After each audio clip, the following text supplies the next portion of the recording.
Hello. Last week in New York, African leaders took turns to speak at the United Nations General Assembly. Some remarkable speeches were those of Ghanaian President Nana Akufo-Addo and that of President Bola Tinubu of Nigeria. President Akufo-Addo called on the world to pay reparation to Africa for slavery. He said that the US and Europe built their wealth in slavery and owed Africa for the historical injustices caused by the transatlantic slave trade. In his speech, Nigeria's President Bola Tinubu called for a Marshall Plan for Africa. Africa is not a problem to be avoided, he said, nor is it to be pitied. Africa is nothing less than the key to the world's future. It is 4:30 p.m. in Lagos, Nigeria, 6:30 p.m. in Nairobi, Kenya. It is 4:30 p.m. in Libreville, Gabon. It's 11:30 a.m. in New York City. Wherever in the world you are watching us, welcome to another episode of 90 Minutes Africa. My name is Rudolph Okonkwo. My co-host, Chido Onoma, is on assignment. The University of Nigeria and Nsukka fired our guest in 1996 for his role in the ASU strike. Nigeria's loss is now America's gain. Professor Chika Okeke-Agulu is a Nigerian artist, art historian, art curator, director of the program in African Studies, director of Africa World Initiative, and at the Princeton University. He will join us to talk about Chinua Achebe's ever-expanding legacy, the state of universities in Nigeria, and the stolen African works. Professor Chika, welcome to the show. Welcome to the show. Hello. Hello. Yeah, hi. How are you? I'm good, thank you. Thank you so much for joining us. I appreciate your time. And let me say that it's an honor to have you. It's been a while. I admire your work, and I feel very, very blessed, and I appreciate your time. Now, let me start. I know we start this program by talking about Africa and what's going on in Africa before we zero into the main reason why you came in here today. The first thing is I want to get your view on what happened, how you saw the speeches made by African leaders at the United Nations General Assembly here in New York last week. Well, as far as speeches go, they did well. Apart from Akufo-Addo that you mentioned of Ghana, or the Nigerian Tinubu, or Ruto of Kenya, who talked about the fact that Africans are not beggars and all of that. So, great.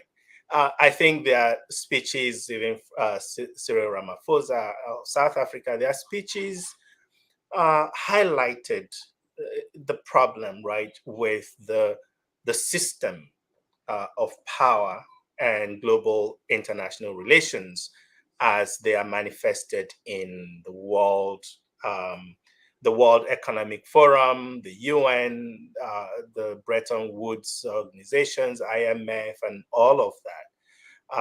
The fact that Africa has not received its fair share in international global relations. But of course, that has a long history that go back to the age of slavery and later colonization, that the continent is still dealing with the aftermath of these two great catastrophes. So the speeches of the African heads of states in many different ways highlighted these problems. Now, from my side, I'm waiting on them to do their own part, their responsibilities as leaders of our African countries. Now, I know that when they make these speeches, they go home. People like you in academia will have to deal with translating, transmitting, interpreting, and trying to shape up policies and teach people about Africa. What do you think about this reparation that has not stopped, because some leaders continue to press for that? What do you think about that? What is the nature of it if it should happen? And how does that conflict with people who were taken out, or descendants of people who were taken out of Africa as slaves? They are also demanding a reparation from Africa. Yes, there were multiple injuries and multiple victims of slavery, industrial slavery. Let's be clear about that. That we're referring to the industrial slavery by Western European nations on the African continent. And so there's no either or here. When you think about the fact that millions of the prime population of Africa were taken, of course, sometimes in collaboration with the then kings and power players on the continent, but primarily driven often through force by these European stakeholders.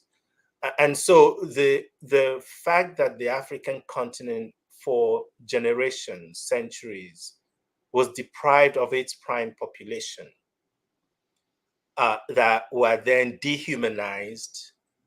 Many of them died in that transatlantic journey and ended up in the United States, where they remained at the very bottom, right, of the social scale, and have also suffered under the white hegemony of the Americans in Canada, in the United States, in Brazil, in Argentina, and elsewhere. So there are multiple victims, and there are different claims that we can think of, right, made when we think about restitution or reparation, which is to say, how do we repair the injustices of the past that is directly connected to the institution of industrial slavery? So the African Americans, the Black diaspora in Brazil, of course, as some of us might know, that the largest Black diaspora is in Brazil, though we tend not to hear much about the experiences there. So the African diaspora has an important claim to reparative justice that need to be done to, in a sense, repair the damages, the hurt, the pains, and the systemic devaluation of their lives and property over these centuries. The African continent, on the other hand, lost as a result of industrial slavery its prime population. And there's a direct connection between African underdevelopment and the devastation of its human population as a result of industrial slavery. So they do have their own claims to slavery, precisely because that very institution is what Europe and the United States relied on for their own development. We don't need to go back to Walter Rodney's important book on this subject, but we just need to look at many of the corporations, the multinationals, that some of which still exist today, have their ancestry to these institutions that were set up in Europe to carry out slavery in Africa and in the Caribbean and the Americas. Thank you. For those who push back on this, they point to the fact that Africans have been on their own sending money back to the same Europe and America, money stolen out of Africa, that on their own, they are also sending their own people. Their own people are struggling to get back to these Western nations, basically to work for them. What do you say to that? Well, the question is, which Africans are we referring to? Are they talking about people who have stolen from their communities, whether as private citizens or officials of African governments, who are sending illegally acquired money overseas. There will always be thieves in any society. So we cannot be talking about thieves and people who have absolutely no interest in their communities, in their societies and nations, what they do, as if that then is a good way to think about or even discuss what we're talking about. Nor do we have to deal with cartels that have preyed on impoverished Africans to, exploit them by sending them in masses to Europe, promising better lives, but which we know often end in tragedy. So we cannot, bring in these international criminal cartels and what they have done to the poor, not just in Africa, but elsewhere. If you look at Latin America and you see the migrations happening because their own societies, their leaders have not done well in cahoots with international organizations and European powers. And this is really the point, that we're not talking about the failures of African leadership, which of course we must talk about, but we must not forget that oftentimes they are working at the beck and call of international organizations and international powers who are fighting their own battles to protect their own national interests. So I think we have to be clear about the historical injustice of slavery and colonialism and the impact that they still have today on Africa, regardless of the nature of the leadership we have, whether we have military or democratic leadership in Africa. The impact of the historical industrial slavery and colonialism still affect every African country, regardless of their political leadership. And we must not forget that. Thank you so much. Let me also zero in on what Bola Tinubu said, Nigeria's president. He recommended a Marshall Plan for Africa. In the same speech, he also talked about that Africa is not to be pitied, that it's not to be avoided. And so, how do you see that? The question is, why should the United States or Britain carry out a Marshall Plan for Africa? What would be the argument for that? Why would they do that from their own end? So I think we are comparing two different historical circumstances. First and foremost, the United States government has not acknowledged, the crimes of slavery till today. I am not aware that the government of England has done that either. So why would they carry out a Marshall Plan where they have not acknowledged that their countries took part in something that was, deplorable, in fact, criminal, as far as human civilization is concerned? If you look at what happened with the Marshall Plan, and for those of us who might not be fully aware of the circumstances of that. So at the end of the Second World War, with the devastation of European states, which, by the way, made it possible for African decolonization to happen because they had become very weak and impoverished as a result of the devastation of the Second World War. So they could no longer hold on to their colonial territory. So, but that's by the way.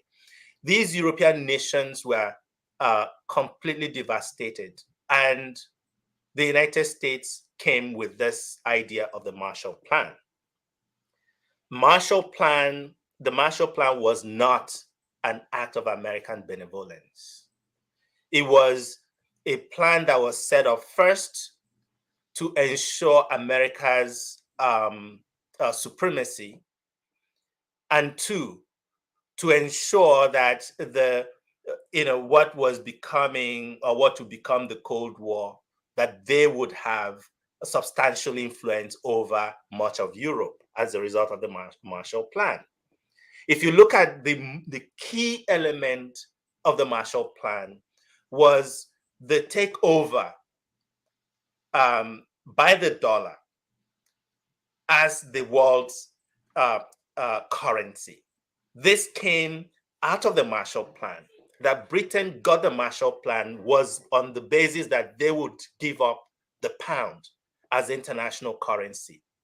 Now, if you check how much the Marshall Plan was and what that switch did to America's power and economy till today, that the US can decide which country can have access to their reserves or not, or which country can do business with which other country, it's simply because of the dollar. The dollar was not a global international capital until the arrangement with Britain that made it possible for them to receive the Marshall Plan. So if you look at that history and context, you ask yourself, so why would the United States now carry out a Marshall Plan for Africa when they get anything they want, either by direct negotiation with African countries or by imposing their power over these countries to get any information they want, to access any of our resources as easily as they can. And they are not in any way concerned about controlling any African economy that they wish to control. So why would they then spend additional money, for the Marshall Plan? Nations are not emotional beings. Nations are not ethical beings. Nations act in their national interests. So what is the American national interest in a Marshall Plan? That's what I'll ask the Nigerian president. By the way, that's why I say that there were lots of good speeches that happened at the UN, feel good, and so forth, well written by whoever wrote their speeches. But the real issues are still going to have to be addressed by these individual leaders in their own countries, but also as a collective under the so-called, not really so-called, the reality of the African Union, which many of them have been dragging their feet in supporting a dream that Kwame Nkrumah devised in the 1960s when he was arguing that Africa will not be taken seriously in global affairs if it did not vie to become a nation. That's when you will have the capacity, human and otherwise, to act on the international stage. We're only gradually dragging our feet by changing, turning the Organization of African Unity to the African Union. And now, eventually now agreeing on a monetary, even trade, African trade relations and all of that. So we are only gradually getting to something that Kwame Nkrumah argued for in the 1960s, and countries like Nigeria rejected that, because they were not listening to the leftists among the African leaders at the time. They were abiding the interests or listening to the interests of the West at that point. Interesting.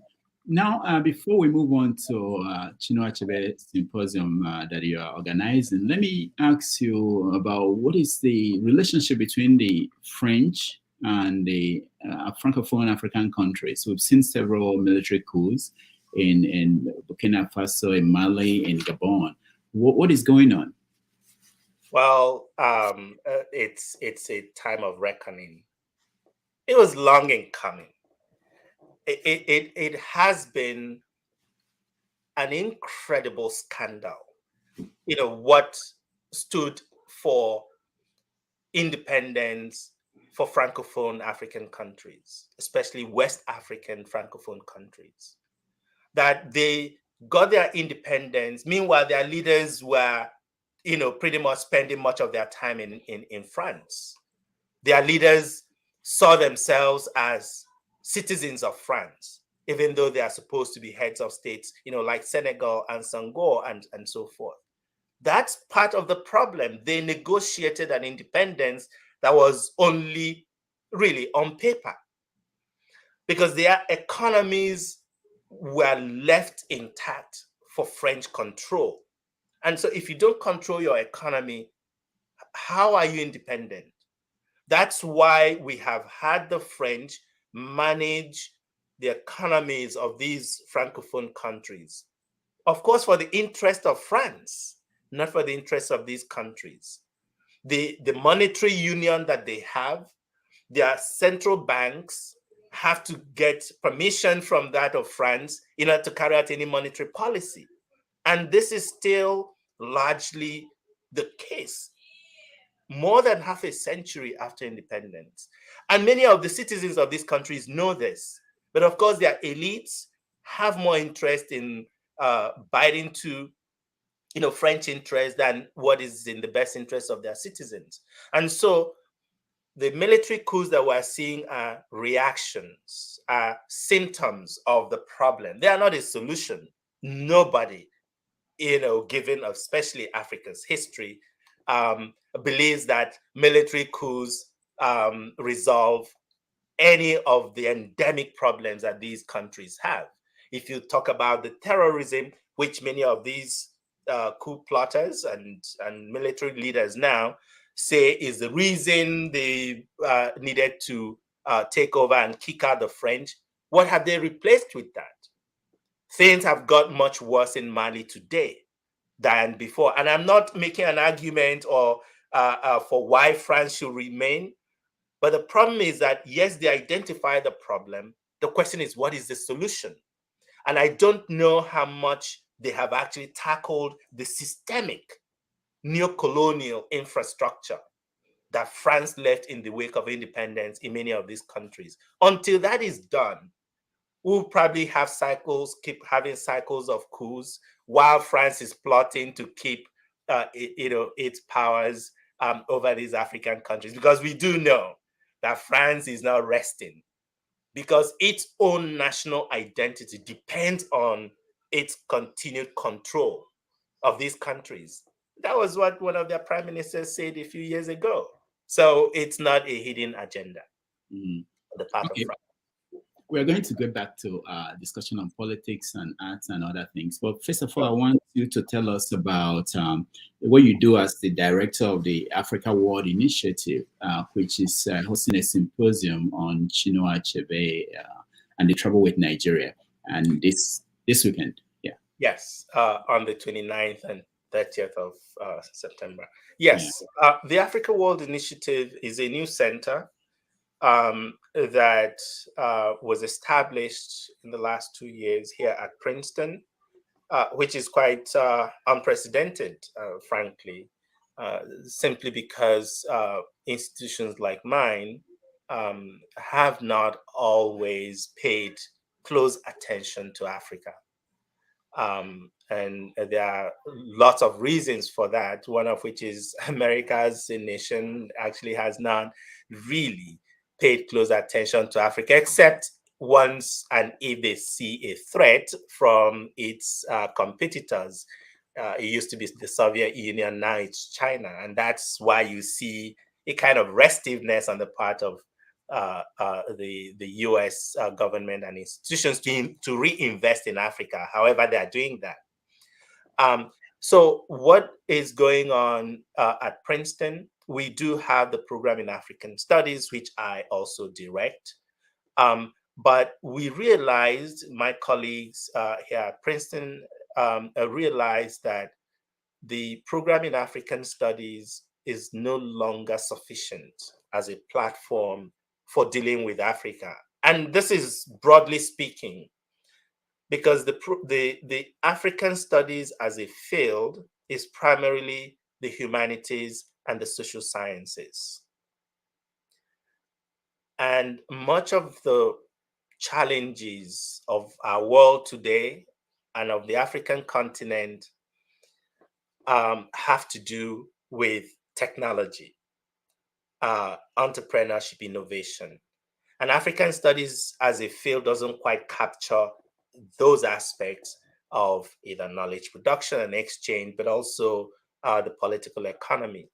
And so the Africa World Initiative is mandated to engage directly with African institutions and stakeholders in the area of science, technology, innovation, and entrepreneurship, but also the arts and humanities. So it's a very broadly conceived platform that provides us the resources, broadly defined, to engage in high-level contact and partnership with, of course, the right kind of stakeholders on the African continent. And that's precisely what we're doing presently with people in the government, in civil society, in corporate business on the African continent, to reimagine really what the university as an institution designed as a space for knowledge production at a high level, how it can help reimagine African economies, knowledge production, and so forth. So that's what we are doing with the Africa World Initiative. Part of that, I did mention, it's not just that we're invested in science, technology, and innovation, but also the arts and the humanities. And part of the latter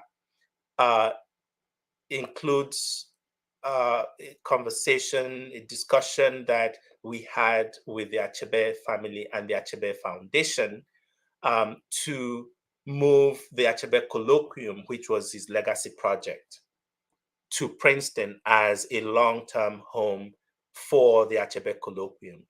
And so to inaugurate this new relationship, this coming to Princeton, we are planning this international conference, the international symposium, and then the memorial celebration of the 10th anniversary of Achebe's death. It so happens that the coincidence of the 10th anniversary of Achebe's death and the 40th anniversary of the publication of Achebe's incredible, acerbic, biting critique of Nigerian political system, The Trouble with Nigeria, which was published in 1983. We happen to have both anniversaries this year. And so we decided to inaugurate our new relationship with the Achebe Foundation with a symposium organized around the trouble with Nigeria. And then the celebration of his 13th memorial anniversary the following day. So this is what we're planning, broadly speaking, for this coming weekend. And we do have really an incredible slate of speakers from all over the world. The symposium was conceived by some of the leading Achebe scholars and literary scholars working from South Africa, from England, and from the United States. So this is what we're going to have on the 29th with His Excellency Peter Obi giving the keynote at that symposium. And then the following day, for the memorial celebration, we have His Royal Majesty, the Igwe of Ogidi Kingdom. Of course, that's Achebe's hometown. He will be present for the memorial celebration alongside some of the more influential scholars working in African politics, history, and the arts, in addition to writers like Chika Onigwe and Patrice Nganang, who is probably one of the best-known Cameroonian Francophone African writers working today, and performances as well. So it's going to be 2 days of incredible intellectual exchange and discourse, and of cultural celebration of the life and work of the great icon, Chinua Achebe. What will you say is the state of his legacy, Achebe's legacy today, 10 years after? Well, that's what the symposium is about.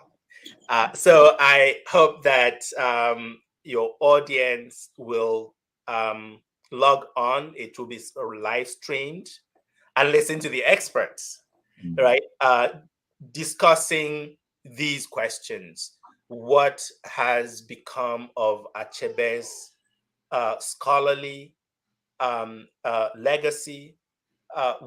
What has his voice then got to do with what has been happening in Nigeria and the rest of the continent in terms of leadership? Because we will remember that he singularly indicted the leadership class of Nigeria and Africa for Africa's woes, for Nigeria's endemic problems. That was 1983. But if you read that book again today, you will think that he was writing for the present administration, whatever that is, right? So what we hope to do on Saturday, and what we will hear and see on Saturday, are some of the really incredible authorities on Achebe studies deal with these questions. New scholarship that's been emerging from younger scholars who are advancing Achebe's ideas as a novelist, but also as a critic, as a socio-political critic, how that has reshaped or impacted trends and directions in African literatures and social critique. So this Friday will be an incredible day to answer some of these questions that you're asking. So I don't want to anticipate that, right? All right, all right. But I think you can weigh in on this. When you were talking about Achebe, I was just thinking about Wole Soyinka, and somehow we associate the two of them as the two leaders in African literature. Recently, Soyinka has been intervening in Nigerian situation, and you can't help but think of, if had he been that Achebe were to be alive, how will he intervene? What is your take on Soyinka's recent interventions, especially what he said recently in South Africa during an interview with Okendebe? Well, Soyinka is an elder, and as an African, I do respect my elders. And in this case, he's an elder in the real sense in terms of his age. He's also an elder in terms of being a writer, right, and an artist. So I speak with caution, and having said that, I think it's really unfortunate the way that he made his selective interventions in what was unfolding in Nigeria in the past year. I think it's certainly clear that he had a partisan, position, an agenda. That nearly everything I've heard him say about the elections is a criticism of Peter Obi, Labour Party, the obedient so-called, and so forth. Not much of any concern with the very reason why both Atiku and his party and Obi and the Labour Party are in the courts today, whether it's in terms of the conduct of the elections, the questions being asked of the then candidate of the APC in terms of his backgrounds and so forth, which are still being prosecuted in the courts today in the United States, right? So for him to pay no attention to some of the concerns that produced the enthusiasm that we saw among the young people, looking to Obi because of his record and background in terms of what Achebe was complaining earlier about leadership in Nigeria, that they saw this individual, that's Peter Obi, as someone who comes close to the kind of leadership Achebe's critique anticipated. So for Soyinka to not recognize these aspects, but instead to keep either reminding these people or calling them names and so forth, I thought that as an elder, a highly respected elder, that he would have been, a bit more careful in how he addressed these questions, so that he does not appear to be partisan, except that, of course, he has not told her that he is, because if he declared his partisanship, then there won't be any problem. But seeming as if he is admonishing the young, admonishing the political class, but doing it so selectively, is something that I find personally very unfortunate. I doubt that the Chinua Achebe that I knew as a person, but also that I have encountered in my work, would have taken this, position that Shaker. But of course, they are two different human beings. So I'm not saying he should be like Achebe, nor would I have advised Achebe in the day. Of course, if I was one of his advisors, to be like Soyinka. They are two different individuals, characters, personalities, and it shows in their utterances. Okay, I know that your center is also, you have the new African World Literature lecture, and you are inviting Chimamanda Ngozi Adichie to come and speak. Can you tell us a little bit about that?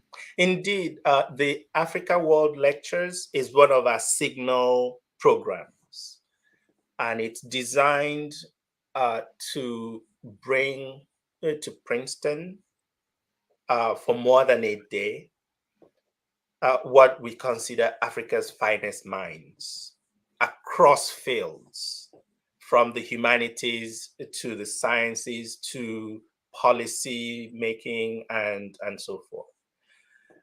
And so Chimamanda Ngozi Adichie is the inaugural lecturer for the Africa World Lectures. And so she will be in Princeton on the 25th and 26th of October. And the idea of the lectures is for the invited lecturer to speak from their perch, whatever their field is, but also from their personal experience, how they think about the Africa world. So that's what will happen in October. Next year, the second Africa World lecturer would be Abdulrazak Gurna, the Zanzibari writer, who is, of course, British and African. He will, and the last Nobel laureate from Africa in literature, he will be the second lecturer, and he will be in Princeton for 3 days, during which time he would have a lecture. There's a conversation and then meetings with Princeton stakeholders. The lecture, Chimamanda's program, would be a lecture that she will give, and then she and I would have a public conversation following the lecture, and then the following day she would meet with Princeton students and stakeholders and so forth. All right. So, you said Chimamanda, also, we know that she intervened during the election. She wrote to Joe Biden a public article. And I want you to talk about the reaction, how the public reacted to Chimamanda and also to Wole Soyinka. There have been several attacks on them, and essentially even to some extent dismissal of their work. What do you think about that? It's always unfortunate when people build icons and also smash them, based on their own perception of that very icon. I think that's what has happened here. That Soyinka's utterances about Nigerian politics has now meant that those who say that they admired him as a writer are now thinking otherwise based on what interventions he's made on the political arena. I'm not sure about that. The connection between what you thought about his writing and then what he's saying on the political arena, how one can easily make that switch to, uh, go from an admirer of his work to, the opposite now that he's come out to make these statements. And it's the same with Chimamanda, that those who did not like what position that she had taken with regard to Nigerian politics have now sort of started rethinking their assessment of her value, right, as a writer. We saw that happen to Oprah Winfrey in the United States when she declared her interest in Barack Obama, right? So these are things that that happen. I don't think they last, right? Because as with political discourse, they come and go. The question is what happens to the person's work. By the way, the same thing happened to Chinua Achebe when he intervened in 1983, when he published The Trouble with Nigeria. He was savaged by a segment of the public for daring to criticize in the very vociferous way that he did the Nigerian political class. We saw that also happen when he rejected the uh, the um, the award from the Nigerian government, right? That is Chinua Achebe himself. So these things happen more frequently than not. That people move from their assessment or investment in the political realm and the way that they perceive their idols, who they came about because of their work as writers or as artists and so forth, that they often conflict the two. It's hard not to, but I think that it takes a certain level of sympathy and understanding of the nature of the artistic enterprise to not easily make that conflation. I don't think, and I cannot see how my view of Soyinka's work as a writer and a dramatist will change because of his critique and criticism of the obedience. But I can also understand why a lot of people can fall to that. Mm. Let's briefly touch on writing and African writing, especially in Nigeria. What is your take? I know you are familiar with what's going on. What is your take on the state of writing in Nigeria, knowing that Afrobeat, for instance, is gone worldwide? Nollywood is doing well across continents. Is the writers, are they in the same are they at the same level? Are they doing well? Um, Frankly, Nigerian writing is doing relatively well.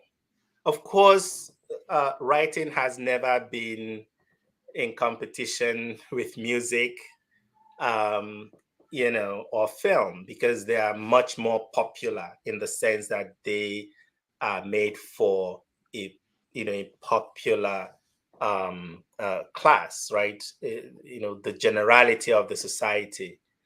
And so we cannot measure success in this, with the same indices, right?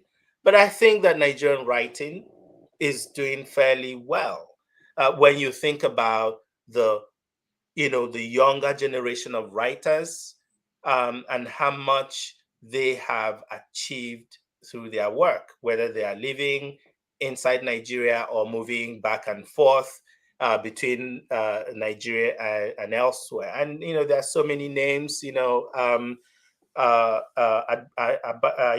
Adebayo is doing incredible work.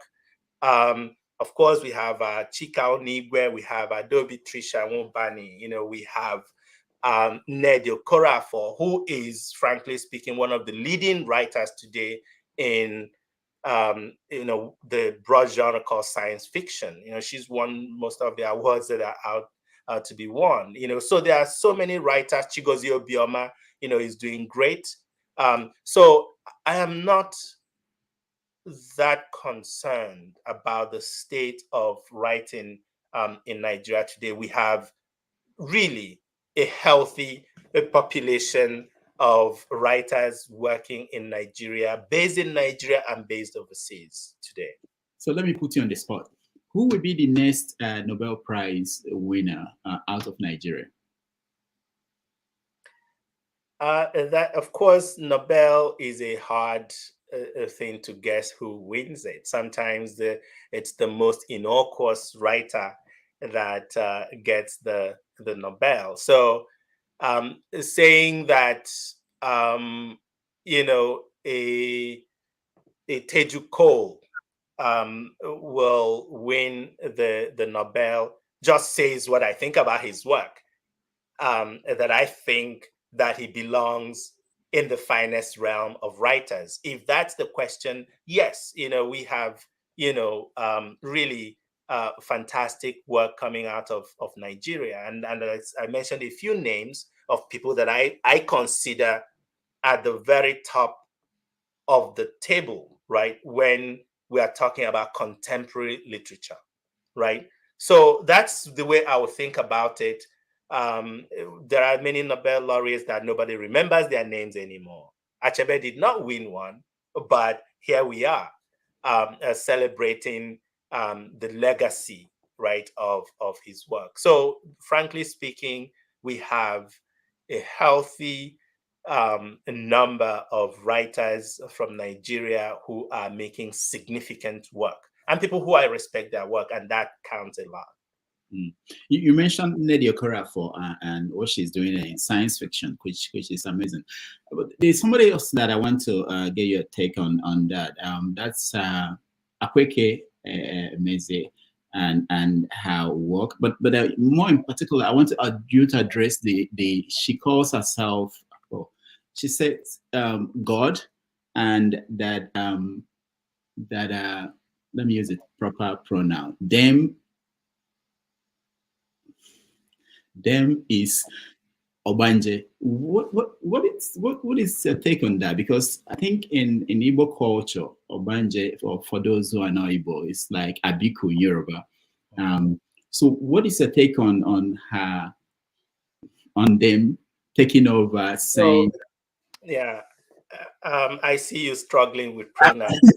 I'm struggling with pronouns. And what I can say to that is I wished European languages learned from African languages so that we don't have these crises of, pronouns, because no African language that I know of has gendered pronouns, right? So maybe they really need to look to Africa so that we wouldn't have to be struggling over, pronouns and people's identities, which is very important. I mean, I think that struggle is a thing on its own. But the question you ask about Obanje, and I'll talk about Obanje just, so that what I would say would not be seen as a criticism of someone's position, an identity. I don't want to get into that. But the Obanje in Igbo, society is not a good thing. The Obanje, and it's only because not that the person who is Obanje is not valued. It's that the reason you have an Obanje is someone, and as with Abiku, who did not cut their ties properly when they transitioned into this realm. knowing fully well that the Igbo and many African societies, believe in a cyclical, in a cycle of life, that birth is not the beginning of life. It's only a transition point, just as death is not the end of life. It's another transition point.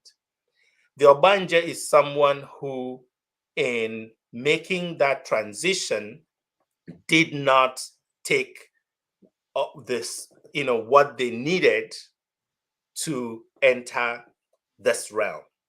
And so that's why they are always asking or trying to go back, because they did not have all the tools they needed in this realm.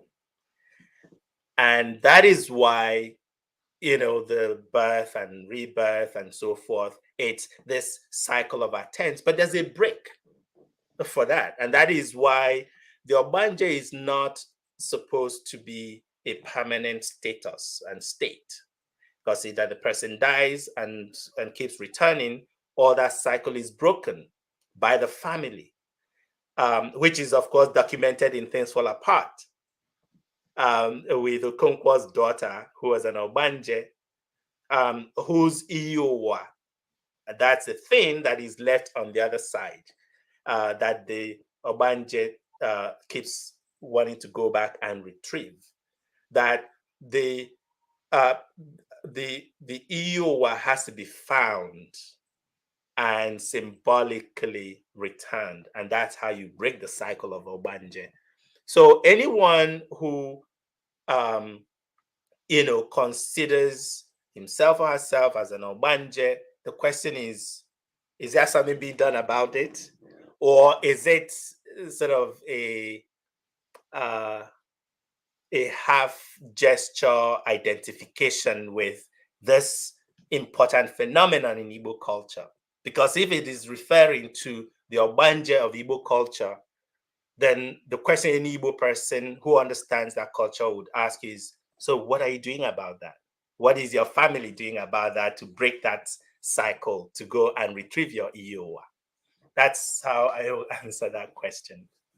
Now, when you speak to Chimamanda, I read in this book by Akweke that it was Chimamanda that actually told her that she is Obanje. So you can bring it. Chimamanda is a diviner.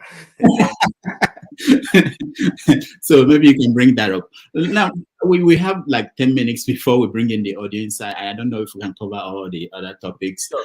But before we even move further, I want you to talk about this case at Chicago State University with Bola Tinubu.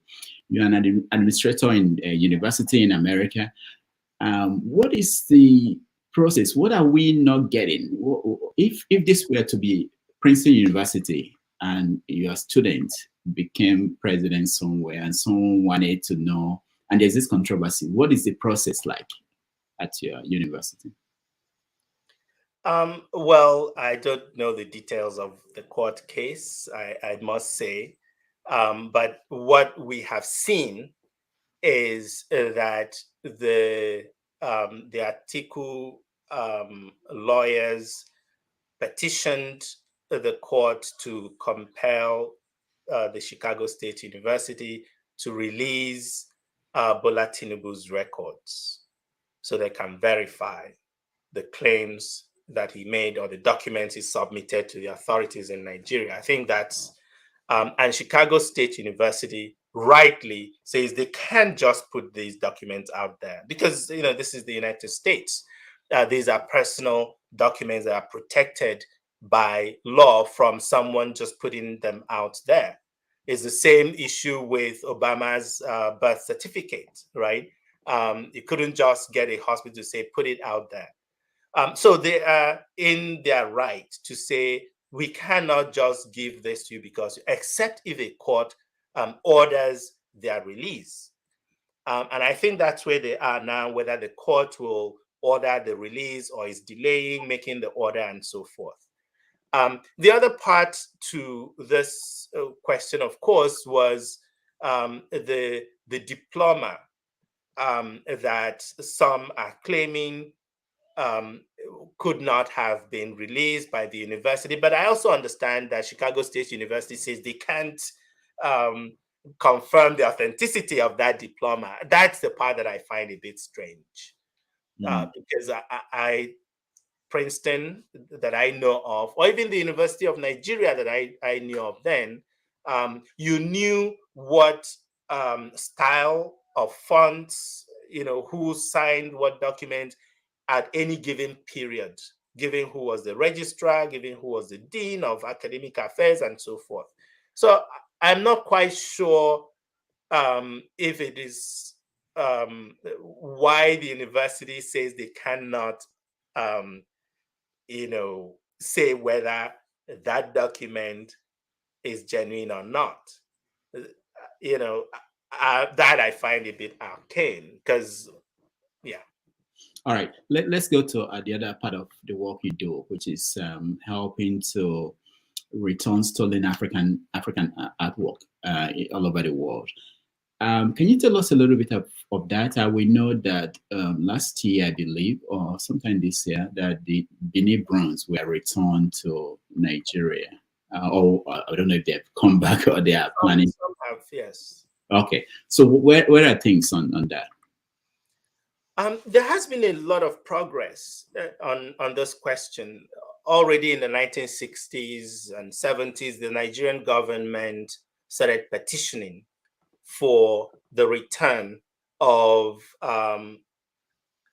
expropriated, stolen, seized African art and cultural heritage that were residing and are still residing in Europe. Even Mobutu Sese Seko of the Congo was a leading advocate for repatriation of artworks and art objects and artifacts that were mostly in Belgium in the case of the Congo.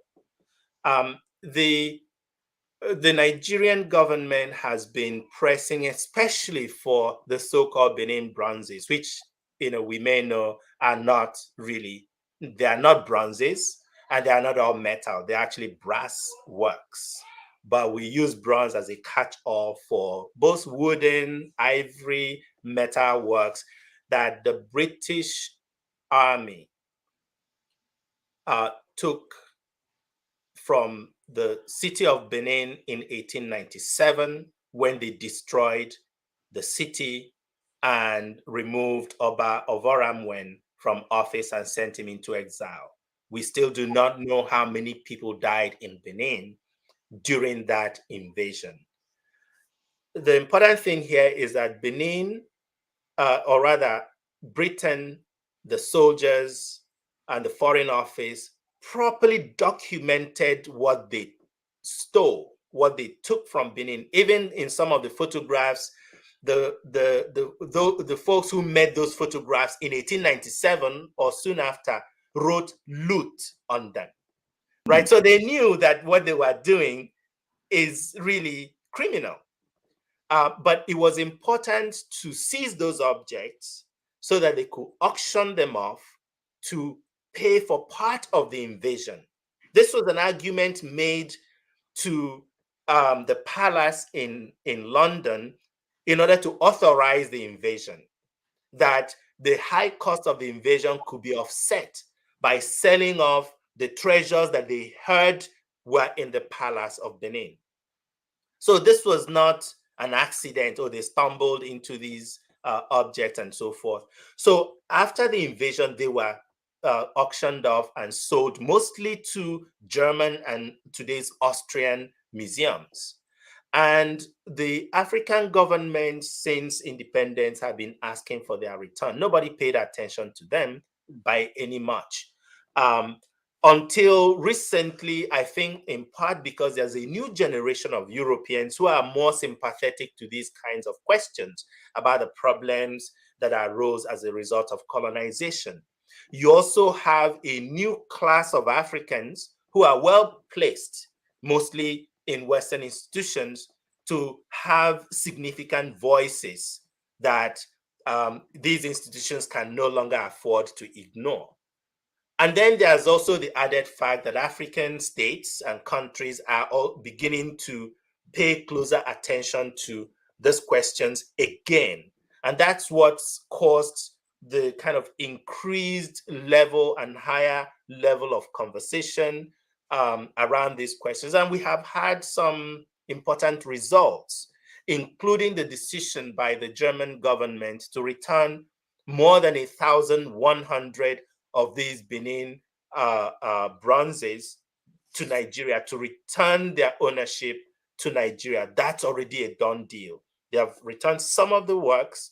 Other institutions have made similar gestures, private and state institutions in Europe, but the big boys, really, meaning the British Museum, has not done anything. The Met, none of the US museums, except the Smithsonian National Museum for African Art, none of the other US museums have really come up. And that's why we're still putting as much pressure on them to do the needful, be on the right side of history by restituting these objects.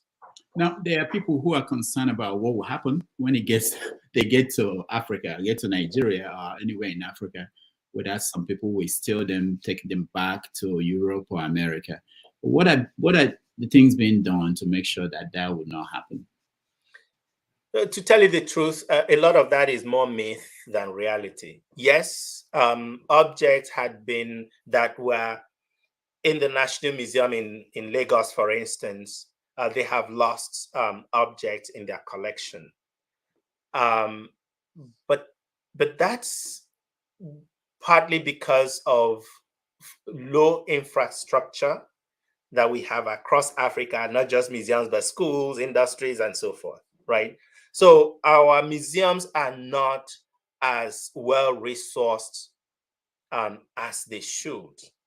Our museum staff are not as well trained as they should. Things used to be a lot better in the 60s and 70s, but the general decay you find in the system impacted museums as well. So that we have to acknowledge that. But we also know that museums in Europe do lose things. The latest one is the British Museum, the very museum that everybody looks to and says, this is why we need to keep the Benin bronzes in the British Museum, or the Parthenon marbles in the British Museum, because they are safe and they are well taken care of. Well, we just realized in the past month and a half that thousands of objects had been stolen from the British Museum, and even when they found that out, they tried to suppress the news. So it's not as if, and again, this is a one instance thing, but the point is that you cannot refuse to address the problem of colonial looting of Africa by saying, hey, your museums are not that great, or that someone might steal an object from the museums. That's why we won't address the historical question. In my interview, I think in 2018 with Deutsche Welle in Berlin, I did make the analogy of a robber, or rather a neighbor, something more benign, a neighbor stealing the neighbor's BMW. And I made that analogy because we're in the capital of BMW in Berlin at the time, stealing someone's BMW, the neighbor's BMW, and says, hey, I stole it. And by the way, I'm not going to return it because your garage sucks.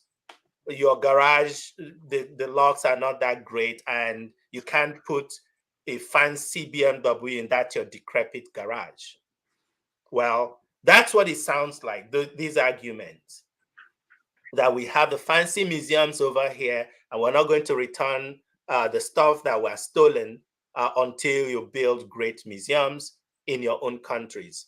Now, the question really for me is that it is important to address first the question of restitution and then deal with repatriation after that. And so let me explain.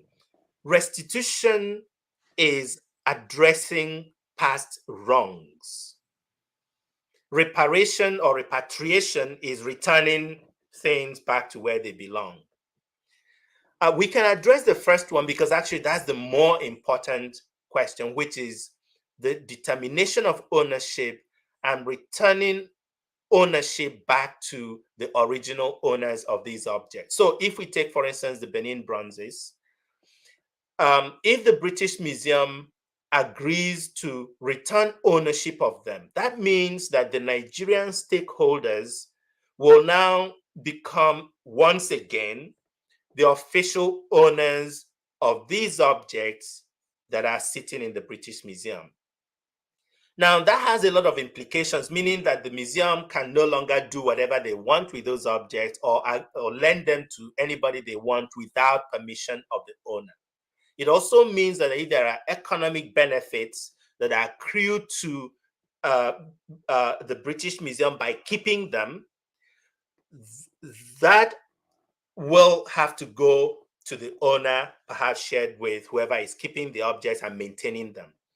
Until the owner is willing, is ready, and able to take custody of the objects themselves. And this can be next year if the Nigerians feel they have the capacity to keep these thousands of objects in their museums and keep them well for their people, well and good. They may determine that they are not yet ready to establish the right kind of institutional infrastructure to take custody of them, in which case they negotiate a long-term, loan to the British Museum. So they would then be keeping them as loan from the Nigerian stakeholders until the Nigerians say, oh yeah, we want them shipped back now. So it is important for me, and this has been my position. There are several other positions out there. My position is to settle question of ownership, and that can only happen if the other party, meaning the Europeans, agree that yes, these objects rightfully belong to Nigeria. And if they rightfully belong to Nigeria, then that settles a big portion of the question. Repatriation, we can then negotiate how many of them we want to send back next year, next 10 years, next 50 years, and so forth. And we'll decide if we want them to keep some of those objects as ambassadors, because we also want Nigerian art to be seen around the world among other excellent objects of cultural heritage that many of these museums have from all over the world. Mm-hmm. So where we are now is that in Nigeria, there's a Museum of West African Art, Edo, that is being established in Benin City. Part of its mandate, and I say part because that's not all it's going to be doing, but a big part of its mandate is to support these repatriation issues. In other words, they can help conserve, because they're building a lab. There's nothing like that in Nigeria today, a laboratory for artifacts. So it includes that so that we can actually take good care of our stuff. So this museum is going to come on stream. A part of it will be opened next year, and in subsequent years, other facilities in the museum will come on board. And that's a place to begin, by establishing institutions that can actually take care of our own cultural heritage, including the ones that are already in Nigeria today, not just the ones we expect will come back from overseas. Thank you so much. I was reading up on some of the things you did in the past. I saw this story. You were talking about looted Biafran artifacts. Why is it that we don't know much about this? What is this about? There are many reasons why we don't know about that, because one of which is the status of Biafra in the Nigerian imagination. Biafra is still a touchy subject in Nigeria. So I can imagine that part of the reason that discussions about the looted artifacts from Biafra, that issue has not, been taken as seriously as it should in Nigeria. The other part is that it's even a much more problematic question, precisely because the Biafran war was 1968 to 70. So we're not talking about 100 years ago. We're talking about something that happened in the lifetime of many people who are alive today. And the people who are involved in that looting, some of them are still alive. And so I suspect that the reason that this has not caught on is because some of the players in that sordid business are still around in the West. Some of them probably in Nigeria as well.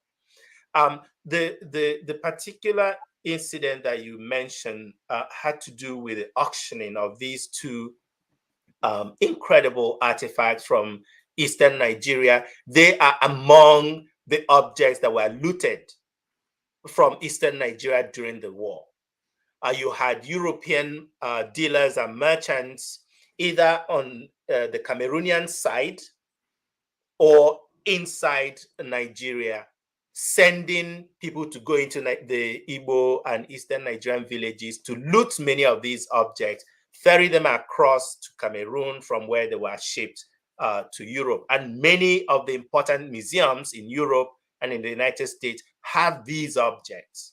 And so when I took up this matter with the auction house, when they wanted to sell these two objects a few years ago, I called their attention to the fact that these objects were, because they had a provenance. Provenance means information about the object, how it came to their hands. They had indicated that they were collected in situ in Eastern Nigeria in 1968. So I call the attention to the fact about what was happening in Eastern Nigeria in 1968. In other words, that these two objects were collected in a war zone. And there's a UNESCO Convention of 1954 that prohibits the sale and transfer of cultural heritage from a place experiencing war or military crisis. So I called the attention to that and said, so what it means is you are selling objects that are prohibited from sale or transfer by a UNESCO convention. What did they do? They went back and removed that statement that it was collected in situ before selling the object. So it was my way of calling attention to the question about Biafran loots, which I had been thinking of and looking for a way to bring this to public attention.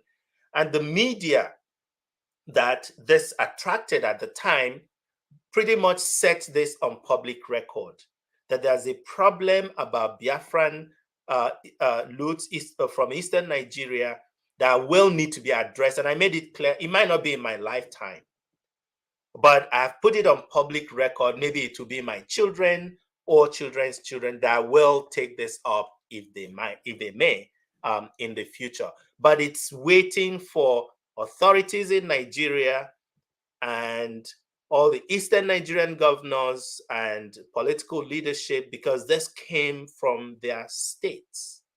Except, of course, if they're indicating that they're not interested in their cultural heritage, then I would have done my part as a scholar and critic.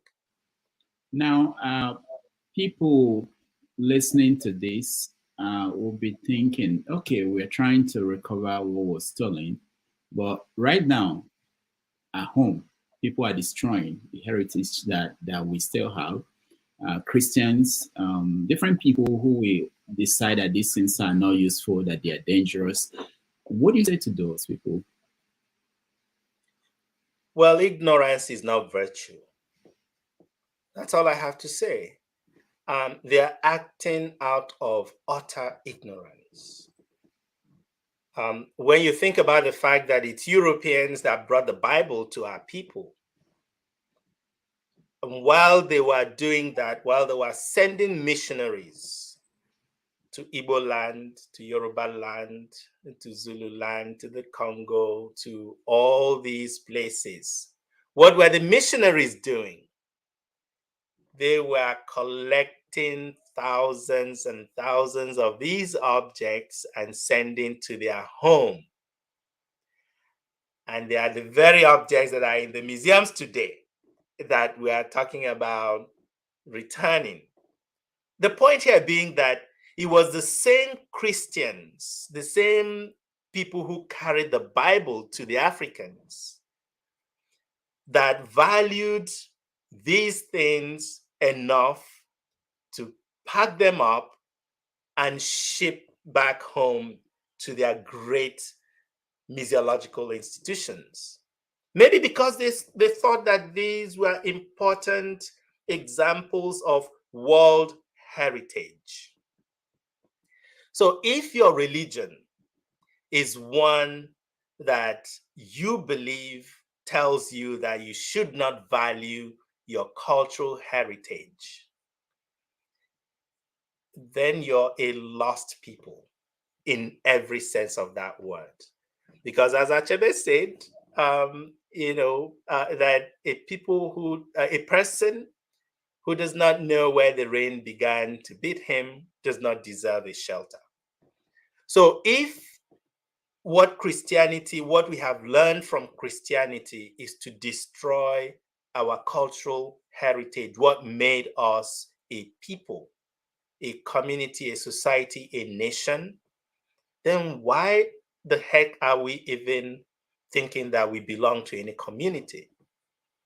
So let me repeat again, the fact that some people believe that what religion they follow tells them to not care about their heritage, the finest examples of the artistry of their ancestors.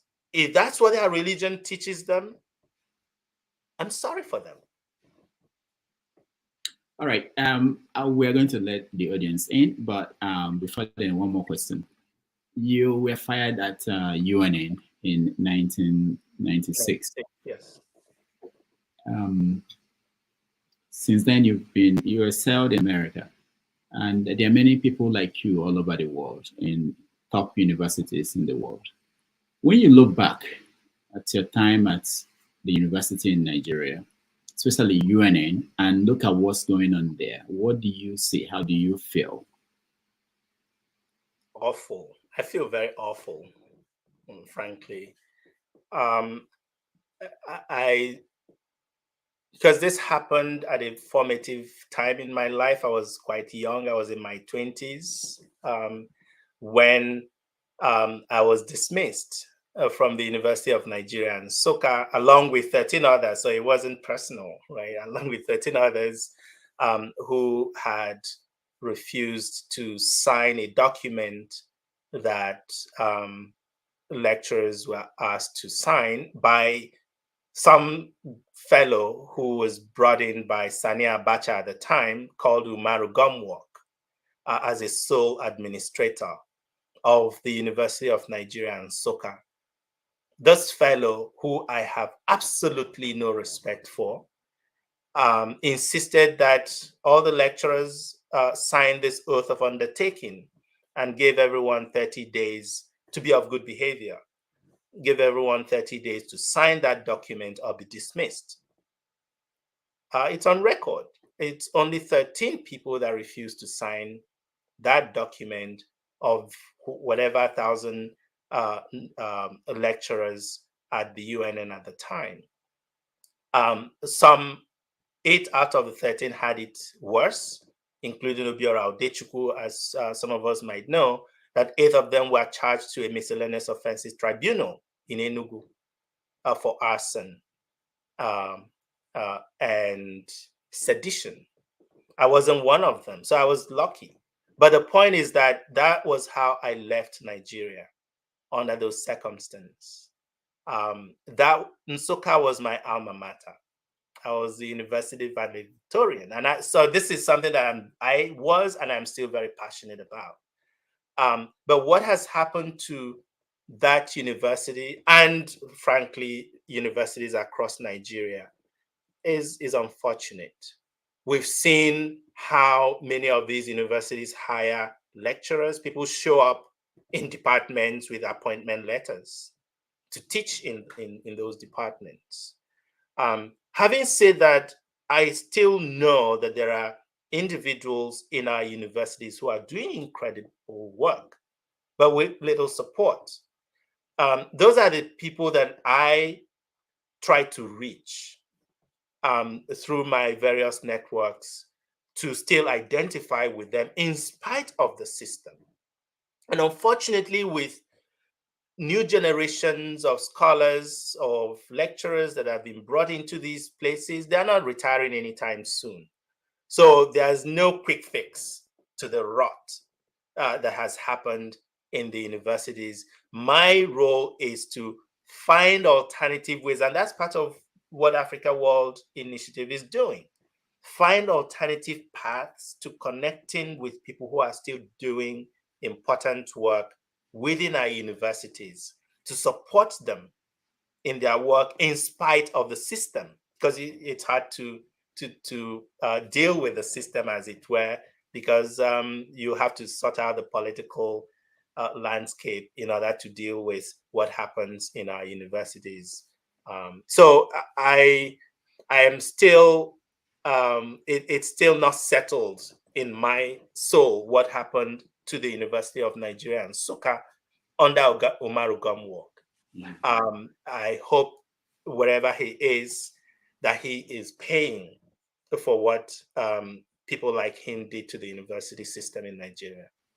Is there any situation where you can go back and teach there? Considering that now I heard that some lecturers, before they start class, they have to make everybody kneel down and pray. I heard that you can't be vice chancellor of a university now unless you're from that area. They fight people who are not from there. There's so many things going on that was unimaginable for a few years ago. Do you think you can ever go back there to teach? Are you serious? Yeah. There is absolutely no circumstance that will see me return to a system that functions in that way. What will be the purpose? Right? Is it to go and make enemies, or is it to go and commit suicide?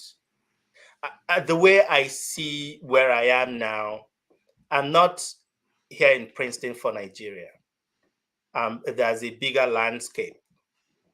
There are very few of us from the African continent here. So that's my landscape now. And things are not the same around Africa. There are places where you have relatively sane academic institutions. And if it means leaning towards those, then that's what it would have to be. Until Nigeria and Nigerians realize how bad they have run the academic system, both the state and so-called private universities and institutions. Perhaps it will not happen in this lifetime, but I will not stop reminding them how bad things are, because if you don't,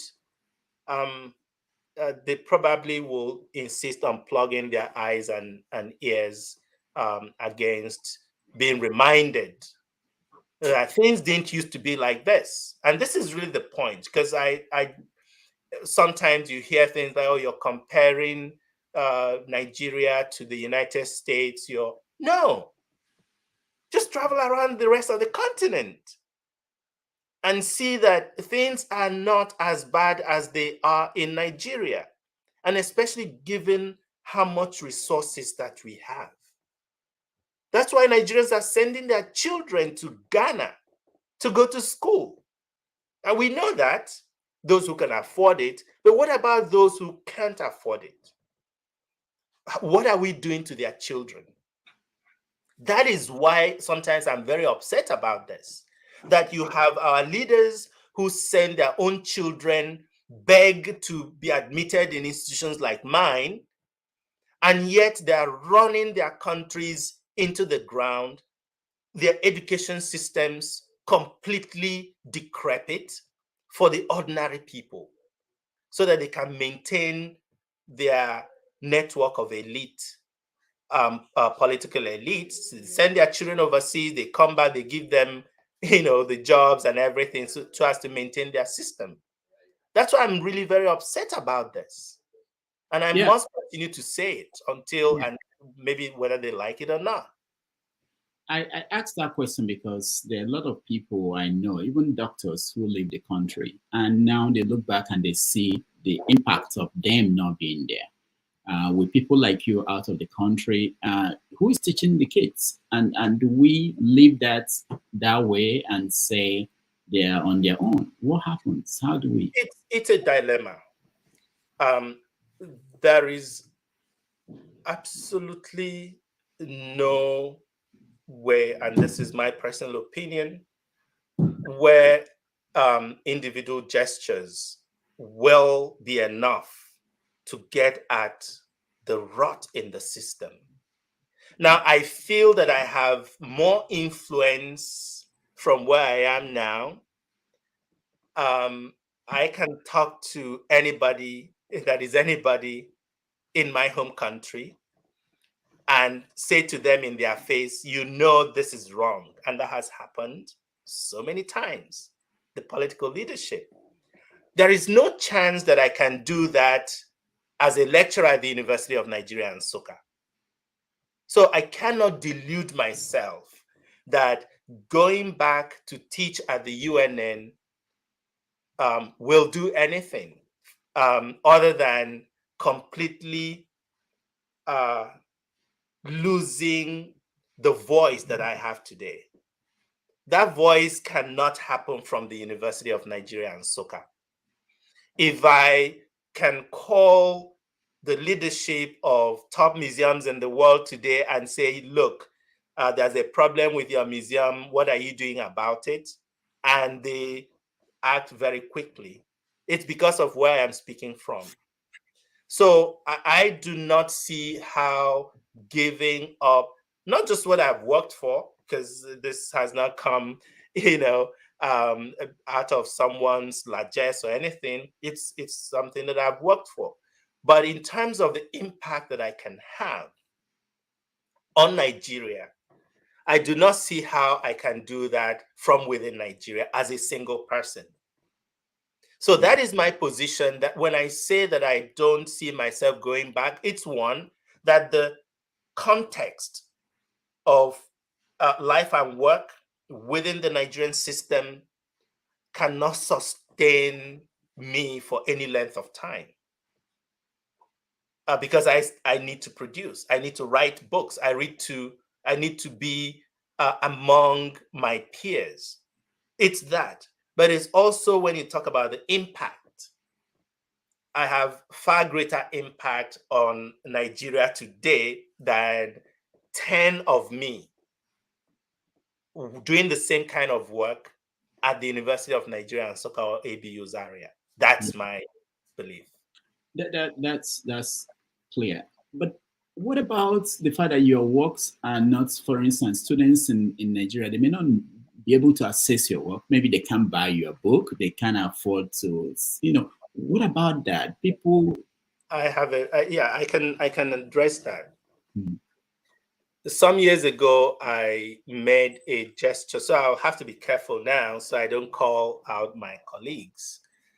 I made a gesture to one of our universities to say that I could give my time to come to Nigeria every summer to give lectures free, to students, so as to get them to sort of get a sense of the kinds of questions art history is asking.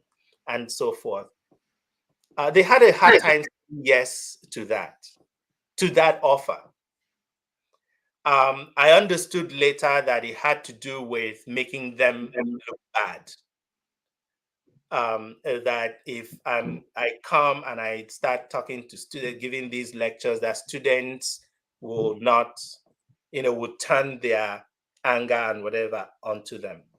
Now, that's very unfortunate. But I wished that things like that are possible. That some of us can, and medical doctors are doing the same thing. They devote their time, they come into, Lagos or Aba and organize a 2-week, workshop to treat this or diagnose that, and then they go back. They know that they cannot function fully if they returned to Nigeria. But they come in once in a while with their resources and their knowledge and stuff and try to impact people as much as possible. Now, that I can understand, and I would be very much interested, and that's, again, part of the reason we set up the center, to have direct impact. It may not be permanent, in other words, relocating to Nigeria to do that. One is that that's not going to be possible to raise the kind of resources that you need to have that kind of impactful engagement. The other is that, as I said before, having a platform in, as some would say, one of the leading universities on the planet, makes it possible to also have a voice in what happens at the highest level of the American academy.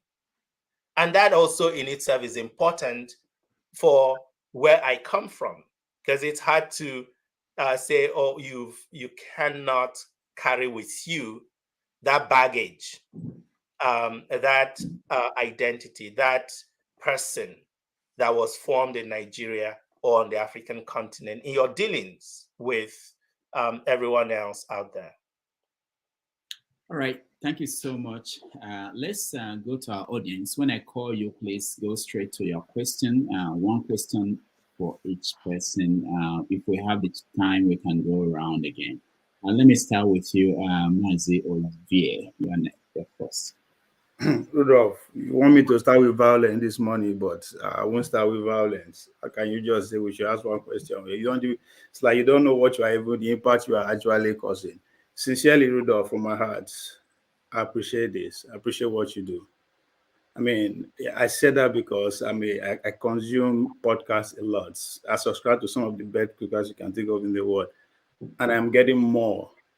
Right? When I say more, because it speak volume, speak home. When you bring people who are not just local champion, but they understand how society and system works. But most importantly, they understand how the world goes around. You don't understand how impactful that is. I'm getting value that I don't get while I was in college.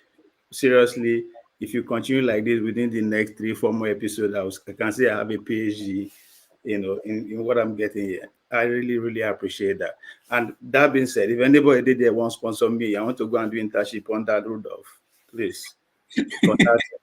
I'm serious. I'm dead serious. And Okay. to our guest, Professor, and I don't know where to start. This is my first time actually listening to you. I purposely not do any research or read about you. I said, let me just come and be a mumu and see how how you put me together. And you've said a lot that I really want to have conversation around with. Not that I disagree with you, I agree with, but you have taught some of the core issue that I want to learn more. So I'm looking forward to come to your office one day and spend maybe the whole day just tap into your knowledge. And again, specifically, thank you for that brief snippet of my kingdom. I'm from the Orifa family, so I belong to the Benin Kingdom. That little, that's a piece of information that a lot of people don't know, even me. And I was like, oh, okay, there's a lot going on in that space that I thought more than I know. So thank you very much for that piece of information. Ponsat, if you are watching, you always ask me, say, I don't get clients, I don't come from anywhere. I just hope you you see what the Prof just said. Now to my question. At the beginning of the conversation, Rudolph was asking you about the speech and what is going on with our system and all that. You alluded to when you are responding to that, you talk about how, you know, to paraphrase about how Africa needs to have for us to need to have a voice, is for us to need to come together.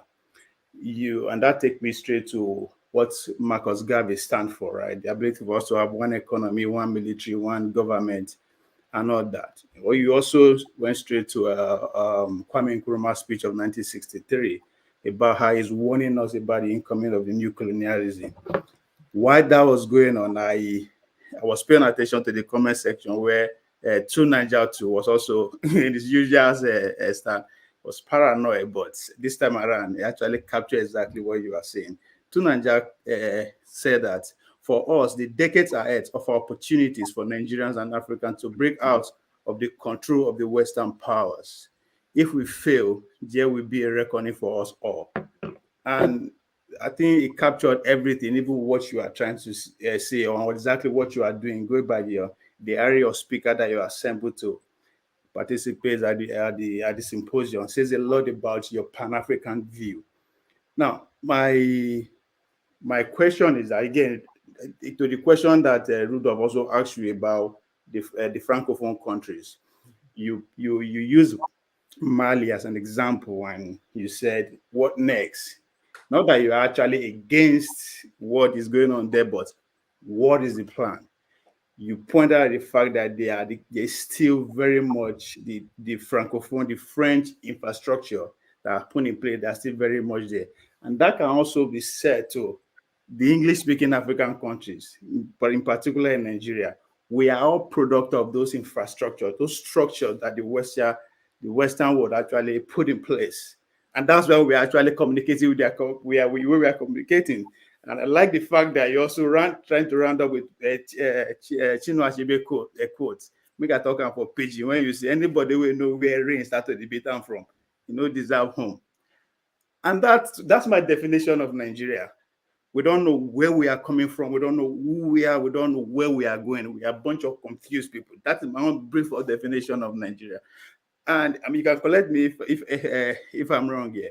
So my question is, when are we going to be seeing collective action, not individual? Now, individual, because we see what happened to the life of Murtala Mohammed, Kwame Nkrumah, Thomas Sankara, Gaddafi. I can go on and go. So that fear is still there. So when are we going to be seeing collective action, not just rhetoric, like what we saw at the UN in New York? Action collectively, so that the threat of, if I go too much, I'll be taken out. So when are we going to see that? We're going to see in our lifetime. When I mean our lifetime, I know we are not age mates, but if we are both lucky, we see the next 50 years, right? We can't ask for more than that. So are we going to see that collective action for us to actually have that freedom as a people? Okay, thank you. People, so we know where we are headed. So thank you very much. That's my question. So my response is individual responsibility to the self and to community. If we cannot make better as small community, as small circles, or contribute to the better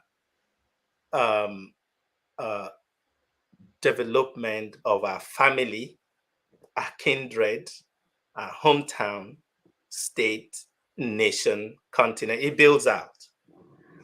I am not one who does much of fantasizing, about the present and the future.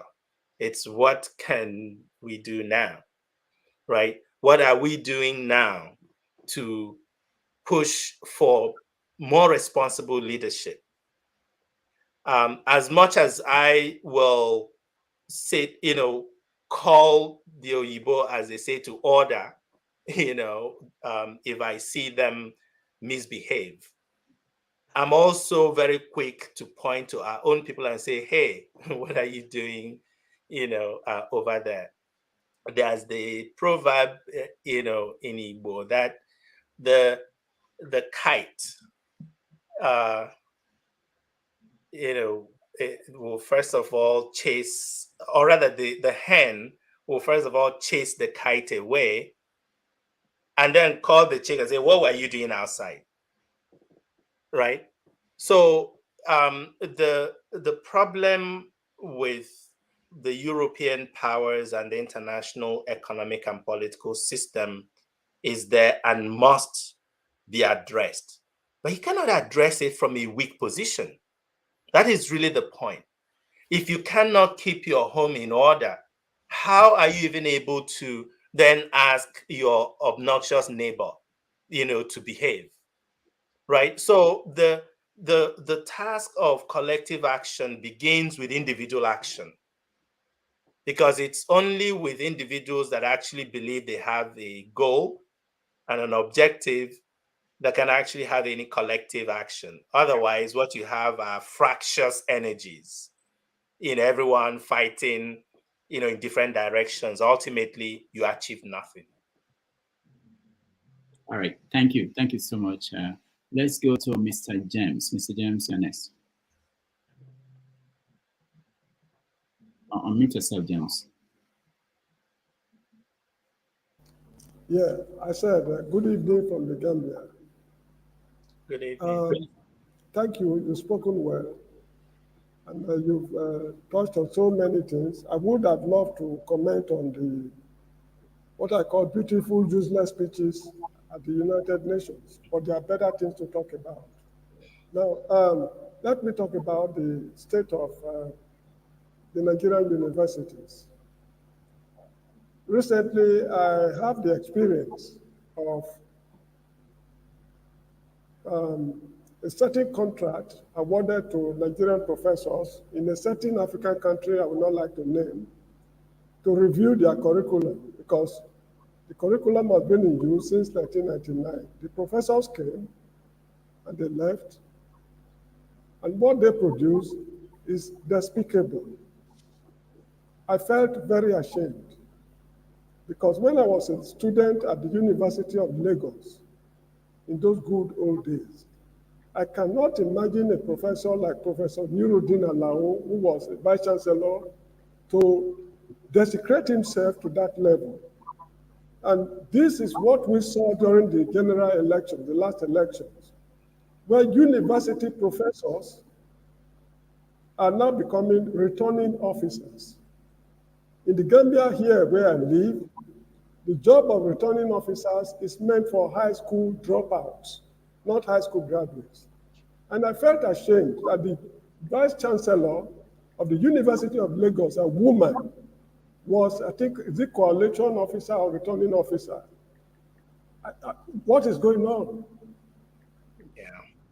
What is going on? So the problem is, personally, I'm living in the fear of bondage and the bondage of fear because of the way the country is being governed. Where do we go from here? Well, I think you're pointing again to the rot in the university system. Professors are, well, deserving professors, self-respecting professors, and I think I know what that means, have no business, being returning officers in elections. This is part of the problem, that the university has so debased itself, and this started with generally during the regime of Ibrahim Babangida. That was when the problem started, when he started appointing professors, to political offices, and they saw money. And of course, money is like blood. When you smell blood, it's easy to kill again. That's what happened to the universities, that today we have professors being appointed commissioner. Are you kidding me? There was a time in Nigeria in the 1970s, and people have forgotten this. University professors, if I'm not mistaken, were second only to the Chief Justice of the Federation in terms of salary scale. university professors. So to imagine that today, someone in my position would be angling for bribing people to be made a commissioner in a state. That's why I don't talk to these people, because we don't believe we're in the same line of business. And I'm not afraid of telling them in their faces. They have if you call yourself a broken basket, your neighbor will use you to pack the rubbish. This is what has happened to our university. So the people being appointed for curriculum, first of all, they would have bribed their way to be appointed to do these reviews. And then they turn in reviews that will not upset the people who appointed them. Are you a prophet? Sorry, no, I'm a professor. Okay. It's as if you knew what happened. I mean, thank you. Thank you. All right. Thank you, Mr. James. Let's go to Ihianyi. Ihianyi, is that? Am I getting it right? Yeah, Ihianyi. Next. Yeah. Thank you, Rudolph. Doing a great job. Fantastic all the time. Just keep it up. Prof. Otegokwa. Yeah. It's been a long time. I just had to listen to you. I've known you for a long time. Yeah. Very close quarters.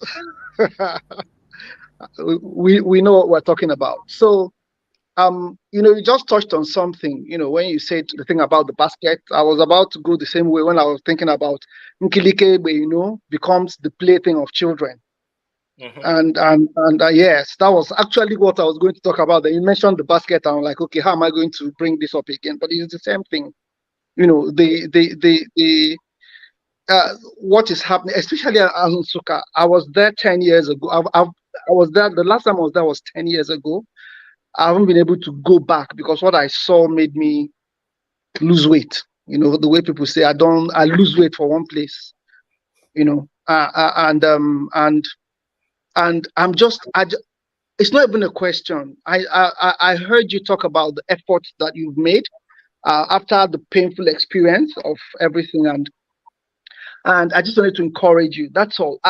There's still some of us out here, Nigeria, who yearn for what we experienced, for the UNN that we attended, and in our little way, in as much as you've said, talked about the fact that operating in silos and all of, the fractious loss of energy and all of that, but in little ways we're looking for ways to liaise with others, to work with others as much as is possible to make whatever impact that can be made.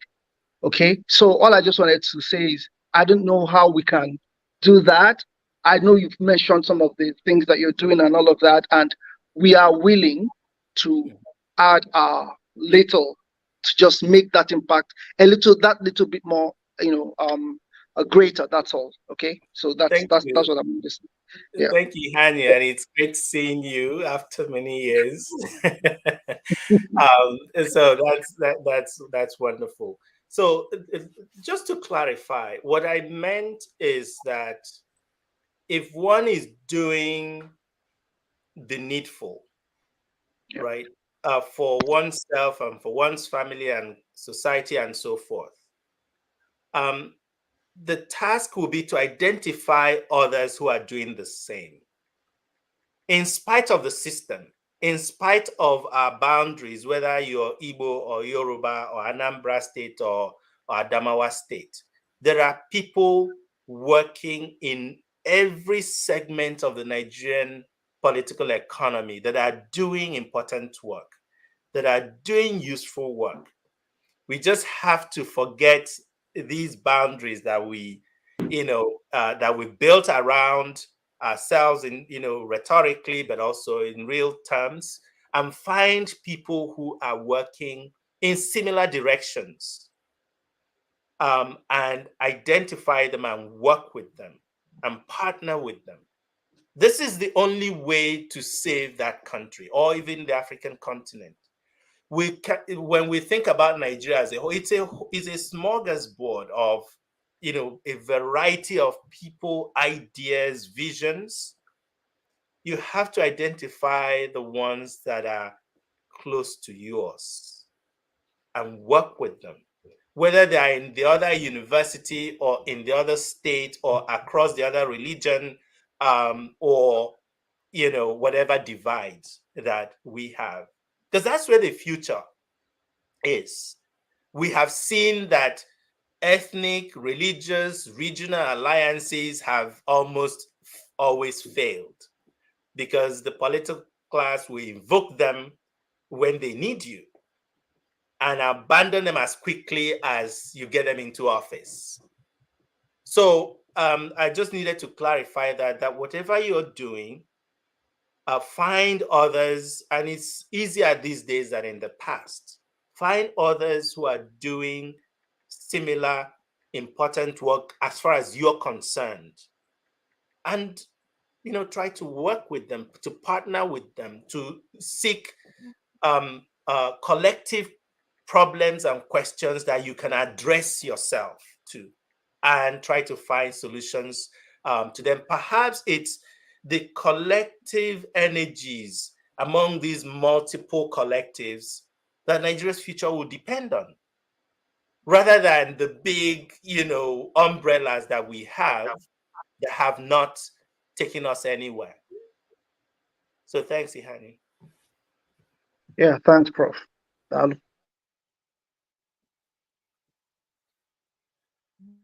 Righteous man, you're next.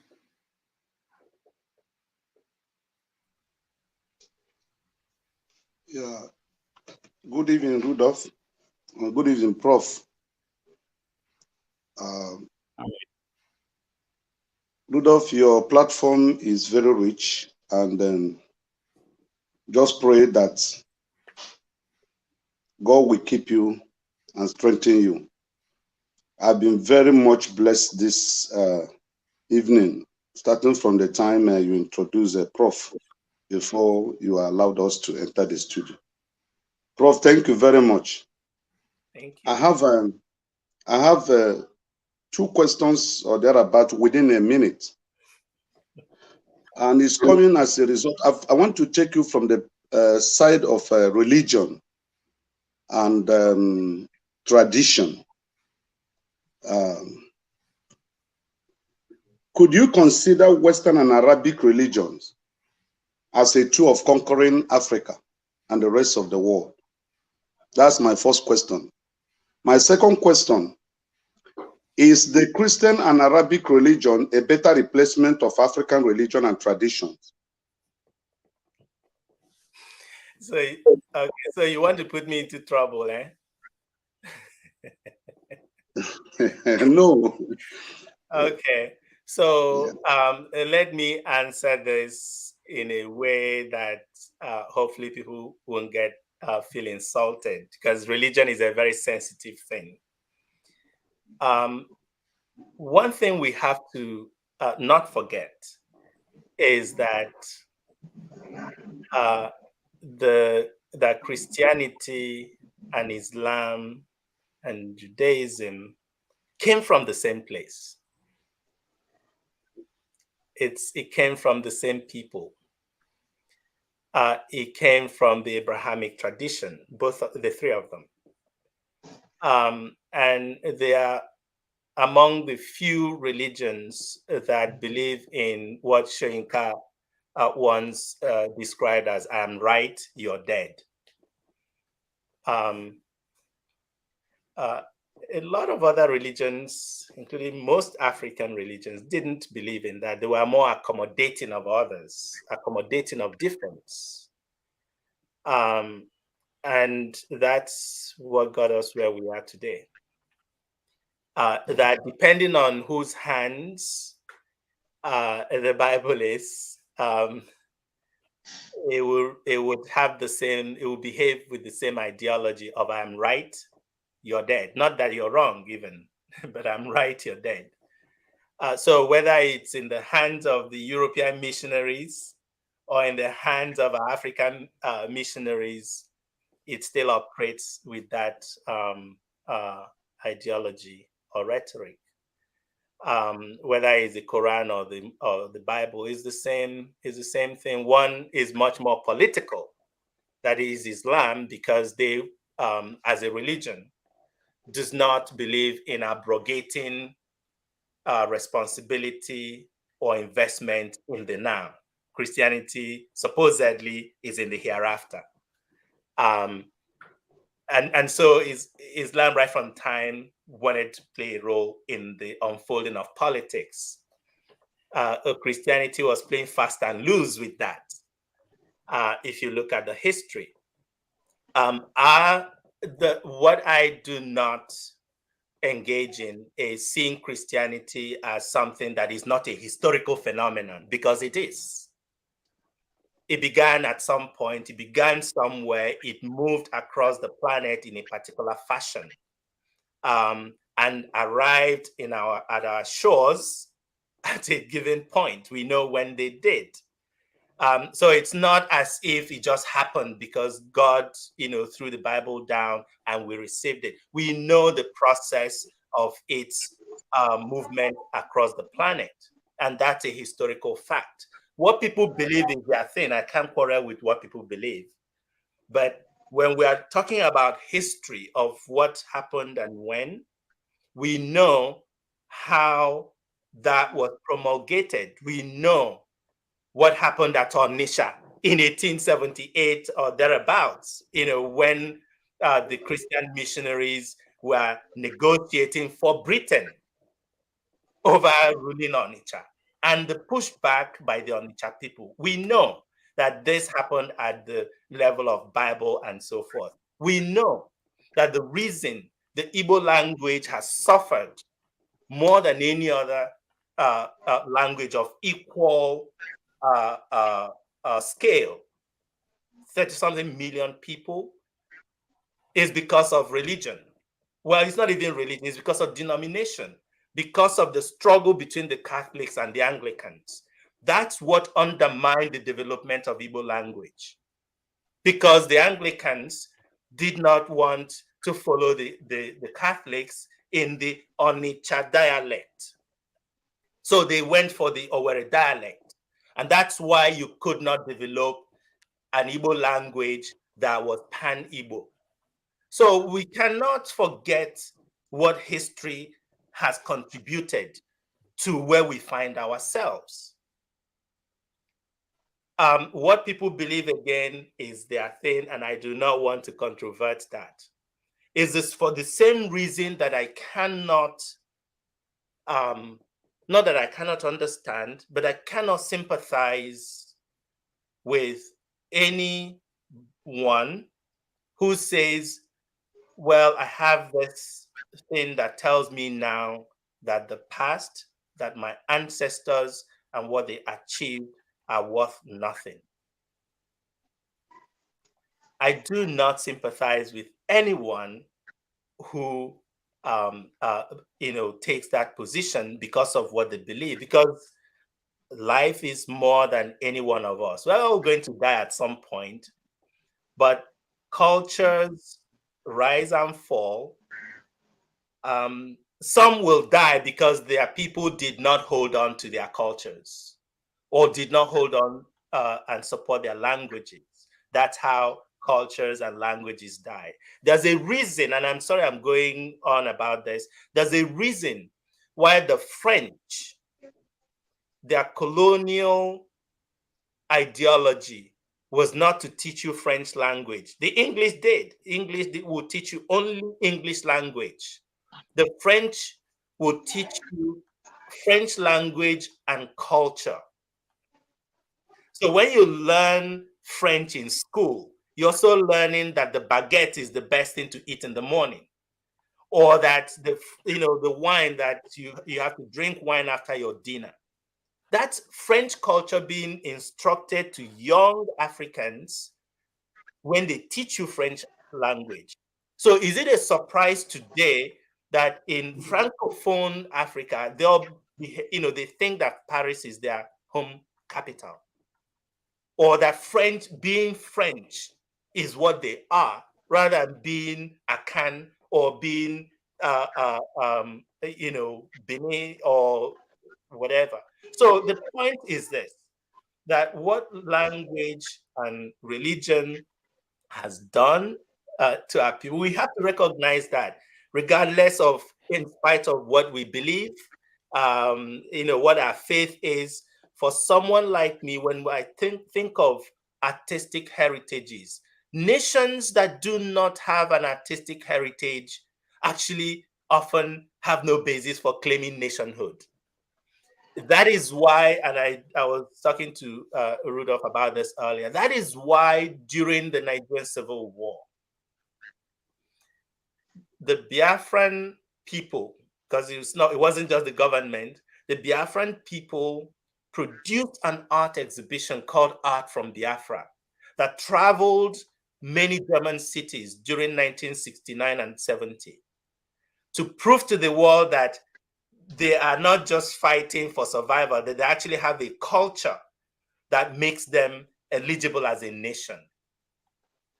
So if we now look back and see some people, because they suddenly have this faith in something, and they're destroying those very things that at a certain point we were using to argue for the rest of the world that we have a culture and therefore should aspire to be a nation, I can only have a sense of pity for those people who think that those are of no value.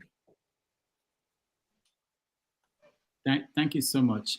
Let's go to Prince, Mazi Prince from California. Good morning, Rudolph, and good morning, Professor Chika. Mine is not questions per se.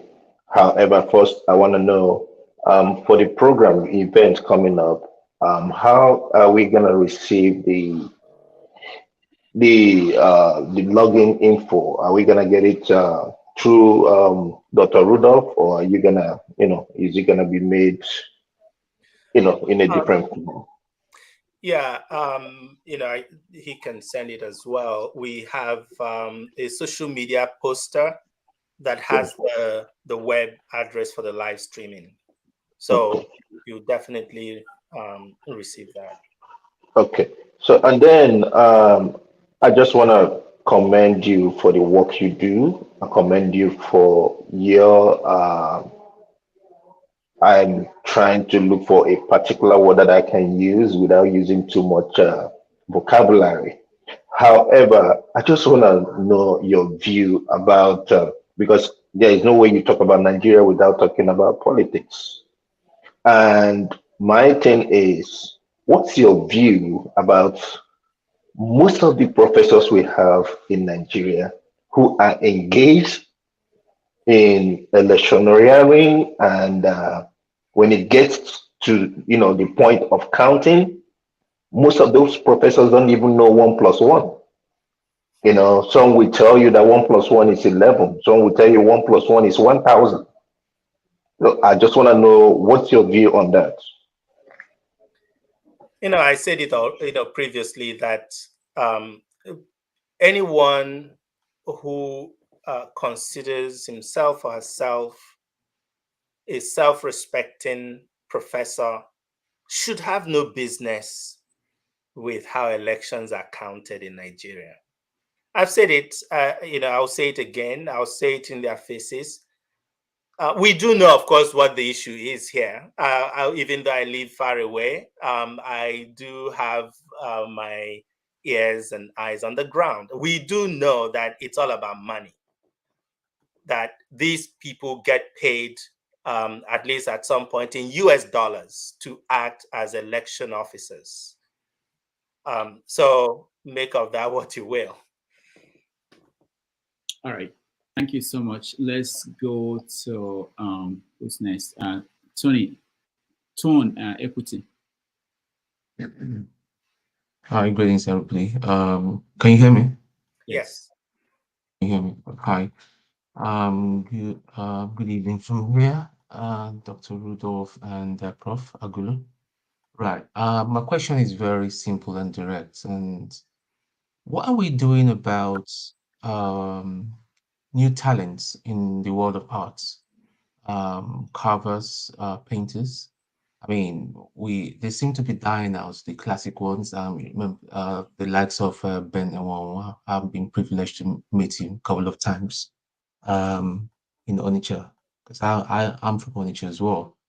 And we've got great men like you, and Chinua Achebe. What are we doing to actually nurture new talents, to identify them and nurture them?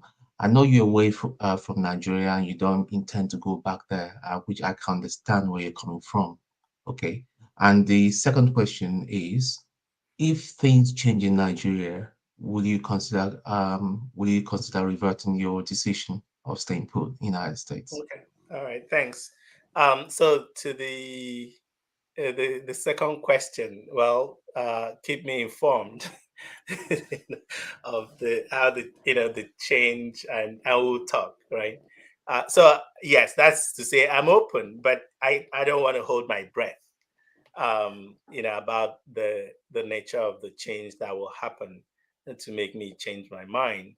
But to your other question, which I really appreciate, but you probably know that Abogidi, since you're from Onitsha, right? I only visit there. I've Oh, always okay. been in No, okay. Lagos and Sorry, England. I Yeah, misunderstood you yeah, on yeah. Onitsha. But, the point that I was trying to make is that the Abogidi, the Obi of Onitsha, is building a museum in Onitsha called the Chimedie Museum. And Yeah, I it's know. I'm from the royal family. I know. yeah. So and he is one of the more substantial collectors and patrons of Nigerian, West African, even some of contemporary African artists through his collecting practices. So the ones who deserve attention are getting attention, and the reason I say this is that it's not everyone who says, "Oh, I'm an artist," that deserves attention. The same way that it's not everyone who picks up a mic and goes to TikTok and gives a number that deserves to be paid attention as a musician, right? So the lots of young people are going into the arts, fine art, especially music, theater. There's Nollywood as a huge employer. So there's the avenues are there, but we also have to be careful about local and international arenas. That it's one thing to enter the local market and another to then go from there to the international arena. Very few make it in that second move to get our attention of museums and institutions overseas and so forth. Ben Nwangu, of course, did, and he was a singular personality in his time, right? There were very few artists of any worth from Nigeria during his time. But things have changed over the decades. You have many art schools producing students who study art. But of course, we've been talking about the failure of our academic institutions, and that also means the failure of these institutions to support the young people who are given to them to train. So in the same way that many of these universities train people in economics or in banking and finance, and they can't get jobs in banks, not because the jobs are not there. Of course, the jobs are not so much there. Prof, can I just interject? During his own era, remember, there were no art school per se. It was something that was passed down. I mean, if I remember clearly, my dad told me that there are certain clans that were given to carving and painting. Okay. Back So then. let me just correct the historical record. Ben Nwangu was 3 years old when his father died. That's the historical record. Although you will see in some writing scholarship that he learned carving from his father. But anyone who has had a child knows what a 3-year-old, can know or quote unquote learn from the father.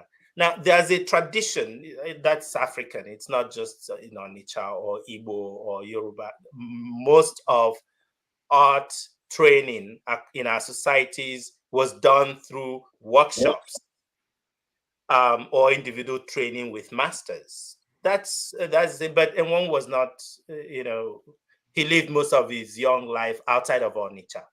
If we follow his history, in Ibadan, in Benin, in Umuahia, and so forth, he didn't really live in Onitsha for any serious length of time. And his father, who, yes, was a sculptor, but he died, too early for anyone to learn anything from his father.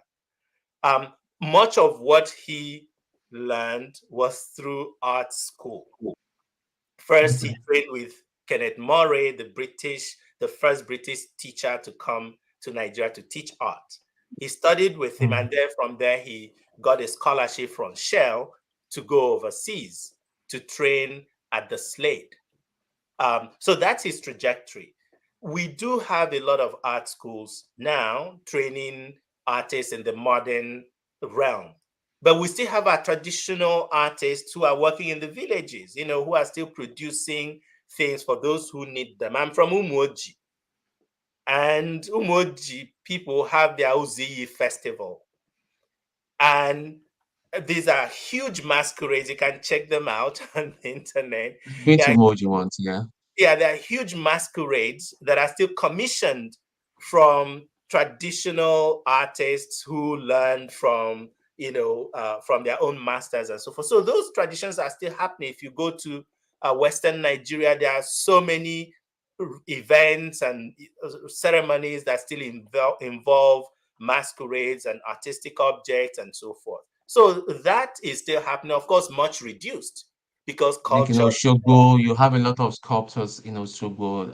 I've been, yes. I mean, Yes. There's this guy, great guy, Dejo Fakeye. He was my neighbor when. Okay, Dejo Fakeye is the son of Bisi Fakeye. Yes.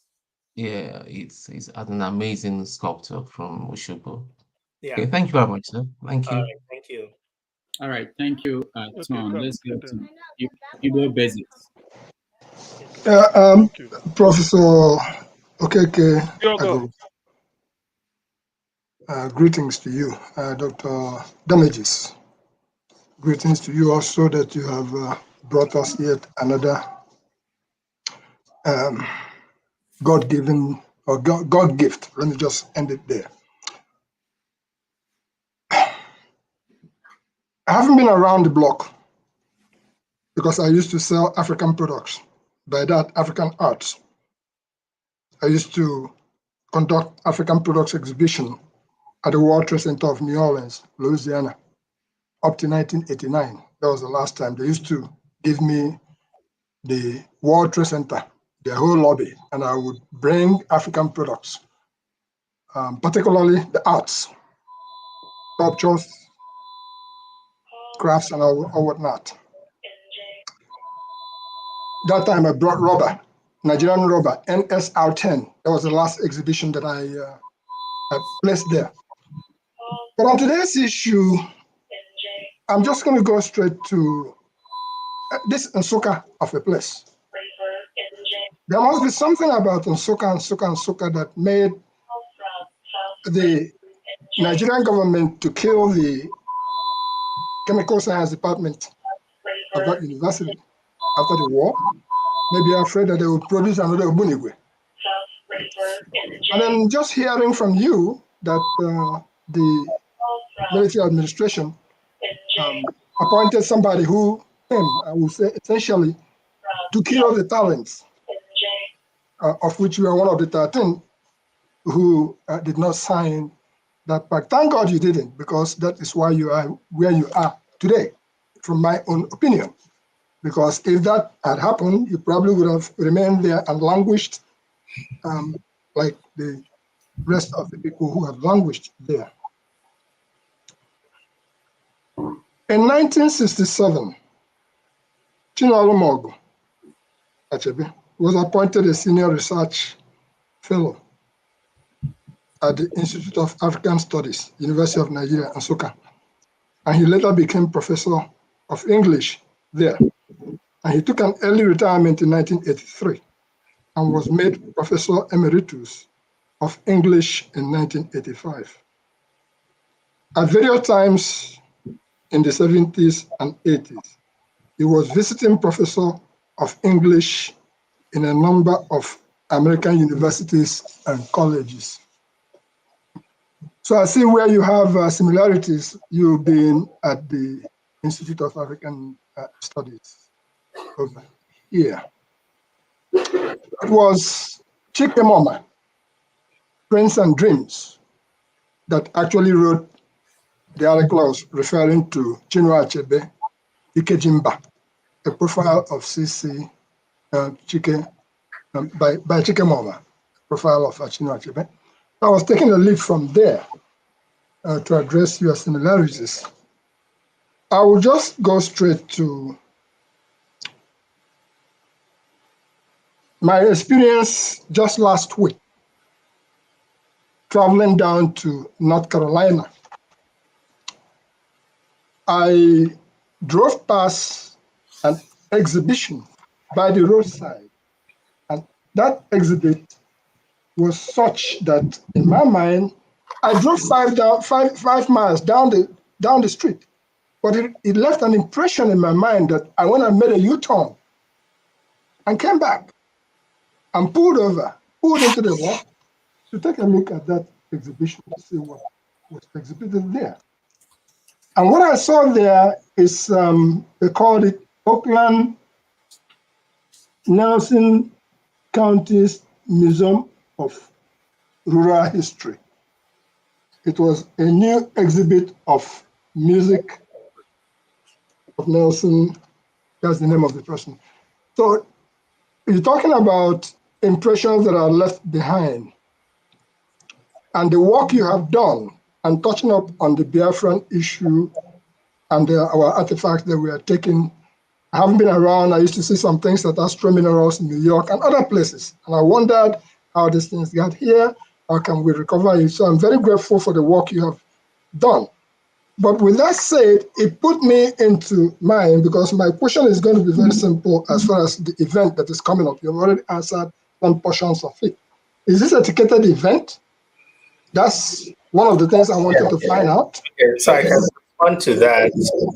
It's open to the public, but everyone needs to be registered, and it's an online registration. It's free registration. The QR code on the poster that Rudolph posted on his page, you scan the QR code, you should be able to register. Okay, that would be one of the things that personally I would find a way to make some time to get there to see for myself, because I'm trying to not just praise you for the work you're doing, but the experience I had that last week reminded me of another UNN person, University of Nigeria, Nsukka. That's his name is Lemi Ijoma. He had lived all his life in Makurdi, and he studied statistics at the University of Nigeria, Nsukka. But he took up photography. You probably may have come across or may have not. He was a student leader during the Ali Mongo period of time. So to that effect, my good friend here, Dr. Mo, who was at Seton Hall University, and seeing the work you're doing, my question is this. As I always say, if you weave your basket well, you go carry out, take and collect water. For you, have you been able to sew a network of that basket, at least identify, first of all, giant minds like you? And let me just take it from the American universities before we say go abroad. to show that kind of a basket with which Yeah, we can answer some of the questions. Okay. Okay, we have to wrap because we are running out of time. I'm done with that. Okay. I think he. Okay. Yeah. So, you know, I think there's a way that they say it. You know, like minds find each other.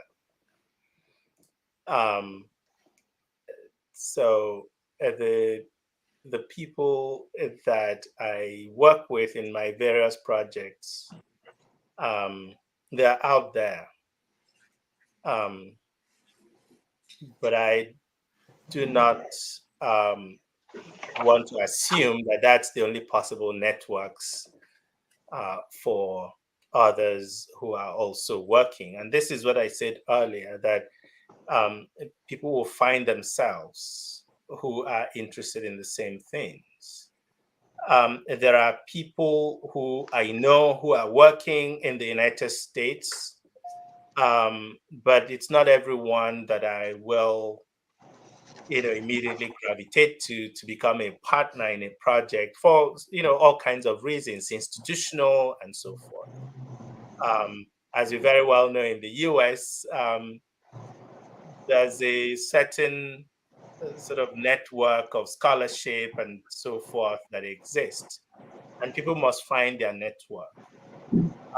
I do not identify with people, and I'm very open about this. I don't go about looking for Nigerians to work with or for Igbo people to work with. The Nigerians and the Igbo people that I work with will come my way, you know, in my work and in their own work. So I do have, you know, multiple networks of people, and some are Igbo, some are Nigerian, some are African. Most are Africans. Let me put it that way. All right. Thank you so much. Igbo Basics. We have less than we are supposed to end in 2 hours, but we are over the time. So please go straight to your question, just a question, and then we will. Okay, I'll bow to the otherwise, since I'm going to be seeing the gentleman, I just wanted to appreciate the work he's done. All right, thank you. Mazi Eddie, you're next. Yeah, thank you, Doctor. Good evening, Professor Chika. Yeah, I joined late because I was drafting petition to drag Dr. Damages to the UN for his show yesterday. But listening to you, I've forgiven Dr. Damages now. So anyway, I just jumped into the part where you were saying, where you were analyzing how the arts, African arts, where they were smuggled through Cameroon and the Calabar route. So then it occurred to me that I was thinking, what if Igbo people sold this art to the collectors? Mm-hmm. And then you made mention of the role the Reverend Fathers and the priests they played. That's where that now solved that question. That now completely dealt with that question. And so following documentaries online and on Al Jazeera and the rest, I could see that most stolen artworks, most stolen cultural heritage, they're not in the museums like the British Museum or the Louvre in France. They're actually held by private collectors, which I've forgotten the name they call this document that an organization issued to say these arts were not stolen. So basically, if you've got this art, maybe say you took one marks from Yoruba land and you take it to this place, if they issue you that certificate, you can take it to anywhere in the world and say this belongs to me. It's no longer stolen. So having those type of things, I understand where you're going with this, and I appreciate that question. Again, there are corrupt systems everywhere. What you're referring to is what happens in many Nigerian national museums, because they are the ones authorized by government to certify artifacts that are being exported, to make sure that they are not protected objects. So, as with everything, in Nigeria, you will find someone who is willing to accept money to sign a document or to stamp something that is already prohibited from leaving Nigeria to say, oh, it's good to go. And then these people will take that document to go and show to say, you see, it's genuine. But anyone who is really serious about these things know that even when a document purports to have been signed in 1970, because that's really the year that the UNESCO convention, there's another UNESCO convention that covers anything that left Africa before 1970. They don't have a lot of problems. And so what you have a lot is that collectors go and find someone who is willing to testify either by signature or by verbal testimony that whatever this object is left Lagos in 1968, so that 1970 cutoff is avoided. The other is outright forgery. We're dealing with forgeries, case in Nigerian politics today, however it's decided. But, forging documents is a big thing in Europe, in America, and elsewhere. So anyone who wants to hide a stolen good will find a way to, if it means forging documents, they will do that. But that's still outside of the question of the things that we know where they are, the things that we know who took them, especially like the Benin bronzes. We know the date they were taken. We know who took them. We know where they were kept. We know who is still keeping them. There are other things that are gray areas that you don't actually have documentation about how they left Newi, let's say, and ended up in Berlin. That will require a lot more research. That's what they call provenance research.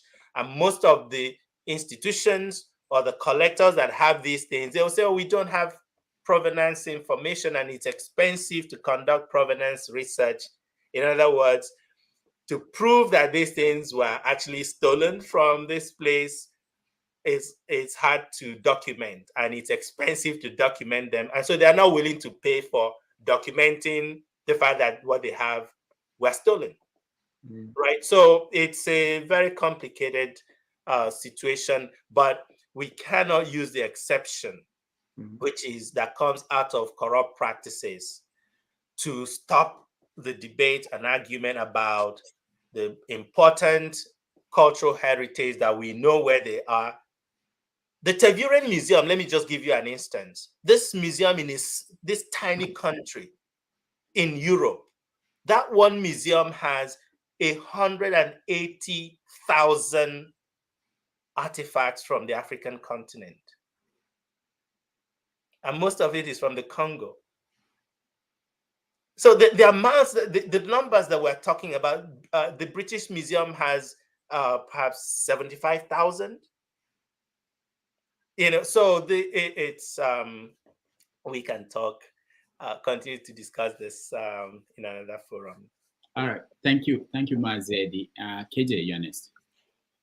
Thank you, Prof. I've listened to you right from the onset of the program, and I so enjoyed listening to you. In fact, you speak as if you are singing, so it kind of very entertaining. I appreciate that. It doesn't come easily. It comes with a lot of work and all that. Thank you so much for your work. I was reading an article some time ago when they returned the famous Benin marks. And the lady writing said, they are returning these things to Africa when they no longer hear our languages. So how will the people now communicate with the marks? They don't understand Igbo any longer, don't understand Benin any longer. So if they returning, just return. If they have taken off the powers behind, and they're bringing us the Bali back. However, which buttresses what I'm trying to say. Now I will go a little bit out of what you have asked so far. I want to say, coming from the East, we have been struggling here to understand. Growing up, we are told that elders do not abandon their young. But these days, we see that the elders of the East seem to be disconnected, especially those in political offices, from the young. we are all speaking these different languages and have different approach. What could be, is it development or what? What is it? They are more concerned that our elders would rather take the side of the aggressor against the young than to take the place. One my late father used to say that you don't give out your child. If your child has done something at the village square that is wrong, you first side with your child, and then when you bring your child back, you correct your child and say this what you have done is wrong. But now in our present political setup, our elders go to the marketplace and say, go and get Rudolph. He's the one who has done this thing, and it is wrong. We condemn him. Instead of defending Rudolph and bring. So my question would be, sir, why do you think that our elders are so quick to siding with, outside of the Igbo land, outside of Igbo youth, rather than siding with their own people?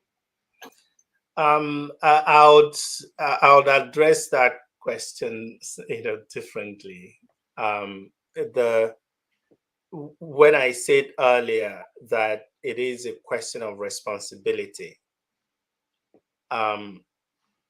when you actually look at the Nigerian population, it's called like all of Africa. They are young populations, meaning that a vast segment of their populations are in the youth category. So what does it mean? And this is a fundamental question. What does it mean for one to say that the youth have an idea about what is good or how they imagine their society, but it's the elderly politicians that are, standing as a roadblock to the community's aspirations? Is it because we allow them to continue in their ways? Or is it because the youths themselves are also already compromised? In other words, who are these youths? They are or were university students. How were they conducting themselves when they were university students? And from there, you can extrapolate when they become adults. So really the problem, the Igbo will say the problem is from the head stream, or maybe, and when you go to the head stream and dirty the river, the entire stream, get muddied and useless. So we're talking about a fundamental question about our societies, and it's not just Igbo, right? It's our societies in Nigeria and elsewhere on the continent.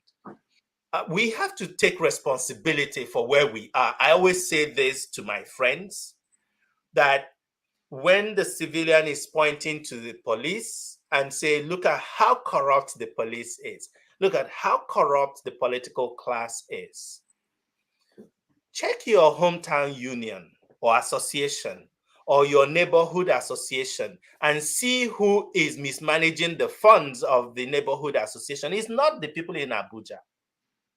It's not, the governor. It's your neighbor, it's your brother, it's your uncle. The police is your wife, is your husband, is your child, is your parent. So if they're acting in that way, who is supporting them? If not their friends and family that benefit from them. The problem that we have had in Nigeria and elsewhere is that we only complain when the other person is the one feeding off of our national heritage. That's only when we complain. If it's our brother, our cousin, our person that is there, we look the other way. We only find out that there's a problem when we perceive ourselves to be outside of the feeding tube. So it's not just enough to divide this into, youths and elders. What is the responsibility of the youth themselves to self-educate if they did not get good education? To self-educate. We find this as a big problem in Nigeria today, even with the youthful population, with a lot of ignorance about their own histories. And so they construct imaginaries about what was and what should be, and use that as a basis for defining a vision for the society. It goes nowhere. So as much as the elders have failed, and that is true, the political class have failed, and that is true, how is the non-elderly, non-political segments of the population insisting on doing the right thing? My sense is that they already also are not really talking about the right thing, but how to get in, or to have their own person get in. And that is a fundamental problem that we have today. And we have to take responsibility for that. All right. Thank you. Thank you so much. CM, you're next.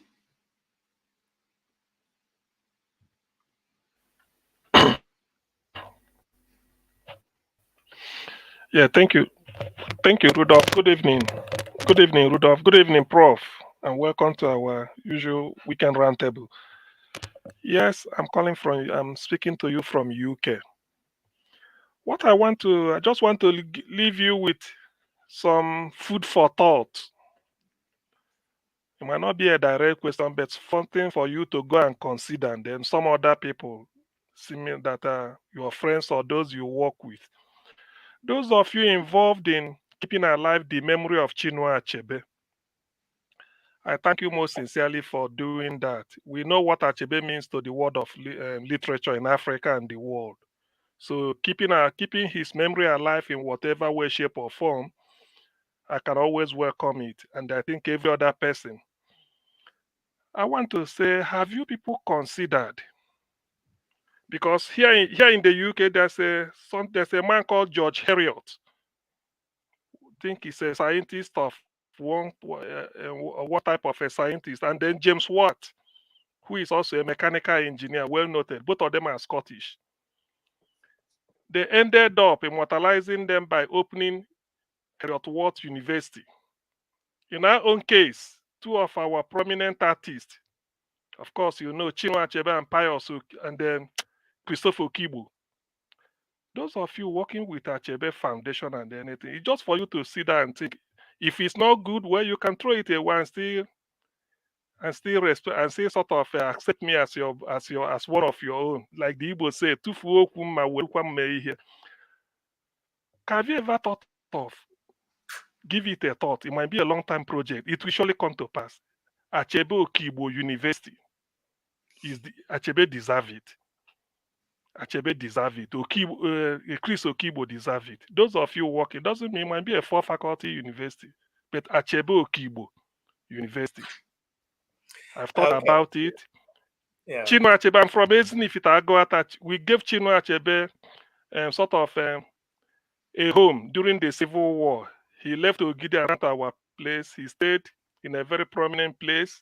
That's where he stayed before he moved down to here. Like what I read in his biography by Ezenwa Oheto.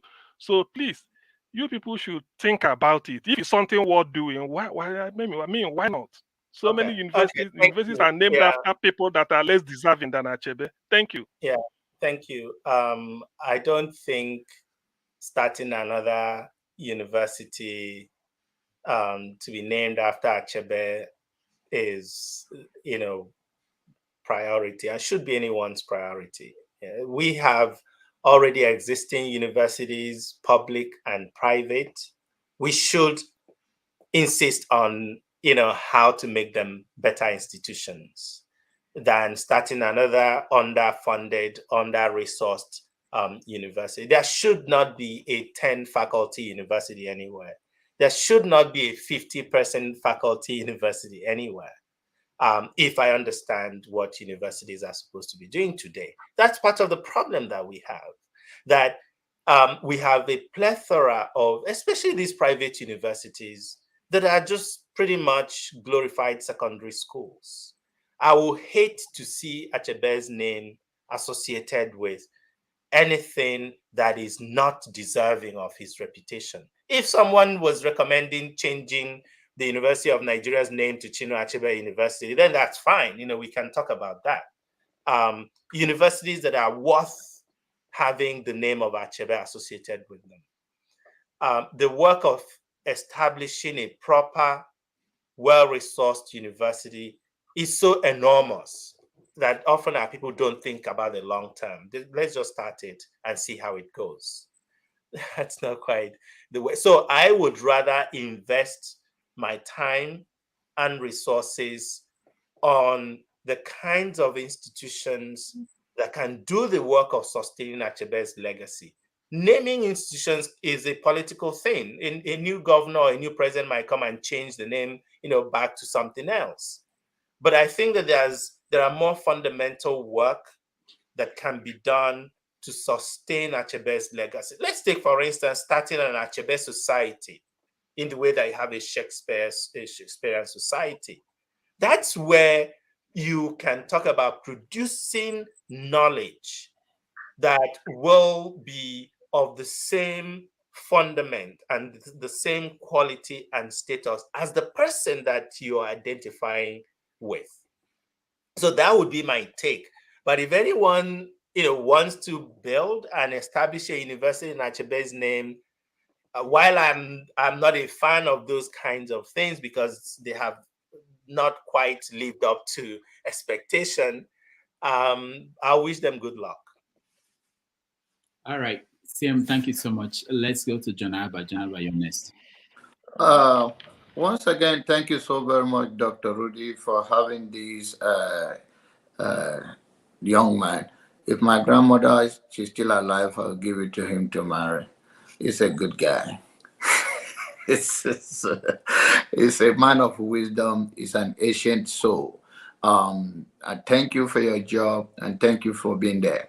I listened on YouTube from the very beginning before I joined the program live, and most of my questions and you have answered it. But I want to ask you one question that you also have answered, Rudolph, because it's vice versa. Rudolph asks you whether you are going back to make impact somebody else, and you say that you have been making you will make a better impact from where you are, and I think the same thing is doing, and maybe many of us are doing. So that is have the opportunity to speak in the bigger volume than where you think you can be marginalized or you think your life can be in danger because of your stand. But what do you think is the impact on our present situation, impact of religion, politics, and even education that you want to see, even if it's not in your lifetime, that you want to address for the future? And then as I round up, what is your next project for all Africa? So let me take the last part. The Africa World Initiative is a new institution. It's a new center here at Princeton. We have been working with stakeholders to define, because we don't do things in a rush just to be seen. There's no important work that doesn't take time laying the grounds. During the last administration, we had, substantial conversation with the one person in that administration I actually admired, which was the vice president. We had substantial engagement and discussions with him about technology innovation, in the Nigerian system. And we are continuing with that conversation with a few people that remain, and new ones that will come in.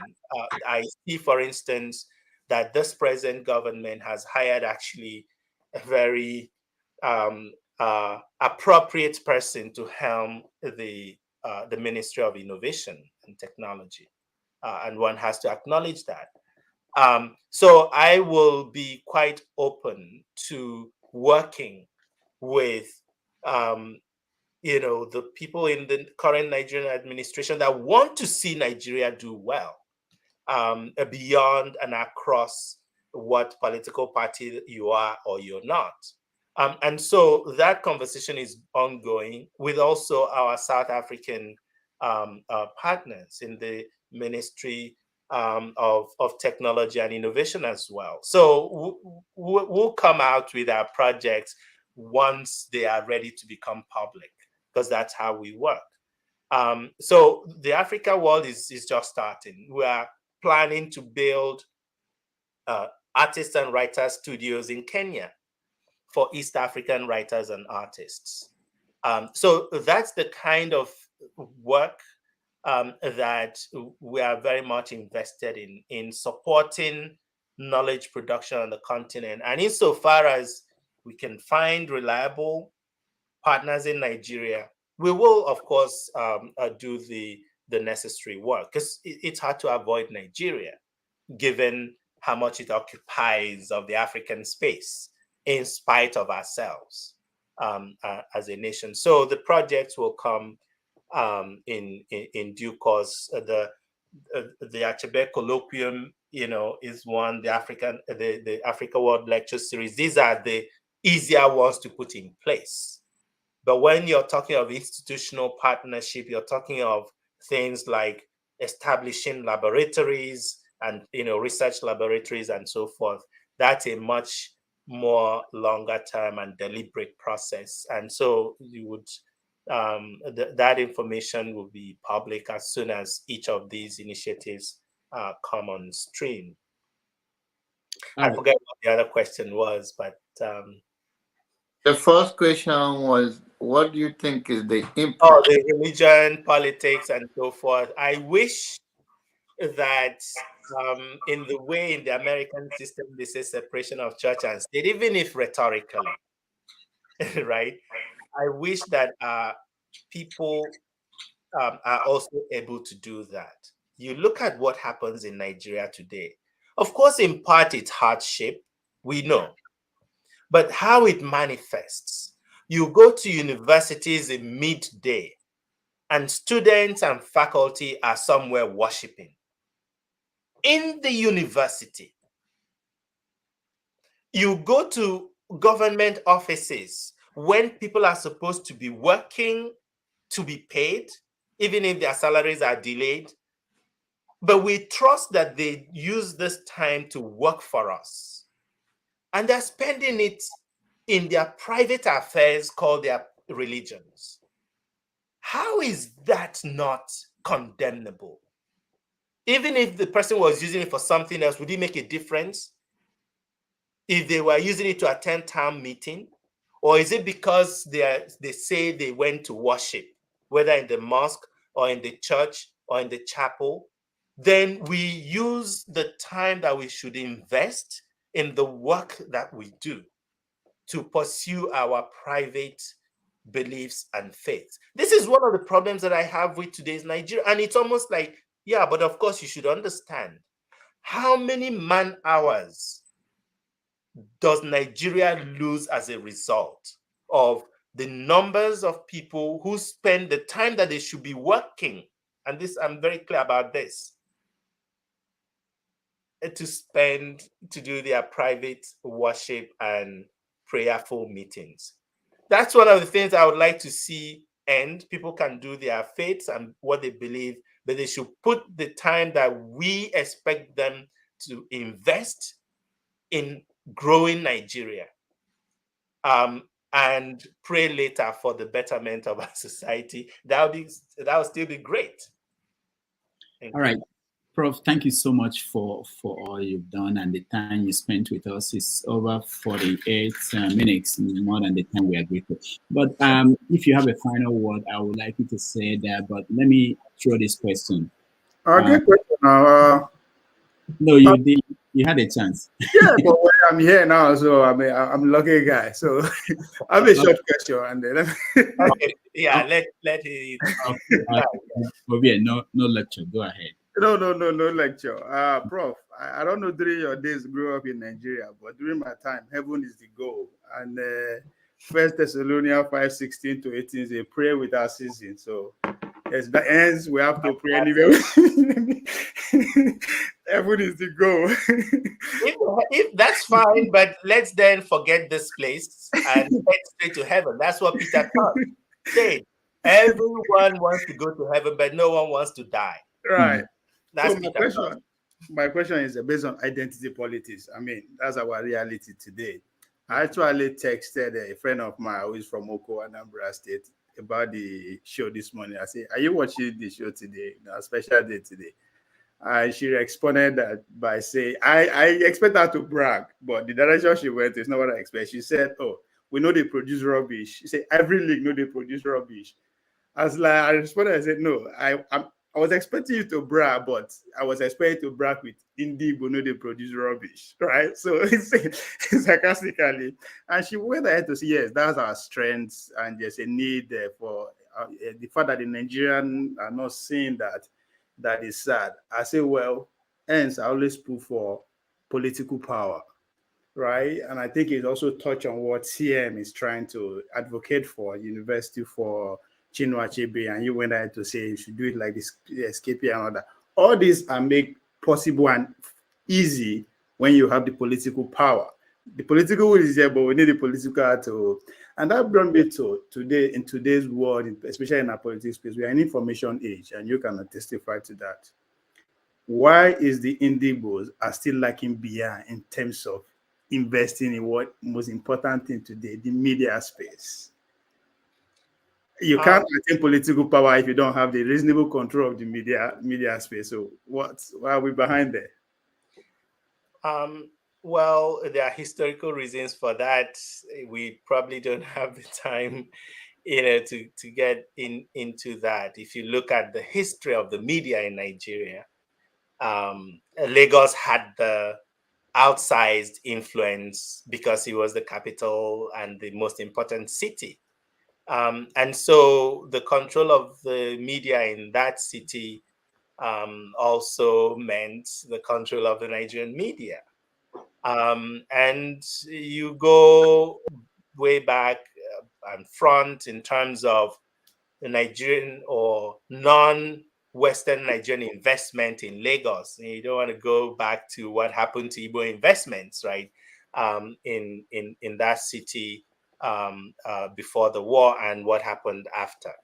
But I think the political class, and I'm not advocating for politicians to set up media, because what you're asking them to is to set up their own media political arms. And I'm not, that's their thing. We do know that Nigerian politicians, they almost always have some radio stations, some internet or TV stations that they sponsor to become a mass communication. Sorry to interject. Even to listen to people like you, there's nowhere I will see your face on LTV channels, Arise, and all that. Okay, so let me put I'm not saying that is what a Rudolph represents, but that's a different thing. The media that you're referring to in Nigeria today is mostly subservient to the political class. Yes. If you look at what happened with the media in this election cycle, the so-called Lagos media, and where they were in all the debates and that were going on, you get a sense of their political leanings. That's to be expected. The problem is people like me, I'm not interested in appearing on any Nigerian TV. I have absolutely no interest in that. What would be the purpose? Is it because you believe that the right kind of people are listening to NTA, or that the Nigerian youths are listening to NTA? The reason I came to, Rudy's platform is precisely because he reaches a certain segment of African youth and audiences. That's why I saw it as, in fact, a duty to appear on this platform. And insofar as there are other platforms like this, I do not mind being involved, spending my time to reach a segment of Nigerian youthful population and youthful-minded elderly ones as well, right, who are thinking about the future of our country. So this day and age where you have multiple platforms, it is also their responsibility to find the right voices rather than the more popular ones, which is what you have in most of the online media. They are looking for who has the greatest TikTok followers so you can listen to what they have to say. That's fine too. But if that comes at the expense of information that would help sustain us, intellectually, politically, socially, and so forth, that's where there will be a problem. So we should call for more platforms like the one that we're on today. All right, thank you, Obie. And finally, let me throw in this question about. Somebody said I should not invite him. No, I decided I will come to you, sir. So I'll come to you. I look forward to seeing you. All right, thank you, Obie. So, Prof, someone like Professor Charles Soludo, the governor of Anambra State, is someone who was a graduate of UNN, very smart. People had high hopes in what he would do in Anambra State, and I know you are from Anambra State. How do you assess his performance so far, and especially the way he interfered or intervened in the election that just passed? Okay, I noticed that you used the past tense, that people had. Oh, well, the assessment so far is if you go on the street and talk to people, the impression is that, and I tell them, no, yeah, the impression is that they lost hope. I don't think so, but yeah. So I think there are two things here. His work as the governor of Anambra State, and his work as a political partisan, right? I think that as a political partisan, I personally did not appreciate how he engaged with pre-election debates and activities or utterances, in fact, from him with regard to Peter Obi. I did not appreciate that. There's no question that one should not have expected him to be campaigning for Peter Obi because they are in two different parties. But I think that at some point he, became more personal in terms of his criticism of Peter Obi.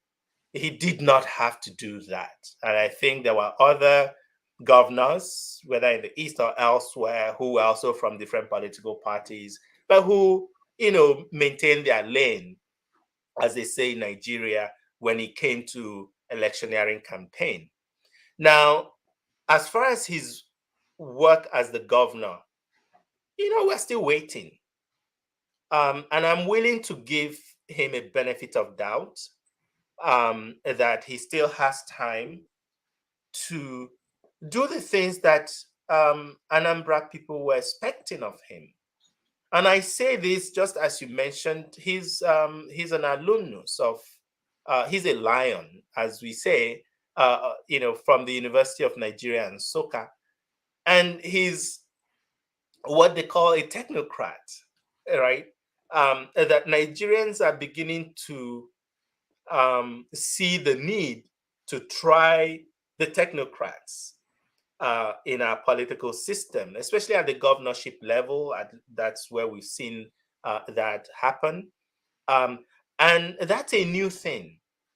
So there's an extra burden on people like him to represent this group that now have the opportunity to govern, to run the affairs of their people, to show why it can be different, to show why technocratically minded politicians, and also based on his experience, can deliver the things that the people of Anambra State, expected of him when they voted him to power. And it's the same thing that looking to our neighbor Abia State with OT as the new governor of Abia State, people are waiting to see that the rot that was in that state for many years, the incredible kleptocratic dispensations that we had in Abia State, that's now a thing of the past. So, OT has a burden in the same way that Soludo does have the same burden in Anambra State. Anambra is a bit luckier in terms of the recent past with their governors compared to Abia State, or Imo State even. But in terms of security, in terms of infrastructure, in terms of the well-being of the people of Anambra State, the state institutions, and their roles in the affairs of ordinary citizens, we're still waiting to see him begin to deliver on those, because that's when the state and citizens will say, yeah, I think we made the right choice by electing someone of his experience and intellectual caliber.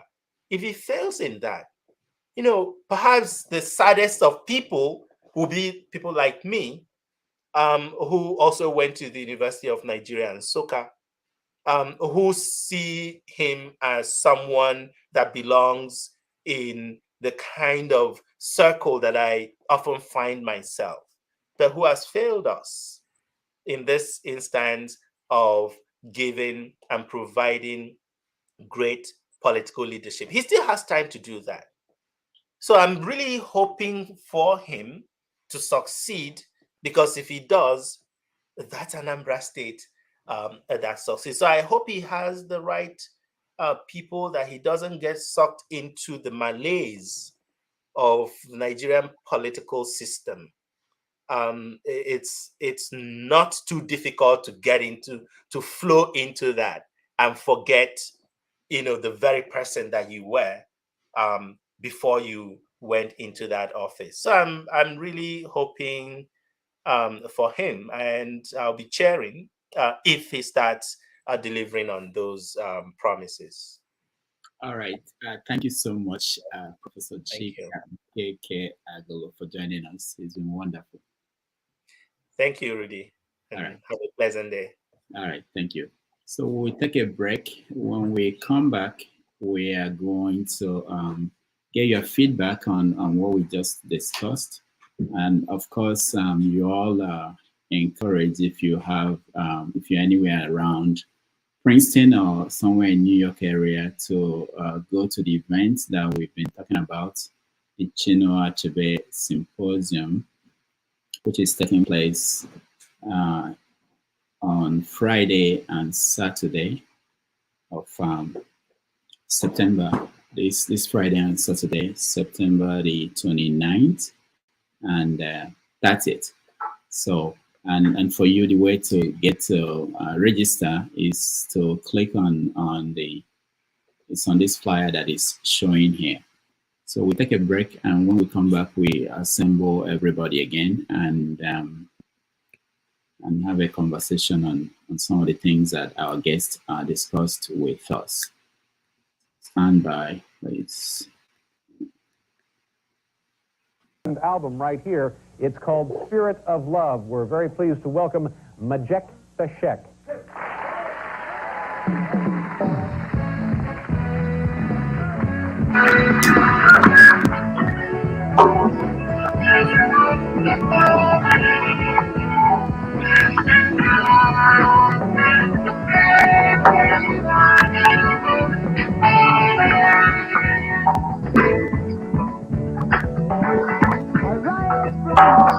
Arise from the sleep, rise from the sleep, America.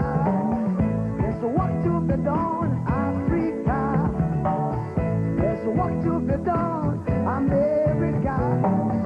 But if we unite, we will be free. So long, too long, so long, too long. We've been sitting down so long. We've been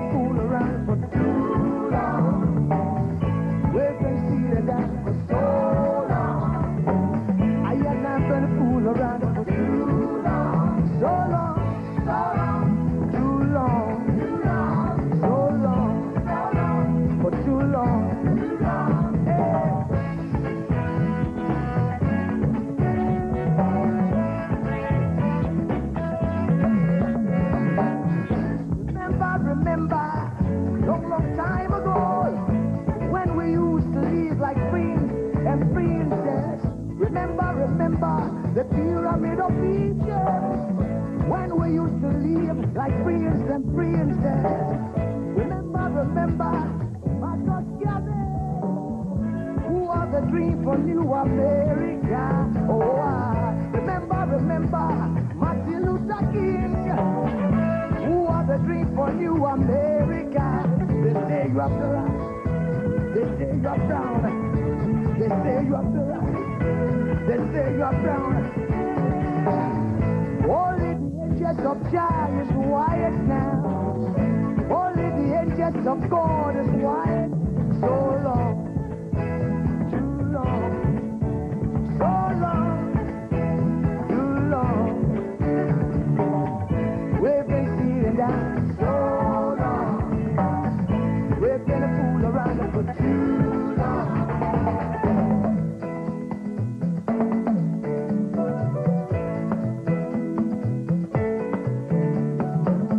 Arise from your sleep, Africa.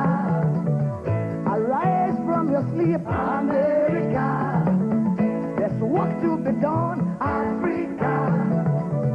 So much work to be done, America. But if we unite, hey, we will be free so long, too long, so long, too long. So long.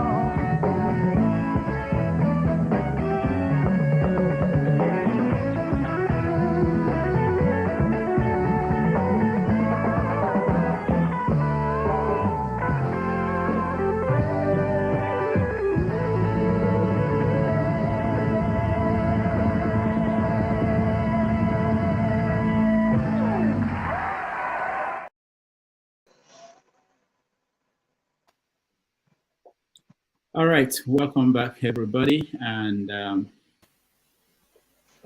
it's nice to have you today. Before we left, I was talking about the conference. I think I muted myself and I was speaking. So for you, if you want to come to the conference, it's on the 26th. Sorry,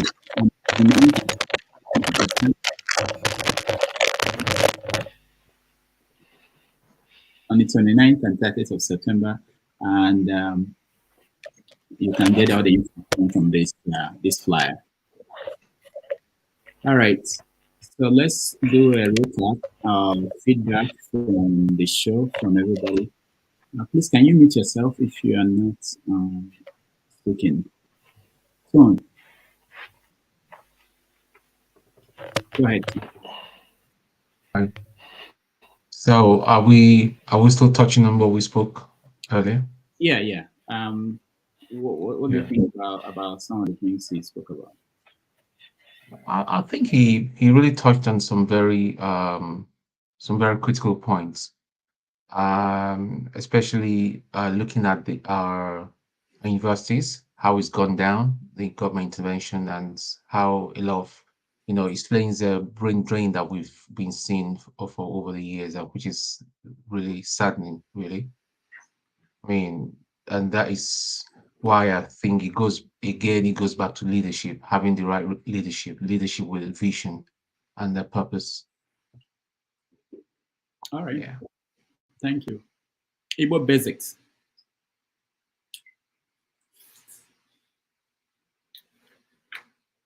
Are you with us? Unmute yourself, please. Okay. Well, the gentleman has done well, and like what I was saying at a point in time, there's a lot more to be done. There's a lot more to be done. I'm glad that you handled the program the way you did today, because the gentleman that came in yesterday, by the time he left this program, people were really very, very angry, because all he was doing was dancing around reality. He may be a lawyer, but the people didn't take it kindly. We've had people who come into this program, and at the end, I think it was a few weeks ago, we clapped for that person. That means the person really came across, and we appreciated their presentation. Because these things are very short for us. As much knowledge as we may have that we want to give out, we don't really have that luxury of time. I'm still learning how to simply come in, ask a question, and leave it there. If I want to have a one-on-one with anybody, then I'll find a way, wherever that person is, I'll get to the person, and then we can talk as much as we would like to talk. I see even on the comment section, thank God I didn't make anybody gloat, because somebody was already calling me Zebrodaya. That's okay too, because I was about to I had a conversation with Zebrodaya yesterday, and the question that I had asked Zebrodaya was about the Civil War.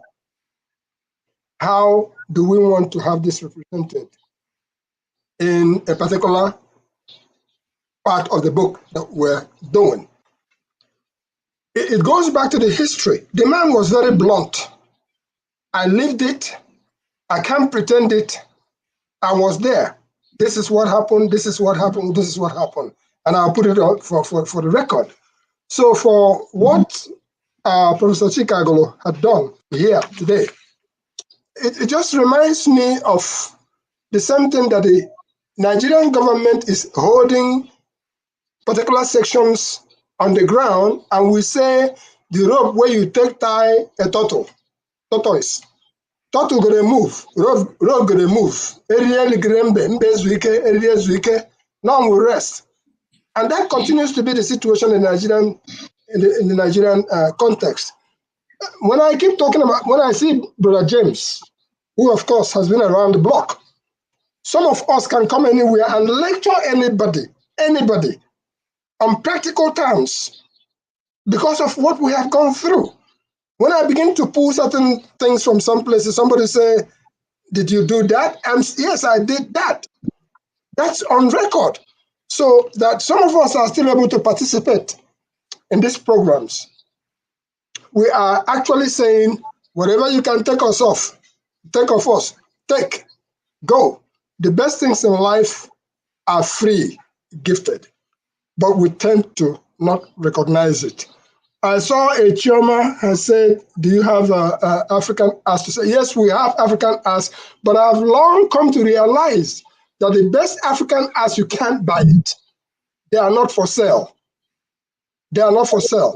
You may be able to get a little piece of some of the things so you can keep it for your children to learn from. And I was talking on this program a couple of weeks ago, how I went to the stream in my village, and I saw a particular stone that I brought out of the stream. It was so unique. I haven't seen something like that before. I tried to take it away from that stream. And the children there said, no, you're not living here with that. They took it back from me. In spite of who I am, they threw it back into the river. And then they get the history behind it. So what am I trying to say, Dr. Damages, is that when I begin to say something about when I was traveling to North Carolina and I saw a small museum and I had to go make a U-turn and come back, I took pictures of it, and it reminded me of somebody who was now asking me what we can do about a particular person who just turned 80 years old. As a matter of fact, Lemi Ijoma. If you Google Lemi Ijoma, you see that a lot of our people have done work that some of us cannot even dare or touch. A bunch of them came out of the University of Nigeria and Nsukka. And that's a place where we shouldn't be joking with. We have to find a way to continue to, I'm not saying that there are not other places, so there are.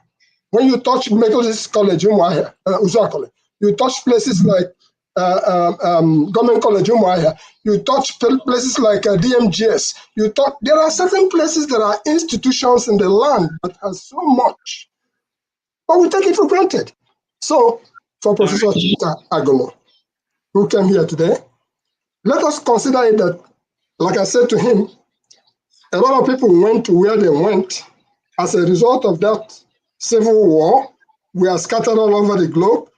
And by the special grace of God, at one point, be it in our lifetime or not, at some point, those people will see to it that that nucleus called Eastern Nigeria. I always refer to it as Eastern Nigeria so that people understand. So that that nucleus will never be stamped out. It will never be stamped out. But the political leaders at home, we have to find a way to make sure we deal with them, to realize that I am where I am today for a reason. Rudolph is where he is today for a reason. CM, James, all of us. And we are, like, I just pray that by the time we come back, we don't be like the Russians who went to the moon in those days. And by the time they were coming back, they didn't find a place to land. I think some of us will remember what happened recently. I may be saying stuff because I'm in a program, but all the same, Dr. Damages, I'm glad. Please continue the work. I'll do the best I can. Princeton is down the street. I will make sure that I find my way to Princeton to be a part of what they're doing. I'll register. All right, thank you. Thank you so much. For next Sunday, just to announce that we are going to have, that's October 1, Nigeria's Independence Day. We're going to have 3 wonderful guests. We have Farouk Barogi, Moses Sochono, and Dr. Osmond Abo. They wrote a book called This Life, No Balance. It's coming out on October 1. So they will be here on this program on Sunday to talk about their work. Some of you may know Farouk Barogi. Of course, some of you may know Moses Ochono. OC Abo has always been part of this this conversation we have every now and then. So they will be here on Sunday next week. All right. Let's go to Mr. James.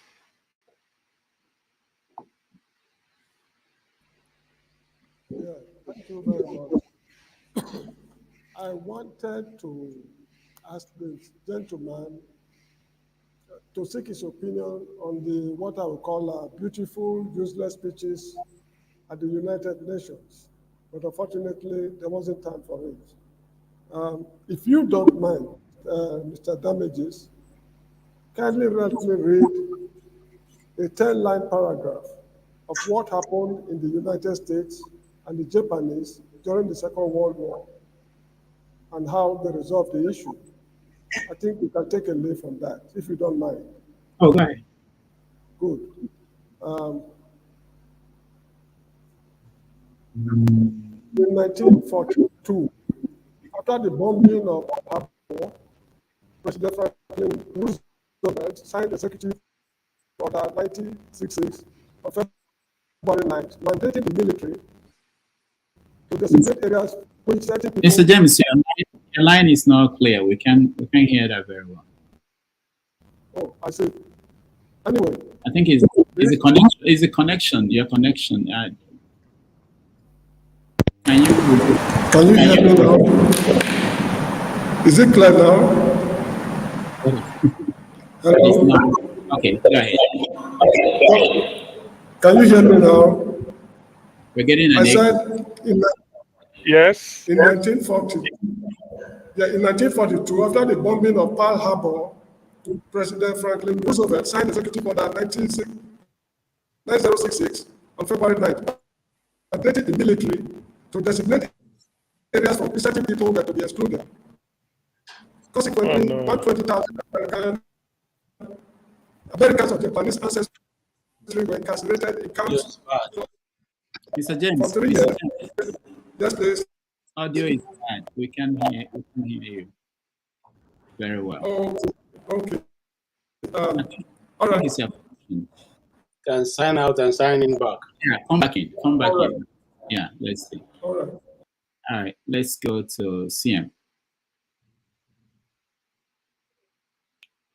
CM.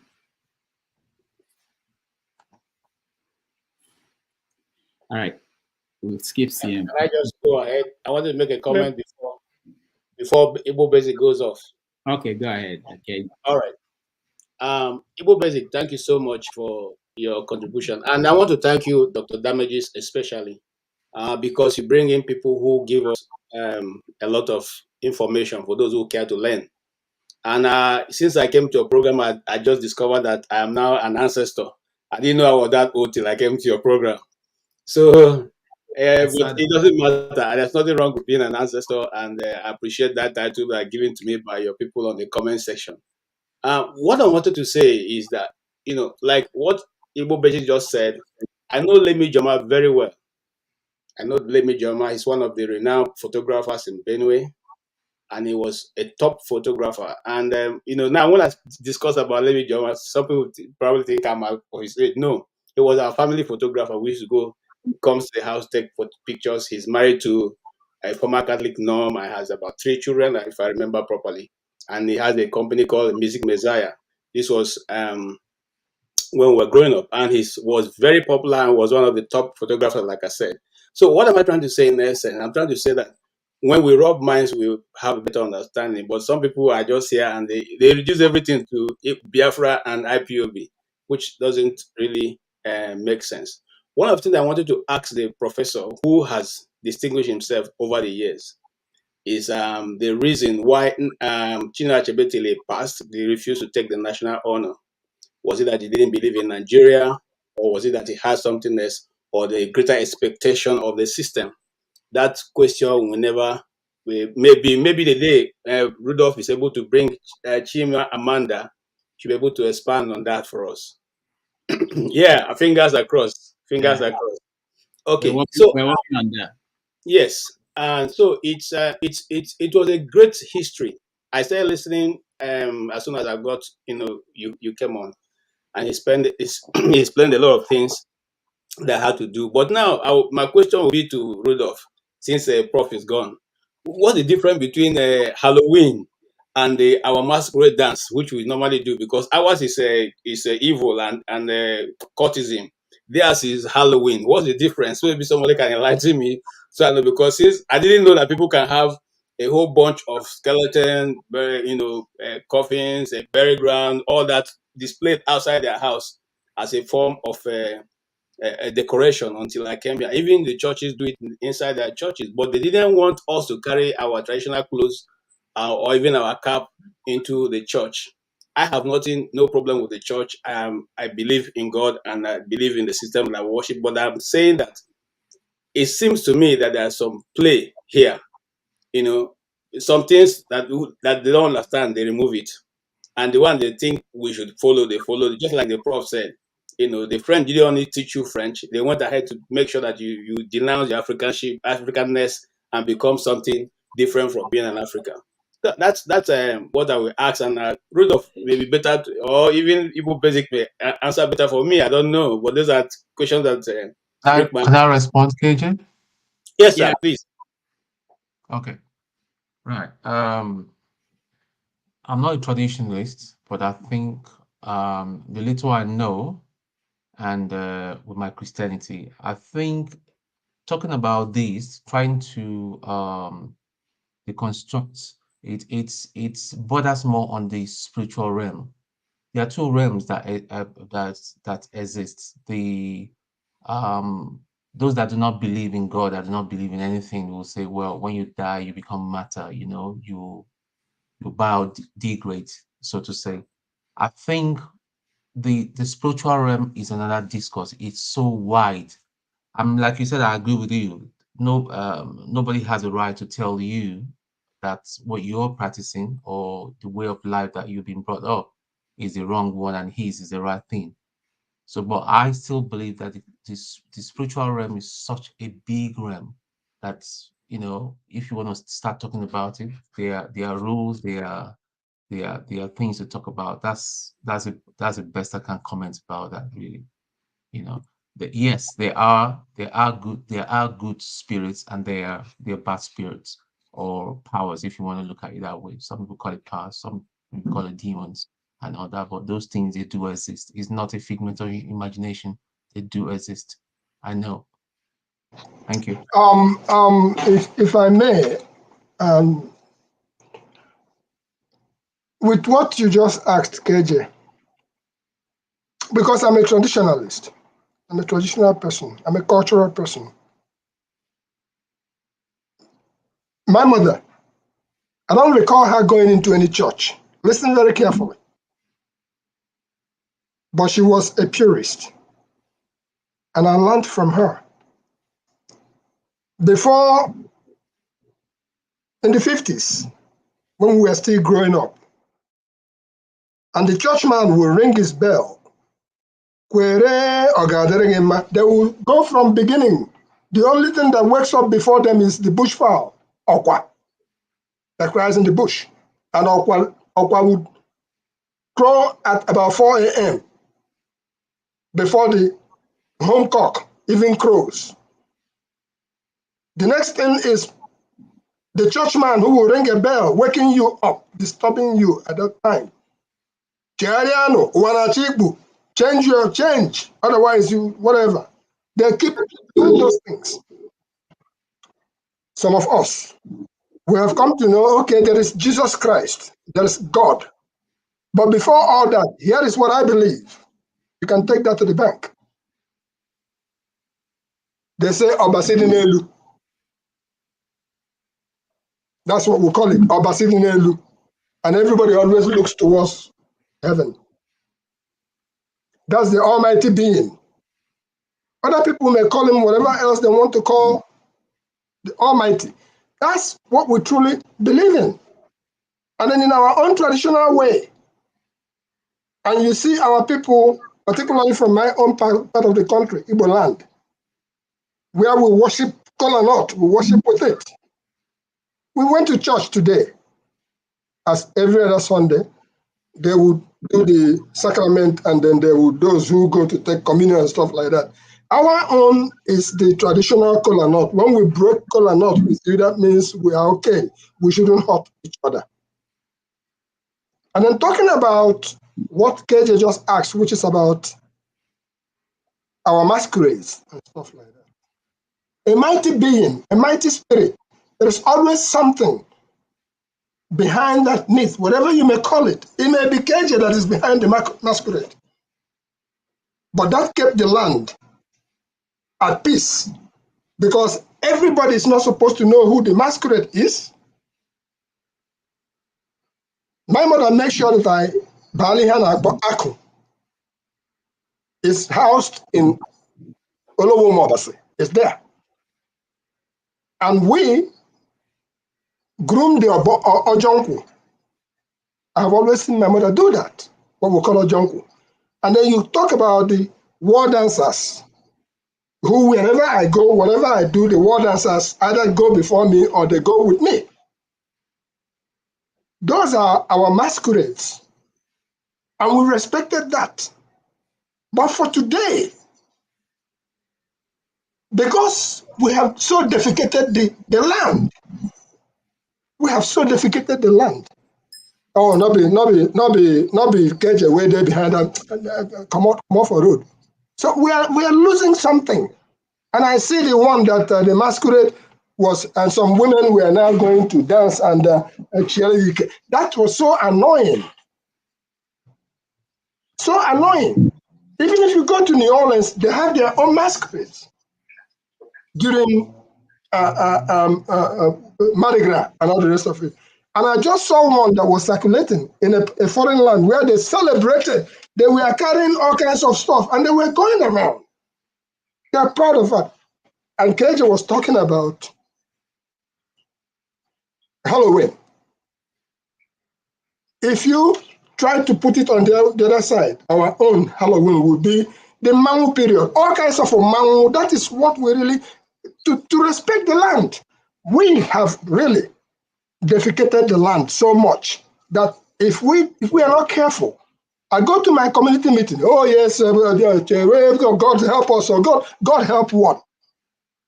We have to help ourselves. All right. So Dr. Damages, let us find a way. It's good for us to say prayers, but let us find a way to appeal to those who are destroying our homeland with religion. You go to church and you stay there from morning till the next day. How do you expect to eat? They better stop. They better stop so that we can live to see tomorrow. I'm sorry if I took a little time, but that's just the reality. Thank That you. thing waiting for ground before we come, it go day, long after we are gone. And anybody who continues to say that our own is demonic, better actually look at the person very, very well. Ours is supreme. All right. And it is so. I think, KJ, let me just weigh in a little bit. I think Africans, they have divided souls. Look at Igbo Basics now, just told us that he went to church and he's still a traditionalist. I think the challenge, this is now Sunday school. I think the challenge that we are facing is that we can't, everything, it appears that they are all interconnected. If we drop the church, if especially let's say Christians and Muslims, if we drop them, I think there's a fear, what else? And we have been told that those things were bad, that we should discard them. But most of us are holding one foot in the church, one foot in the tradition. My fear really is that in another generation or two, we may not even be able to go back, even if we wanted to go back. So that's something that I think we are battling with. You can't be going to church and be saying that you want to revert back to tradition. No. Dr. Damages, don't get me wrong. I think you're misrepresenting what I'm saying here. Okay. What are you saying? The church is like another social club. I'm sorry to use that word. The what? The church is like another social club. Where people go, it's an opium. When I say a traditionalist. No, Igbo Beze, I think you maybe you're not understanding what I'm saying. Look, they came to us and said what we practice is voodoo, is evil, it's not good. We come here, we see the things we call, because you know that the spirit of the dead, we do not associate with the spirit of the dead in my community. Because we believe, the Igbos have a belief that there is two worlds, the world of the living and the world of the dead. That is, it's been there. And then we come now, we see you display the world of the dead in front of your houses, in your churches. Those things hang there, those skeletons hang there, those all those nonsense images they put. And if you go into the stores these days, you see everything is turned to that. You know, in fact, I almost got frightened from one I saw in a full life human skeleton looking so, hanging somewhere in Walmart. So what I'm saying is that why is that their own is good, it's a good one. It is meant to belong, to allow this, and then our own, which is even more potent. Okay, because I like I said, I read theater as my first degree, and in theater you are told that the Mongo masquerade, when you put on that costume, you now activate the spirit of the ancestors who had existed many years before now. Once the drum, I give an example. In my community, I was told a very frightening story. One of the biggest oath you can take is the oath that they do, the udu, the unkwa, unkwa, the drum. The drum is one of the worst kind of oath you can take because it has no remedy. So now, this young man had gone and done certain things that are against the tradition of the community. The community calls a meeting and say, who has done this thing? Okay, we want somebody. Oh, they said to this young man, we know, they said you are the one who did it. The young man said, no, if you think I'm not who did it, bring that unkwa and beat it on my behalf, so that if it's true, I will die. And they asked him many times, and they told him, you see, there's no reversal for this. I'm just giving a story so I can get to my point. And he refused to accept, and that drum was beaten. And within some certain days, the guy was history. Now, what am I saying? I'm saying that these things were potent. You are just like Basic said, they were able to guide the society. They were able to keep the culture and the tradition and bring people who are hitherto bigger than the community to be among, be brought to behave. Now, you guys came and said, this is not the tradition, this is not good, it's evil. But we come here now, we see you people practicing the same thing you call evil at a very, even a higher rate than we are practicing. So what is it called? That means there's a manipulative spirit somewhere. That what you have is not good, but my own is better than yours, even though my own may be worse than yours. I don't know if you understand what I'm saying. All right, let's move on. I want other people to also get into this conversation. Sim, you can talk about the appearance of our guest or the new conversation we're having now, which is about this cultural differences and what we are losing as a result of our encounter with the West. Right, Sim. We can hear you, Sim. Actually, I don't think I okay, go ahead. Sufficiently. Oh, sorry. Can you not hear me? We can hear you. Actually, I don't think I'm sufficiently informed to talk about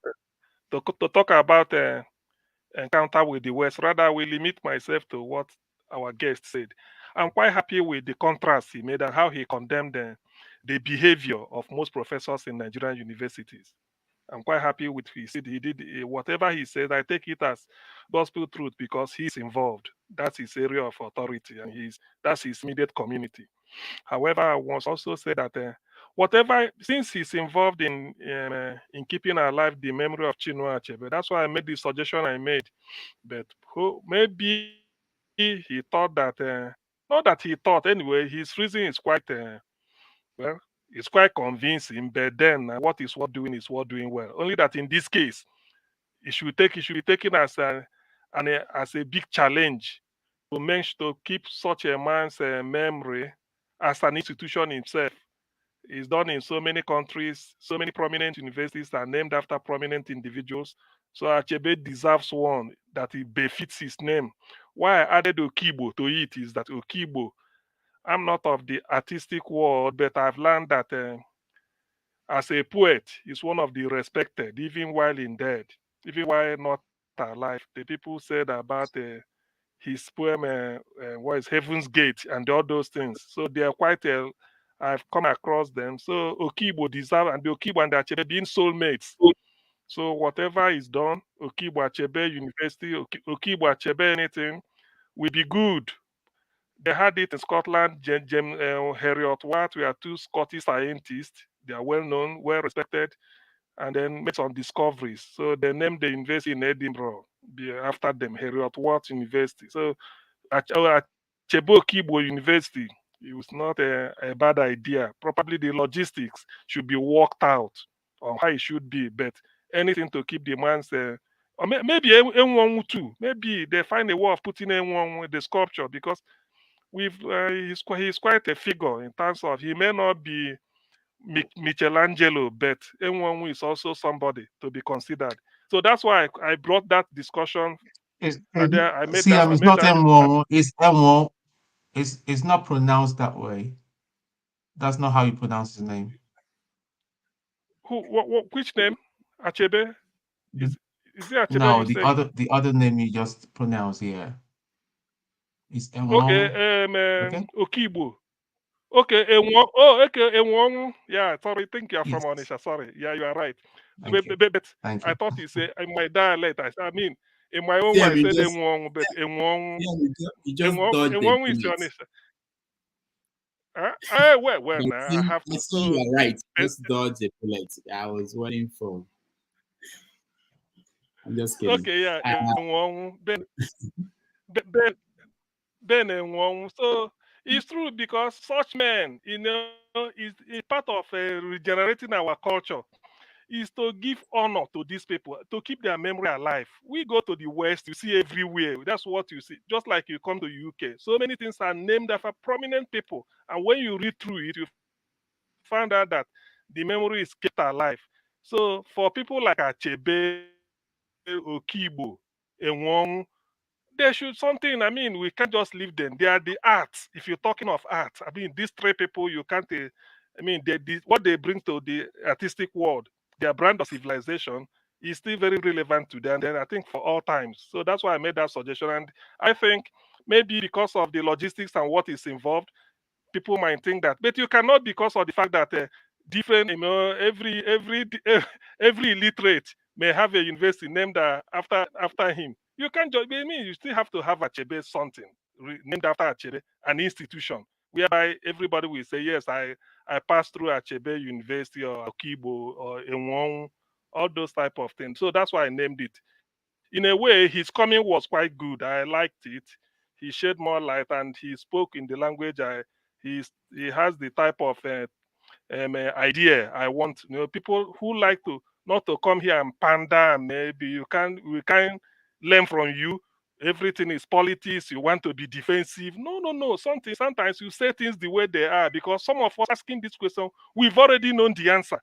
You just to know your perception. Even if you mislead or you think you are misleading us or you are answering, we know. Even if you want to paint everything, just like the chap who will come here and talk about the election and start to tell us whether beavers is not beavers, or you switch off, you don't switch off, or maybe two-thirds of Abuja is not relevant to us. We know all these things, but it's just for you to, we give you the benefit of the just talk. So let me leave it here for others to say something. Rudolph, once again, thank you for bringing quality people. This is one of them. Thank you very much. All right, thank you. Mazi Prince. Dr. Rudolph, good morning again. Well, it's afternoon now, and every other person. First, I want to align myself with what CM have just said.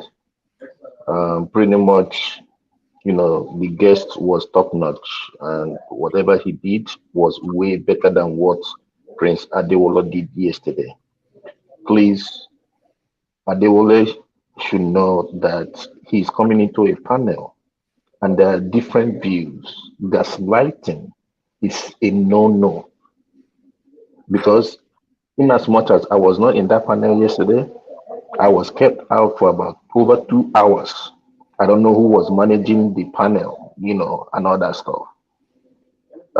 He kept mentioning people's name, a certain person's name, which is not right. Talk about yourself. And if you say you're not going to talk about them, then why are you so concerned about mentioning names? That aside, coming to Tone, you just said that traditionalists believe that when you die, you turn into an object. No, I disagree with you. They are even the ones that believe in spirituality more than the Christian. No, I didn't say that. I said people that do not believe in anything. Okay, correction taken. But I believe the traditionalists, because I knew my grandmother to be one, and what she does every morning is to make sure she mentions all her kids' name and bless them with scholar and whatever it is, libation that she does. And she never offended anybody. She taught us to be upright and stay away from crime. KJ, thing is this: you believe what you want to believe. That is my own thing. That's my philosophy. When I say you believe what you want to believe, Halloween, yes, they celebrate Halloween. I don't, and I don't even participate in it. But it is what it is. It's left for them. Even in the Christianhood that we're talking about, I'm a Catholic, and I refuse to bow to any statue. The statue of Jesus or the statue of Mary, I refuse to do that. I refuse to pray with the chaplets. I refuse that, because to me, it's just simple. The Bible says, do not make anything in my image, or likewise anything. You understand? So mine is just to go there, worship God, pray, and go. Any other thing, I'm a no. That's not me. But basics, when you talk about traditionalists and all that, remember also that the masquerades have been drinking. We've seen them drinking alcohol in the open. As a matter of fact, we've seen them roping women. They rope women and they dance. Are those ones? Are they the gods that are doing that? Those ones too? No. Those people who committed that heinous crime against tradition, in fact, they should be flogged. But it's happening. No, but if even the women who participated in that, then enough is enough. We have to take responsibility of what, of the land. It's not right.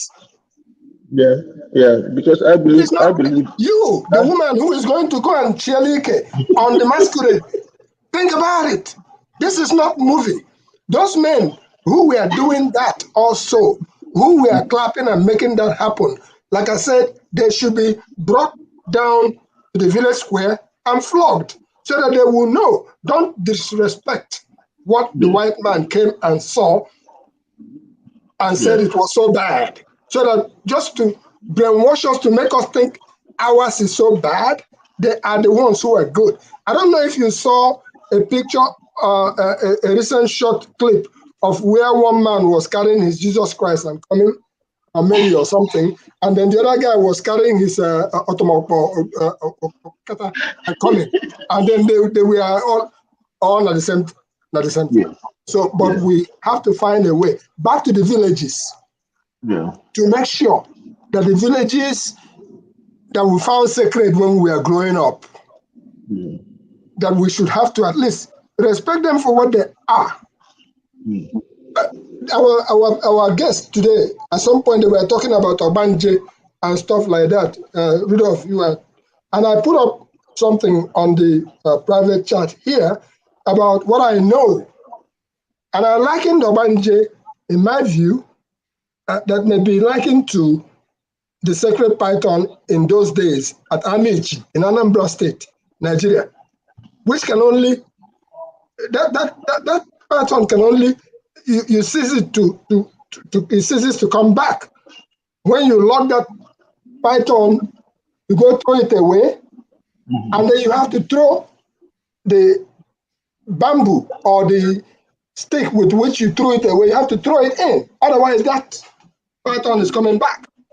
These are practical experience that has happened to people who are still alive to tell that story, how their grandmother told them to go and take away the python, because the grandmother will come and see the python and says, "Why are you here again? Why are you here again?" They were talking to one another. And then the grandmother told them to go take it away. And then they took it away and they came back with the stick. The python came back. So the grandmother said, "You didn't do it right. Next time when you go, throw the python into the bush and then throw that wood right into the bush." These are things that are happening today. They still happen. We should be able to be careful with what we do with how do I call it, with nature. They are natural things. If you talk to a snake will respect itself and go away, whatever the so-called paradise is. But if you go after a snake will come after you. Sure. And that's just the reality. In a nutshell, my own submission is this. In as much as I don't want to use the word "I don't care," but at the end of the day, what I mean is this. For me, whatever anyone believes in, if you're a Christian, if you're a traditionalist, if you're a Buddhist or whatever it is, it's just a way of trying to reach something, reach a supreme being, which is fine. But at the same time, I will also advise us, those old people we have in the villages, our old fathers, our old mothers, our grandmothers, and other stuff, none of them is trying to harm us. It's high time we reach out to them. Those people are suffering, they are in poverty. But you see people, say, oh, they will go to church and they will tell them, oh, that woman in your village is the one doing you don't, it's not fair.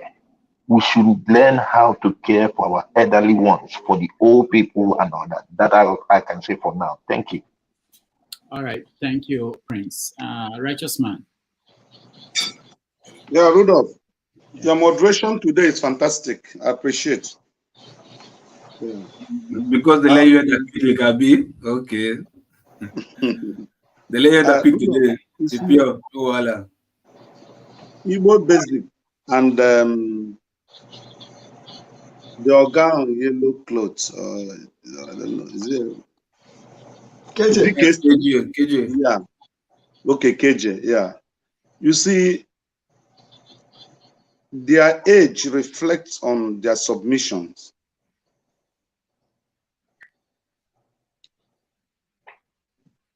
The way they speak reflects the age they have attained to. And this is where we're having a big problem. Our children are westernized. They have lost touch of our tradition. And we're not passing anything to them. What they are learning is the tradition of the Western world. My father said when he was alive, Okwamba na-achị n'olu n'olu. The moment you lose your language, you have lost your culture. You have lost your tradition. And that was why I asked the Prof a question, but he couldn't finish it, maybe because of some reasons. Is the church, or let me put it this way, is the Western and Arabic religion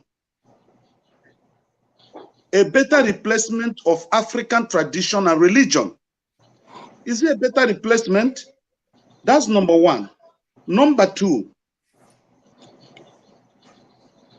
the Western religion and Arabic religion, has it at least its purpose in Africa? Because you see today, to be honest with you, when you go to church in Africa, most of the things people call miracle are magic. These people visit the African shrines. Let me tell you a story. I was growing up in Ijesha, and suddenly my things began to just disappear.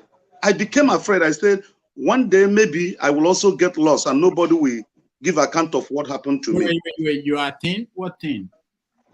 You said what? What did he say that you are thin got lost? I didn't hear you. No, what did he say you lost in Ijesha? My items. Okay. I was living with my elder sister then, and I was going to school. Okay. Then, you know, those days, you go to school and you do small businesses. So each time I comes back home, I discovered that my personal belongings would just disappear. Okay. And I was afraid, both money and the room, I was not sharing it with anybody. I had my key. I always lock the door. But this thing keep disappearing. Where you said Ijesha, right? Russia's man. Is it Ijesha in Surulere? Yeah. I schooled in Ijesha Boys. Ijesha Surulere, okay. All right, that's fine. Yeah. It's like in Ijesha Tedo. Yeah, exactly. Ijesha Tedo. Because I lived in Ijesha Tedo before I came on this particular missionary journey. Wow. Which area? Number one Olubumi along Gate Street, Ijesha Tedo. Okay, I was living at then I lived at number 8 Ogulano Street, opposite Ijesha Market. Yep, the same area. Yeah. So I shared it with one of my friends from Abia State, a young guy too. He said there's a native doctor that he was going to take me to at where we call I've forgotten that area now. So he took me to that native doctor, the winch, not native doctor. Native doctors are not bad. Winch doctor. So he took me to the winch doctor. We entered the shrine. And when we got into the shrine, something, shocked me. I saw somebody with a piece of Bible in his hand. And the chief priest of the shrine, offered us cola. He brought chicken pepper soup. They just prepared from, they cooked, So I refused to eat. So he asked me, he asked me, he was asking me, he said, young man, what is your problem? So I told him no. He said, I know you are the churchy type because I am from a Catholic family. So, I just tried to dodge the question. So he said, I thought you saw the man that left here now, the man that greeted all of you. You saw what he was holding. I said, yes. He said, what was it? I said, I assume it's Bible. He said, you are correct. He said, did you see the bell in his hand? I said, yes. He said, he has slept in the shrine for 3 days, ringing bell and making incantation, asking for supernatural power that will enable him to function well in the church. You see? So the thing that it was done on me that, come on, can this thing be real? I wave it aside. But as I am an adult now, and I know what is happening in the society, especially in Nigeria here, most of the miracles that have been performed in the Nigerian churches are gotten through supernatural powers from these African shrines. But just because we have lost our touch with what God gave to us, because I was asking Mr. James the other day if he believed in the concept of God. He said no. Fine. If the Bible, the Christian Bible, says that God is the head of principalities and powers, he is the head of principalities and powers. He did not disown the powers. He did not disown the principalities. But every power that works, is connected and subject to him. Then won't it be a mistake for one to come up to say that this power is demonic, the other one is not demonic?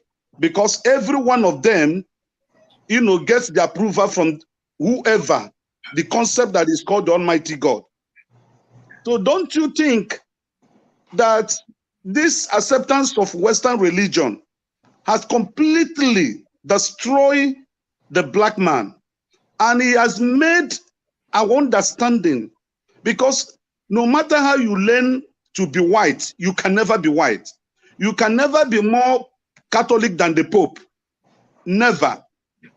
The foreign religions are foreign to us.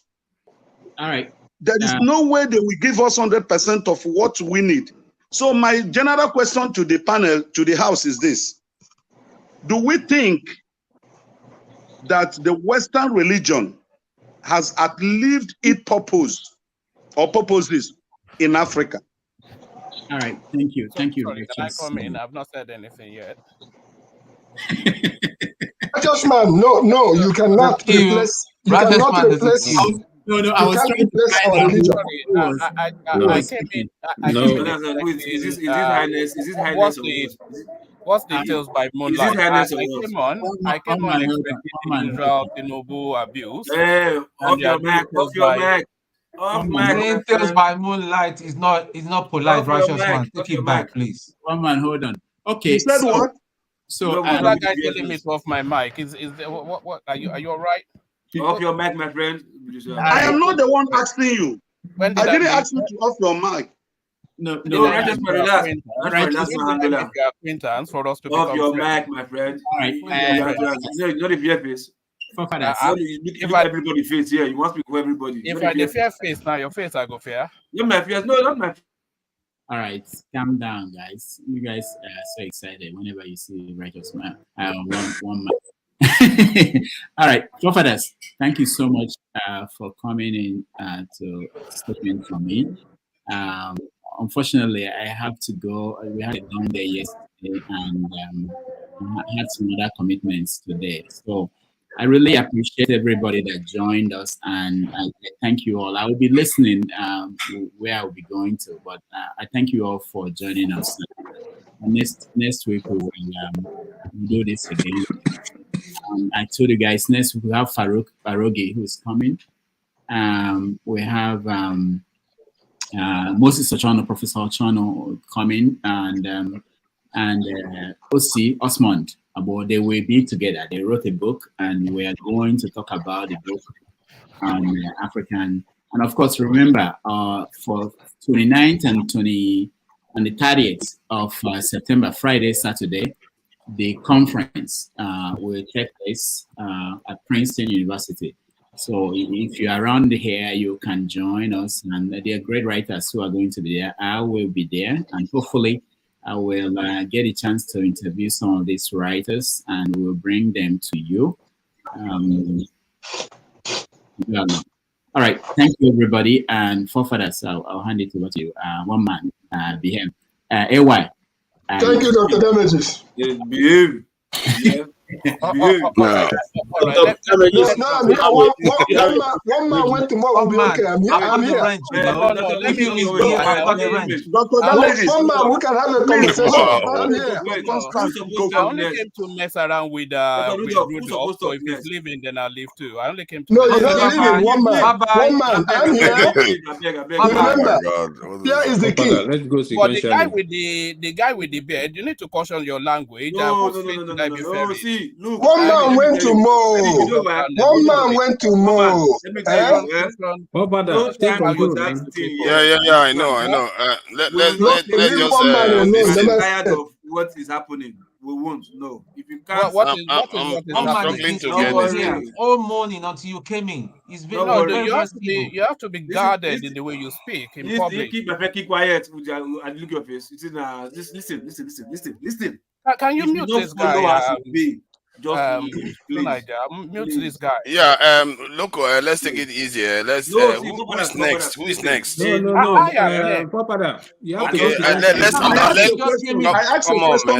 allow the person that is due to speak next. He's not here. He literally came in. He snuck in. The next person, I asked a question. Let's all calm down now. Okay, who is next? I asked a question. I asked a question. They said one man went to Mo. They say it's Mazi Eddie that is next. All right.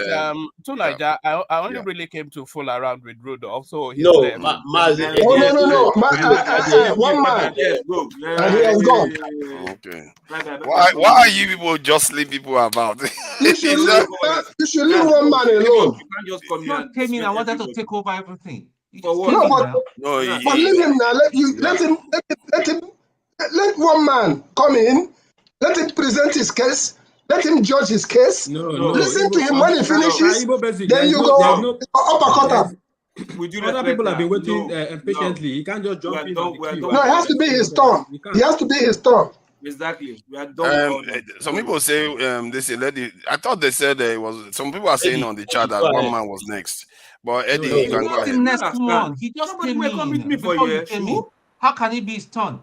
I don't know why. I don't know why some people are saying in the chat. Okay, that's fine. As long as everybody agrees that Eddie. Eddie, please go ahead. Anyways, thank you for the opportunity. So, from what what's his name? The guy that spoke, the professor. When he said about going after Igbo arts, stolen Igbo arts and all that, I'm like, he used the phrase going after Biafran arts. So I'm like, the state to go after arts, the state will have to make it. How would I say it? To make it more effective. Why not Nigerian states go after these artifacts? Not in the name of. They could go with the name of Igbo arts as against Biafran art, because Nigerian state hasn't recognized the Biafran situation. You understand? So I think it would be easier. I wanted to ask him that question, but anyway. Then secondly, about religion, you can't be in two places at the same time. Me personally, I don't go to church. That doesn't mean I don't believe in God. I believe in God, but I don't feel, because I've looked into Islam. I grew up as a Christian, but the parallels, I've not found it. So Christianity has its own flaws, and going through history, what they call it, the crusade and all that. Islam too has their own issues. So you can't at the same time be dealing, being a traditionalist, and at the same time you're a Christian. You need to choose one side. You can't advocate for traditional rights, and you're going to church, you're going to mass, you're praying to the rosary or whatever the lady on the cross. You need to choose one side. That's my take. Thank you. All right. Who is next after this? Now, should I just start doing it sequentially from the screen? I will help. Okay. James wants to I just interject. Yes, just a short interjection, and I'll go. Now, the truth of the matter is that any history written by man, whether it is written in favor or against, is prone to have flaws. Any story told by, that is oral tradition, handed down by the ancestors to us, will have flaws. So if you say, even the science that is so assured of, or we are sure, they say science don't make mistakes. In the beginning, they all had flaws, because we are told that there were 7 universes, but today we have multiple. I don't even call it. It's in fact multiple. Now it's even uncountable. So everything, if we reduce our life to just because there's flaws here, there's flaws there, these stories are told by people. They are written by people. So as I am here now, if Father gives me a message to give to you or anybody on this platform, I'm not going to give it based on his own words. I mean, based on his own tone and understanding. I'm going to give it as I understand it. And since I've gone through a channel, it's going to come with my every idiosyncrasies, every of my mannerisms, every of my faults. Okay? The one I like, I will emphasize. The one I do not like, I probably not emphasize it. So why I'm saying that, I'm not now trying to make an appeal to you for you to be a Christian or not a Christian. I'm simply saying that if we are basing our life on the fact that certain things have contradictions, what we don't understand, or so-called contradiction at this time, and we take a decision, we'll probably just be wrong, so let's all go back and revisit. Now that is what I said. Why I brought in the Igbo religion is because at the time those things existed, it was used to be able to streamline the society. It was used to be able to stream. Even till now in my community, there's a particular masquerade. The only use for that masquerade is, they call it oroho. That means he drinks pepper soup. So on that day of the masquerade, women in the community, and that's the one I used to tell them that I would like to dance. Women in the community have to prepare soup. Okay, the soup will have no fish. You don't have to bring any fish bone, and everything that is supposed to be used for soup is put inside. And when it dance gets to your house, you carry your own plate of cold soup and give to him. He open his masquerade and pour it inside and dance a little and move. Is that not a good thing? But you see, when I started studying, I realized that is just to let the people know that these masquerades are human beings also, because they eat, they drink, but they try to use it to control the society. Now, whether you decide to be a traditionalist or a Christian or a Muslim or a Hindu or whatever you choose, it's left to you and your God. It is left to you and your God. At the end of the day, you will discover. Some people even say there's no heaven. I work for a guy who say he does not believe in the concept of heaven and hell. And so it doesn't stop him from becoming rich. It doesn't stop him. He's a very wealthy man. So now what am I saying? It doesn't stop you. You are the one who decides. At the end of life, the person who is going is a personal work. It's not anybody. It's a personal work. And that's what I was talking. Father, thank you for the opportunity. Thank you. Okay. Mr. James wants to say something. Please go ahead, James. Yes, I want to thank the whole of you on this platform for, should I say, accommodating me for almost 2 years now. I've been appearing on this platform. But it has got to a point whereby I cannot share a space with somebody like one man went to know. I'm very sorry to let you know that I'm quitting the platform for good. Thank you all so much. I've been able to rub minds with a lot of young people with very brilliant ideas for the future.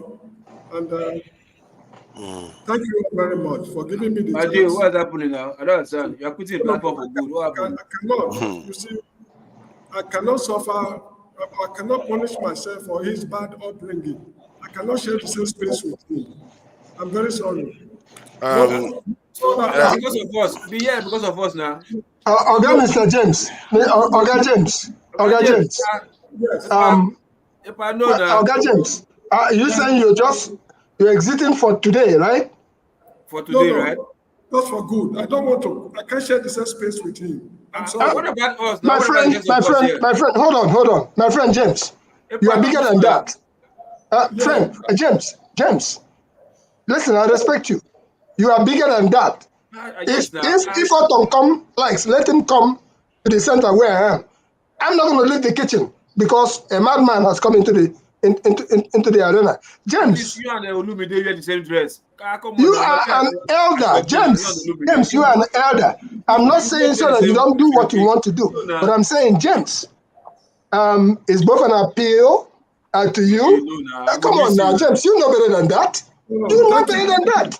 Thank you so I expect to be seeing you back. Okay, thank you. Thank you so much. I wish you all well. I'll get you a private number and get to you. There's no going anywhere. You're not going anywhere. James, can you put your private number on the chat, on the private chat for us, please? Okay, at least. Yes. Why not? I can do that. Okay, so we'll talk about this. All right, sir. Mr. James, let me add my voice to the request, please, Mr. James.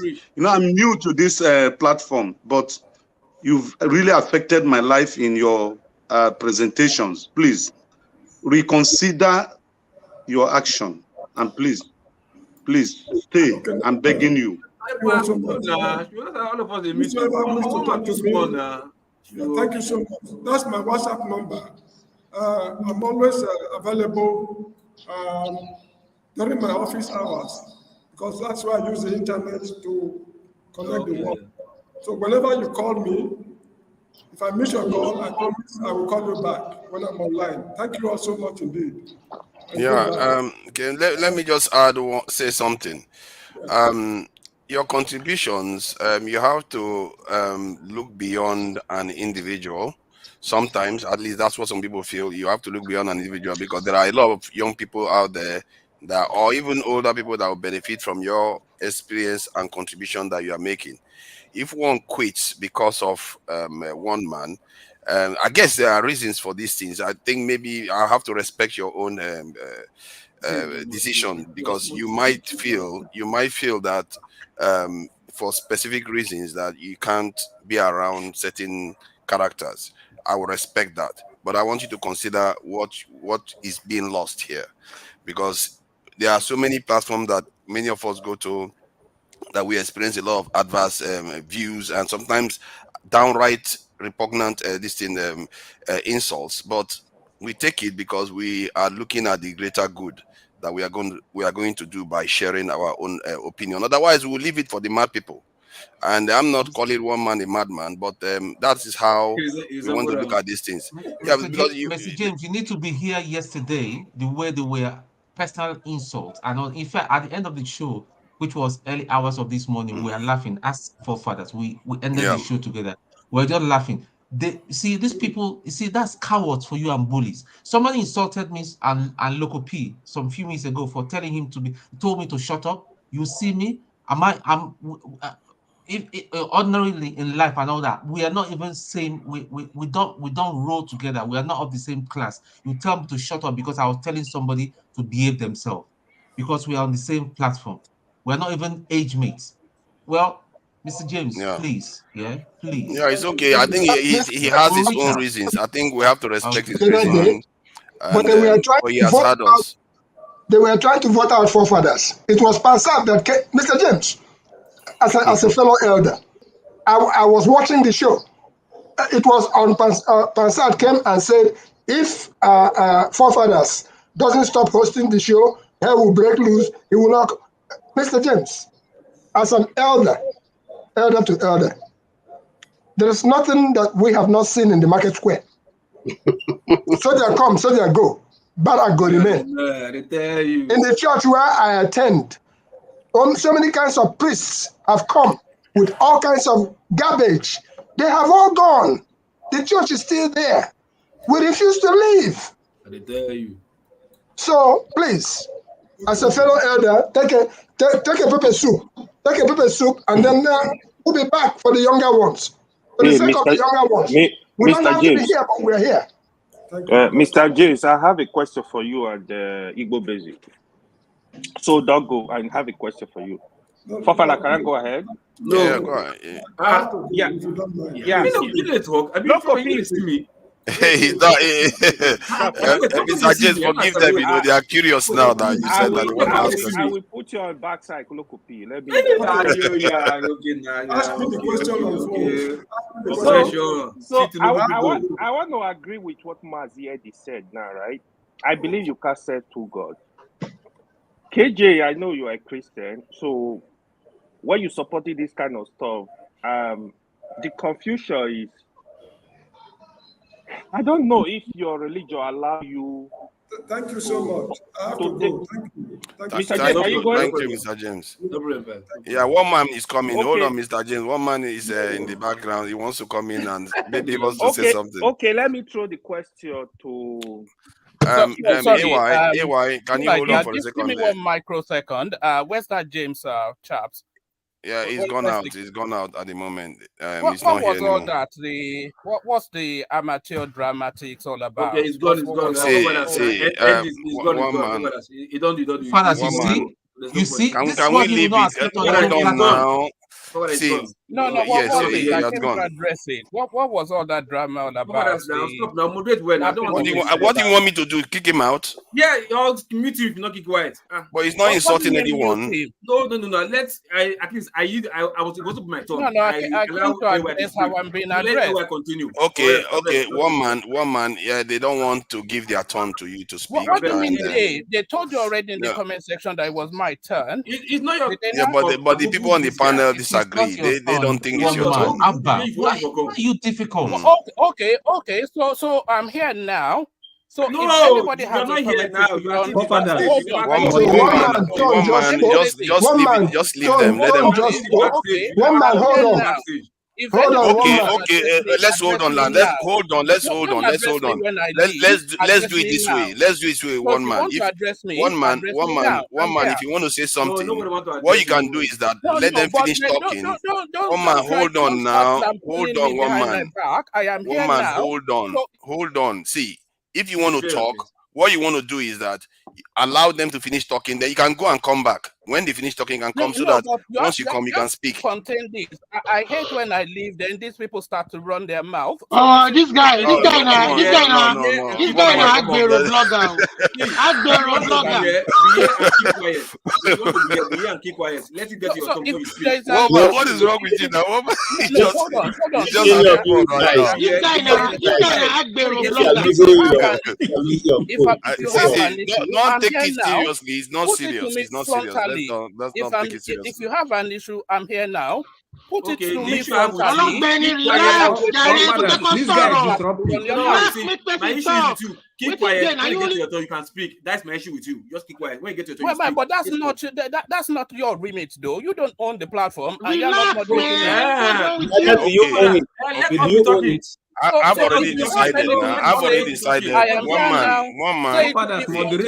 Yeah. I'm trying to moderate now. Okay. One man, they've already decided. Then you're a coward. Okay. I am here now. One man, they've already decided. Come on, man. One man, you're making my job difficult today. What is this now? Come on, take it easy now. Let them finish talking. They can come back. Afraid to mute him? Are you afraid to mute him? I'm muting him now. I'm muting him. What do you think? I'm muting him. I've been muting him. You don't know. I mute me. You're muting himself. I'm muting me. You're muting himself. Okay. Now he's out. So who is next? I think AY was saying something. Yeah, you guys should take it easy, you know. At least AY don't threaten me. That's to make it speak. Please, AY, go on with your question. Let me ask Igbo Basic. I think I wanted to throw it to Mr. James and Igbo Basic because they are the elders here. So now we add KJ. I think he should be able to say something. I actually need. Yes, sorry, because today the people in this thing gave me the ancestral title, so I'm among. Don't mind them. So you see, I just actually want an honest answer. When people are discussing all this, our African religion, Igbo religion, Yoruba religion, those kind of religion. which kind of God were they serving? Were they serving the true God of Abraham, we call it today? What is the connection between those religions and the God of Abraham? They will not serve the God of Abraham. What is the source of their message? Basically, I just want you, if you believe in it, I want you to authenticate it for us. Like, who were they talking to? Who were they serving? Who received it? Who said the message? Like the way you have prophet in other religions. What was the message? Who delivered the message? What is the source of? Do they have any book they follow? Like, can you clarify this for us? AY, let us make one thing clear. When we say tradition is different from traditional religion. When we say I'm a traditionalist, understand what I mean by being a traditionalist. In other words, I practice the tradition of my people. It does not mean that I worship idol. Okay. It does not mean that I make otomokbo. It does not mean a whole bunch of all those things that anybody may ascribe to, whatever you may want to think. In this conversation, I said something earlier on. I said that my mother, who bore me, until her dying day, she never knew a native doctor's house. Her motto was simple: whatever you know will know you. Those people, they came in their own format. They were purists. Those people, they don't tell lies. Those people, they walk according to the rules of nature. And that still exists up to today. When I say I'm a traditionalist, understand me clearly. It means that when I go to my village or when I go anywhere in the world, I abide by the tenets of nature.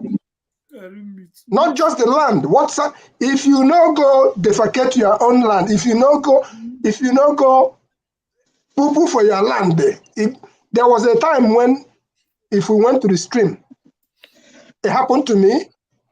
I was digging for fish, and then the machete I was using chopped right through my hand. But because I knew the land, what did I do? I turned around and took some leaves from that place and squeezed on it for the bleeding to stop. And I turned around and took some mud from there and slapped on it and tied it up. That is tradition. Things were pure. Go and try it today. You might start suffering from whatever else. I don't know what has contaminated the land. Try it. So when we say a traditionalist, let me put it this way to you, all of us on the panel. If you are somebody who keep yourself holy, whether you're married or you're not too, and you go into the mode of being natural, you know, see woman for 1 month or 2 months, and you are in a prayerful mode, go and check yourself when you come out on the other side of life. You will get back to what makes you to tick. And you can actually move and move accordingly. And if you respect the rules of the land, you wake up in the morning, like I was just talking about earlier on, that the bushfowl crows at 4 a.m. Even before the home fowl, the home cock will crow. Those people who wake up at dawn, they know where they're heading. They know so many things that they need to do. Even in wherever you are living now, if you get up in the morning and you go to the park, wherever you're living, the things that early morning dew that will fall on you. Walk around, come back and check yourself, and you see that you are in communion with nature. I'm not talking about religion, no. Okay? So, Igbo, sorry to cut you. I completely agree with what you are saying. I understand what you are saying. Where the confusion is coming from, I think, thank you for the explanation anyway. People like forefather, usually they defend this traditional religion. Forefather, can you come out clean and explain to us the question I just asked?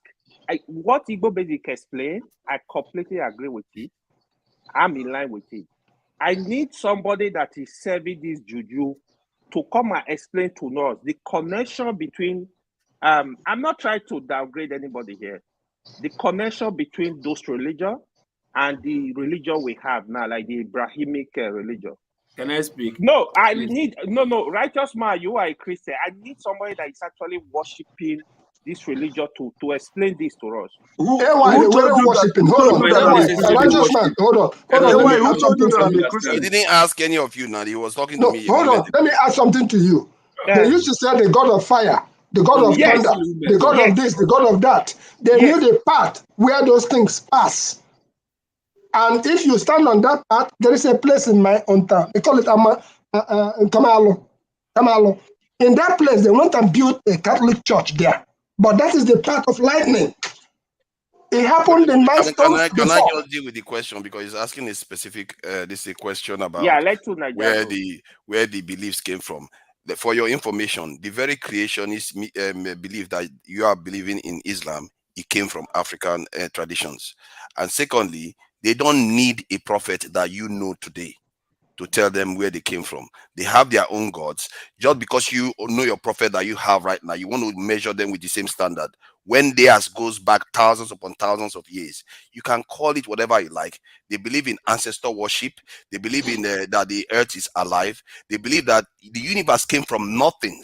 A concept that even physics is even believing now. I think Islam also believes that. The reason why they believe that, Islam believes that the universe came from nothing. There was nothing. Yeah, it's from zero. So that is what they believe, and it came from Africa. This is something that has already been discovered. So hold on. I don't know why you're asking that. You say you don't want to denigrate, but that is the intention. Hold on. We hope, yes, everything, of course, everything. Before even the building we live in, there was nothing. You start and build. But somebody built the universe, right? Who built the universe? If you don't believe that, hold on. I know you want to. The original one didn't say that. I know you want to talk about Big Bang theory. Don't even go there. I'm not talking about Big Bang theory. I'm not talking about Big Bang theory. I'm talking about the oldest known creationist myth out there, beyond your Islam that you are liking. They are pretending as if that's not what you are promoting here. Beyond that, and I don't know why you see they're trying to promote something out there. No, because I don't know why you would do this. Hold on. Look at it. No. When you do that, you're going to walk into. Mark my word, this conversation will end with you regretting it. Go ahead. Hold on, forefather. That was why when Righteous Man wanted to speak, I said, "Hold on, you are a Christian. I need to know. It's not fight. I need to know. I needed somebody to explain to me what you are doing. You believe in it." Well, okay, hold on. Where did yours come from then? Because somebody told you. Where did your own religion come from? No, because because that's what you are doing. No, see what I mean?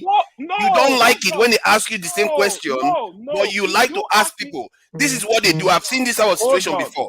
When they ask you the same question, you start becoming defensive. Forefather. Oh, come on. Let's not go there. I asked Igbo Basic, not that I believe Igbo Basic worship idols, because it's an elder. I heard when he said something about the mother. Now you're running away from the question you asked, isn't it? Can't run away. You know me. Go to the question you asked. Let's deal with it together. You will regret it. Believe in what Igbo Basic is saying, but I want people, somebody that is practicing idol. They should be bold to come out and explain to us, this is what I'm doing. This is what I understand. Convince me to join you, right? They are not hiding. They are all over the country. If you want to understand how they do it, you can go and find out. Forefather is angry. I don't know. You are not the one. You are not the one moderating. You are not the one moderating. See, sorry to piss you off. You can't ask a question. Hold on now. You can't ask a question. Here. You join. You can't ask a question. Me will never sit up. See, loco, hold on. Me will you threaten? Look, hold on. See, you can't just start talking. Hold on. Let me do this. I will right now, people are saying that I'm not motivating very well. I will start becoming a little bit more draconian because you guys like to behave anyhow you like. Okay? So my point now is, if you ask our people, where did they get this thing from? Whom are the people that they handed who is their prophet and all the rest? Didn't you hear about? Hold on now. See, he wants to. You know what he wants to do? He wants to insult other people's religion. Oh, forget that. You see what he wants to do? I'm not going to let you do that. I'm not going to let you do that. I will get back at you and I will answer the question directly. And Loco, if you are doing the same thing, you are going to go backstage. It's very simple. If you want to depart, you depart. See, what these people are doing here is that somebody came here, questioned our religion, and Igbo Basic answered it in such a way that, like, I'm apologizing for our traditional religions. No, why should you apologize for your traditional religions? That is what he's trying to do. Because Igbo Basic went and said, oh, it's about medicinal purposes. That, no, we have our own ancestral worship. We heard of Shango, we heard of Ogun, we heard of Oromila. We have so many mediums that is present, and he knows it. The reason why he's asking this question is to insult our own traditional beliefs. That's why he's saying, oh, let them come and open here and come and tell us what they are believing and all the rest of it. Why would you want me to show you what the stone that Muslims go and touch in the Mecca? You want me to show you that here? If you want to start going in that direction, you're going to regret it. I'm telling you, I've had this conversation with East Africans when they always, you know what they do?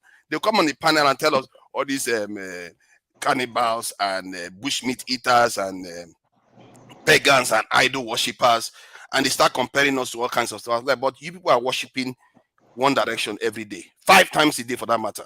Why are you busy questioning our own religion? So this type of stuff that they do, you don't know. AY, I've seen your type. I've seen them before. So don't even go there with me. If you go there with me, you're going to regret it. And if you think I'm mistaken, then come and tell me the opposite. Tell me who told you that.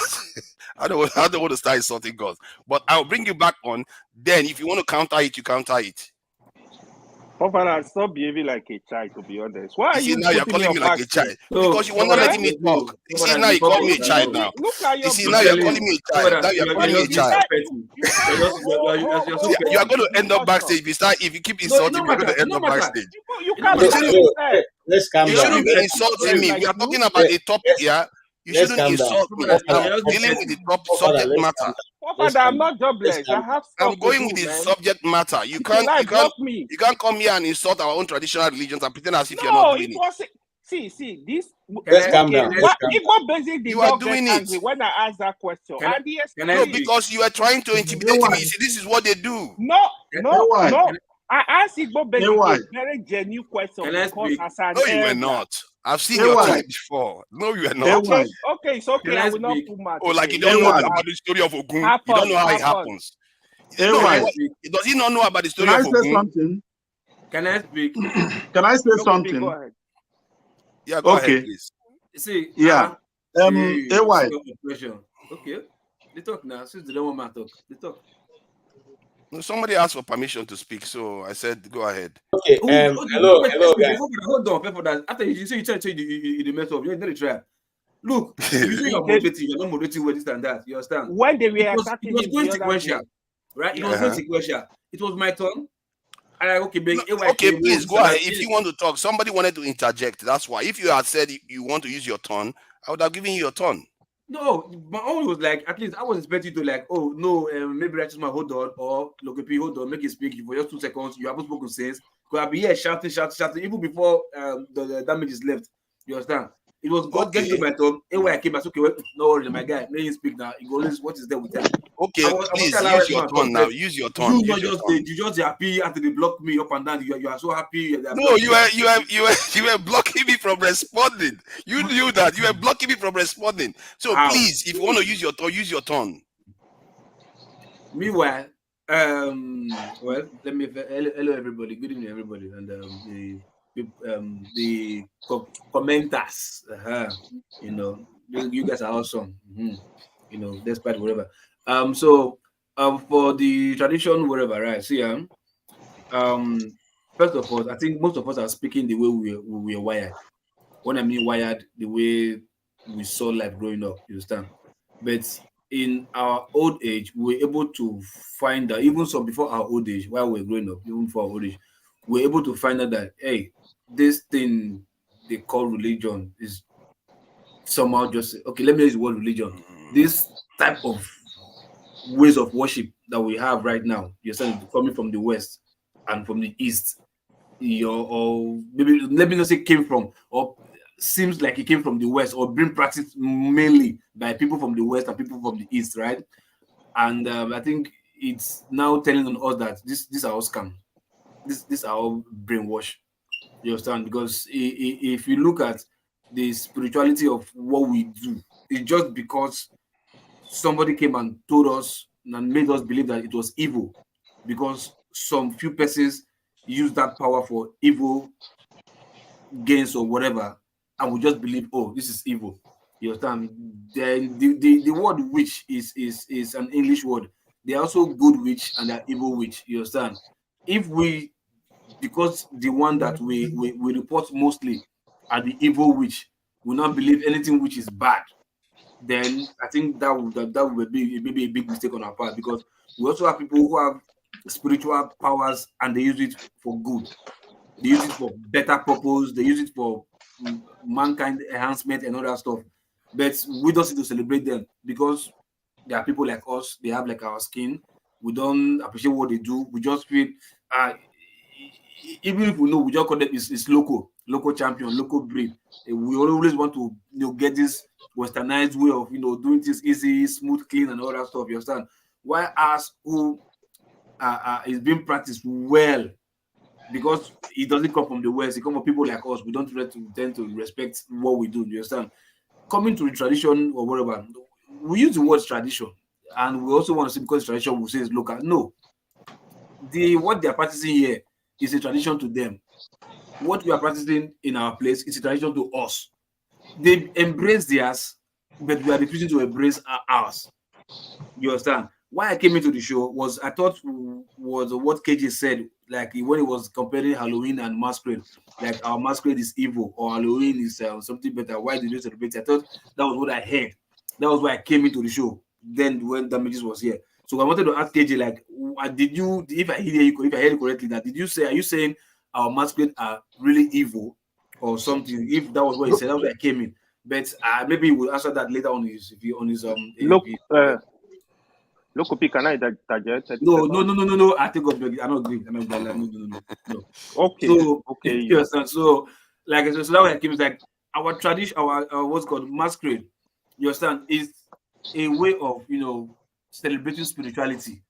You understand? Just come dance, spiritual, just like you are in trance. You are like maybe Holy Spirit catch you. And you are dancing, praising, worshiping, this and that. You're just in the spiritual realm. You understand? There's nothing evil about it. You understand? Because it looks ugly to you. Because it's wearing a mask and it looks ugly to you, you want to say everything ugly is evil.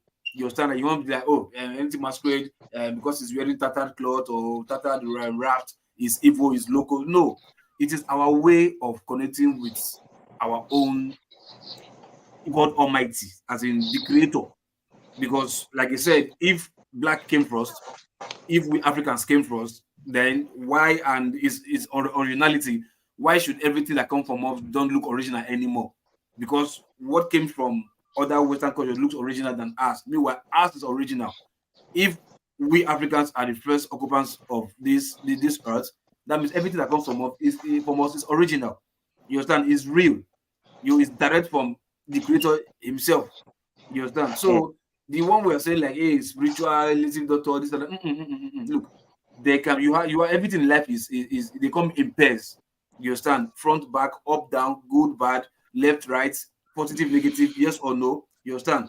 The way we have the witches or the spiritual evil ones that you're talking about that you see all the time, so we also have the ones that are doing the good. Okay, I'll tell you a story. There was a video I saw today. I think it came from Benin, whatever.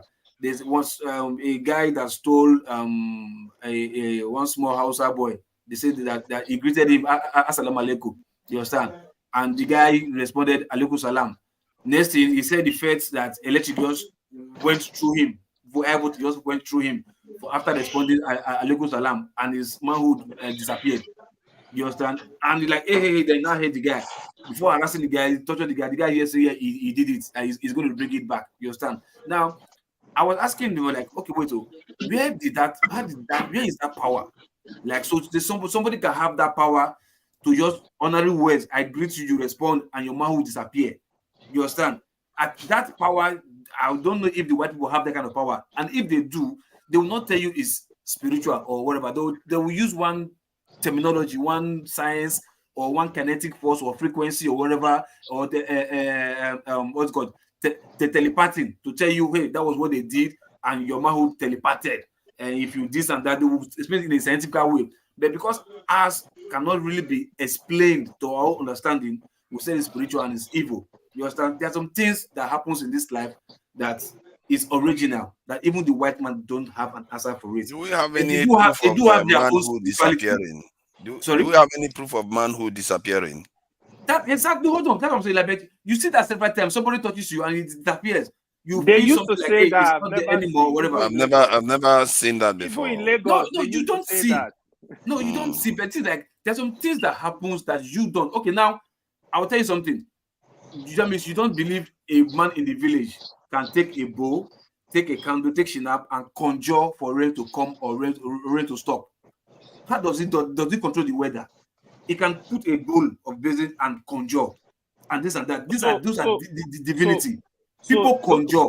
There are books in the Bible or the Torah or whatever that you read that you can say things and it comes to light. Those knowledge are hidden. Hold on, let me finish. Those knowledge are hidden from today us, because if we have that power, we may misuse it. But there are people who are being taught those things that they can conjure, they can say things and it happens. But just okay, let me tell you, the exorcist you do in Catholic Church, that you see father speaking Latin, speaking holy water, and witches and wizards or demonic focus with that. What is that? It's not spirituality, but you don't understand that. They will tell you it's Holy Ghost spirit that is doing that. But in our own way, we tend to demonize our own. Remember that if you put your 2 feet on the ground, right, you will tend to see many things that you don't understand, that they've been lying to us, even right from the day we were born. You understand? We just look back to where we came from and ask many questions. The answers are there.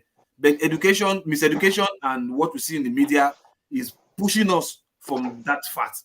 You understand? Everything that comes from us is original and is real. So people just choose to use that power to do evil. That's why we are condemning it. If you have that power, if you have the power to do right with it, you can. But nobody wants celebrity for doing that. That is just what I have to say. Thank you. I think somebody wants to say something. Yes, you mentioned me. Let me KJ. Tone wanted to say something. Let's allow Tone to talk. AY, hold on now. It's turn by turn. Tone want. Don't worry, you are going to speak. Then AY will speak. But let Tone have his say. KJ, my brother, have you spoken? Because I think he should be. Yes, he has spoken. He has spoken. Okay. He spoke after the first person, Mazi. He spoke after Mazi. However, Tone, you can go ahead. You see, I'm a gentleman. Thank you very much, sir. So I've learned one thing, you know, a riffraff is a riffraff any day. Yeah. We don't, every one of us are adults. I don't know forefathers from, but he has come to earn my respect for the past moment, and everybody here on this panel. Every one of us has got our day jobs. Every one of us got our responsibility. Not because we come to panel and people will just take. I don't want to manipulate people emotionally and be causing mayhem. Forefathers, I just want to encourage you. You're doing good. You're doing great. Continue doing what you've got to do. If I step out of order, you warn me, you're very, very patient. Please ban me, kick me out. We cannot continue this. How can we since morning? It's been peaceful, it's been orderly. One person comes in, we told him politely, hey, nobody asked him not to speak and all that. Wait until it's your turn, then you speak. And one dim-witted person on the comment section is changing narrative that we are one-sided in our listing. Are you okay?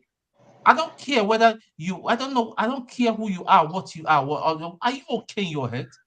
Because people keep quiet and all that. Are you okay? You better see, this is part of the problem that we have in Nigeria. We cannot this thing. You're talking to local. Is local your mate?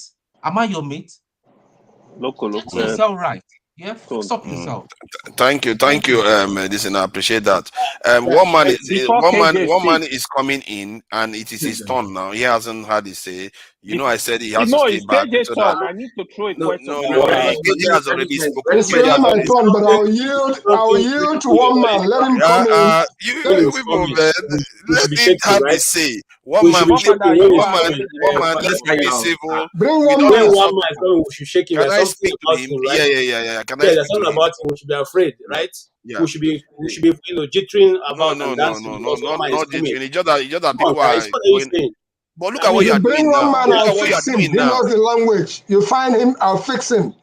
Fear Look is at the what you are key. doing now. This James don't let Stanley him. says, bring one One man. man is most of the stuff he's taking. take He's exception joking. to that. You see, You are one taking man or you are whatever, taking things too whether one seriously. man or one or two men, whatever he is, he's not more than any other KJ, person in this platform. And if that's the way KJ, I'm going to behave, just like James, I will take my leave. Are you KJ, what paying are me? you talking about? What are you KJ talking is the about? one to speak, That to is be why honest. No, he has already spoken. He spoke after Mazi. I was not here. He spoke after No, Mazi. it's not right. Mazi was the one that spoke first. It's not Then right. KJ spoke. No. Loco particularly asked me a question. That's why he came into the platform. And I After said I was Mazi spoke, I said who My was hand has next, and you been said up. you were next. I've been raising And my it hand was, up. KJ would have everybody else has finished his spoken. speech by now. It was one man's turn to speak. Yeah, but Let's just allow him.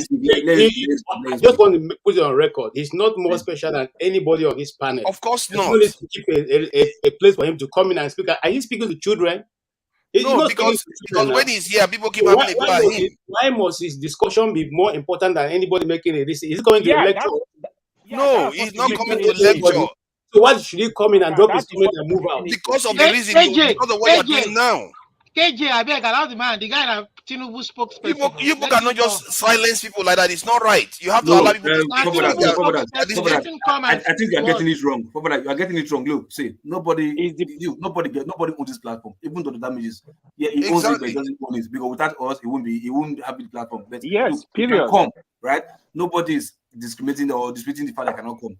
But I'll tell you something. If you're a moderator, there's some things or actions that you don't take that not to put people off. You understand? You can't come here and just ask a simple question. You met somebody. People are on the panel who haven't spoken. You use your common sense to respect them, at least, if not for anything.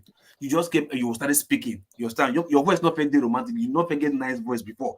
You come, you speak. Then they try to urge you that it's not your turn yet. Then you are still ranting. Then you as a moderator for others, instead of you to like, hey, no. What you are doing is not fair. One man, it's not your turn yet. Hold on, you just came in.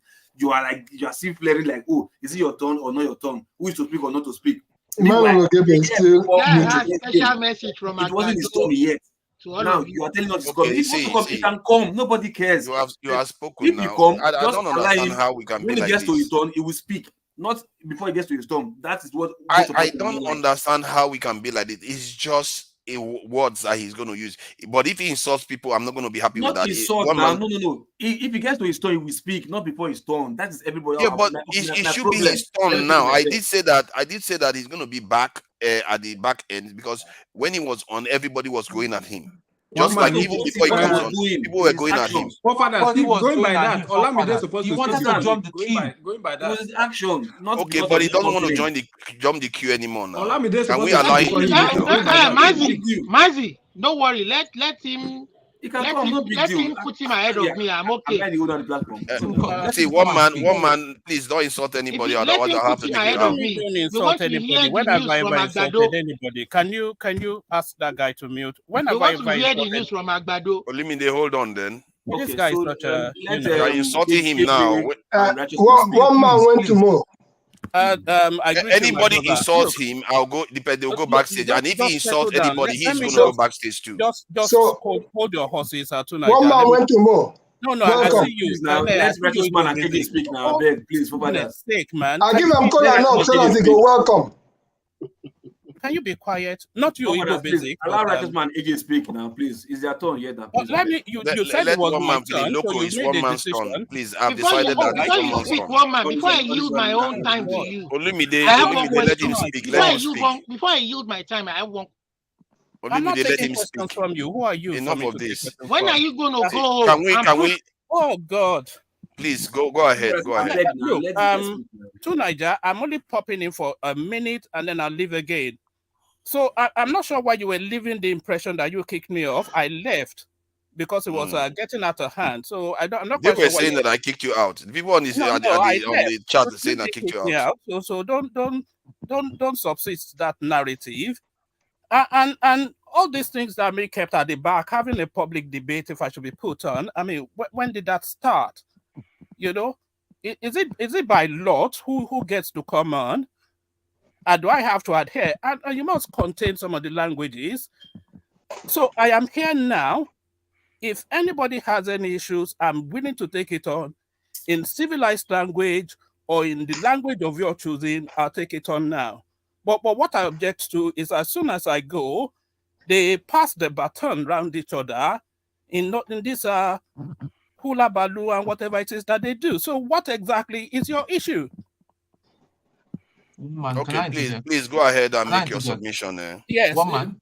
Yeah, what is your man, issue? You know, I've been to your platform about twice. The last time I was on your platform, wait, listen to me carefully.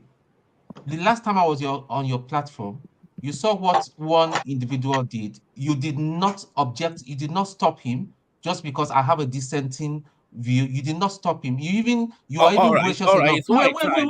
You are even gracious enough to show me that I was not on a block list and all that. I politely respected your views and I left. Did I insult anybody? No. When you came this I think you gave him permission to have a say. Okay, so I withdraw that now. You come on my platform. Nobody stopped you from talking. All we were you have asking given him. you, Let even him if you finish, listen to please. me, so wait for your turn. But I'm not interested in what he has to say. So can I? Okay, go ahead. Now, you come on my platform tonight. What is the one rule, if you can recall, that we have there? No insults. No foul language. That's just it. No foul. Yeah. And thank you for saying that. Any and everybody knows, if you come on my platform, the one thing, no foul language. And no acts of aggression either. So this guy turns up running off his mouth. That was his first time. So I had to tell him, we don't use that sort of language here. You know, you can push as hard as at anybody. The logic wins through. That's how we run it. The logic wins through. Your argument wins through. Somebody can say something as outlandish as they can be, but if you cannot supersede it in logic, then that wins through. So that's how that runs. But what I am objecting to, though, is as soon as I come in here, they seem to burn up in flames. And then as soon as I leave, they start to pass the baton around each other, using all manners of invectives and making up narratives. So I am here now. If anybody has any issues, let me hear it. Your 1 minute is fast. If you don't go I'll leave now. I don't want to give you the. I'll leave now tonight. But if I leave now and you start to run your mouth, then you're a coward, because I am here. You don't understand English. One man went to Mo, one man went to the please say it to me in Yoruba if I don't understand English. But understand. I have something to say. One man, I have something to say. Yeah, let's hear it. Yeah. You are not a topic and can never be a topic. Right. We had a topic we were discussing before you interrupted. So just sort yourself out and allow our conversation to continue. Thank you. All right. Yeah, I'm happy to do that. You can have your conversation, whatever it is, but don't let me be the conversation after I leave. That's just the thing. Because that's a cowardly stance. Do you understand? Thank you. Thank you. Don't leave yet. One man. I was in a meeting, but I'm going to suspend that meeting for a minute. We're all here for the good of the country where we come out from. When you come in here, one man, you see this? Na kola nut, right? I don't know whether you eat kola nut, but I do eat kola nut. And when somebody comes to me with clean heart, when I present you kola nut, my heart is clean. The issue I see here is this. The way I will say something or the way KJ will say something in a polished manner may not be the same way you will say something. I could tell you in so many ways for you to papulo instead of me coming out to tell you to shut up. Because of the nature of who we are, our voices will always go up. I don't recall coming in here insulting anybody. I'm always kind of like, you know what? Because I've been there. I have done that. I have seen all that. I don't want to take any Panadol. I don't take Panadol. I don't take Fensic. So No, what I'm saying, one man is this. One man, hold on. When I'm talking to you, one man, hold on. One man, when I'm talking to you, we speak in the same language. You find him, I'll fix him. Fear is the key that unlocks the wallets of the rich man, right? Okay, so when we go there, let's come back to the fact that we're just having a conversation. We can have a conversation. You can say everything you want to say, and I'll keep quiet. And when you present your case, you can actually score some points.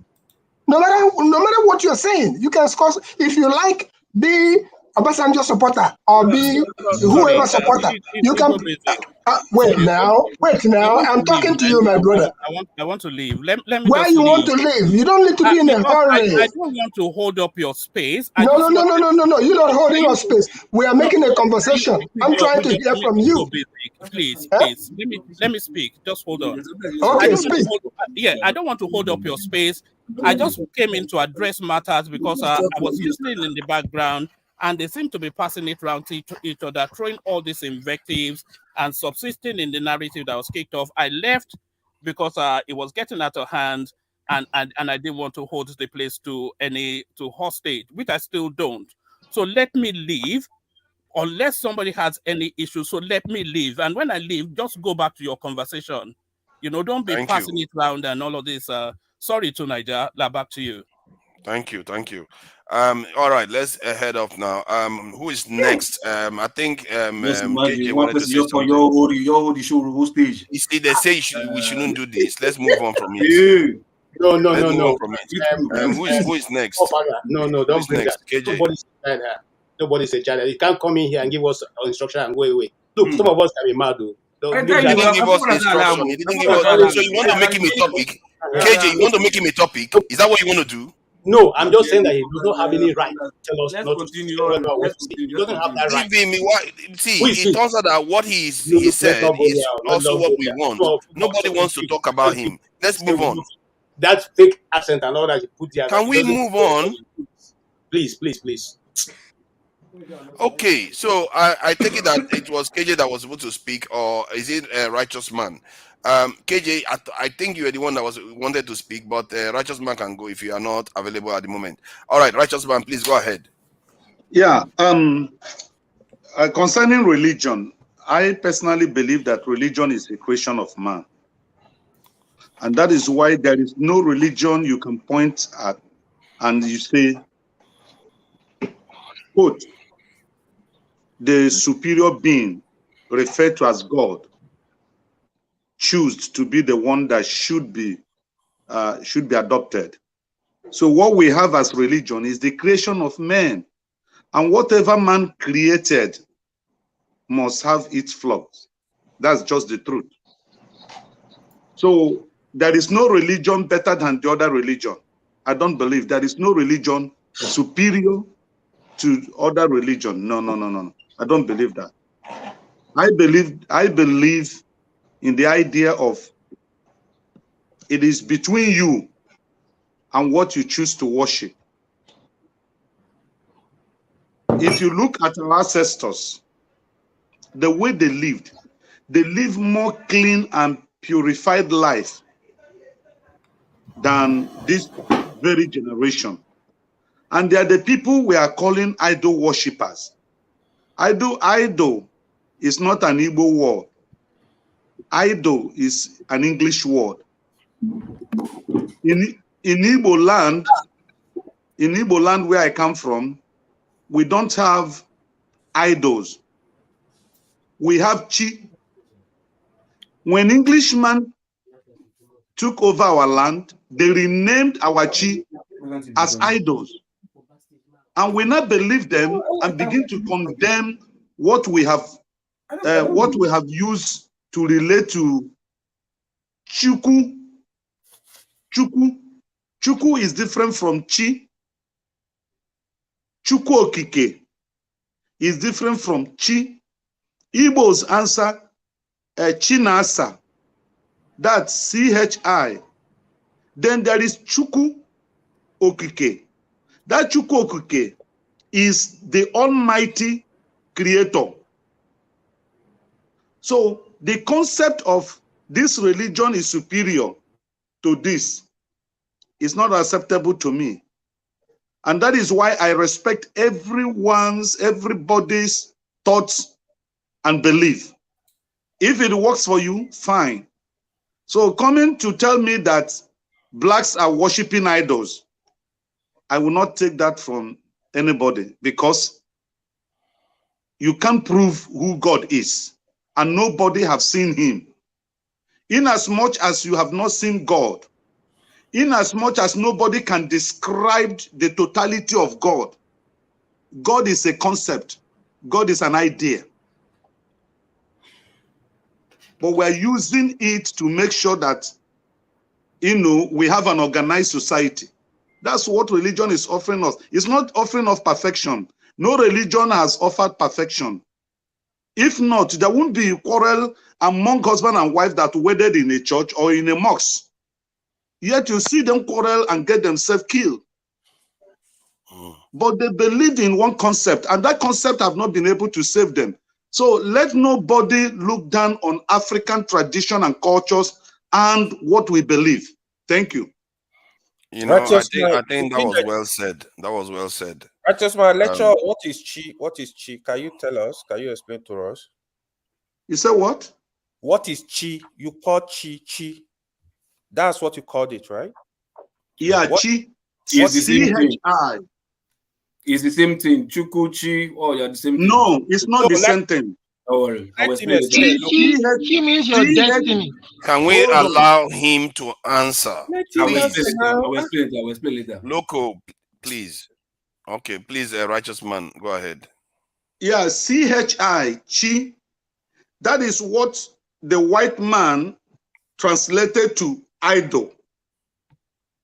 Chuku, C-H-U, is the concept of the creator, the greater God, that the chi is subject to. So that is the difference. The chi is what the white man calls idol. But Igbo man has not called chi idol, because everyone has his chi. In the Christian belief, in the Christian religion, they call it guiding angel.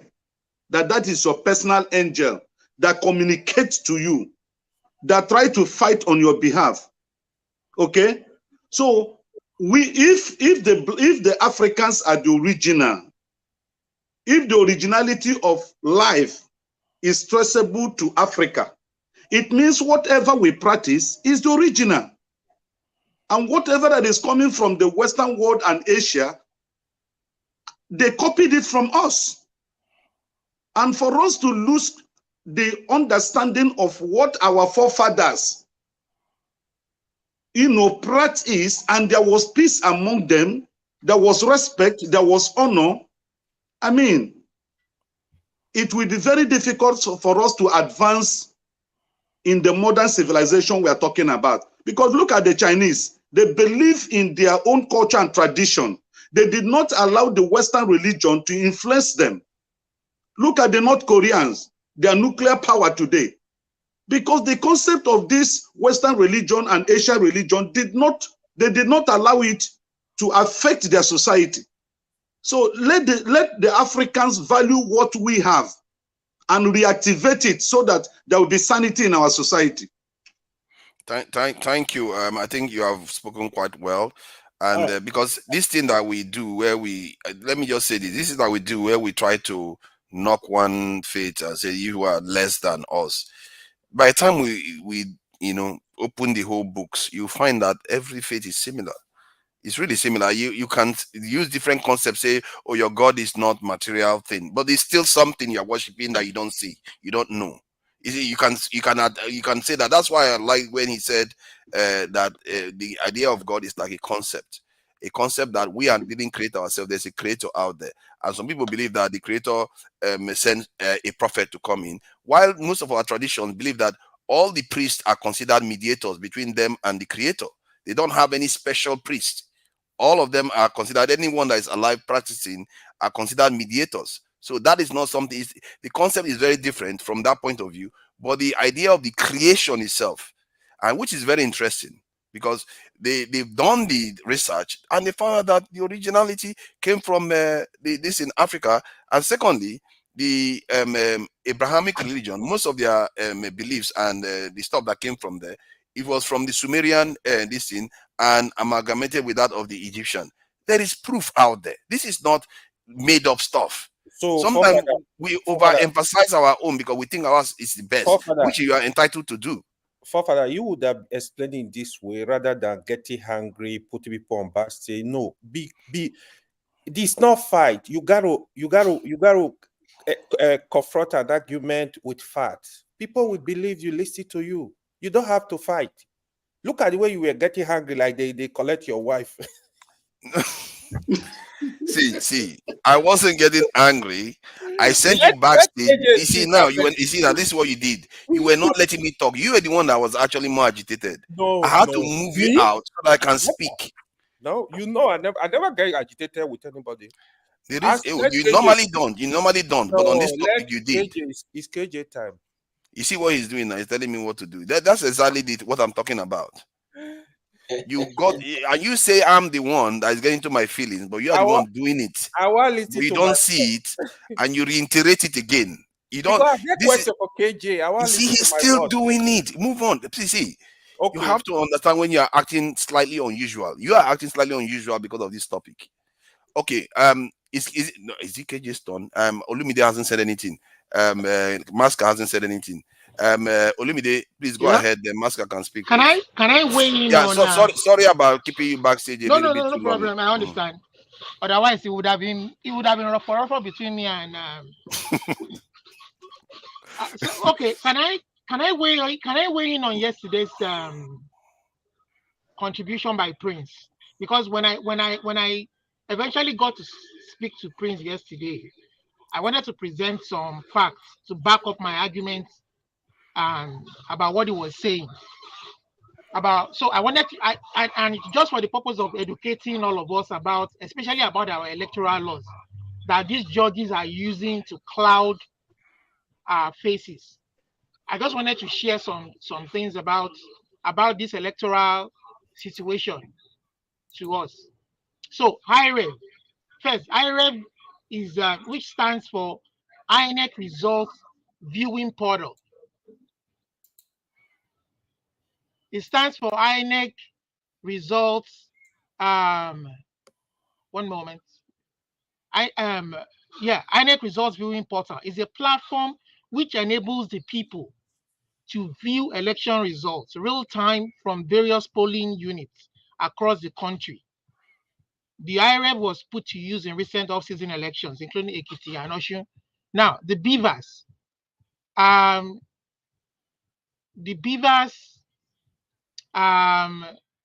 Is explained. So the bimodal accreditation system, bimodal voter accreditation system. Sorry, what are you trying to say, please? So that I'm just trying to kind of buttress. I mean, I'm trying to punch hole in what he was telling us yesterday about the judgments. In the sense that Obi did not. No. He was saying that the judges were right. We have to stick to the topic now, don't you think? I just want to share this for the purpose of information with our guests. I will weigh in on the religious. Okay, go ahead. I'll allow that. Go ahead. Thank you. So the bimodal voter accreditation system is expected to help reduce the cases of manual manipulation of figures. However, the human element remains a major concern. How the beavers works. Wicked Vanguard presents detail of how beavers works and why voters should be vigilant. Example, time of voting between 8 and 2 p.m. Voting at the polling unit, step 1, join the queue.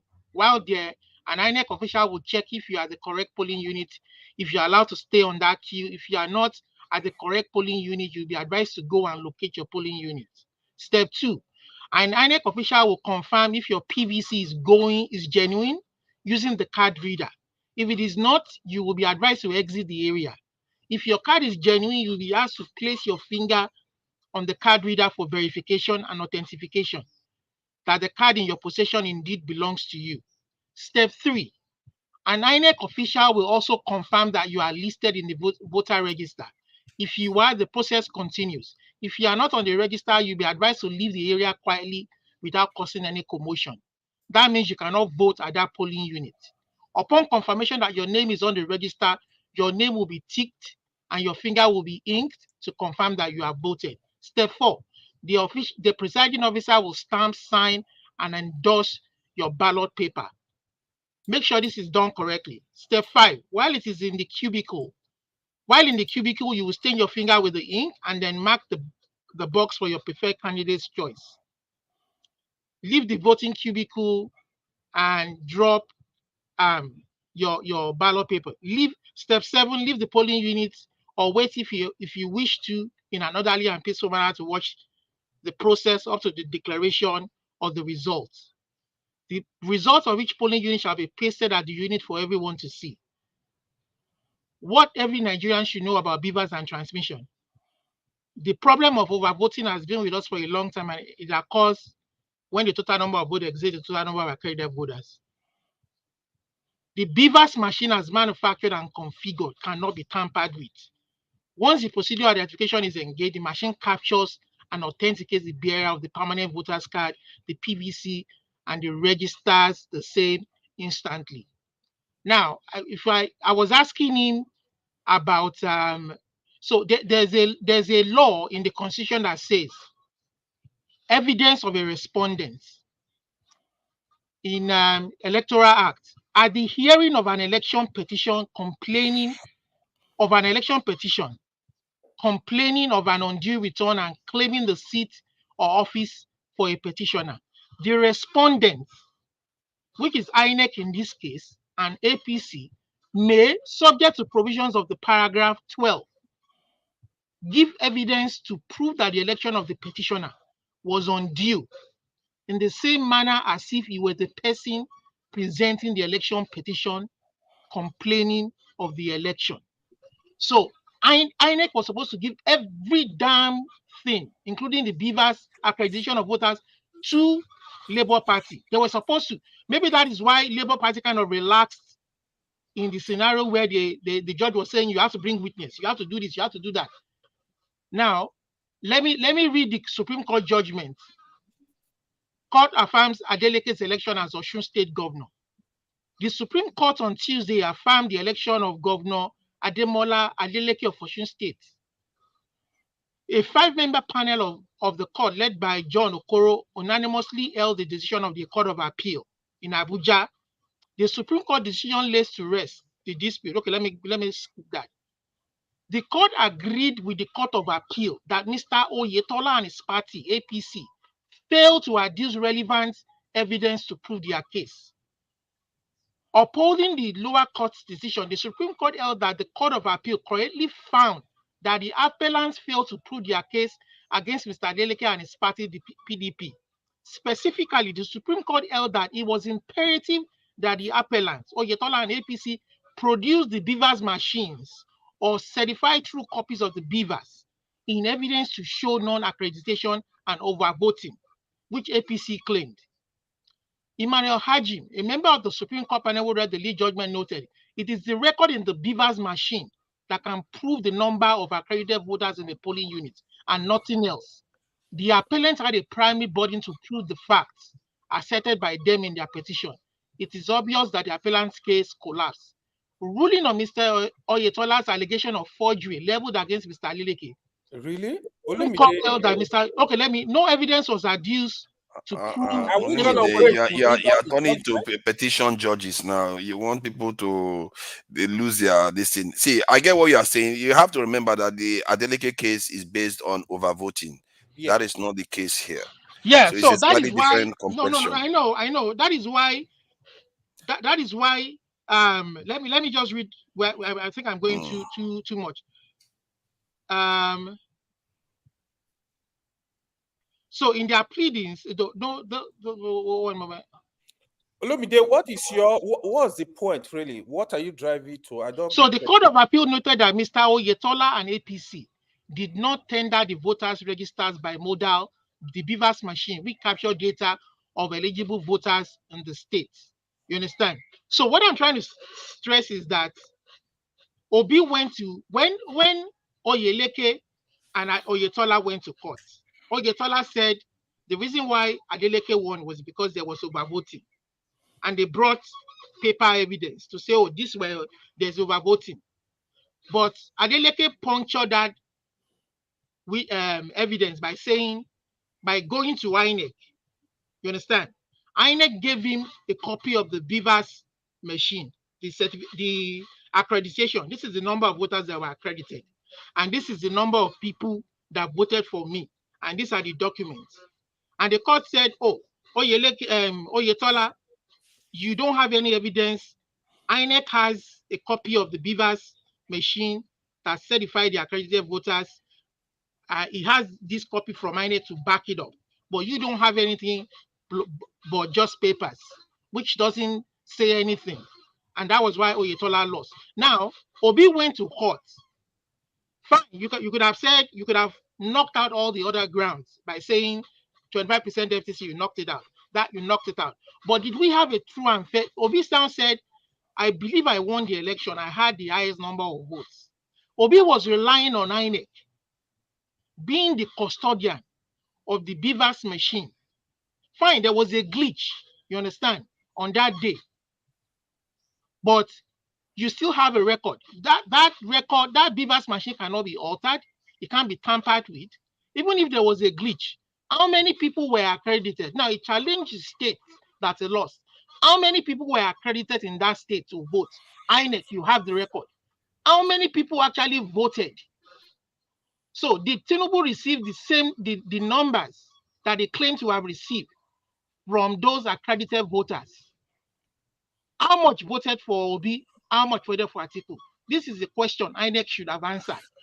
The problem with that is that the problem with that is that when the error occurred, when the problem occurred was when the IREV was shut down, because during that time everybody was at the this polling unit when they were supposed to upload it to IREV portal, but that wasn't done. So that meant that whatever that was uploaded could have been tampered with, and the documents could have been altered. No. The only way you can now verify it is by checking the actual ballots the Beavers themselves. machine cannot be tampered with because the accredited voters. I know, but what I'm talking about is the actual vote numbers that is being uploaded to this accredited voter. That one is already, that's not an argument in this election. Okay. Yeah, it's not an argument. So the people that voted and thumb printed. Yes. You understand? We want to see that thumb print. Does it match the accreditation on the Beavers machine? That is the problem, because that is not where the evidence went. I think that's the issue I have with the way. I think Labour Party was relying on INEC to bring it. But I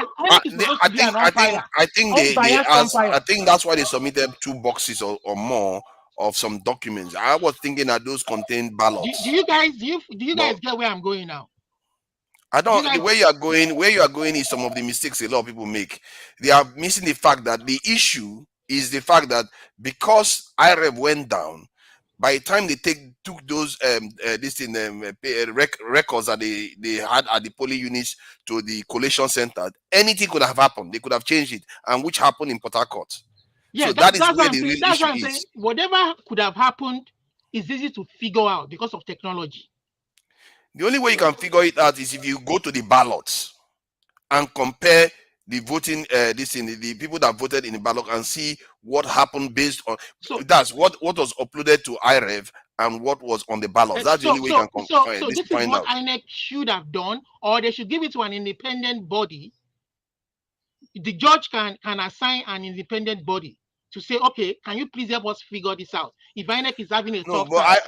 I think that's what the Obi campaign should have done. They should have said, okay, this is the IREV and this is the I think if the Supreme Court, if the Supreme Court, Olumide, what Fofana just said is the right thing. The court cannot go investigate, bringing evidence to the court. No, I'm not saying court investigate. I'm saying that INEC INEC has should a have done it. burden of, they have a burden. The law states that they have to tender evidence as much as the person petitioning. You understand? You can't just come As and if they say, were the ones that were the yeah, petitioners. exactly. That's what You was have said to there. puncture. You are saying that So you conducted the no, election. hold on, Lumide. Let's be correct. Forefather, INEC on that they are not showing up as petitioner. They are showing up as respondents too. So I think they need to Labour Party would have requested for a tech court compare INEC to provide this evidence. Do you get it? So INEC will not on their own come with evidence. They did, but INEC, they subpoenaed the INEC chairman. He didn't show up. Oh, really? Yeah, they subpoenaed him, he refused. No, but the chairman can't bring it now. They could have said, like this guy said, this AY Well, said, the court was held provided in closed evidence doors. of the ballots versus the This is what the IREV Supreme Court should figure data. out. You understand? We need to know the actual numbers. We need to know whether things were cooked up in between or not. You understand? And it How could have many people been. were It could have accredited? been. How many people voted? See, my problem is that why did this Labour not go in that direction where they said, you know what, I bring this thing, the ballots, bring the ballots, let's compare it. Hold on now, bring the ballots, let's compare it to what IREV is showing. If there is too much inconsistency, that's how you can make a case for fraudulent activities going on. But because the court itself, from what they are saying, that they don't regard IREV as any credible source of valid information data. That is also a problem. IREV is just a display. It's just a display. Not necessarily. That's not how it's stated. I think they said when they are collating, they can also use IREV as because when you lose some information, you can use IREV as a comparing data source, because you are uploading to the IREV. You can compare, okay, what value come from the IREV and what value is showing up maybe from the police report or from the party this results. So yeah, they can use that for comparing. As a data bank, that's right. You understand? So they should have done that, but they didn't. No, but what I'm saying is that it will be negligent on the judges to say that, oh, Labour Party, go fish for your evidence. You understand? When INEC itself could have provided, they did it for Oyeleke. They said they gave him copies of the Beavers data and the IREV data. I think they gave that to Labour too. Huh? They did give that to Labour. They gave that to Labour. Are you sure? Yeah, because they are denying that they don't have that information. No, Labour was petitioning and saying that they are delaying. They gave it. There was delays, but they gave it to Labour because Party. If they have that Beavers information, so you didn't know that. That Beavers data will show us how many people was accredited. See, that wasn't an issue. That's not an issue. The issue is whether the votes were tampered with. Then you can reconcile it against how many people voted. Then I think that was quite consistent. This is one of the lowest turnout. It's quite consistent with the number of votes. And then the numbers that they say that each candidate got. Are we sure that those numbers were actually allocated properly to the right candidates? Or they just that is a problem. That is what we are talking about. That's the one that they need to find out. They should have done a better job of fleshing that one out. But let's leave that now, because this was topic about okay, then about the religion thing. I just seriously that, now you want to start your religion. No, how many hours you want to take? I won't wait too much. Are you not serious? Too much. I just want to say I thought he was going to abandon it. Everybody has a right to have their own orientation. You understand? That shouldn't change anything. It shouldn't change the fact that you should obey the country's laid down laws. I mean, and live your life. It doesn't change the fact. It doesn't change the fact that you are a dullard. It doesn't change the fact that you are a brilliant person. You understand? So for instance, I live here in a society that is very inclusive. Canada, we have different peoples of different countries. We have Islamic, Hindu, different religions. But if you break the law is an ass. It will deal with you. Whether you're a Christian, whether you are, you understand, the traditional, the native indigenous people, they have their own laws too and their own tradition that even the country values a lot and helps them to promote. That they even reserve from sites for them. heritage sites. There are some rivers or water bodies that you can't fish in, you can't go anywhere, that they kept it for those indigenous people. And it doesn't stop whatever your orientation in life or whatever you believe in. I mean, I shouldn't use that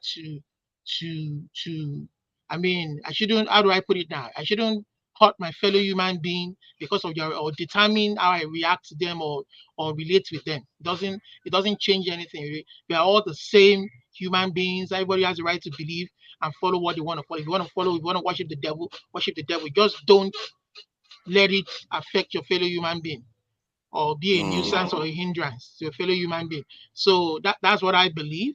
I mean, I would wish that everybody was a Christian like me, but I'm not going to force it on anybody.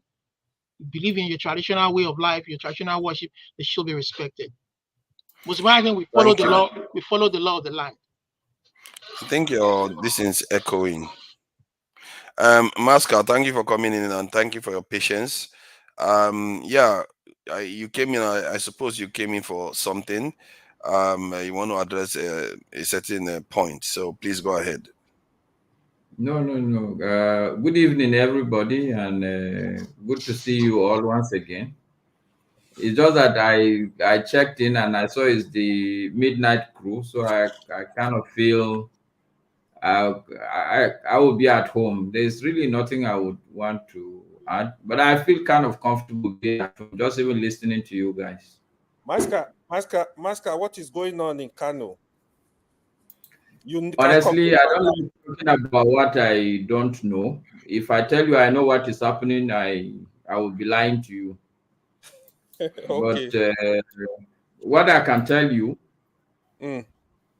look, the two of them, both Gauna and Abba, they were commissioners under the same regime. So I know. Oh, Gauna was also a commissioner under Konkoso? Because he was commissioner, I think, first for local governments and you see, this is the thing with politics. We that are not in politics, or let's say people that are not in politics, don't tend to really appreciate the fact that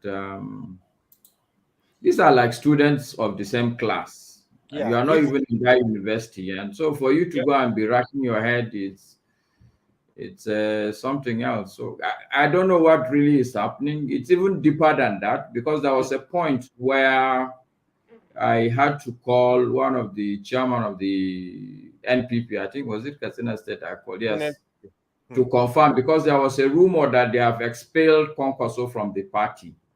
Yeah, that one is flying around. It's also there. No, so I mean, you know, so the point I'm making is that with politics, the pieces are always moving around. If you are not really in politics, you are not even in that particular party, you may not understand what really is going on. So in my mind, I don't think the two events are unrelated, but I don't know. Honestly, yes, I'm from Kano, but I don't know what's happening. But like I said, for me, the way I see them, they're all birds of the same feather. There's really nothing to significantly choose from. So yeah, it's a bit concerning though. So let me ask you one question. So I follow Kano politics as well. I believe Konkoso is the man to beat in Kano. I mean, in terms of no matter who is bringing as governor. But the thing is, the behavior of Abba Yusuf, right? Destroying properties. Do you think if they conduct a fresh election today, free and fair election, he can defeat Gauna again? It seems a lot of people that did not affect how people, the supporters. Okay, what I see, Kano is a very complicated state politically. Very, very complicated. People don't seem to understand that, you know, people there have their own mind in terms of who they want to vote. And you can do a very small thing. I remember there was a time when Buhari was the in thing in Kano. But the mere fact that the son of Abacha, Mohamed Abacha, was the contestant governorship candidate under CPC, and then I think about 3 or 4 days before the election, they collected the candidacy from him and gave a retired general. People voted against CPC, and that really was even the reason why Konkoso came back to be a governor. even though everybody in the state was a Buhari person at that time, but people voted against CPC and they went and voted for PDP. So I don't know if I will answer you directly. I think today, if the elections are conducted, people will still go and vote for Kwankwaso because generally Nigerians, and I would say black people, we tend to create heroes. We don't have the capacity to do, how do I put it now? If you believe in somebody, you don't tend to criticize or see anything wrong with the person. So once you believe in somebody, you follow him most times blindly. So I think it's not Abba Gida Gida that people voted. People voted for. I know. I think he's still a political leader in Kano. So I still believe if they vote tomorrow, the people will still vote him. But I think it will be a bit closer because you're right. Most of the elite are not too happy with some of the things that the new regime did. Even if what they are doing is right, people kind of felt there should have been some sort of due process. I don't go and start breaking down the property. You should take the person maybe when there's a judgment, then you can come back and actually break it. You know, so if you, so I think the sentiment, I've not been to Kano after this. I don't think I've even spoken even to anybody. I don't think I've even spoken to. 2027 is gonna be fun. It's gonna be fun. Nigeria. I think some of the things I've observed in the petitions that have been going on between states and different, in short, all the petitions going on in the country, I find that it is favoring this in APC. So, and I hope this is not a form of the judicial kind of handing No, but power. is that what happened in Plateau in State? one direction. It looks like you follow Nigerian politics. I think Plateau State was the opposite direction. Yeah, it does happen sometimes in the opposite, but by and large, the numbers that are tilting towards APC is quite large, and that is what are the issue. numbers now? I think somebody they played a video of it the other day. I'm not sure whether it was on this panel when they were playing because they were trying to prove that Labour Party was losing a lot of support. Losing a lot. There was a lot of fraud within the Labour ranks, that they were losing seats. So, but many of the ones that were listed favored APC. Yes, so but he's talking about the rep and the Senate, I think. the rep, everything. And how many reps does Labour have? I know that they have about 13 senators. I think 12 or 13 senators. But House of Rep, I don't know that. I think they have up to 20, 30 reps. So. Yes, I think the senators is the one I know of. For rep, Labour Party has 38. Yeah, 38. Then senatorial, they have 6. And governorship, they have 1. Okay, no, they have 7 senators. No, it's 7 senators. Is it 7? Yeah, but they have lost 1. They have lost 1. So they lost 1. Okay, yeah, maybe that's the issue. Okay, that's where this error came from, because I thought they had about. The fear is that we should not move to one party system. That would be disastrous. Yeah. That is what PDP is seems to be angry about now. That they fear that because of these judges and judgments that are happening, that it might favor this in APC. So yeah, I'm sorry, my camera seems to be playing up. I think the poor camera is tired of long streams. One thing I can see though, I think APC they have interest in Kano because they want to have Kano and Lagos, but I don't think they will survive in Kano. It's gonna be tough. No, they see, AY. Look, let me tell you my own. What would be the correct word? My own perspective as far as Kano is concerned. Okay. And this is one of the reasons why I feel people underrate Tinubu a lot. Tinubu, even way back to 2019, I was actually in Kano and I was very involved then in the election process. Not really in the election process, but just making sure that everything there was due process, people follow order, there was no too much violence. That's the part I was involved in. So I really knew a lot that was happening then. But as far as I could tell, I could see that Tinubu, even if he was just a normal person, a civilian, but he clearly was orchestrating things in Kano to make sure that Kano remains a state. Not just for the sake of the APC as a party, but because this is my own calculation. This is just perspective. You are very right. There's no fact. There's no. So if anybody push me back, I will run away and leave him. So this is just my conjecture. I was thinking by my calculation that Tinubu was very, very keen in Kano because he knows that if Kwankwaso has political domain over Kano, it means that he will have an added financial power. And he still see Kwankwaso as a major, what do I call it now? As a major contestant when it comes to the northern votes. So I still believe that whatever is happening in Kano now, I won't take it far away from Tinubu. So, Masker, let me tell you this. Not only Kano, you see, he did it in Kano, he did it in Imo State, he did it in Rivers State. Tinubu he dismantled Amechi in Rivers because he didn't want Amechi to install a governor in Rivers State. Yes, He will have financial power. So these guys he saw that they were roachers. I will advise you, AY, as a brother. You know, when you are doing conjecture, you need to present it to the public clearly as a conjecture. My personal opinion. Okay. Yeah. So the polity of Nigeria is I used to tell forefather this. Tinubu has been planning this thing long ago, like clearing the way for himself to get to power. So it's what you say, people think, oh, no, I'm not supporting any Tinubu.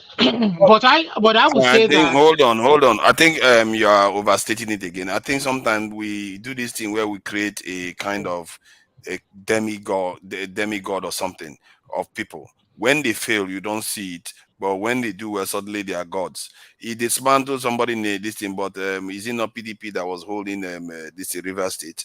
And while even Buhari was in office, a lot of PDP people joined APC. Was it all him that did all that? Some people will say it's him. But this same guy, see, I don't know why people always think that our leaders are powerful. They are not powerful. Father, politics is deep. He wants see. So, but the moment he believes something, he doesn't necessarily want to follow logic. Clearly, he fails in so many places and succeeds in other places. It is okay to plan politically to capture a state, to capture that. But my own fear is that this is just craziness going too far. If people want development, for instance, I want a situation where AY or Masker can stand up tomorrow and say they want to be governor to do something for their state, and Tinubu can permutate all he wants, allow the people vote freely. The Beavers works, IRF works, you understand? Let people vote freely, because all this permutation. I think we have brought this thing back to politics again. I think we're talking about all this permutation is not going to help the common man. Let's get out of politics, man. Don't This is just fucking my head. Politics. My head is hurting. About the same thing. Let's go to something lighter, please. Now. Yeah. Okay. Okay. I wanted to bring up this topic, just to see how well our people consider these concepts. I hope Olumide, you can keep up with some of this sort of talk, because it's not constitutional matter. Is regarding consciousness itself. What did our traditional and religious beliefs say about consciousness? Because some scientists will argue that consciousness is all based on the memories we have. That's all we are is based on our memory. If, say, your memory is wiped out, are you the same person that had that memory or a totally different person? And some people argue that consciousness has to do with the universe becoming aware of itself, that everything we do is not, we think it's a personal experience, but it's based on transient packets of experience that carries on, and the universe is basically taking pictures of itself over time. And because one of the examples of this was when they did the split brain experiment. I don't know whether anybody has heard about it. It's a kind of procedure they carry out to treat epilepsy. So they split the brain in half. And what they did, because I think, I'm not sure which side does what, but one side is responsible for speech and the other side is responsible for a kind of analysis, a kind of stuff. So both sides of the brain were responding differently to the same subject matter. They can ask somebody now to pick up something with their hand, and the person will pick up that stuff. And when they ask the person what they picked up and why, they will describe totally something else. As you see, so it means that the one side of the brain is recognized doing something else, and the other side is doing totally something else. There are cases whereby both sides are fighting each other.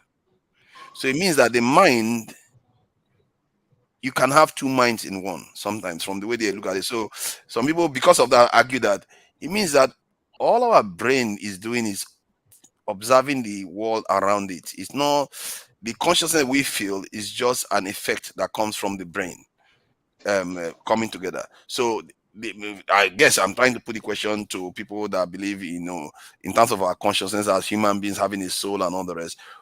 From religious point of view, what does this say? What does our consciousness mean? I don't know if who wants to go first? I think you are complicating the issue. So for this discussion to really move forward, I think you need to decide the platform. What I mean by the platform you want to have the discussion, are you science or religion? Is it science or is it what do they call this? Is it theology now? Is it science or theology? It's open. It's basically open because everybody have their own interpretation. Otherwise, it's not gonna move because let me tell you, even Master, when you say theology, Master, when you say theology, it has to do with Christianity. So it's not about any religion, it's just spirituality. Because it could be science. You can go through science too. Because the idea is that some people may not be into science. They will not be able to explain it based on science. They may be able to explain it based on other ideas, and maybe through religion or traditions. You understand what I'm trying to say? So the idea is that if, let's say, some people might believe that is the chi. I think the Chinese believe, or the Egyptians believe in something like, whether it's the chi they call it or something like that. There's something in our consciousness that represents who we are. And but then again, we know if you lose your memory, or sometimes you even have a traumatic accident that alters your brain chemistry, or even the size of a brain, that the person totally turns to someone else in terms of the way they perceive the world, completely change, their character changes. So how do we reconcile the actual person that we used to know before from the person that has changed? Are we just memories, in other words? That's a question I can put forward. Or what does religion say? What makes us what we are? That's consciousness, isn't it? Being conscious, like me now. You have gone back again, forefather, because when you ask what does religion say, it means, like, personally, I would have two answers. Okay, if you ask me from a religious perspective, I will tell you what my religion says. Whether I completely agree with what my religion says in regards to consciousness is one thing, and what my understanding of science as far as consciousness is concerned is another. In fact, I may even complicate it further and tell you that what is now my personal experience. I don't know if you've ever fainted before, but I have fainted a couple of times. And I can tell you that if you faint, for the days I fainted, that period is blank. I cannot tell you what has happened. That's interesting. I remember who I was before then, and I know who I have been after that, but for that period, it's blank. Completely gone. It's not me. I was never around. You see, that's the weird thing, isn't it? It's not. When we go, understanding. It's not complicated for me because I have a good understanding of how our body works. I know that as long as your heart is pumping, then there's life in you. But the brain, if for any reason it stops getting enough oxygen, it shuts down as an organ. It goes to sleep itself. And I think what you're saying is what I'm agreeing with, that everything we are is just simply what have been recorded in the brain. If you take your computer, for instance, now, it's almost the same thing. If there's no files, there's no system there, if it's completely wiped out, it's no longer your old computer. If you move it to a new computer, the old one is not, yes, the body of that computer, you used to use it. But if you're going to look for a file, you can't go there and start looking for that file. You can't say it's on my computer. It is on your new computer. You see, what you are saying here is, in a way, maybe I wasn't expecting that, but it's quite an advanced way of looking at maybe the question to ask, I'm sorry to bust it. Maybe the question to ask is, why do we have so many churches and mosques in Nigeria, and yet the country is just in a mess? But that is not the question we are discussing. Stop trying to change topic. Are you another TA now that always comes to change the topic? See, yeah, please, Righteous Man. I think Righteous Man has thought about it. I'm not surprised at the paradox now. Go ahead, Righteous Man. Yeah, to understand it, you have to look at the concept of soul, spirit, and the body. Yeah. You see, from the little research I did in the Christian theology, the God of the Bible, of the Jews, says, the soul that sinneth shall die. Not the body, not the spirit. So in the other way around, the real man is caged in this physical body, because that is the soul that dies, not this body. And when you connect your question to incarnation and reincarnation, then from what my brother in Kano or in Abuja said. I'm not in Kano. You guys, I will never mention Kano again. You know, you need to put it at the bottom. I am in Abuja, just in case people should stop putting in Kano. Go ahead. Yeah, the analysis he gave, he fainted. The question is this: how did he know that he fainted?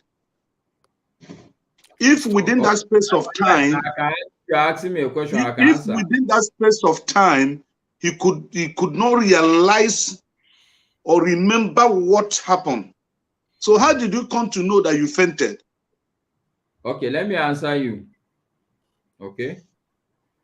I was on a sick bed. This is the one that I think was the longest. I was on a sick bed in school. We were about to write exams. So I was in secondary school then. My aunt came to the school.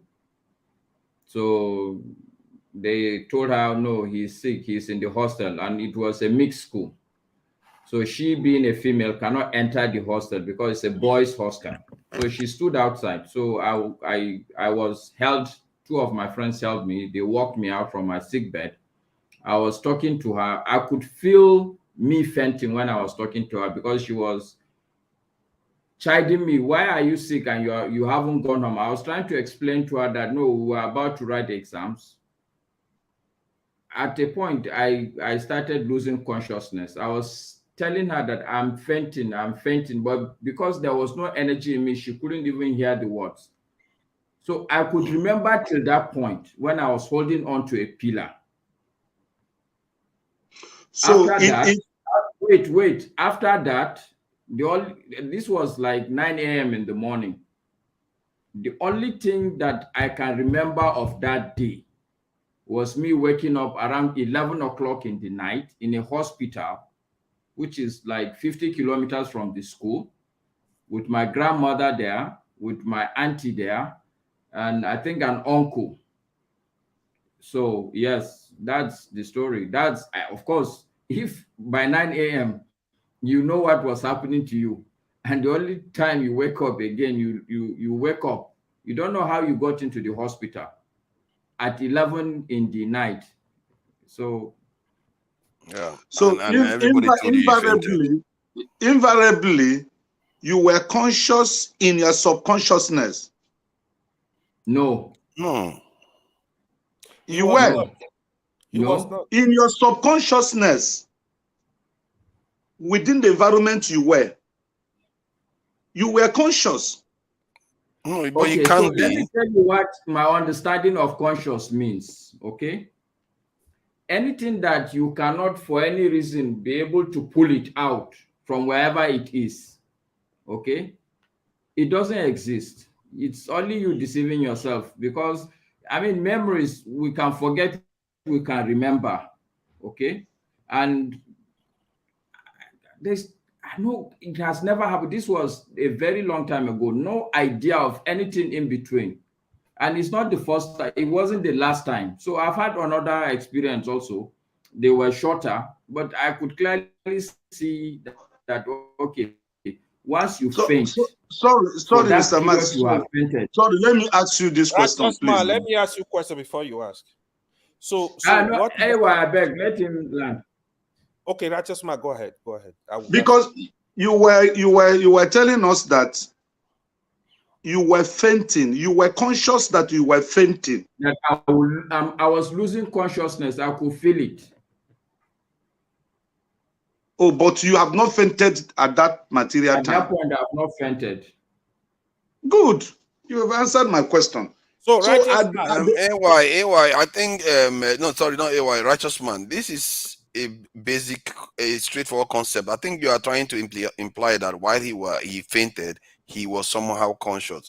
If you are to be conscious, you have to be aware. No. At the moment he was fainting, he was conscious. But the moment he fainted, he was no longer conscious. Yes. So at that moment he fainted. Okay, so at righteous that man, moment let he me. fainted. Masker, let's make a distinction, because sometimes we use word very loosely within the African context, especially when we're using English. Okay, sometimes English is very limited. Do you agree with me that when we say we faint, it actually means that we are losing consciousness of our physical environment? Process Now, of fainting. yeah, we lose consciousness. You're absolutely correct, John. Okay, now I'll put it to you. The person that is dying, is he losing consciousness? Okay, so dying let me is actually a answer process. you. Yes, okay, There's a let me answer clinical death. you. Okay. That is where I started. I started by, in my mind, there are two significant organs of the body. Okay. Yes. As long as your heart is beating, yes, every other organ can stop and take a rest. That's right. You're still alive. Okay. You may not be conscious of your life because maybe some of the organs, the recording organs, maybe your eye, your skin, your ears, your nose, they're all taking a rest. They are not working. They are not at work Yeah, on like that someone time. in the coma. Yeah, like someone in the coma does not know. So Yeah. as long as your heart is beating, in my mind, you're still alive. The brain, I've come to see that the brain is not as significant as the heart. The brain, which is the repertoire of our consciousness, sometimes go to sleep at various levels. Very, I can tell you like 10 levels. Even when you're sleeping, there are various levels of sleep. You could be asleep, fully asleep, but you could hear some sounds in that your sleep. And when you wake up, you now still hear the same sound and you're, I thought I was dreaming. I don't know whether you people have had that experience, but I do have it. It's a level of consciousness. Even when I'm waking up, there's a point where you are in between, you are in some sort of slumber, but there's a point where you now come to full consciousness. It's like your brain is now up and running. So I believe that the brain has a resting mechanism. This is the way I see it. And there are points where it completely closes shop. So once it closes shop, I don't see how you would have any consciousness, because what is consciousness? Conscious is number one, you are recording your physical environment. What are the organs of recording the environment? Probably your eye, your nose, maybe you're smelling something, maybe you're tasting something, you're hearing something, you're perceiving something, and then there's this thing they call a sense of appropriation, where you are standing. Where are you? Where am I in the world? But once the brain shuts down, all these senses, they stop working. So you can't be conscious. This is my conviction. So if you ask me, whether but the then when person it, is crying, I would say okay, that what you are saying, I can explain it to you that what you are saying is that the brain has shut down, and as long as maybe the heart is about to stop, as long as it stops, then everything is gone.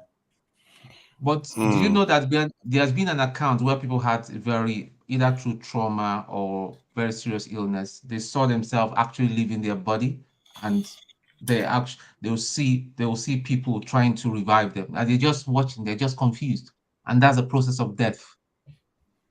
Yeah. Well, No, I've never experienced that, but as a Oh, you don't experience that one. can no, I I add know something? I've not experienced that one. My own is total shutdown. All I know is that the brain shuts down.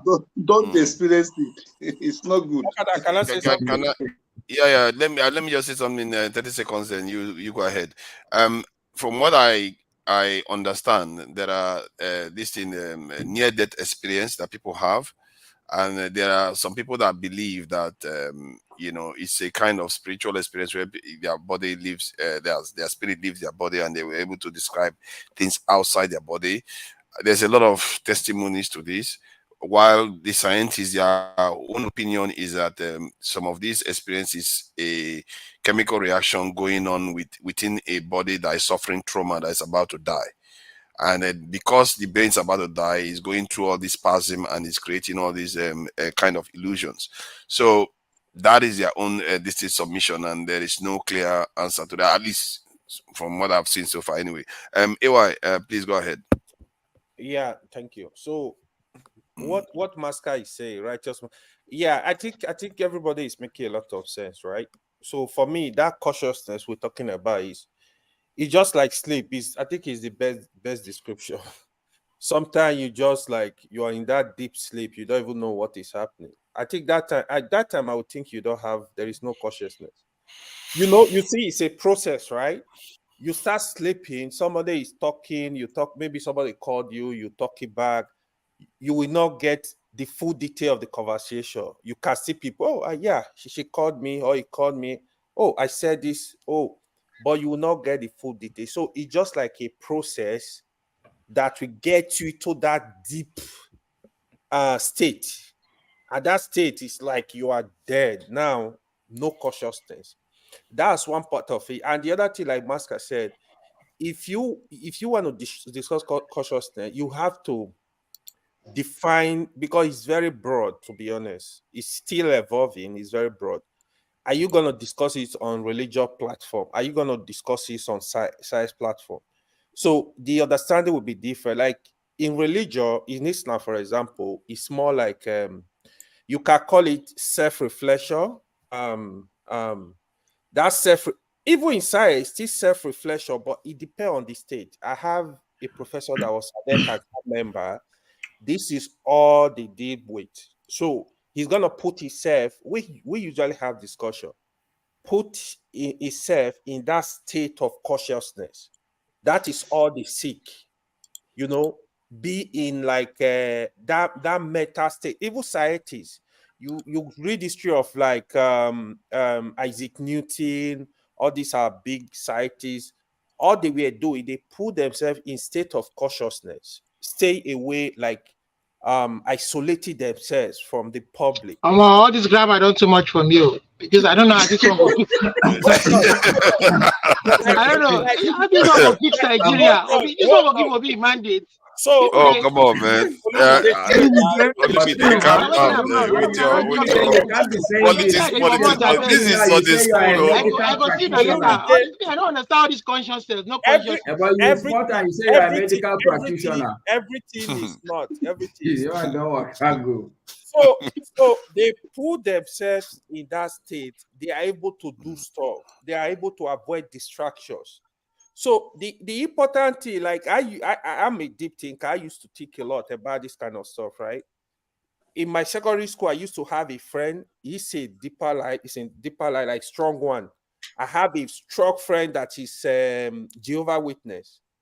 Both of them, they were so brilliant. So I actually, like, me and my friend, we usually have this kind of discussion, right? What actually differentiates them from this? it gives you that mind to be serious. You avoid distractions, like avoid club, avoid drinking, avoid smoking, avoid like gathering that are unnecessary. You know, you avoid distraction. It keeps you in line, like focus on the important things. So because those stuff will take your time. So it really depends on how you want to define consciousness. Like in religion, like I said, seeking self-reflection. You commit a sin, you know, oh, I'm not supposed to do this. Go seek forgiveness. So the direction the religion is taking consciousness is different from when you're looking at it from science. So it's very deep. I think You mean that conscious from religious point of view? Can I come in, please? Don't worry, I will call on you. Believe in me, I know you are there. You have been very, very disciplined, you know. So please be patient with me. See, what are you saying from point of view of religion? They never really address the idea that your awareness comes into being. I would have thought, like in the case of the Bible, where they talked about God breathing life into a human being, it's like waking the person up, isn't it? Like somebody that is just awoken from the mud state to life. But is there no because there's no other place they talked about consciousness? No, there are a Mm. lot. That is what I'm telling you. I'm just speaking from the surface. The deeper thought, how you are born, the state you are born, the processes, like they are all consciousness. But on religion, the surface is more like self-reflection. Do self-reflection. You know, like you commit a sin, for example. You are reflecting, oh, what did I just do? Oh, let me go ask forgiveness. I need to stay away. It's still consciousness. So on religion, that is the surface. The deeper one, like human existence, try to understanding what is going on, like that is a different topic that is way deeper. You need to really explore. But it's not it's not part of religion that It's you are part aware of of. religion. It's part of religion. Then why are you not telling us now? That's what I'm asking now. Why are you not telling us? Tell us. You know me, I don't like discussing religion with you again. No, because no, it's not about religion with me. It's about trying to elucidate that, bring to light what it talks about, you know, because it will be interesting. It might actually correlate with some of the scientific explanations. When you start, to be honest, I think you have, this topic is very vast, so you have to restrict it to particular area. It's easier to discuss. So I will say let Oti go ahead. It's very deep. Okay, since you are not going to go any deeper, then it's all right. Oti, please go ahead.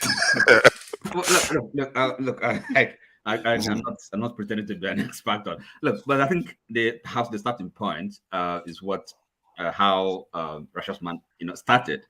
Now, in other words, the question. I mean, as a human being, man, what? Okay, we have body, okay, something physical, and then soul and spirit. So consciousness, because really, even at that physical level, something material, when we talk about consciousness or being aware of being sensitive, I think even at that material level, we can already notice different degrees, levels of consciousness. In other words, awareness. There is I mean, what I don't know if some of you have heard about now, but the book called The Importance of Now, one Eckhart Tolle. So, or even Buddhism, what I call meditation, the practice of meditation. So essentially, even a daily life, a modern life, being aware, being attentive to what is happening moment by moment, So that is already you're kind of being, you are training your consciousness to be awake, to be alert, to be more sensitive. And then the spiritual side of it is this. Look, I don't think it's quite, making a decision between religion and science. It's not. I don't think it's very helpful now, because science studies uses its method to study, a phenomenon. Right? But religion, on the other hand, of course, uses different, not the same method, kind of measuring things, not the scientific method, but consciousness in the spiritual aspect. that's where again the spirit man, okay, because I mean different our constitutions, so the way we're made up, body, spirit, soul, and spirit. So for the spiritual aspect, you kind of in cultivating your spirit man, that which is the real person really, because the body, I don't think our bodies are not who we are. That's not our real selves. It's really what is what is the soul, if you like. So, for example, when we go to sleep, we sleep. Are you saying, okay, you're not physically awake, you're not awake, you're not conscious, but you have not lost consciousness? After all, people wake up and remember what the dreams they've had. So, even in your sleep, you are conscious at a different level. So that's but and I think the way you ask the question, perhaps I don't know what you were looking at or thinking. Consciousness is something. Science is something science studies. The biological sciences or as psychologically. It can be investigated in different from different perspectives. But that is life. I mean, I think it's something that's saying what is life, because anything that has life, there's element of consciousness. So yeah, okay, let's say consciousness is something that can be described in the, as you put it now, kind of moment. Yes. But what if your memory changes of what now represents? I guess not, because what is now is based on what you understand about what comes from your understanding of memory, what is stored in your memory. Because some other person a doctor can be in the theater and his now is different from a carpenter standing in that same theater. The way they will perceive it. Sorry, awareness is not memory. I wouldn't. It's not memory. It's consciousness is definitely something bigger than memory. Because, for example, if you think about being attentive, living in the now, being, in other words, when people that practice meditation, they kind of, allowing all the distractions, the noise, white noise, to really dissipate, to be aware of themselves. Is what I mean. So they are even more accurately, they're conscious, they're alive. It's not memory. They're not remembering. But what makes you alive, though? What makes you aware? Is it not your senses? Let's put it this way. Let's say you don't have eyes, you don't have ears, you don't smell. No, it's not your senses. Let me try. Let me get to the point so that you can think about it and give me let's say you don't have eyes, nose, no smelling, no sense of touch, no sense of, all your senses are dead.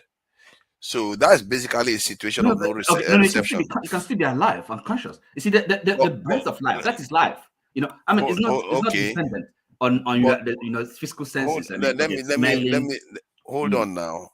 Because to be conscious, I would have thought to be conscious is to be able to make sense of anything you're experiencing, to say something about. But if there is no reception, there's no. Sorry, let me just make a correction for further. What you just said now is not entirely correct, and this one is factual. Because when you say when you're asleep, when you're dreaming, are you smelling something?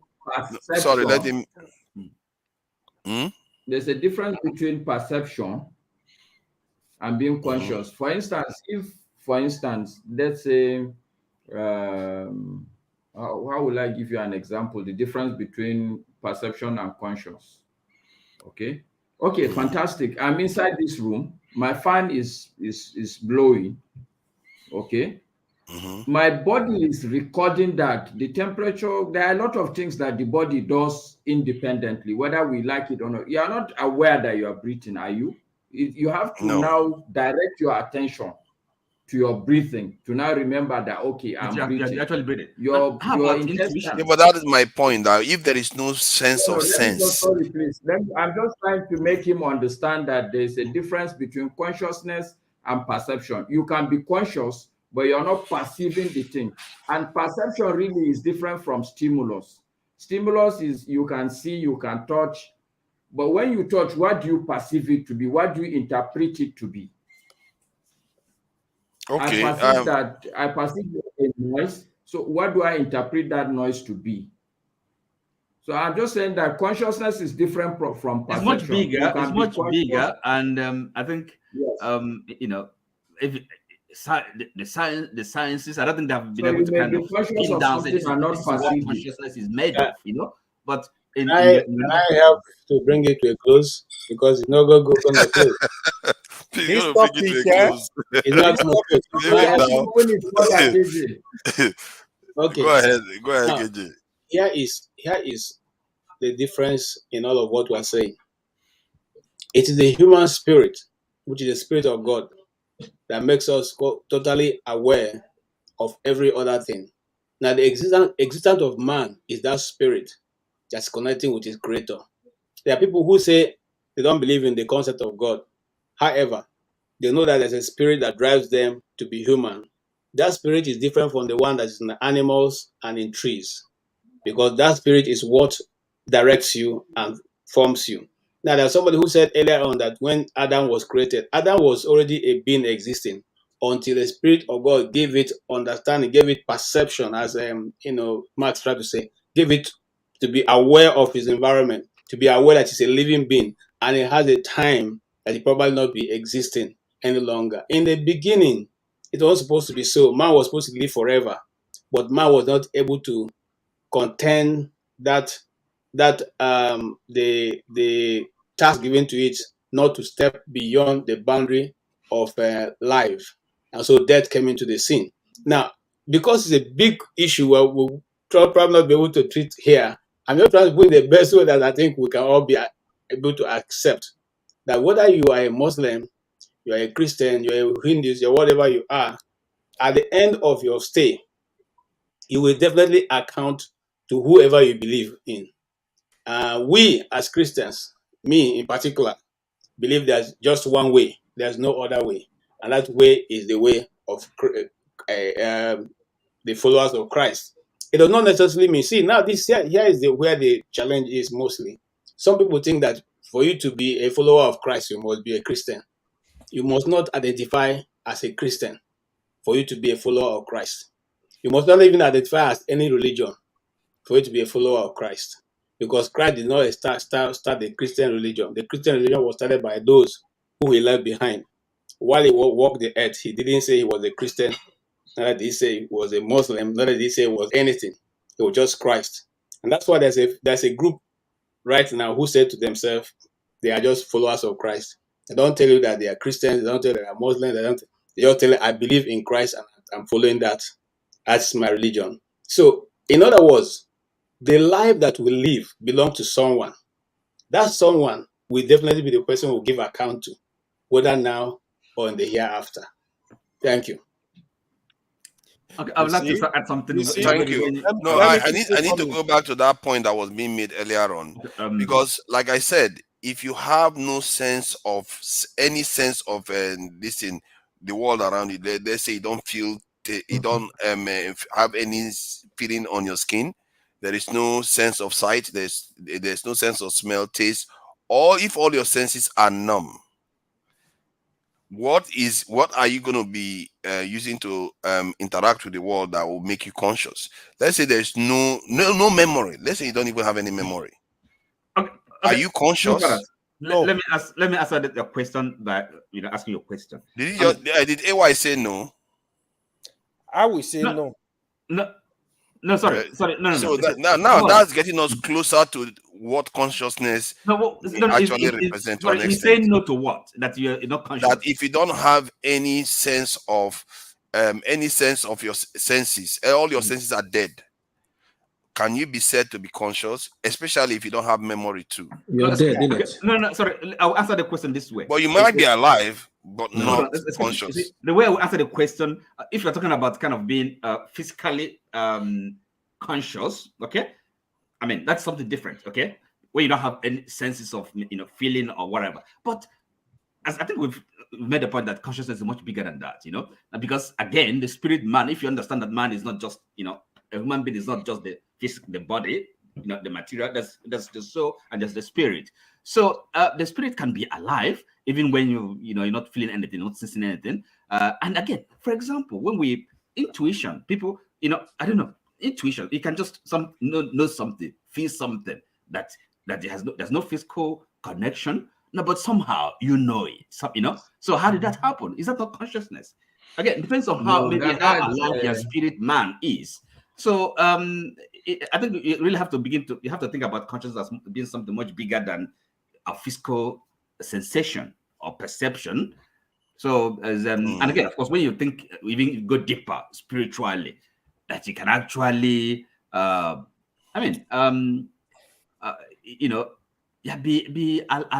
aware, okay, things that you cannot explain. You can have some knowledge, or you can so that's the thing, spirit, Holy Spirit, for those who for Christians. You talk as if you are finishing every single second, then you carry on anyway. It's confusing. It's confusing me because I wanted to call righteous man. Father, I need to say something. I need to say, you said earlier that there is no difference between religion and science when it comes to consciousness. Actually, I don't think it's correct. The other thing is what you just said now I want to refer to.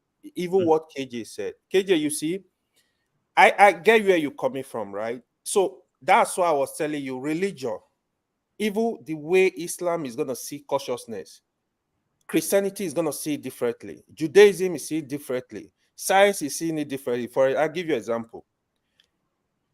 In Christianity, they believe in that spirit, you call it, right? They don't believe in the body. They believe in the soul and the spirit. So they don't pay attention to the body. So they believe in that. In Judaism and Islam, they take consciousness of the body, the soul very seriously. For example, in Islam, they will explain to you how to clean yourself, clean your body. You do some certain, you want to pray, you have to clean your body. Judaism is the same thing. Even what we eat, right? We are forbidden from eating some kind of stuff, like some animals. Judaism also do. The animal you eat in Judaism, there is a process it has to undergo, like for cleanliness. The way you slaughter the animal. So Christianity, again, does not believe in this part of it, right? So that's why I was telling you, Fafa, that's why I didn't want to really go deep. What has it got to do with consciousness? Now that you have brought it in, it's still consciousness. It's not how. What is it? What's it got to do? Those are just events that are called flow from consciousness. I'm not one of those people who are not explaining consciousness itself. Practicing Christian, I think I know beyond just normal Christianity. You don't say the Christians don't believe in the body. No, the levels of Christianity is the body, the soul, the spirit. So each one has its own purpose or has its own stand in Christianity. No Christian can tell doesn't know how to prepare himself, because fasting is what? It's torturing the body to be able to get to a higher spiritual realm. So you discipline your body by fasting and praying. Yes. So now that's just one aspect. Secondly, the Christianity dwells more of being able, because when you believe that when you discipline the body, you can be able to now live in the spirit. And when you live in the spirit, you can be able to commit. Look, what is death? Death is simply the absence of the spirit of God in you. That's simple. Once God takes his breath away, or even sin, let's allow. Mazi Eddie wants to ask a question. Mazi, please go ahead. Righteous man, I can see you. Don't worry, I'll come to you. Mazi, please go ahead. Thank you, Father. This thing is that this topic of consciousness, we will never get to a point where everybody will meet, because the Christian folks who bend the arrow towards their direction, the Islamic folks who bend the arrow towards their direction, the traditionalists who bend the arrow towards that direction. If you speak to a Hindu person, same thing. So I don't think, because we'll be going in circle having this debate. Nobody from everybody will be saying the same thing, but everybody is trying to tune it towards what suits them. You guys, but after this debate, if you guys want to continue, but the question I wanted to ask is totally different from this. Is for the diaspora, because most of us are diasporans, and why is it that the West they've embraced the Indian culture, the Indian diets. They managed to embrace the Chinese culture, the Chinese diet, but they've never been able to embrace African culture. as recent, they've even embraced the Jewish tradition and the Jewish culture. But why is it that the African culture and tradition has not been embraced? Can I answer? Can I quickly? So that's been messing up in my head. Sorry. Okay, Repeat the question again. Repeat the question. I didn't get the question. Sorry. Repeat that again. Oh, no. Okay. Looking at Fofather, I see you in the UK. In the UK, there is no part of the UK you go to that you won't find you won't find an Indian restaurant or a Chinese restaurant. Why I'm saying this because I travel a lot, and each place I go, I like to look for the closest Nigerian restaurant to buy. But just in general, in the West, in the West completely, both Eastern Europe, North America, they've managed to embrace the Indian tradition and culture. So some days they even have the Indian Day where they celebrate their gods, and they have that for the Chinese New Year and the rest. They've got Jewish days and Jewish holidays as well. But why is it that the African... sorry, my friend, the world listen to black music or any kind of music, genre of music. The world listen to black music, but what I'm saying is has a black origin, you know, whatever. So let me take this one. Let me take this. Okay. Are you in America? No, I'm in the UK. Okay, that's fine. Excellent. Now, as you know, even the UK, Christianity, it's mainly Africans that are Christians. Most English people do not believe. They don't even. The best you have for English people, the few, very, very small percentage is Church of England. You agree, Abi? Okay. Now, from where we are coming from, we have already rejected our traditional tradition. Our Amadioha, our Ogun, and all that, whatever you call it. We have already we've been taught to that it's evil. That is not something that we should touch. That's how we are. Not even from my generation, even from my dad's generation. That's how it's been. Now, we now migrated to all parts of the world now. What do you can only project what you already have. These people are the Indians you're referring to, the Asians mainly you're referring to, even the Chinese, like you and I know. If you go to any Chinese shop in the UK, you see all these their thing. It's not the decoration, no, that is their god. That is the symbol of their god. See, they've been holding on, they've got the same tradition, they worship the same thing and all that for thousands and thousands of years. But whereas you go to an average African shop in the UK, which you and I know, and all that, you see Winners Chapel, Redeem, and all that kind of thing. It's a cultural thing. But whereas if you go to Brazil right now, the Yoruba way of worshiping Oshun, Oye, and all that kind of is getting traction. That's just the explanation. Let's not expand on that because it will change the topic completely. Let me ask a question about the let me go back to the original one. The original one that I wanted to question was that's some of the this thing, so I can understand. I think KJ said something about the spirit existing, and that spirit, I take it that is the one that is often, going to be judged for heaven or hell. So, but we know of cases whereby, like, somebody will have an accident and they have a traumatic, stuff in their brain. When their brain chemistry changes or structure changes, then their attitude changes. So, if that person's attitude changes and it becomes quite, let's say, evil and violent and stuff like that, is that person going to be judged to go to hell based on an accident that they had because of their action? Are they going to be judged based on their actions, whether it's due to the brain injury or not? Or are they going to be judged? You will get the answer. Are they going to be judged based on their earlier state? Forefathers. I think you are going too far. The question you will ask. I'm just asking. The question you should ask. Yes. So I would like to answer the question. So what you will ask AY now, from an Islamic perspective, exactly. will a madman who we know he is deranged, will he go to hell or will he go to heaven? Can I answer the question? Let me answer the question. But the person is not a madman. The person is not a madman. The person is content has just changed. It's the same thing, Forefather. That's madness. Hold on. Then by that standard, everybody that does evil is deranged. Forefather, no. Forefather, see, let me answer from Islamic perspective. So in Islam, when you are in that state, like a madman, you don't have sin, actually. You don't have sin because you are not in a normal state. Do you get it? No, I mean this person is conscious. They now understand. They understand stuff. They can even go to school, and then it's just that their attitude, their content has changed. They are more violent. They are more judgmental. They are ruder to people. They are more abusive. You are describing a sinner, my brother.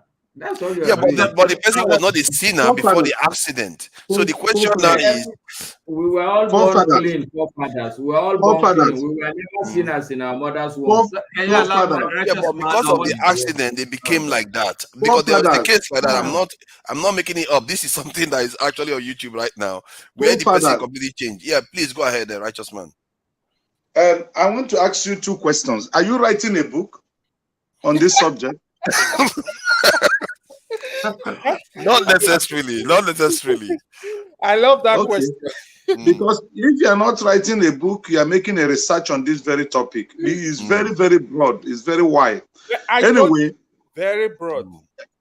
AY, I think, was it AY Olumide? Somebody asked the question. They say, we have a lot of mosques and churches in Nigeria.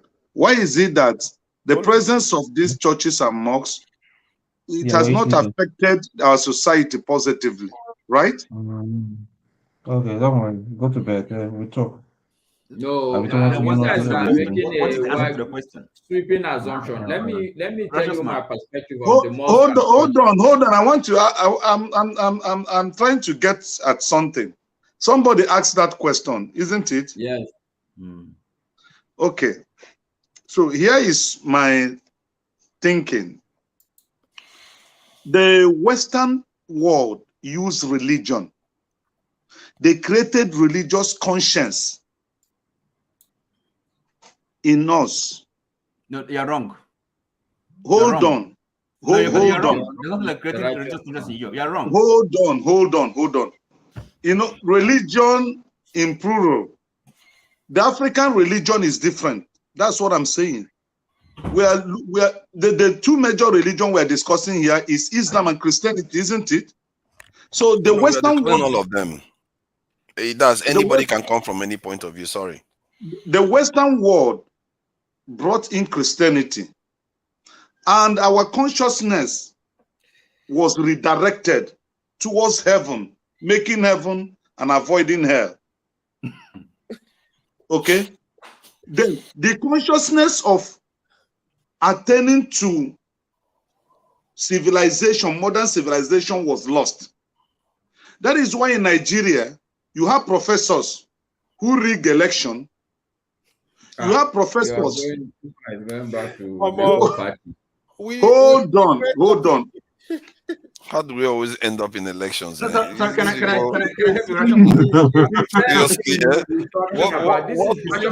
Our papa that do election. I don't know why we are always going back to election. Excuse me. Sorry. Father, see what I'm trying to say.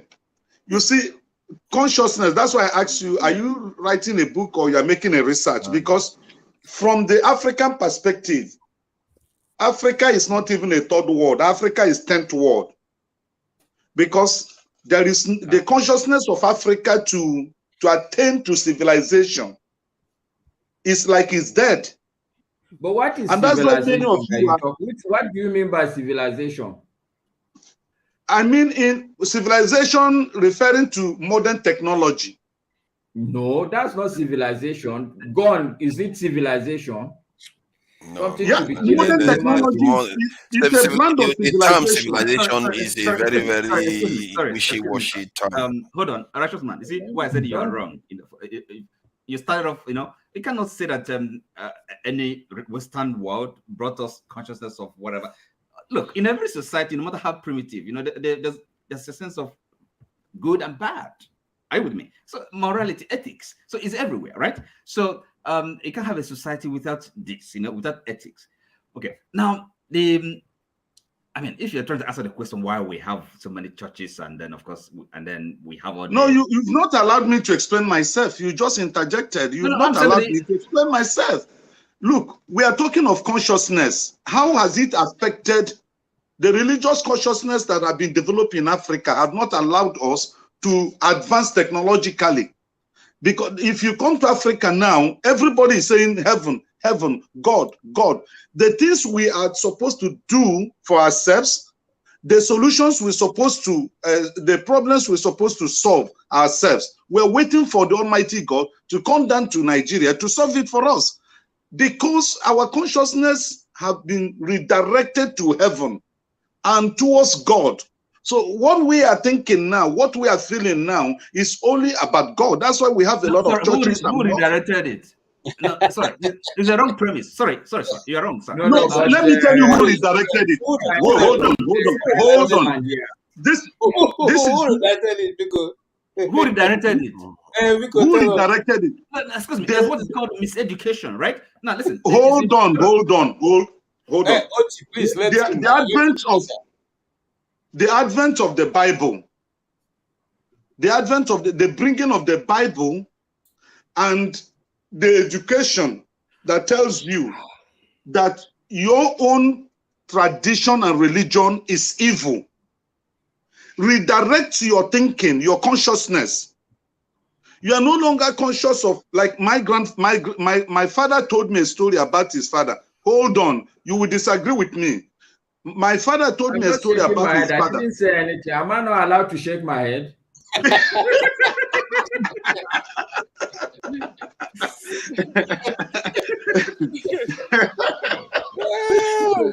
My father told me a story about his father. His father was a very great man. What he does, if he wants to go to meeting, he will go to his backyard and plug one leaf. He speaks to that leaf and step on it, and he disappears. Okay. And he will appear at the venue of that meeting. Okay. Okay. And we should go back to that, right? No, hold on, Oti. Let him speak. I think we don't have to pay for fights. The Christian religion. The Christian religion. Let us ask a light mood question, Mr. Righteousness. Just a lighter mood question. Like, did your dad ever give you a lift when he was taking a ride on that lift? No, listen, excuse me. Sorry, because I listened to your conversation earlier about religion and all that, and you see, sometimes I think we make. So let me finish. So when the Christian missionaries came, they were told to do away with those things, and those who refused were sold into slavery. So that theory, that passing of that knowledge to the next generation was lost, because those who supposed to carry on from where my grandfather stopped, they were sold into slavery.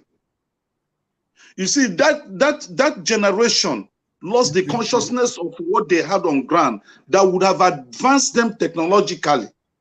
So religion was used as a tool to redirect the consciousness of a black man towards heaven only, not towards wrong thesis. Hold on. Not towards that. Okay, let me ask you a question. Okay, go on. If Nigeria is developed like America and Europe, some of you that are there today will not be there, because what you need in life, that's you will get it here. That's correct. What's the question? So that is it. What is that a question? For righteous man, I have a question for you. Okay, go ahead.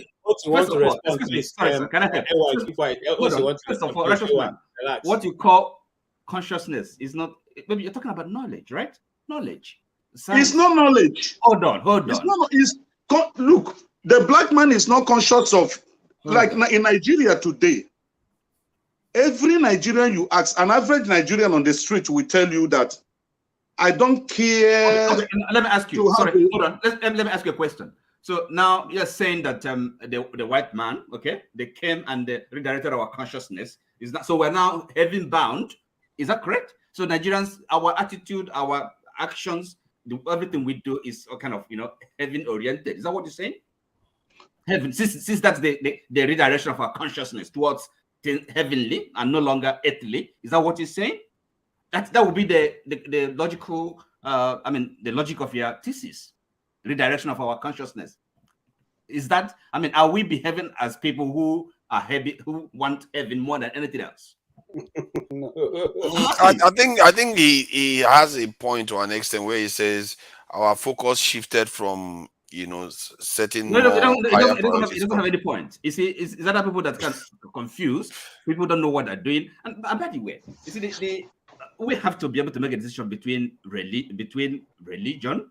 Okay, when we talk about our tradition, right? Yes, our tradition and culture is quite different from worship of idols, right? Yes. Or even kind of. No, I disagree with you. I disagree with idols. It is white man that told you that what you're worshiping is idol. It is white man that told you what you're worshiping is idol. Even if you are worshiping idols, so what? What? People hold on. Some people worship idols as a conduit to the supreme, while others worship idols for other reasons. So just because other people use this in Mecca or the other people use cross, what is the difference? We are all doing similar stuff. We just like to act as if one is better than the other. There's a difference between Igbo culture, tradition, and idol worship. Okay, you have that should be clear to you, right? So I want to ask you a question. Okay, it is a white man that told you it's idol. Who calls it idol? What a white man worship to me is an idol. What a white man worship to me is an idol. No, sorry. It's an idol. Exactly. I think you can argue that. You see, everybody has their own perception. So exactly. You can't tell me what I'm worshiping is idol, and your own you're worshiping God. No, righteous man. God is the concept. God is the concept. Let's allow Oti to finish. Sorry. There's what is called idol worship, right? There are spirits. Okay, it's even the Bible, right? Different spirits all over the world, principalities, forces, all these things. Okay, and you can worship them. You can find out what make sacrifices to them. You can serve them, right? But it's different from Igbo culture and tradition. That's different. Are you with me? So again, Christianity is something different. So you have to really know what you're doing. No, but not all of us also are Igbo. So let's not reduce this discussion it's not about Igbo discussion. It's not about Igbo.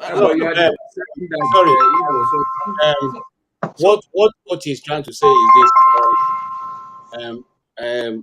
Masker is. I understand. I'm just saying that it should be broad, African. If we're talking African, that's why I'm going now. That's why I'm going. If you had allowed me, I would have gone there.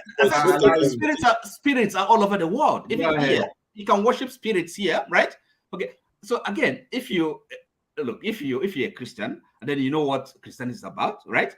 And so. Okay. I don't know. Look, myself, I'm a Christian, okay? And I know why I'm a Christian, right? So it's again, you shouldn't really be having this confusion. Is maybe because maybe you haven't quite understood really what the whole thing is all about, okay? Even the Christianity. And again, the mistake we make, we think that this Christianity is something Western. It's not a Western civilization, right? The only thing that the West happened, Europeans happened to bring it to, come to Africa to preach, to evangelize, but it's not a Western. Actually, it is Western. When they made the capital, they put the capital in Rome and listen. What are you talking about? No. If you want to why do we have King James version of the Bible? Okay, let me. When you say they rewrote the Bible, it's Western. Let's not do that. There's a reason why they call it King James or whatever. Version. They call it King James version. That is the version. Let me explain. Okay, sir, can I come in a little bit, sir? Can I just come in a little bit? So just give me like 2 minutes. It looks like this topic is getting people, and there's somebody in the backstage now. Put it straight, man. Put it straight, man. Just like what you have said, we have discussed this in many months ago, and I said something very critical. That you see, when you take the thing we are doing now and say it is a white man's religion, you are making a big mistake. You are making a big mistake. The first university in the world was in Africa. It was a university that was in Ethiopia. And it's still there, except that it's still existing. The first people who knew how to use the Pythagoras theory and all the building structures came from Africa.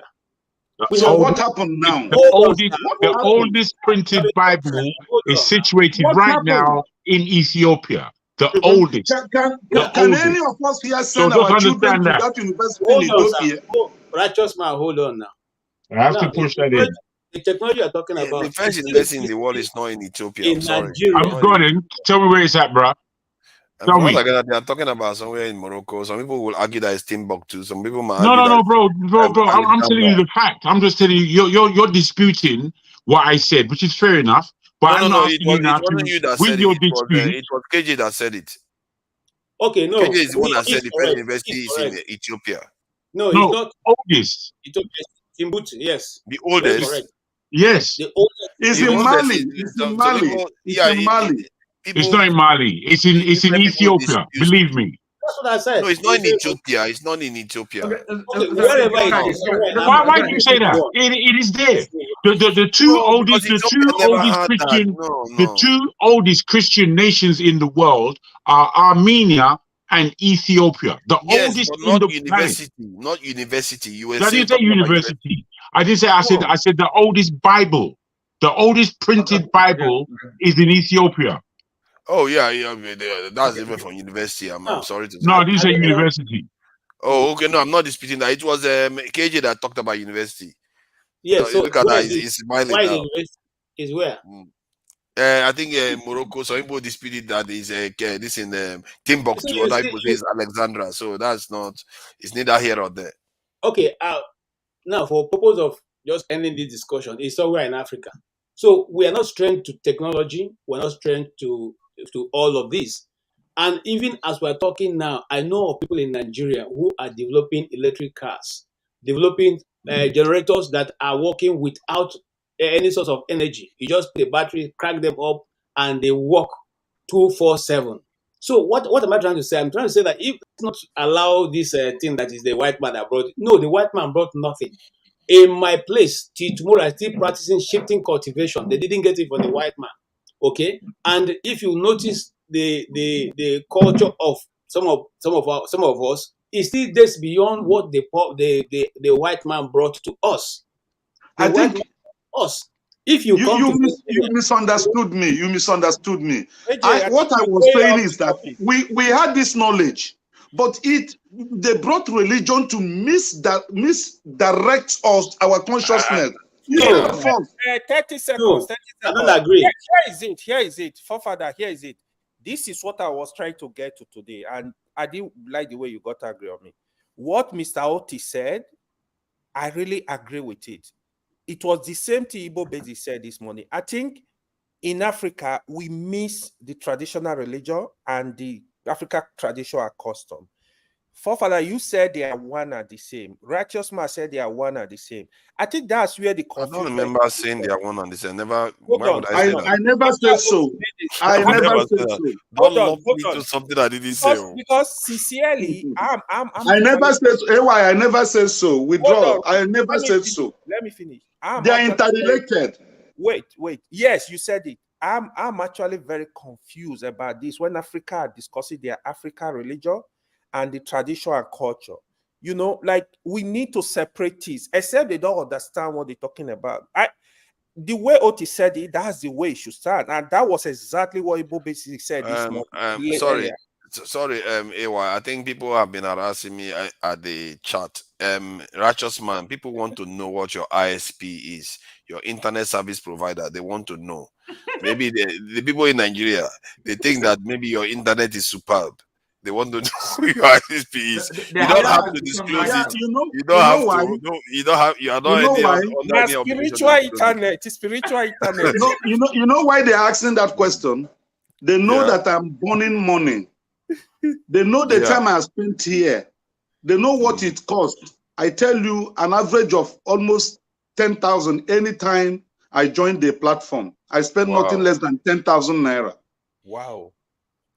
So, and back here. Thank you for making this sacrifice. You see, even on the ground with little that is present there, you are still coming here. We really appreciate that. Yeah, so far, that's the reason why you should give him more time to speak, so that you have a. That's the reason why you should give them more time. He's not the only Masca one. is also there. Yeah, Masca is also there. please give him more time. Give them more time. They are burning resources, you know. And No, then Masca is a big boy. So no, you are a big boy. Look how big you are. I'm not in the category of Masca. I'm not in his category. He's a big guy. You can hear the people he relates to and where he travels to. My own. No. I try to hustle coconut to make a living. And behind your back, I can see sliding windows. Sliding windows don't belong to poor people in Nigeria. I can see sliding windows, and I can see Thank you for the defense, KJ. Yes. Thank you, my brother, KJ. So there are two lines of thought so far that we've talked about. The first one is that if you don't have any senses, it's tricky to say that you are actually conscious. And then what does that mean about what consciousness represents? Second one is about if somebody was fine and God fearing and everything, had an accident, and their personality changes and they became more evil. So what does that say about how judgment is passed on human beings? Okay, is it can based I answer on that question, forefather? Because religion is very easy. Simple answer. It's not a complicated thing. Forefather, please help me thank Ovie. Ovie sent me money for data. Please. Let the panel please. The platform should help me thank Ovie. Why is he did marvelously more than what I expected. Oh, that's very nice of Ovie. That's very nice. Thank you, Mr. Righteous Man, can you send some? Can I send my account number? That money doesn't belong to only you. That's a good one. You know, you have to share it among the groups now. But okay, we really appreciate that. The answer is easy. Let me put this The information. answer religiously, the answer is easy. Those who want to help, give your answer. Give your answer. You can actually load the answer is easy. It's from a religious perspective. Yeah. Okay. Yeah, I can. If you want to give me that, I can put my number on the chat there so that can we allow him to talk? Then later on you can arrange how you guys are going to this money matter around. Is more important for me or for father. Seriously.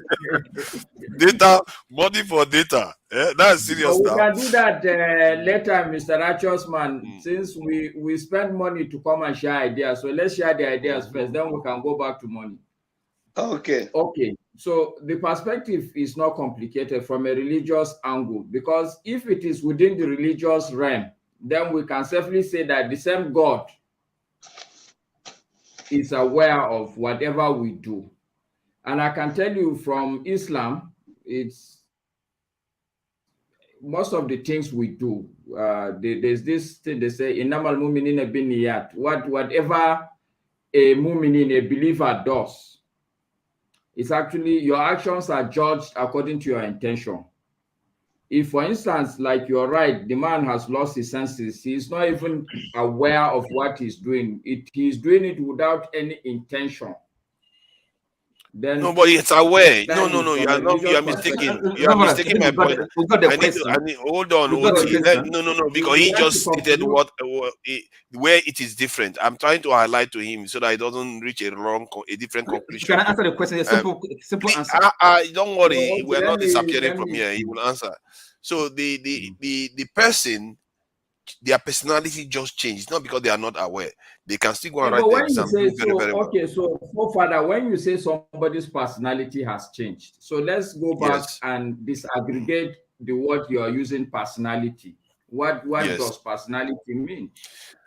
That's Hold on. So I want to frame the discussion around the personality. Okay, if you say when we talk personality, the words we use, most likely he's a good person. And when you say somebody is good, what do you mean? His intentions are good. He means well for people.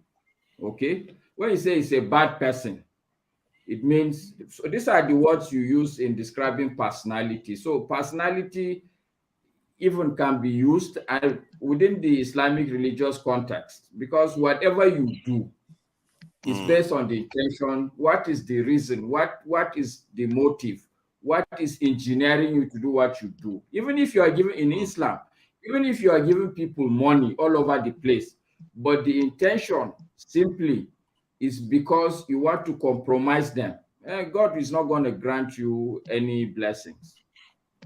Yeah, but this one, when you ask about personality, is basically the way you interact in the world. It involves your temperament, your generosity, and the way you generally conduct yourself in the world.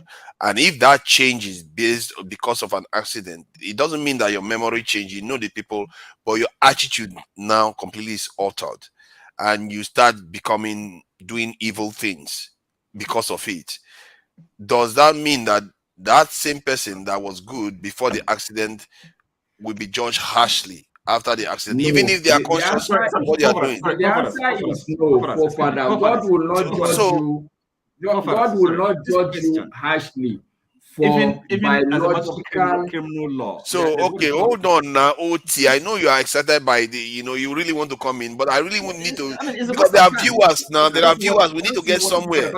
OT, come on, you can't do that. I will send you back seat if you have to respect yourself. Because Father, there are let viewers. OT. No, that's not how it is. No, that's not how it is. That's not how it is. We have to conduct ourselves, get to a point. Okay, hold on. I'm not going to take your time now. You are doing it again. Hold on. Let me talk, please. I'm trying to get to a point here so that we understand something. What is the use of coming here if we just stunt the discussion and go another direction and we keep stunting it everywhere? We have to get somewhere here. I don't want to waste my time here. I'm not here to just have vain conversations. So when you said something about if the person because if the person has been altered, then the way it will be judged will be different. That is understandable. No, Father. So, and I can go further beyond even the religious realm. I can bring you an example that I don't know whether you're married or not, but I'm sure there are a couple of married people here. There are periods where women, specifically, if you've been married for a while, you will know that your wife, there are things she will do. If you are a mature person, you know that, okay, this is just a temporary thing. It's chemicals working. So you step back a bit. You are not going to judge her harshly. She will say something, you will gloss it over. So it's within the same context. So I am very clear that if you are honest that the chemical composition of the man's brain truly has been altered, then we expect him to be treated lightly. This is my answer. Okay. But So does that mean then from a philosophical perspective and from a religious perspective?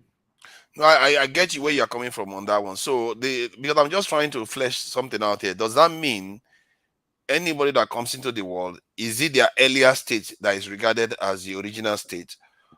And if that state is evil, then you judge them based on that. But if that person is transformed based on an accident, the person's judgment, would it be better?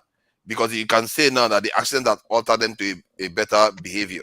So would that person be treated as somebody that is good, but originally was bad, but because of the accident? You see what I mean? And if that is not the case, are we saying that if I go by your thesis that, okay, the earlier state is the one you go with? And that's what you do. I'm going with your submission now. Don't go as I'm going with your submission. I'm trying to go with your submission because because it's quite an interesting position. Yeah, it's my understanding. Yes. So that is implying so that are you suggesting, however, points you made that you're trying to, I'm just trying to, the best way to put it so that you understand. Okay, are you trying to say there is reincarnation? Because my Christianity, and I'm struggling with that as well. Not struggling, I'm trying to find the truth. That Bible tells us that when you die, it's it. You're not coming back here. You're not coming but back. he didn't mention the word reincarnation. But whereas that's not our traditional belief tells us that you that when you die, you're likely to be born into the same family or another family. And there has been some proofs and all that. I mean, I've seen, not heard, I've seen a child born and they believe that this person that came back, maybe this person had a mark on their body and that child came and came. So how do you explain that? So it means that this world, this sphere that we call the physical sphere, is more than what we know and see. That something beyond that we do not understand exists. It's just like in the past and all that. Like say 30 years ago, what mobile phone is will be if you told somebody that mobile phone could do what it does now and the power of mobile phones, they will just tell you, you're I don't know what you drank or smoke. I think so the point there I could was be the question. there could be more in existence than what our Bible is telling us. There could be more, and Of even course. more so. I've started reading those books that they said that's been removed from the Bible, and it starts Apocrypha. a lot of things that Apocryphas, the Apocrypha. And yeah, and some things are starting to make sense to me. All right, guys, sorry, quickly. I don't mean to interrupt you. Good evening. Lovely conversations. It's not something I'm knowledgeable about, so I'm not about to contribute anything. I just came on board to ask Righteous Man the question forefathers ask, because he didn't get the answer for us. We're not particularly interested on how much it costs to buy data. We're asking because this internet is good. When we visit Nigeria, they buy you one internet, they give you one modem, it's BS, like it doesn't work. So we're just wondering that your internet seems really good every time you join. That's why we're asking the name. Is it MTN? Is it Nine Mobile? Is it just to know the name? That's what we want to know. That's what I came to ask, and I'll be out. Thank you, Righteous Man. Just Why the name. will you say you don't care about how I get my data? Oh, God. Okay. I'll leave you Righteous to Man, it. he didn't mean it If that that's the way. message you got from what I He said, didn't mean it that way. Righteous I'll Man. leave you to it. No, I didn't. That's not what I meant. What I meant is, calm down. The answer you gave us is not what we were looking for. We care. Sure. Just tell him you care and you still want the answer. Let's have peace. Exactly. Of course we care now. Now today we don't ask for people accounts. We go run But data you for say, you. That will not be you issue. say you don't care. You say We'll you don't run care. data for you, Righteous Man. You tell us the name first now. We'll run data. Don't worry. Okay, you want me to advertise the network? Oh, And no, the network will don't not pay me. advertise it. Just tell me. Don't advertise it. You asked a question. The steward answer to the question you Okay, asked. I use this Airtel. Airtel. Okay, thank you. Drop your number. We go run data for you. Drop your number. We go run data for you. Airtel. Okay, I'll try it next time. All right. Moscow too. I'm Moscow too. I'm my brother Moscow. Moscow. You want me to buy data for Moscow? You want me to carry me? I beg. Folks. Even on that, there's somebody told me about TriMaster or TriStar or try something. I'm looking for that too. One that will be stable because I need to do my work when I do come that way very shortly. I really came because of one subject that Righteous Man was discussing. Knowledge is power. Our great patriarch, Okoabai, as we call him, this is a man who I was very close to when I was young. He taught me a lot of stuff. But there was something he was talking to me about that was beyond my comprehension at that point in time. I'm sorry that I didn't hold him by the tail and ask him, let's go to the bush, even though he was so old and tall that he bent. But it was wisdom that was coming out of his mouth. Let me put it this way. He used a spoon. There was a spoon that he used to use. Got it from Burma or whatever in those days when they talk about Burma. That spoon became so small that it looked like a fork. Now, the remaining part of it was more like a small fork. Okay, that's how old the man was. Righteous Man, he told me something about when they want to go to Abriba, for instance, Oti, you may be from that area.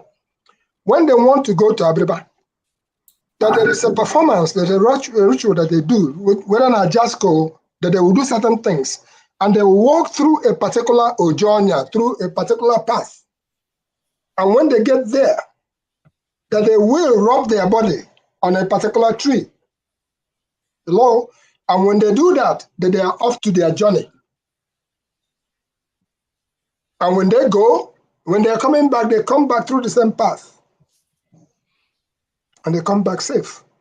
Like I said, I did not, because if I knew what I knew now, I would have held him by the tail as old as he was and asked him even with your last breath, can you please take me to that tree? And I would have been able to mark what kind of tree that was. Some of those trees may still be in existence. We just don't know what they are. And I'm serious about everything I'm saying. Again, I talk in terms of practical things that I know about, what I have witnessed. We are doing Sunday school today. And when I tell my story, somebody said it was a movie, Nollywood, whatever. No, I'm saying what I know. When in the 70s, we were in secondary school, and I'll be very specific, you can go and verify if you wish, in Aba, the city of Aba, because of the way some of us grew up, what I used to do personally, I'm not telling you that somebody else did, was that I will put a marker of white chalk, cross it here, put yellow chalk, Odo, put red one, put everything. I will put Omo in my mouth, and I will carry a small jar. All that namas abracadabra, all that namas, whatever you may call it. We will go to the stadium, Aba Sports Stadium. I'm not asking you that what I didn't do.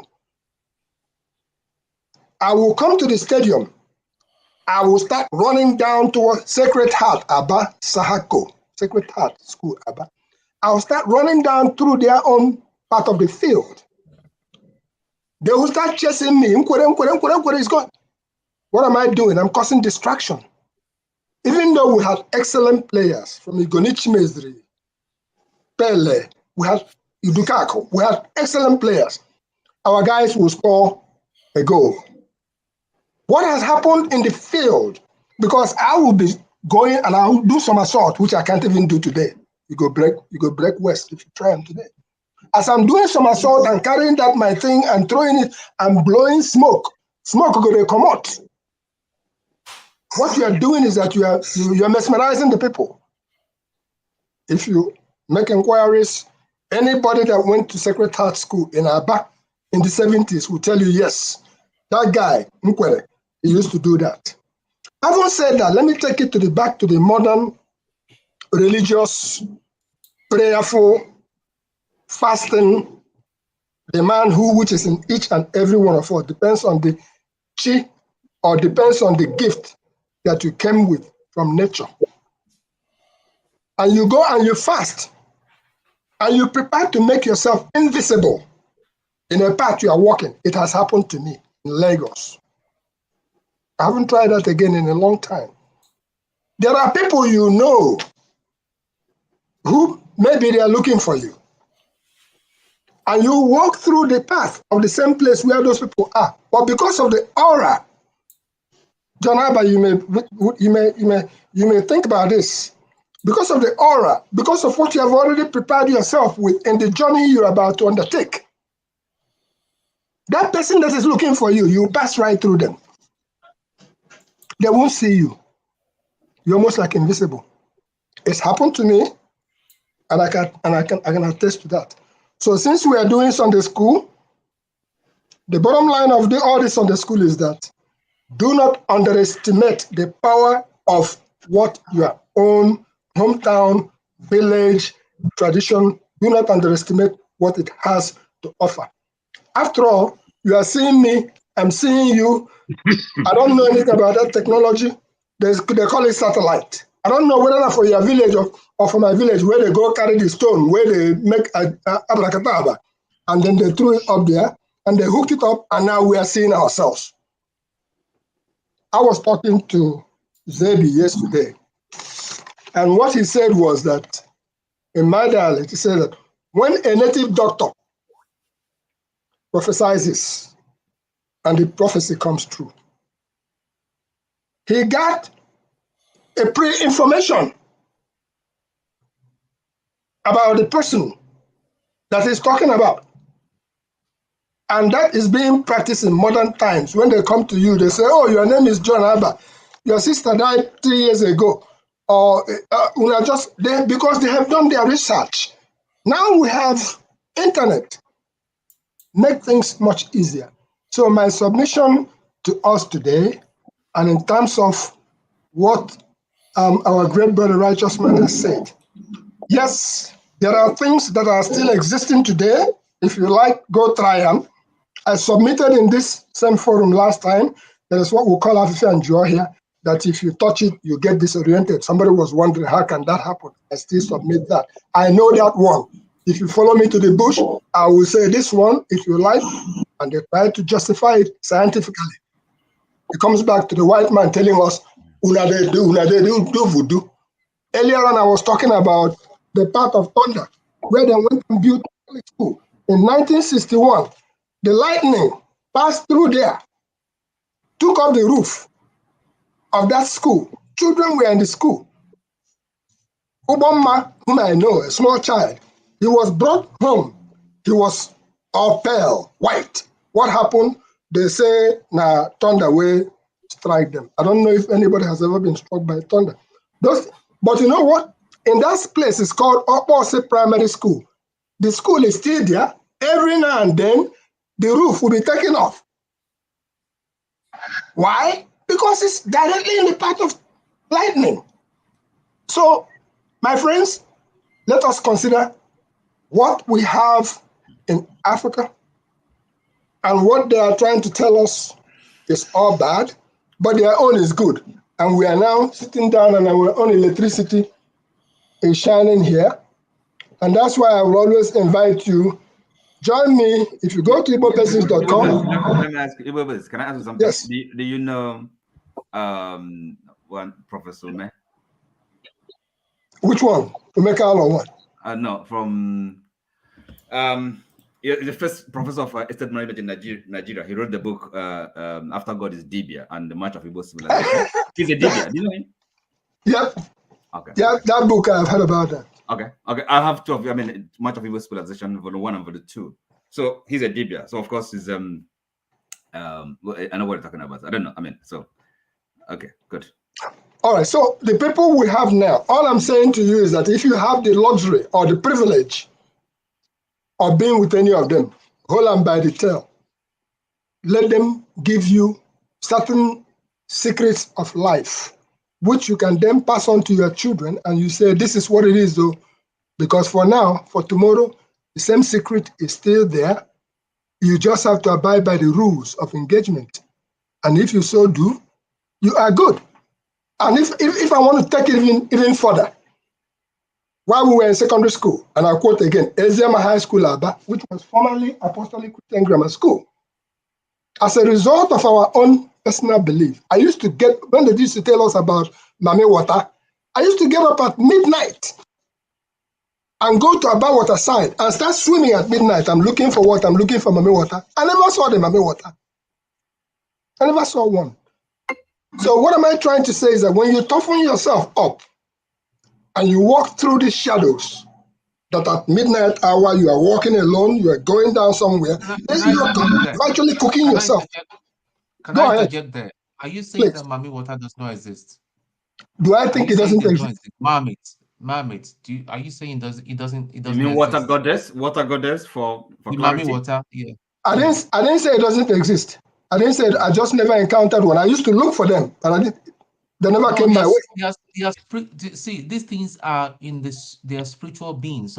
They have the ability to make themselves manifest in the physical if they want. It's not something physical. Even if you read tales from of sailors back 100, 200 years ago, they encountered these beings and all that, things do exist. There are a lot of things that we do have that exist, but we have lost all those arts. I mean, like, I believe very strongly that you see these leaves, they've got a lot of power in them, but a lot of things that the sickness we have today, cancer, diabetes, and all that, I believe God, we're so blessed in Africa, but we've lost the art. That art is lost. When you want to talk about leaves and alternative healing, they'll tell you, no. I remember, okay, there's this shop here in the United Kingdom. It's called, what's it called? Forefathers, what's that shop that sells you can go in and buy your multivitamins. It just got off my mind. Boots? Are you talking about boots? No, not boots. No, it's you buy vitamins. What's the name of this? In Nigeria or here? The UK? No, in the UK. In the UK here. Vitamins. Something I heard. Something I heard. Hold on. I can't remember the name. Hold on. I don't know. Yeah. Yeah, there they are. It is called Hollander Barnet. Is it Hollander Barrett? Yeah, that's one of their Hollander bottles here. Yeah. So there was a time they wanted to shut everything up. People said, "No way, you guys are not doing it." There was a lot of signatures. I signed. Millions of people signed out to it. Now, most of their drugs are they've got very little chemicals in them. So why can't we package these things from Africa, and it will be like an export and all that? Because the white man has told you that this thing, if you do traditional medicine, how are you? Even when it works, yeah, they will still question and say, listen, there's no measurement that this thing can be dangerous, so don't do that too. See, these are all. But on that stuff regarding traditional medicine, I think it's a continuum. We don't have to remain with the old ways. Our ancestors, when they did these things, they were basically scientists of their times. They were discovering stuff, and when the Europeans came, they managed to separate science from religion, and separate quite a lot of things from religion and traditional practices. Now, what we should be doing is saying, okay, not to go back, move forward, and add our own aspect to it that is going to even be more powerful than what they have right now within the scientific community. Forefathers, you see what you've just said. We don't want to go backward. No, we're not going backwards. Forefathers, what you've just said. People like me, or personally, the last several years, each time I go home, I go into the bush. If you follow some of my work, you see me in the bush. What am I doing in the bush? I'm taking pictures. I'm plucking the leaves. I am going back to the ones that I know about. And I'm bringing them, trying to at least document them for the sake of whoever may walk through the archives. As a matter of fact, I tried to put it up in igbobasics.com. If you go there, you will see Igbo research. But I kind of locked myself out. I don't know what I did. I haven't had the time to go and reopen it. So that the idea was that you go in there, you see all those things named in Igbo and in English the way I know they are. It's not mirage, it's practical. The idea here is this, for people who are yet to come. When they go there, they tap the knowledge, they go there, find that particular thing, and they say, oh, we are told this does this and this does that. And you will try to not just experiment with it. You will realize that you have just been handed down something. Again, like I said, some things are priceless. Anybody may agree or may disagree, but there are some things that we do have practically that the white man or the Oyibo man wishes they can have. And there is a forest in my home, which they have voted some time ago they were going to cut down, and I said, no, you can't do that. In that forest, you find certain kind of herbs that are thousands of years old that you can't find anywhere else. Why would you go overnight and just go and chop them down? No. Try to protect that place.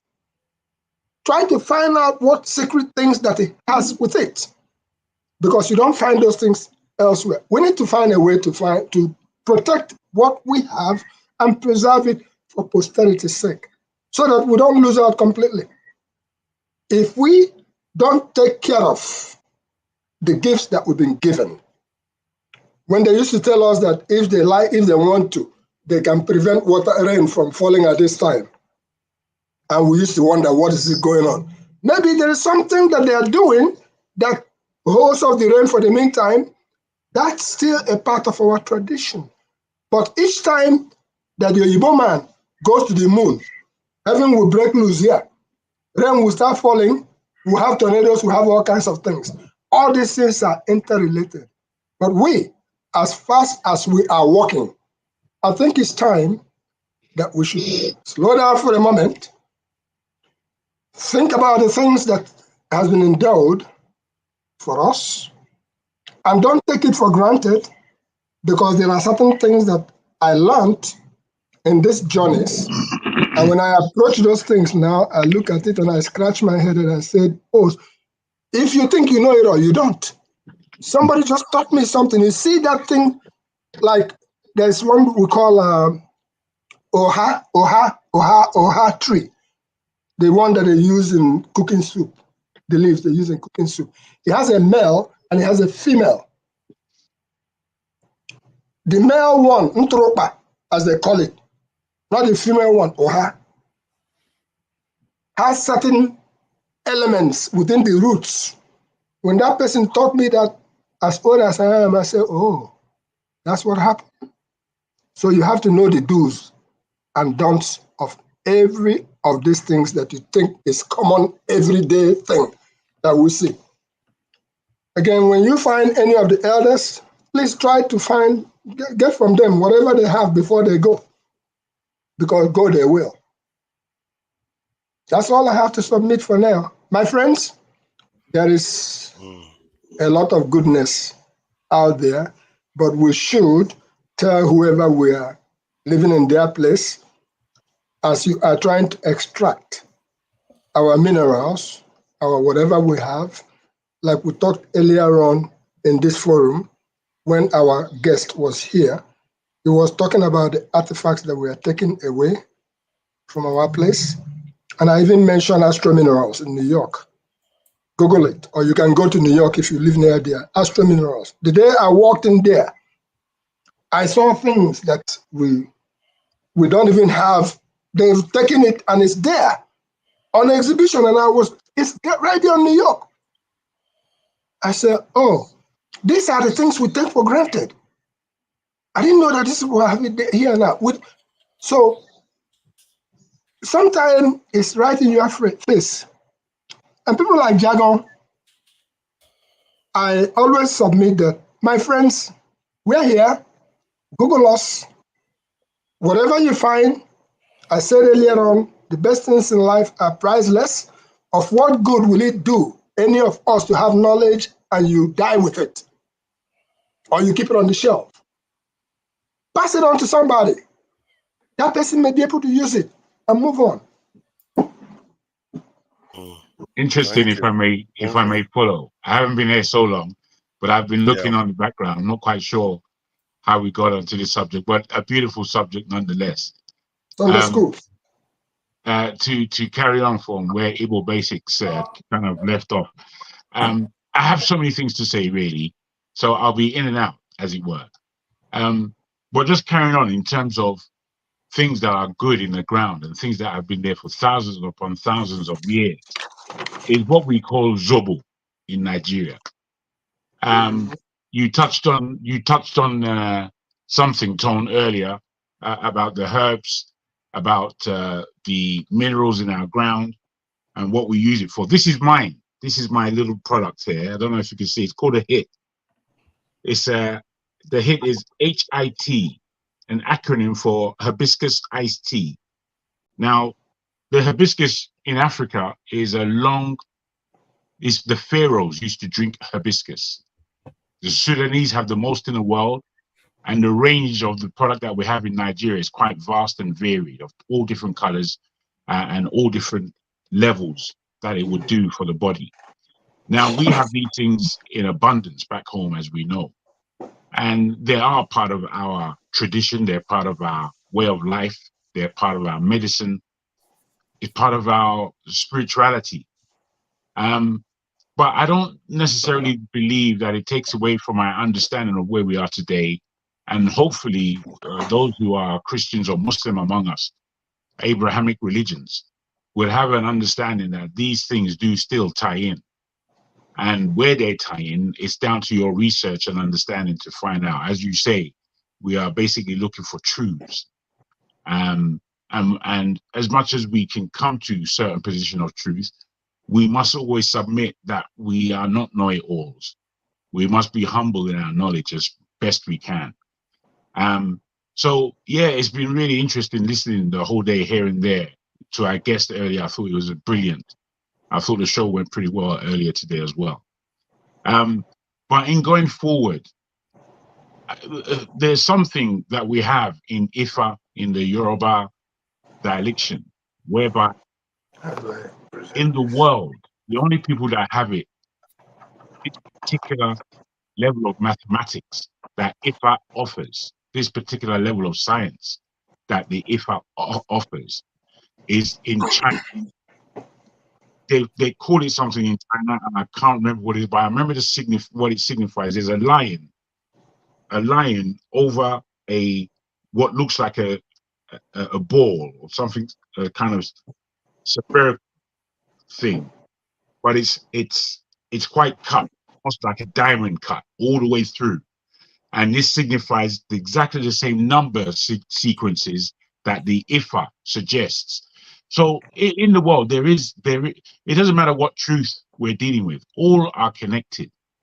And if we're dealing with the real truth, this is what we call enlightenment.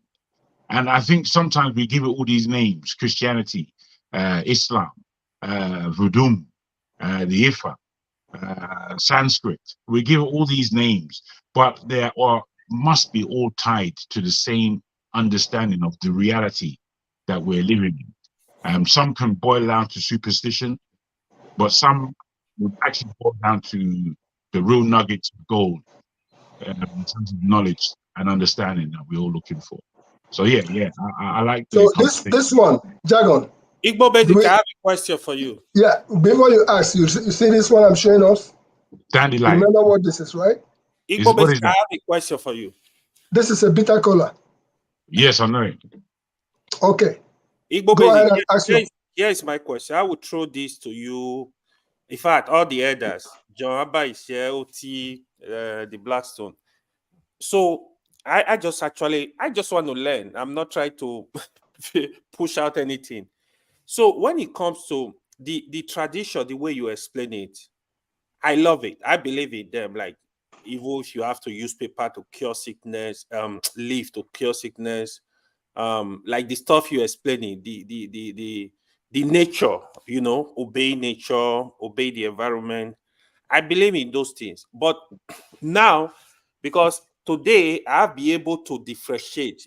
You successfully explained to me the difference between the tradition and culture and the traditional religion.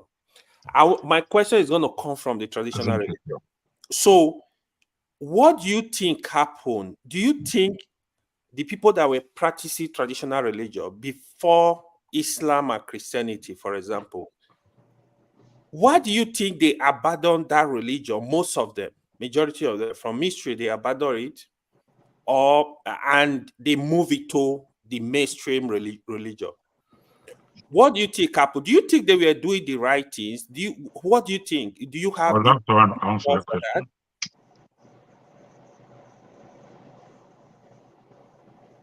If anybody, John Abba hasn't said anything. So okay, somebody can answer the question. Then John Abba can. KJ is here, but I will take a stab at it. KJ will do a better job on it. When you ask whether they abandoned it, what happened is that somebody came and told us that eating with our hands, eating fufu with our hands is unhygienic because we are going to secondary school. And they gave us fork and knife and spoon and said we have to start eating our fufu that way. Some of us revolted. Up to tomorrow, I make sure I wash my hands, I grab my fufu, I squeeze it well, take my soup and swallow it. If you don't like them, that's my way. That's our way. By the same token, even in any religion, white man's religion, traditional religion, there is good part of religion and there is bad part of religion.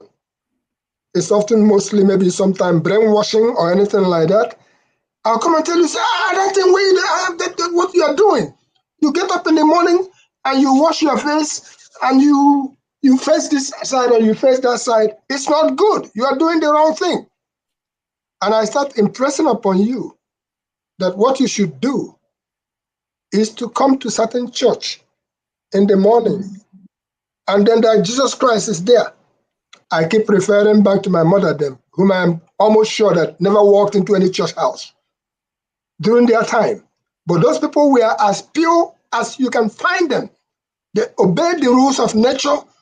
They worshipped Abasidinelu, whoever it is up there.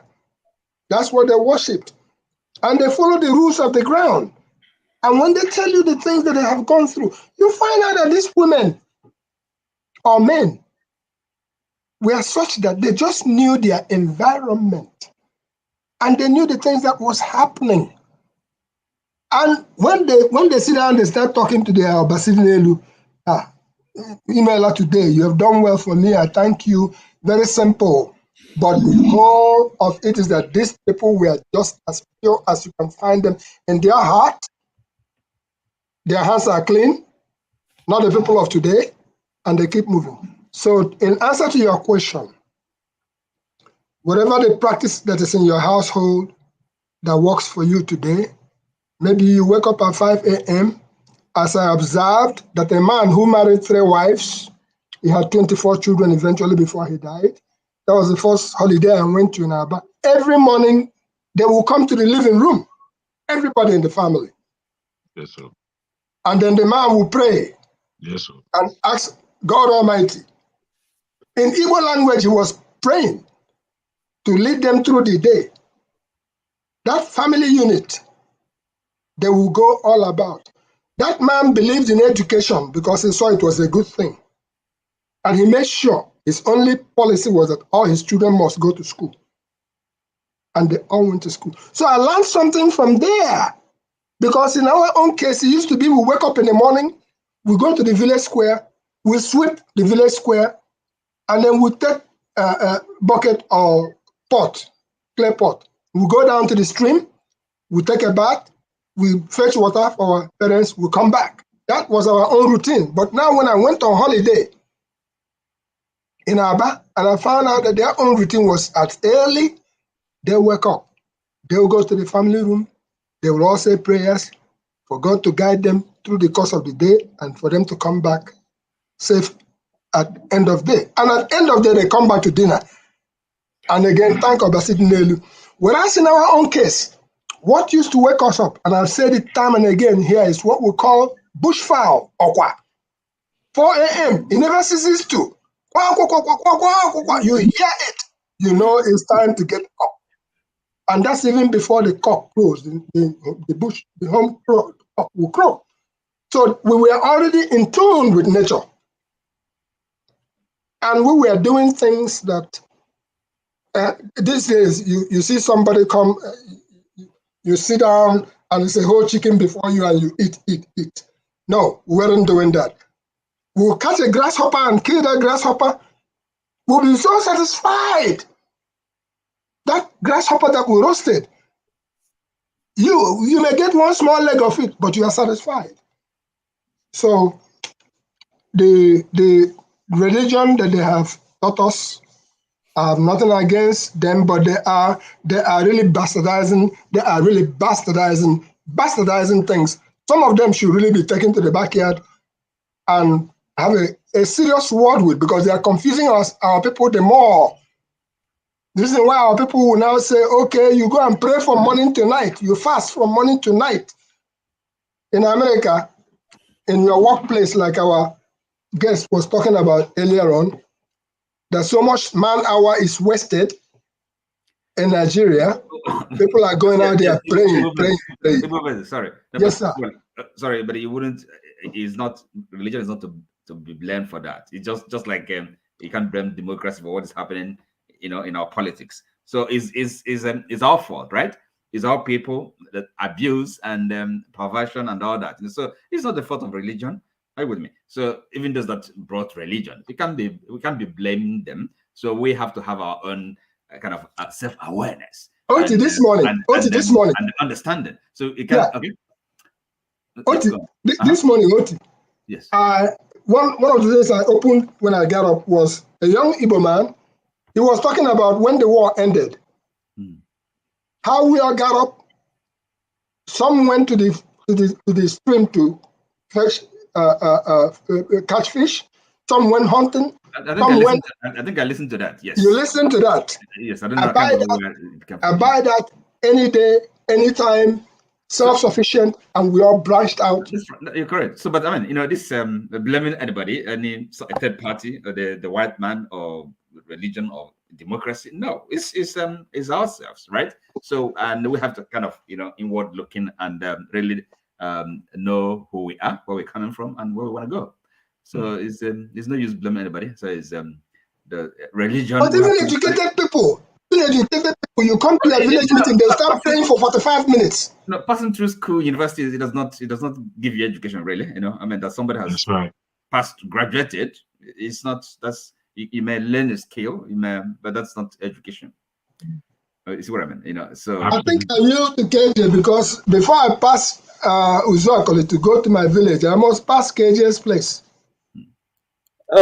Okay, yeah, I agree with what you said, and I just want to add a bit. You see, even during the time before religion came, you still Sorry, have KJ, who are you agreeing with? With what Igbo Basic said. Okay, thank you. Now, before the advent of the Christian missionaries, we had also. I just want to add a bit like we still had poor people in our midst, people who are lazy, who didn't go to farm with their other people. And in those places, your parents tell you, don't be like these other people. They don't like to go to farm. For you to be able to eat properly, you have to go to the farm and farm. Okay? And then you have people, uncles and nephews and all who were Okogbo them. People call Okogbo, which means that you have so much land harvest that your barn is always bigger than every other person. And so you have those kind of people that live. Now, so laziness, what I'm trying to drive to is laziness being in the church is not what has brought poverty or what has made people to be not able to feed or not able to do exactly what they should. It has always been there. Rather, this is what I would say. Because in every society where there is poverty, one of the things that strives a lot is religion. And religion can be taken out of context. Now, in the time before, like I said, before the advent of all these things, you still had the basic traditional religion, which had people who you are told, don't go to this man's house. Oh, Onyenshi, that is, he's an evildoer. But it's also a traditional religion. It's also a traditional practicer. Okay, but they will tell you, go if you want to relate with these people. But they also know that these people are also traditional worshippers, but their own is they follow the law of nature. Do what is good, do what you want others to do unto you. So that was always in the society, in our own, our own communities, small communities. People are told, this man is not a good person. Not because he's not a Christian, not because he's a Christian, because they're not all Christians, but because he perpetuated himself in doing evil. So they call them Ndianusi, that is people of bad spirits. Okay, and they look at another family. They give poison. Yes, you can go to this person. In fact, before my dad died, because we didn't grow up in the East, when we go to the East, it tells you where you can eat, where they can offer you food, and you eat where you cannot eat. And so those even though they are relatives, they'll tell you, oh, don't go to this man's house because he's evil. Okay, not because he's a Christian. All right, they are all traditional worshippers, but they tell you to go to another set of people because they are good people. Those people want to see other people's progress. So, in other words, in those days, you didn't hear somebody like, well, let's go and kill this man to make money. That didn't come from the worship of the advent of Christianity. Okay, that didn't come with it. It just showed that the decadence in the society is going to a level unexpected because of poverty, because of lack, because of even let me tell you the bad thing about this thing. Even if you are in Nigeria and you want to work, you don't even have the work to do. That's how bad it is. And so you're a young man, 25 years old, 26 years old, 30, 35, 40. You wake up every day, you put your hand in your head and be counting your ceiling. So how do I eat now? And then somebody comes up to you and say, let's do this. Okay? This person have done it, has money. That person have done it, they have money. Okay, and then what follows this character? Everyone in the street that you know who is of government or who is a pastor or who is, they all driving big cars. So eventually you open your small backyard and begin to clap hand and pray every day and shout. Okay, and tomorrow you're a big pastor and they say you're a Christian. I don't know if you understand what I'm saying. This will continuously bring down, okay, deteriorate the level of people who are worshiping God, because God is not going to come down and say, hey, don't go to this place because we don't trust this man. No. Okay. So in other words, what I'm saying in essence, that it's not because people are now Christians. No.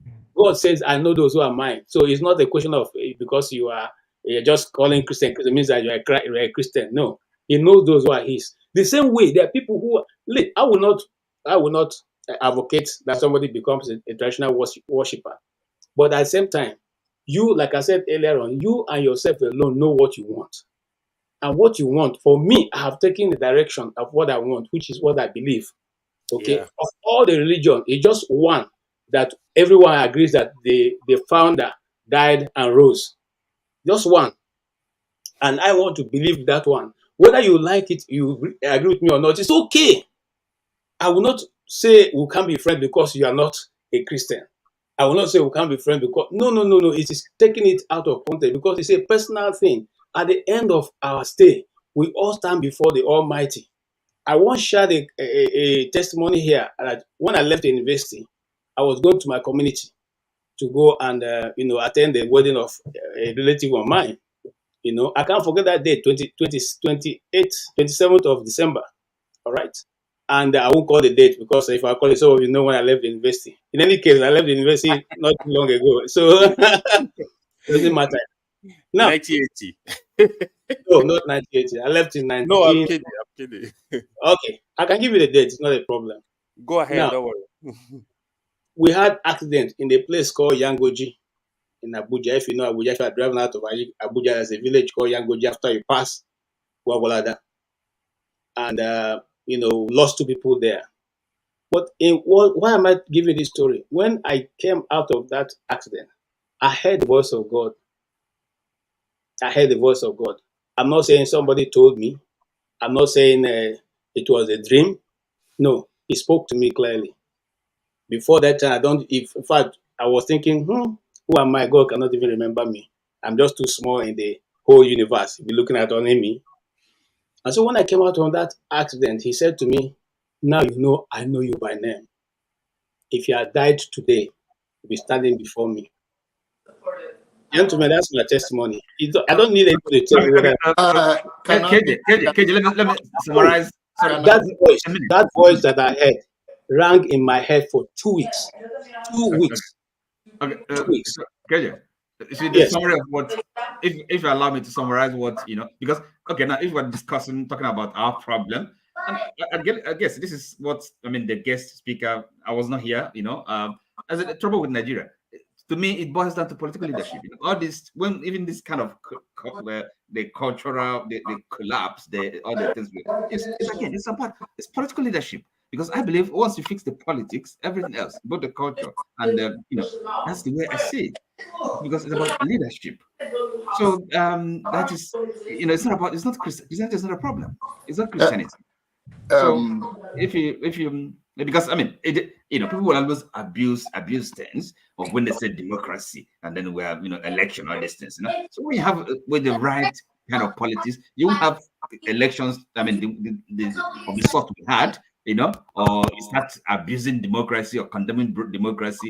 It's not the fault of democracy. It's not the fault of the system, but the individual, or maybe you said is the law, the lawyers. But it's just the corrupt system. And it can only be fixed through, again, political leadership, good leadership. If you don't get it right, forget it and everything else. I think I can come if you don't mind. I will be exiting soon. Can you guys hear me well? Yes, yes. Oh, okay. Now, I think we talk about so many things, religions, and the tradition, and someone like a young man, To me, what I will The old man, no. Yeah, no problem. I think everybody is here is still young. Anyway, we are just trying to keep ourselves going. It's what you make out of religion, whatever you say. The only thing I was a little confused when we are talking about culture and tradition and religion, we are not drawing the contrast. There are three different things that are all different. There is no reason to say, I think even before the coming of whatever, whether it's Christianity, Islam, we still have our own religion. And that is what people relate to then as an idol, because our forefathers were worshiping image. And that image is what they believe in. And to what I say to people is that your conscience is the most powerful gift God has given to mankind. People norm it by power struggle and all of that. Or people use substance to numb their feelings and to carry out a diabolic or carry out atrocity, a very deplorable thing in a society because they numb it. If you do not numb your conscience and you are normal with a normal IQ, you know what is right or wrong. You know that. When you are cheating your people when they give you the money to go and I'm talking about politicians now, or even a pastor. When you are collecting offering and the offering is meant to build the church, to make sure that the poor and the need are being reached out to, and you use it for your own personal thing, you know you are doing the wrong thing. You may justify it, but then that is you follow your conscience. And the tendency that you're going to be a Muslim, if you are born in a Muslim family, the chances of you being a Muslim is higher than you being a Christian. Doesn't mean that Christian cannot become a Muslim, and does not mean that Muslim cannot turn to a Christian. But sometimes we are a product of our environment.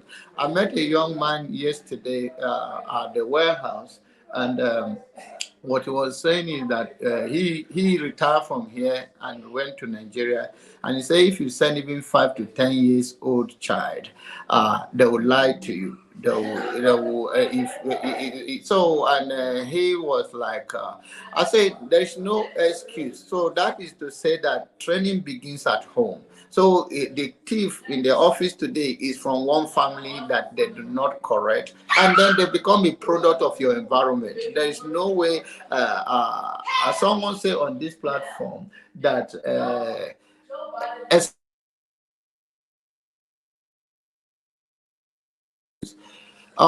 someone said that if you leave this legacy for these children, if you have fight for a better system that work for all of us, there is no, the least you can find in kids is not to lie. Kids tell the truth. So the environment is because the irresponsible in the society, the lack of truth in the society is what they're also a victim of. It's not intentional. There is no way a child really want to lie. There are people who have a lying spirit. But that is not the issue. And then come to the issue of tradition. People know who does the right thing. It's just like KJ said. There are pastors who pastor for their own greedy selfishness, and there are traditional, whether worshippers or traditionalists, who meant well for people. Some people even give you herb that they know, and we talk about dosage. Some of these people have practiced it for years, that if they tell you drink this little cup or little quantity, and if you go above it, maybe it's something for you to use for BM, for bowel movement, and you overuse it, you see that it's too much for your system. But then we are not supposed to stay there like that. We can modernize it and grow in our own space. Why those things will be useful to the society and grow it. For instance, bitter leaf is a big deal, even in a pharmaceutical company now. And our people, is natural. It's that what we find. There are many things in the north that I have seen that have cured diabetes, that have seen people that confirm, and when they take it for 2 months, it washes that thing. And I think it's the way we sell ourselves and we sell our own product. The way we sell things, even when it comes to who we are, we sell so cheap. And I think this is what we are using this platform now to educate people. We all come here to educate ourselves. We learn from each other. No one has a monopoly of anything. If you learn something, maybe you have a different view, and somebody explain it to certain your understanding, they may likely will embrace it. Not that those you don't have another version before, but you just see a better version or another understanding. So, and I think that is what we should use media for, to educate the people, and we stick to something that it really doesn't play a major role. And it doesn't mean we should discount those things that are not major, but there are significant things like we talk about the antique or whatever they remove from Africa and bring to, especially the one in New York, I know it. And I think one of the things they do it is to demoralize Africa, because what you believe work for you. You cannot tell me today, right now, whether you are a Muslim or Christian or whatever you believe. Once you believe in it and the thing work for you, let's say you pray now as I'm going at right now, God this, and then God see you through, or you get answer to it. It will be difficult for somebody else to convince you otherwise that religion or that your faith is not working. So I think they took those things from Africa, not because they have so much, they don't even know what it is, but they believe that Africans believe in it and it was working for them. And anything that a colonizer or somebody that want to strip you of your basic human rights, that is what they will take from you. If they think your child is very important for you, most African people will know how family is dear to us. They will strip you of that thing if they can. So that is I think, and of course they are making money out of it. People go there, it's not for free. Even us, when I go there, I pay to enter there.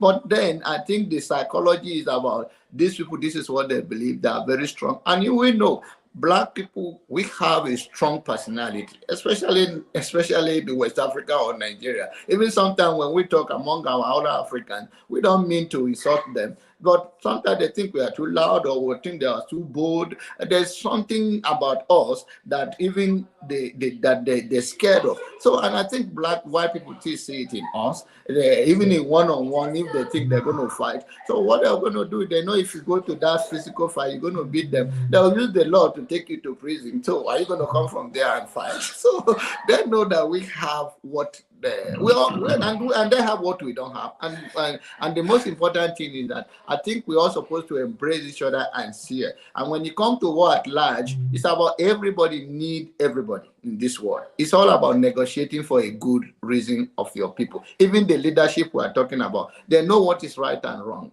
But only thing is that, are you going to use it to benefit the common society, or are you going to use it for your own selfish and greed purposes? Or even when they say, oh, this is a good person, this the appointment they give to this guy, he know what he's doing. It's not that the person doesn't know what he's doing. Can he use it for a common society? Or another thing is that, what are the forces or the challenges that person that will cause him not to carry out their own duty? So in many ways, we have all kind of thing that struggle and affect us as an African.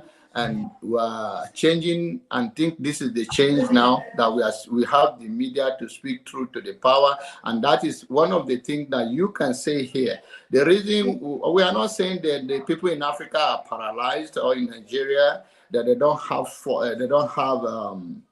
power, but the issue is that the power there being normally do not respect basic human rights, and it cripple you right away. And that is why some of us here in diaspora can continue to speak through to the power and use everything we can to encourage them so that they can come out of their struggles. Thank you. John Abba. So can I say something, please? Is it my turn? Yes, please go ahead. Okay, thank you very much. No, Yeah, my turn to speak. It's my turn. It can't be your turn, my friend. Wait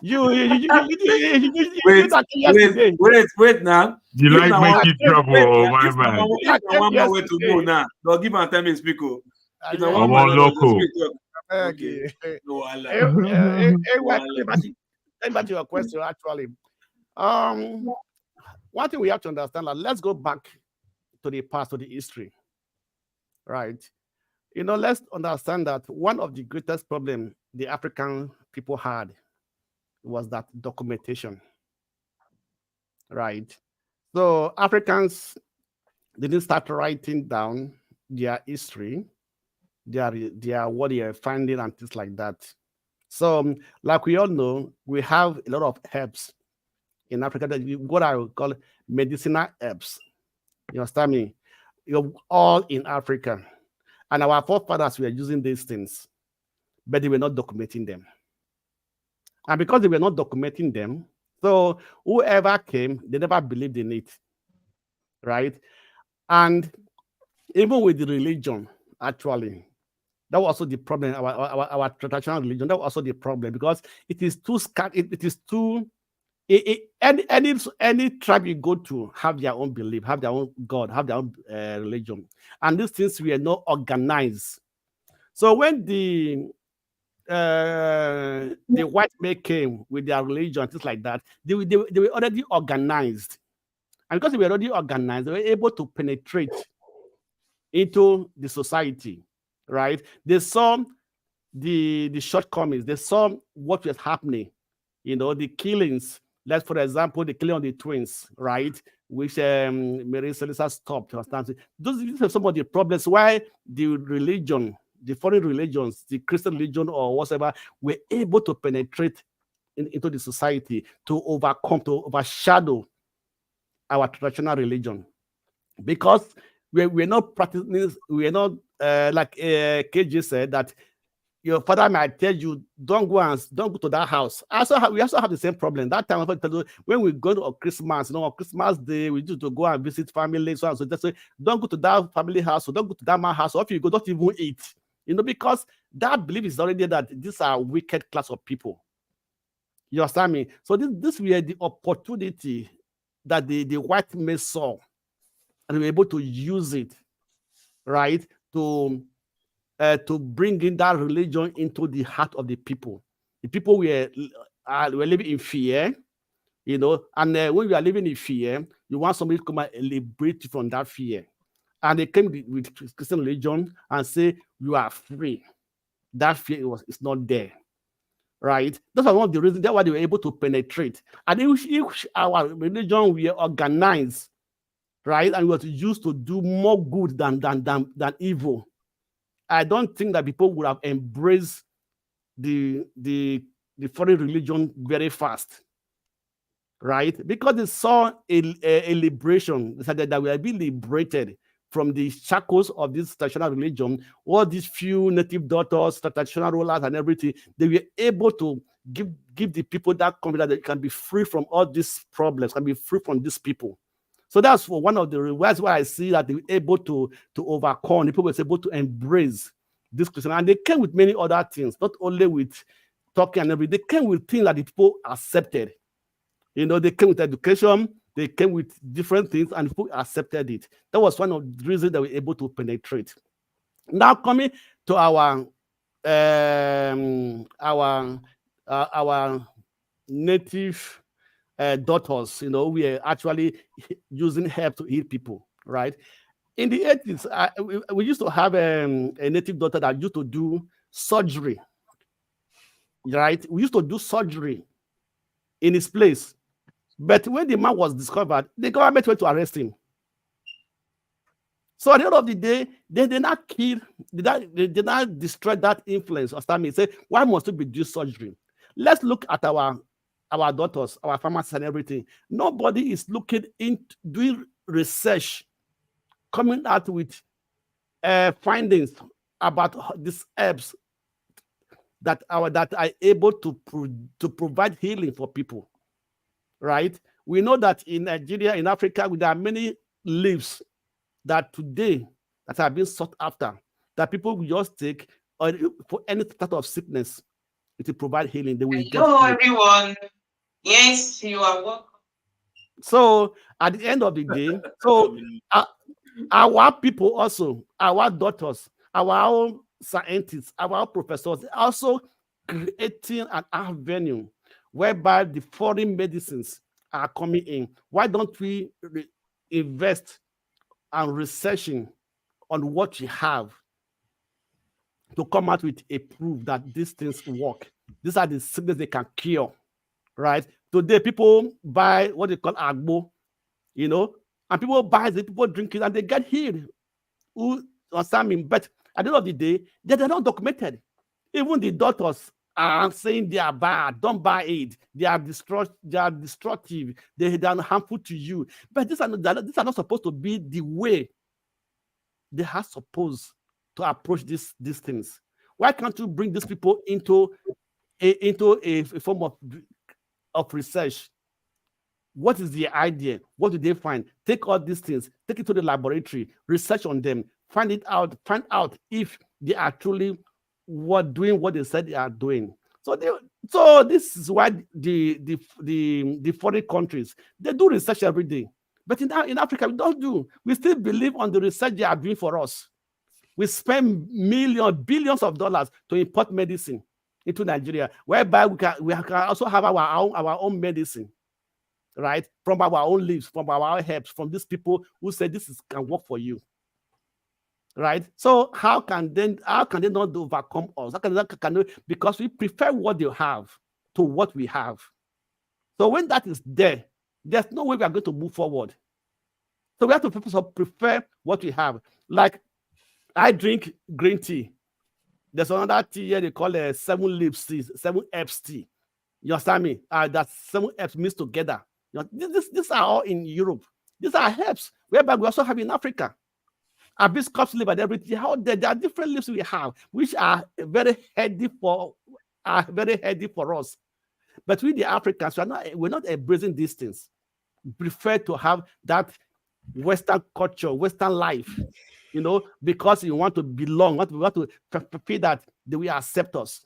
So we are craving for to be accepted, stability from the Western world. That's why we are embracing whatever they have, and we are neglecting that which the natural things that God has given to us, you know, which we can use in our own to develop our society, our country, and everything, right? So coming to religion, I believe one thing, that religion is something that everybody embraces. It doesn't have to be Christian religion, whatever. I believe, whatever you believe in, what I work for you. The first thing is belief. I always tell people that a pastor that perform miracles is only because it has a closer relationship with God. You understand me? And so it's just a relationship with what you believe in that work for you, that give you that power. There's power in religion. There's power in belief. You can believe anything, and when you believe it, and you truly believe it from the depth of your heart, you have that power. People go for 40 days fasting. Even the native doctors, they do fasting too. They do everything to believe in that they are God, you know, and they still get result, positive result. Not all native doctors are bad or are wicked. Some are very good. Some are positive. Some are real. Just like also the Christian, the pastors, also like the imams and everything. So when we believe, we can move mountains. We can be able to move mountains. It's the level of your belief.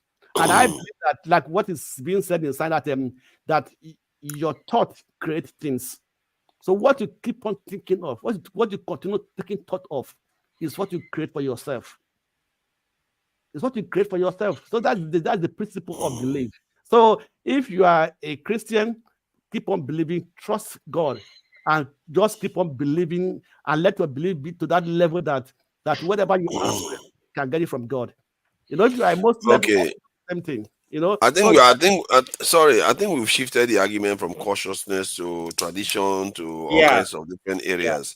We've lost, and I think that consciousness discussion was actually going really getting somewhere. But that said, I think your submission, the Blackstone, from what I've heard, you know, from my own personal point of view, I think this is one of your most coherent and strongest submission I've heard. I don't know, man. I don't know whether you are growing on us or something. I don't know, man. No, I'm not growing. 30 seconds, please. Yeah, go ahead. So I like one area I want to touch on. Oti, I'm not sure. I've been raised down before. You can Please, press me. sorry. So one area I want to touch on is the area of the herbal, like the trees, the herbal medicine in Africa. I seriously feel like Africa actually failed in this area. Like what Mr. Blackto just said, we are supposed to do. In fact, by now, even our university, to me, they're supposed to have a department that deal with herbal medicine, doing research with our leaf that we are discussing here, because no this funds, stuff really works. Today, hold on. Today, no money. Do you know that some of the a tree like moringa, it was when I got here I started using moringa. I'll go buy it and then my friend, I was talking to my friend back home, he was telling me, oh, we have moringa tree here. I'm like, what? I'm like, oh, the effectiveness is so high, like, but we don't know all this stuff, right? The bitter leaf today, there is tablets for bitter leaf over in America. We don't make, I know we use bitter leaf to cook, but I think we don't do research in these areas enough to really understand the quantity, distributes between the leaves, the trees, the hibiscus we're talking about today. Once they start using grammar to tell us hibiscus, this is there. Like our grandfathers. Hibiscus flower. We planted it in our homes. Hibiscus flowers. So especially like it's getting worse with this new generation. Now they don't even care. Some don't even know. But we focus on buying medicine from the West, bringing them back, and something I tell my friend, I say, oh, if white were in Africa, they would have done way better with what they have. But AY, sorry. It's even right now in Nigeria, it's even worse because you can just go over the counter and just buy anything. Now, malaria and all this typhoid and all that, the kind of medicine that they buy, I was speaking to someone some few days ago. The person bought something for malaria and then she was reacting. She can't even explain why she was reacting. But however, we've forgotten that we have stuff like Dogoyaro leaf that you can just squeeze out the water, and that thing, that stuff is so effective. It will clear everything. Yep. It will clear everything. Yeah, even the bitter leaf water that we even wash out. Do you know it's medicinal on its own? Yeah. So one last thing. I think on the side of the people that we're taking, there are families who say they can give this thing to people, right? I think they start abusing it. I see it. They're merciless. They're just totally merciless.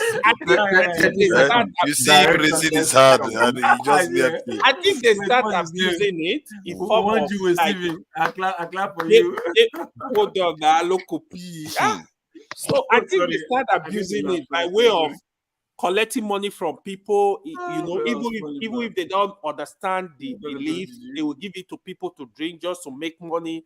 This kind of abuse. I think those settings, like honestly, I think it's something. If Africa can go back to it and do study and try to get it in order, I don't think it's too late. We can still do something, man. Local P, I bet talk me, kill me. I don't give up. Yes, because I don't press your neck. Yes, it's been I don't give up.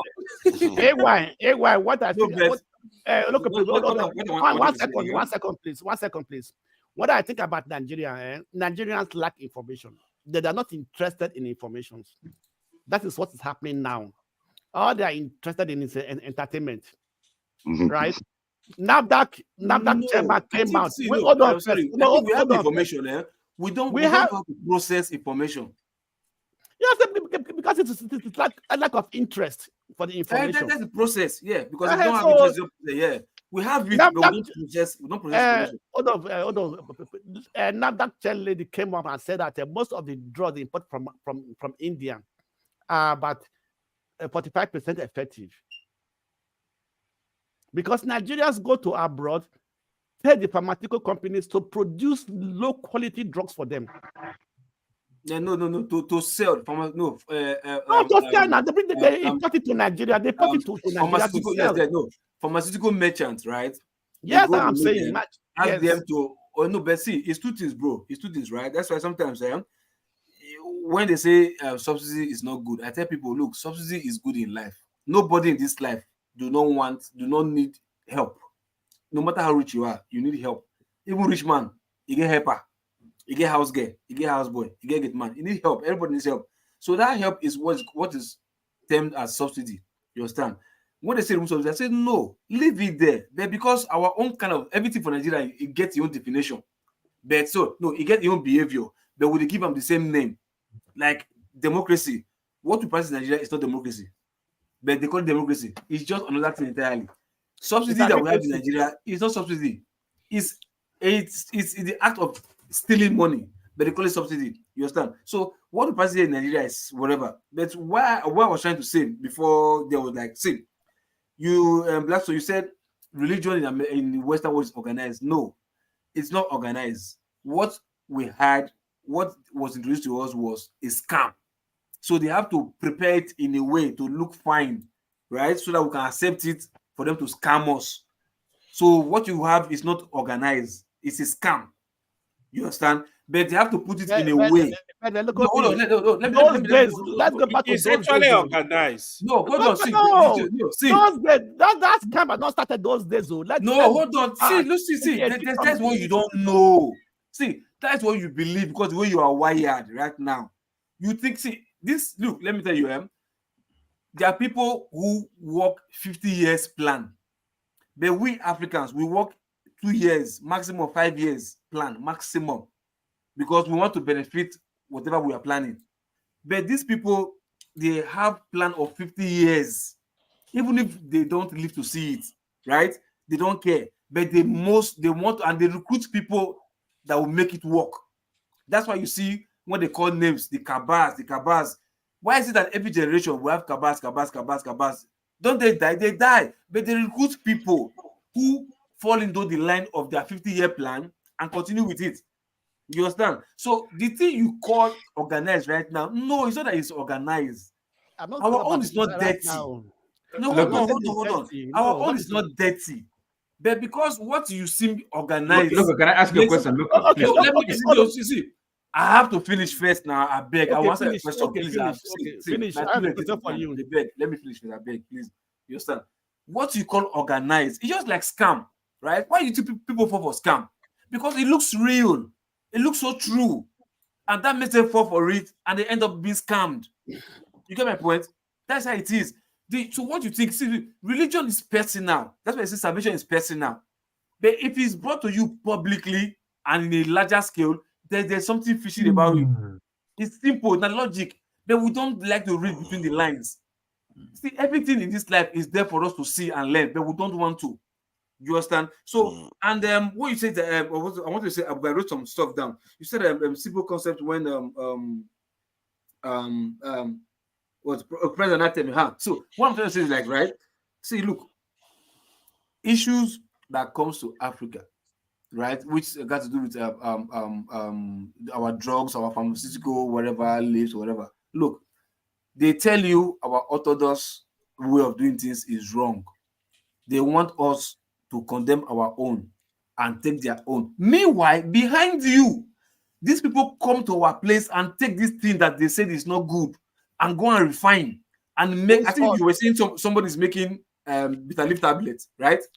But this bitter leaf, it be like local soup, local leaf now, rubbish, dirty leaf. But somebody came, took the leaf, processed it, and turned it to a tablet. No, it's not a process. They looked into it. They saw the benefits. The word is you're looking into it. Harvesting is studying it is process because it's got stages. Look, at this time of development, at this 21st century. That's what I'm telling you. No, people will still come and deceive our professors, our doctors, and say this is what we should do. When you are damaged psychologically, right? When you are damaged psychologically, it takes time for you to purge yourself. We damage ourselves more than they have damaged us. Yes, now because we have damaged ourselves. No problem. You can say that it was domestic, right? But I'm telling you, the plan from ab initio was orchestrated to put us where we are, right? So it's like a system generator. You drag generator. Once it starts, it runs itself. You understand? You don't take this appetite for my neighbor. As you drag, You don't drown once, then it runs itself. You understand? So the plan was to make us become like this. Then now we can upload ourselves. Because look, my brother, it's easy.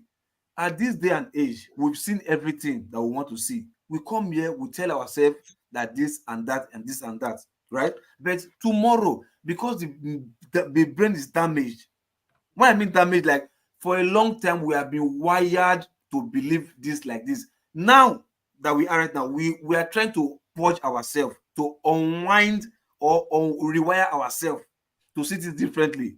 You understand? And there are factors to it. It's not a one-day thing. It takes time. It might not be us, but it takes for us to like let the next people see that, look, this is what we have been through. We've seen that it's not correct. Now you follow this path for your own self. You understand? Okay, look up here. I have two questions for you. I have two questions for you. Two questions for you. If you let me finish first now, bro. No, never finish. No, I think AY. I think no, because that was for you. To AY. AY said we okay meant okay damage yeah. So AY, see, for the drugs issue that you're talking about, right? Look, my brother, the moringa you said you have, it is there since.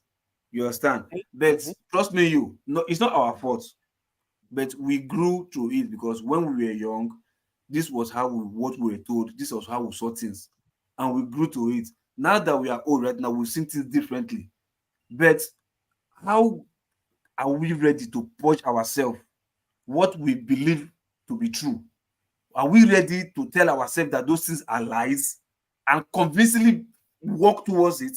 We are not ready because maybe time not there our side again. To like, but now where I want to use old age, the learn left hand, and something like that. So time not the bed. I think we all ourselves the duty to sound this to ourselves and to our children or to next generation to see that, look, this path that we are is wrong. But trust me, these people are not sleeping. They are still working hard to put us where we are because that is the only way they can survive. Look up here. I disagree with you. I disagree with you. We are not ready to put in that work the way they are putting it. I disagree with you. Away from here. We are not ready. I disagree with you. No, trust me. Because soft life, we want to live soft life. We want to live soft life. Did you know I disagree with you? No, I do not disagree with you. Are there not African daughters who are doing research even in America? There is nothing that we stand if what let me stop you there. There's nothing that we stand if WHO not sign up. There's nothing that we stand in this life. Has it come true that we stand if WHO not sign up? No. That is strong. Look. Excuse me. Sorry. Look, let me sound to speak. It's not ready for argument. Listen. Look, this is you're telling one story, narrative, and it's wrong. Okay. Look, you don't want to accept responsibility. That's what it is. Simple. That is all you're saying. That's what I'm telling you that we should do that. No. But look, still talking about this. They don't want you. They don't. Who are these people there? Look, we couldn't even organize a simple election. Listen, we couldn't organize a simple election. They're using you through your government. Somebody told you the last time that even your CBN, listen to me. Emefiele, that you don't know now. It's like the time Emefiele went to the US, right, was discussing our financial policy with them over there, telling us how we should do our currency to make sure our currency, whether it has value or not, whether we should print more currency or not. On a very good day, let me ask you, who is printing America's and UK currency? Who is printing it? Sorry. Why should other people print our own? Excuse me. Are we the only? How about other countries similar to us, Nigeria? Okay, all over the world. Africa. Oh no! What about in the Middle East? Yes, Indonesia, for example. So let me give you now. This is where religion plays a role. No, excuse me. Okay, now let me come to religion. Why is the West? Hold on. Can I talk about religion? Why is the West giving the Middle East and the Arab nation? Why are they giving them free hand in many things, policies?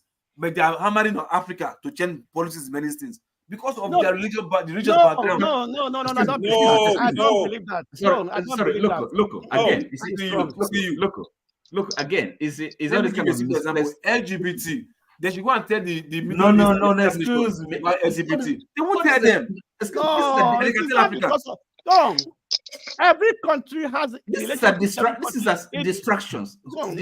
Yeah. Instead of you guys facing the real issue, you're just what's LGBT. Listen, and your problem is not religion, right?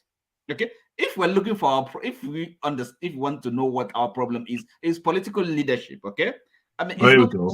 There's no magic to it. All these other things we're talking. Sorry, are you asking me a question? No, I said they are puppets. They are tools. They are puppets. Okay, so okay, and therefore, you see, until you get your political leadership, right? Okay, any other thing you're talking about, and there's no point blaming anybody for it. No, I'm not blaming anybody. So it's not interesting. It's not helpful. I'm blaming them. Maybe they brought you religion. No, I'm telling you what is happening. Listen. No, what is happening? That is not. Excuse me. That is not what is happening. We have to look ourselves in the mirror. That's our problem. Okay. You see, these are our leaders. They are from our society. Okay. We praise. These are the people we hold up. We look up to them. We give them titles. Where you look up to? Yes. Do you know how the leaders are elected? Do you know how they're elected first? Do you know the process of election? Which letter?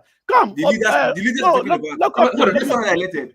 Okay, can I see? Hold on. Somebody came here yesterday and we're asking him question, right? And then this is an intelligent man, right? No, he's not as intelligent as you think. Okay.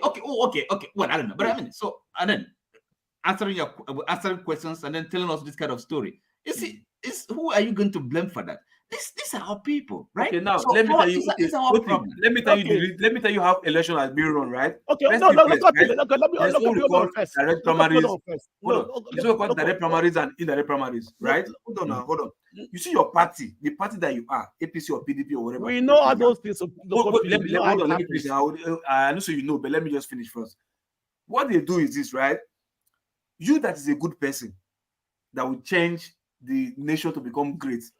You will never have the chance to come out to win the primaries. It's not possible. That is where the ring is. Why are you blaming the white man? Why are you blaming? I'm not blaming the white man now. That's my problem. That's my problem. Oti, listen, I'm telling you to your face, so don't repeat it again. I'm not blaming the white man. I'm just telling you what they are doing. It is corruption. That doesn't mean we should not do our own. It is corruption. No, that's what I'm telling you now. I'm not saying it is corruption. I'm not blaming them. You understand? It is a game. Then we should stop talking about them and then face our problems. These are politicians. They have children in Why the West. Why would you stop talking about them? Let me just explain one simple principle. They have children in the West. They have investment in the West. You get my point? So that's why they are puppets. So you say you vote them in. Look, that's why I say it goes down to your primaries. When you have primaries, you have Alibaba. You have Amroba. And you have ritualists, right? Those are the two people who your party or who the parties brought to you to choose one from, because they were the one who won the primaries. You get my point? They were the one who won the primaries, Amroba and ritualists. You understand? So you that want to do the election, you have to vote one of them. So either one you vote, it's the same status quo, the same game you will see, and the same pit you end yourself in. You understand? So people who vote. Local, let other people speak. Or let others speak. Local, let's go. Hold on first. Local. Why must most of the Nigerian lawyers, why must they go to US and go and also register to be practicing in the US? Why what? Say that again. Most Nigerian lawyers, you understand me? Why must they go and be registered in one of the states in America to be a practicing lawyer in America? Why you jack back from Nigeria? I say why most lawyers. But it's not most. It's not most. There must be very few lawyers. I don't know what you mean by most. Okay, no, because excuse me. No, let me finish. This is relevant to that question, right? Let me finish now. Does any American lawyer come to register in Nigeria to be practicing? Now, hold on. That is the wired I'm talking about, right? When you are wired to see yourself as inferior, you go elsewhere to become superior. Yes, let me finish my statement. That is how we sell ourselves to them. Who you yield yourself to as a slave will become your master. So we are damage psychology already. It's a damage psychology. I agree with you. Because we are yield ourselves as a slave to them, so they will always use us. So do not blame them for that. You and I are in Europe, right? You and I are here, okay? And excuse me, sir. We're here, isn't it? Are they in our countries doing this? So what is? I mean, talking about lawyers or doctors, I don't really see the point, because we know the problem we're facing, okay? And look, instead of we just kind of have to be more focused, all right, identify the real problem instead of all this kind of kind of scattergun approach. It's not going to lead us anywhere. We have to be able to identify the fundamental problem. I'm not blaming them, right? But that doesn't mean our problem. We have to solve our problem for ourselves without depending on a third party. Okay. Let me give you this more instance, right? On a third party.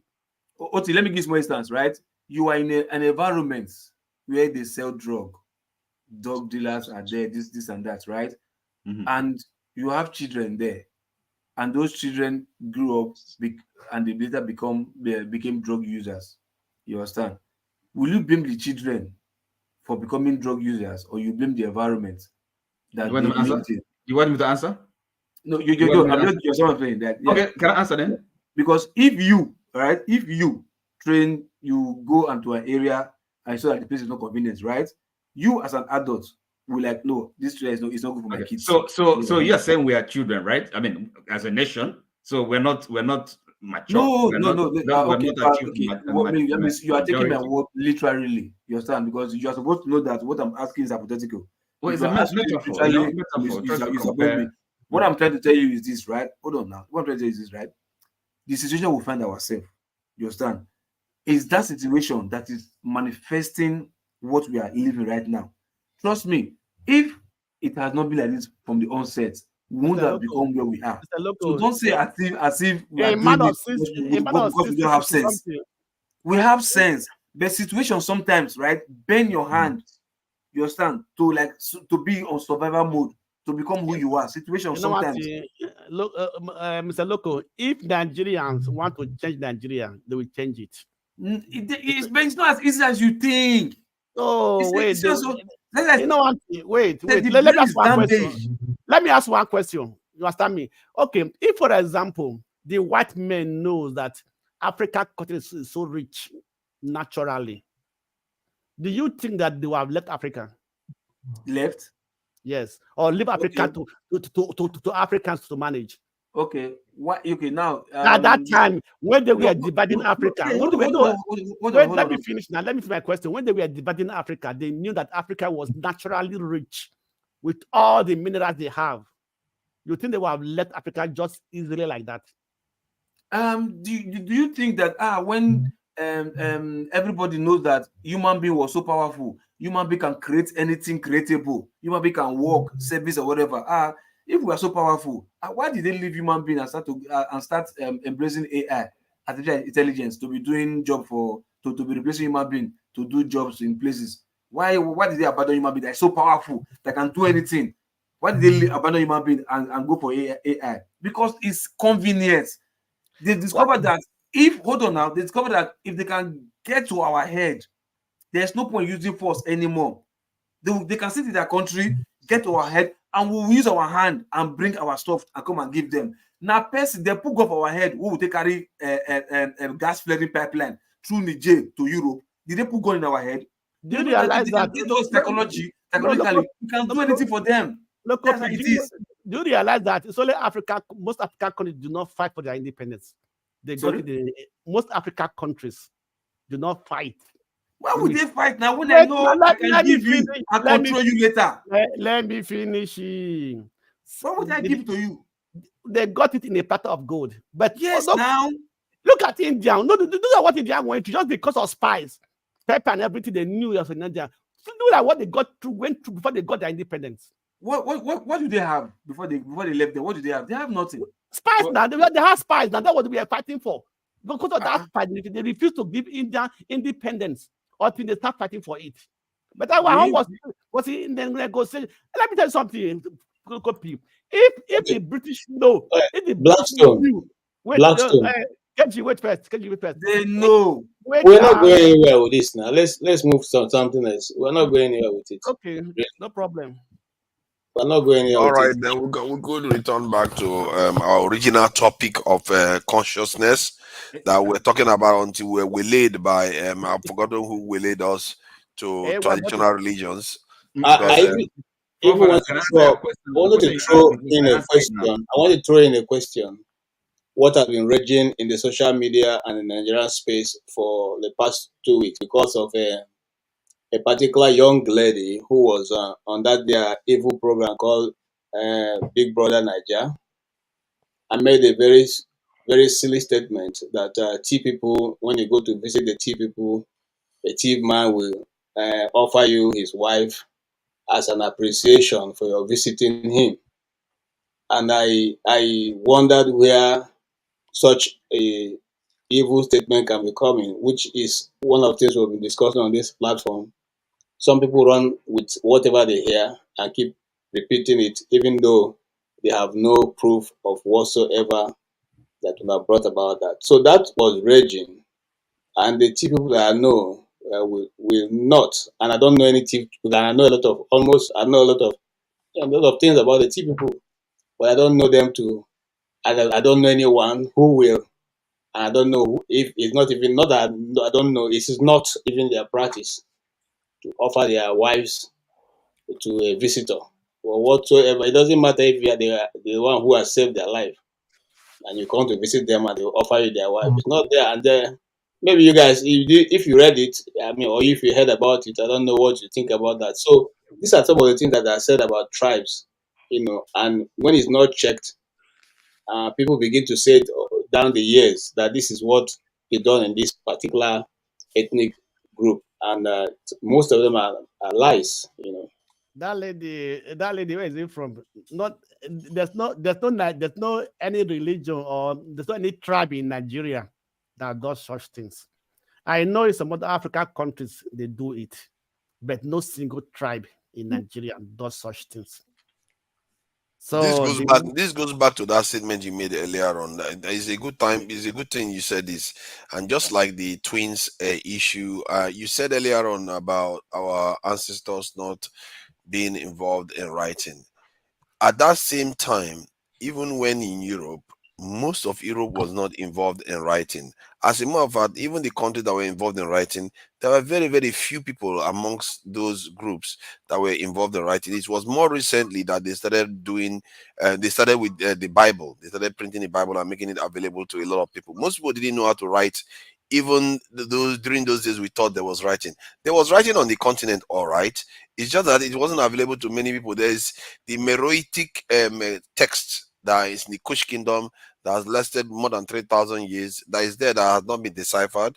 There is also the Egyptian hieroglyphs. This is part of the this thing. There is also the Insipidi scripts that goes back quite a long time too. So every continent has patches of writing.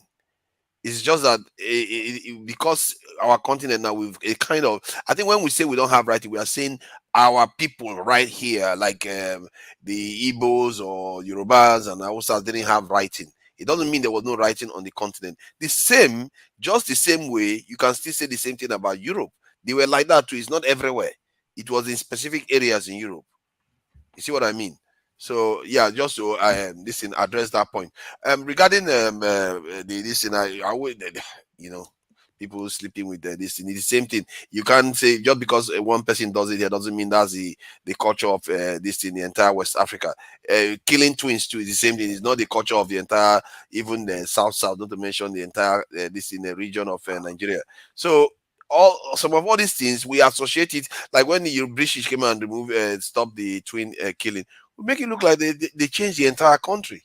No, they just change one small region in the south this in the area, and not even the entire south, just one small patch of the south. Or may it look like they changed the entire south because of that twin this in the killing policy. So the point is that we have to be fair and use a kind of proper perspective when we are criticizing certain things within our culture, because you could run the risk of painting our own culture as being less than, or theirs was somehow inherently better. It's not. It's just that they were the ones that are engaged in the first world conflicts between themselves, and the British got a hold, and the Portuguese got a hold of the gunpowder, and they were able to weaponize it. Something that the people that invented it didn't even do. The Chinese invented it, and then the Europeans weaponized it, and they used it to conquer the whole world. Stuff happens in this life. When you are lucky, you get a lucky break, you get weapons that nobody can challenge you on. You go on to spread and conquer nations. That's what happened. How do you think all the nations in the world were created? When like the first this ruler emperor of China, he came along and suddenly he had a way of fighting that nobody else can defeat. Then he just went on rampaging and killing everybody, and he united the whole place and said, "This is China, like it or not, it's going to be China." That's how most nations are founded. So, can I ask, sorry, Kejo, this thing about this, why did you bring that up? I don't understand. You know, can you enlighten me, KJ? Yes. Yes, I can't understand why you brought that up. You know, what is really I brought that up because there are a lot of myths about people, tribes, and in Nigeria that are not true. And those things are let to go over time, and it become a saying that neither here nor there. I did my community theater in the Gwari community. Right. Before we got there, we were told that the Gwari people, that set of Gwari people, they used to, defecate on the open field and come back after the thing had become maggot and pick from it and go eat. So we went to stay in that community for 2 weeks to see how this is done. And we never got to see anything like that. So we only realized that they didn't have a system of building their toilets and latrines. So had to get an NGO that eventually built toilets for them and put pipe-borne water that they could drink. So that myth then was circulating in Abuja that this was how this tribe lived. I mean, we couldn't imagine it, but we never, like I said, we spent 2 weeks in that community, and we never saw any of them do such a thing. And when we're now, Okay, I'm coming. So down the years, and now we are sitting here now, and the girl comes to national TV and says that the Tea people, when you go to visit them, they offer you their wives, which is totally unacceptable. Yes, and you found that noteworthy. Something of something kind of contest. Yeah, So, I don't know whether we want to worry about what Big Brother has made. No. But yeah, anyway, so far as and kind of you went off, and I think you have this kind of so. Forefathers, please don't talk about people that I think of begging forefathers, and yeah, I don't know why you say you don't have to bother, but this is something that have generated a lot of discussion in Nigeria, and I'm saying that people of those who are listening to this program, you think it's something we can discuss profitably? You think it's something we can discuss with with some with profit? I mean. I think when if it just is like true, let's say if if it's true. So what is the significance if it was true? If it was true, what is the big deal? I'm simply bringing it up here because there's no truth to it. That's what I'm saying. Okay. And for us, you see, so now because I mean, it kind of I can understand. We have to be proud of who we are, our achievements, but it's sometimes I think maybe kind of overplaying it, when you try to I don't know, as if yes, we cultures civilizations maybe if like in competition with another, but as Africans, really, if you ask me, my attitude would rather be now what we might call the West, whatever achievements, I mean, for example, the rule of law and just for example, I mean, the medicine and other things, other achievements. we can just take what will benefit us, what we find helpful, okay, and add on to build ourselves, and not necessarily trying to kind of push back or rejecting it, and then again, there's no civilization that is like self-sufficient. There must be always things that you can you leave behind, take good things, and you make progress. It's not always about we are better than they, or they're not better than better than us. I don't know, because for example, what you can I get what you mean. Like maybe I was trying to say that they are not better than us. The reason why I'm saying that is because they are not inherently better. They are just opportuned, doing what they are doing because of the advantage they have over us. And don't forget, they learned from others as well. It's not as if they that's true too. After all, there were other civilizations before the West came along. Before them. So we shouldn't really feel kind of any sense of inferiority, have a complex about that. No, I feel like when we describe it, that's what we do sometimes. We say we never had any form of writing, which is not accurate too. Because we may not have it here where we are right now. It doesn't mean it wasn't present on the continent. And it's true for them too. I think sometimes the way we describe something, it may not reflect what it actually is, because we just say, oh, because the British guy brought it here 1,000 years ago, 400 years ago, they all had writing. No, they didn't all have writing, because Europe is bigger than just the British. The British is just an island in Europe. They had a peasant society, and exactly. That's why we want to contextualize it when we say these things. Because let's say if it was me now, I'll say, okay, yeah, they brought writing to this region in Africa. You see, that is specific now. You are specifying that you are bringing it to this region in Africa, and not because it's not present. Because sometimes when we say blanketly that we are like, we never had writing, and our people were the British people brought this civilization in, and all the rest of it. The first writing in this world, the oldest one that was found on the continent, even all the way down to South Africa, going back 50,000 years. That is how far back it goes. And but that is most people don't know about it because it's on an ostrich shell, egg shell. That's where it's located. So that said, anyway, my point is that we have to choose our terms, because we are saying this is our children are listening to it, our younger ones are listening to it, our impressionable people are listening to it. They are thinking, oh, this is how our forefathers were. Oh, sometimes when we use the word idol is a terrible thing, because we have been conditioned to think idol is a terrible thing. So anything our forefathers used to do, since it's associated with idol, let's divorce ourselves from it. You see what I mean? So we have to watch the type of terms we used to describe this in. Because when I was growing up, that's all I got, and most of the impression I got was negative. Even if, which is weird enough, even if when you are in Nigeria, you should see a lot of traditional things being done, and like masquerades and all those things. Those are not Christian things that we enjoy all the time, but at the same time we use terms to distance ourselves from it.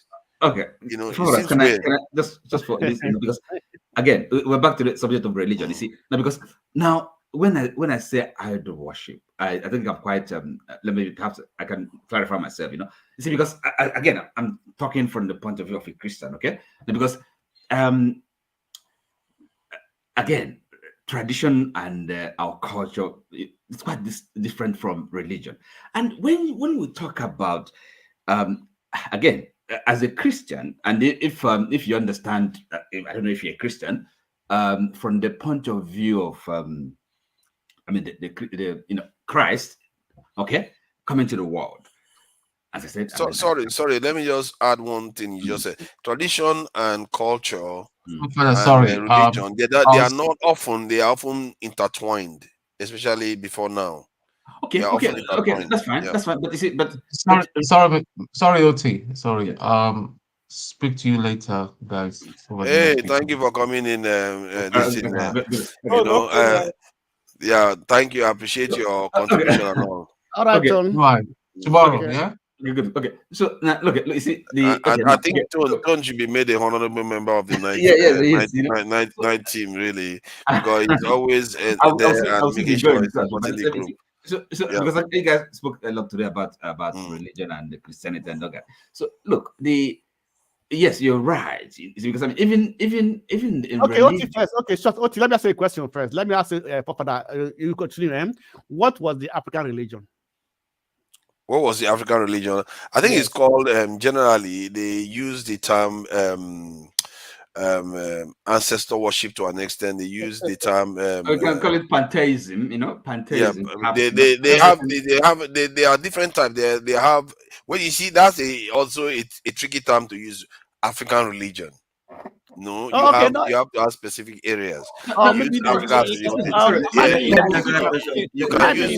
that question. Like the Yoruba one is the monotheism and pantheon. This in the base this religion. That is the name. They say when you want to kill a dog, you give it a bad name first. Let me tell you, it's easy, right? Yeah. Our way of worship is our way of worship. You saw how AY got excited a moment ago. He always gets excited when he want to knock out our traditions. Oh, I want to get one of them. Right? Father, actually, what happens is this, right? No, we are not. We believe, we Africans, we believe. No, we are not at all. You are the one that should be confused, actually. We Africans, we believe that there's a channel which you can communicate to the spiritual, the Almighty, the divine. So he has the name. So look, it's no. Hold on. Let me finish. We have a medium of communicating with. You understand? Everybody. Maybe I don't know. Okay, let me. He's not asking you the mode of worship. He asked you the name. I'm building a premise. Do we have okay? Look up, you are from Edo State now. How many do we have? I'm building a premise. You understand? So it's like where I'm from. You understand? It's like there's what we call like even in the Bible they say I look up to the hills. You want to confuse yourself now. Why you they carry Bible? No, hold on, no. See, I don't say Bible. Look, see, because they call it Bible, not me say not be book. Okay. It's a book. It's what somebody wrote and waiting in the practice. Still, that's why they'll tell you Proverbs and Psalm, right? Now things of nature, but somebody put them for this book called them Bible. So don't be saying Bible, now you own them. Bible not own it. You understand? Huh? So when I say like I look up to the hills from where's my echo, a book of Psalm. That means like why are you looking? You are looking up the hills, up. You are looking up. The especially yes, somebody spiritual being, divine being, they up there. Nobody look down, they pray. Everybody looks up. You stand to like expecting things to come from up.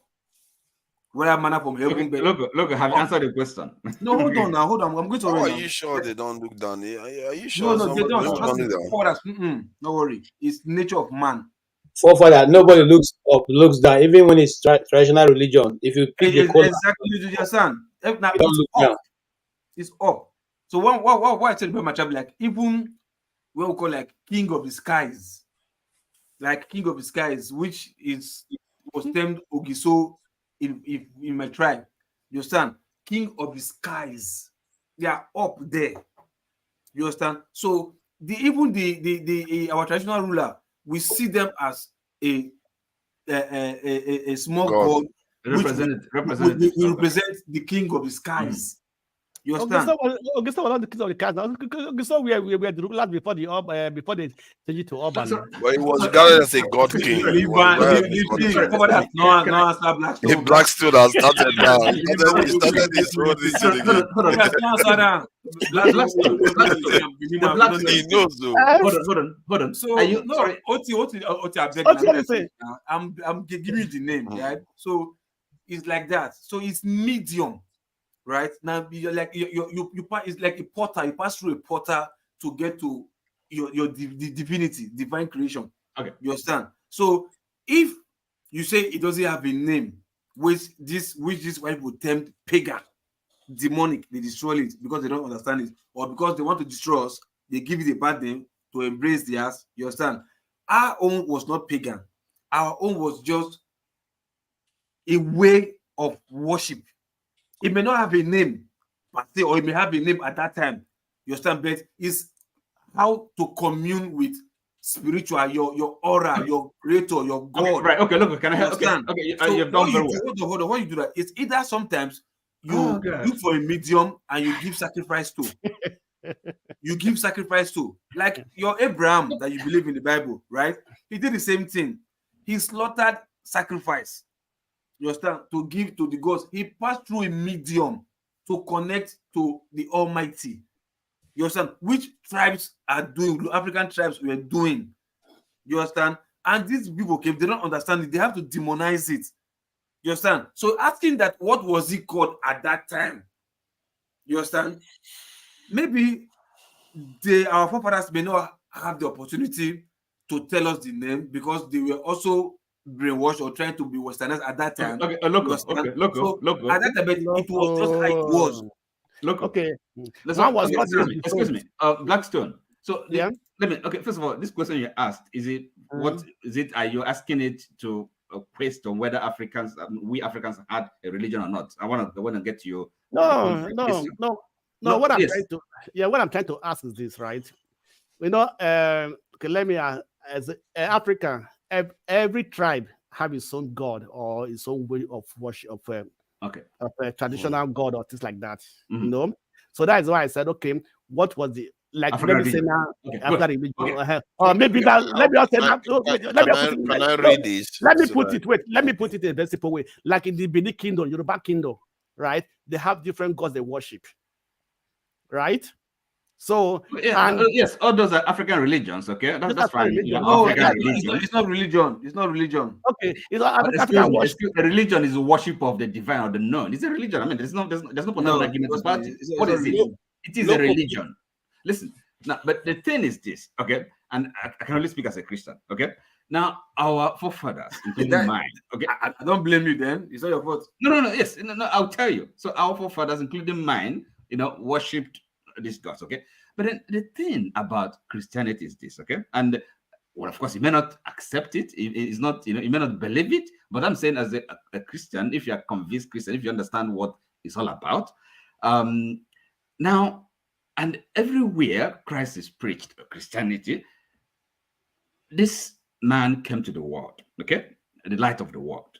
So said he's the, and if you understand Christianity, he's the truth, he's the way, and he's the light, the word of God. So, and again, people do you know how many times that story has been told? No. Is that all you have to say about Christianity? I thought you know how many times that story really poignant. That story has been told before. Insightful. There was a record of that story. Let me read this. What it says about African. Hold on. Now the Blackstone. Let me just read this one so that it gives us a little bit of texture on the African tradition. It says the traditional religions were not. Hold on, loco. It says the traditional religions were not uniform, but were characterized by common themes, such as animism. They believe that natural elements and objects have spirits, and ancestor veneration, belief in a supreme deity or creative force, and the worship of various spirits and deities associated with different aspects of life and nature. Many of those traits are present in almost all the religions in the world. Okay.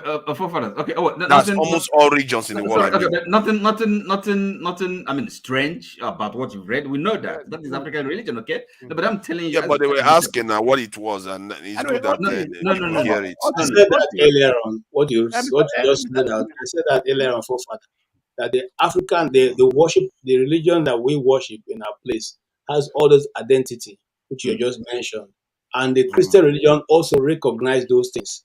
The Christian religion recognizes that things have life and they can hear, they have ears, just like the what you read out. The difference where did Christianity say that there's difference, the difference here is that there is a certain way that makes it easier for you to access those points. And that way is called Jesus.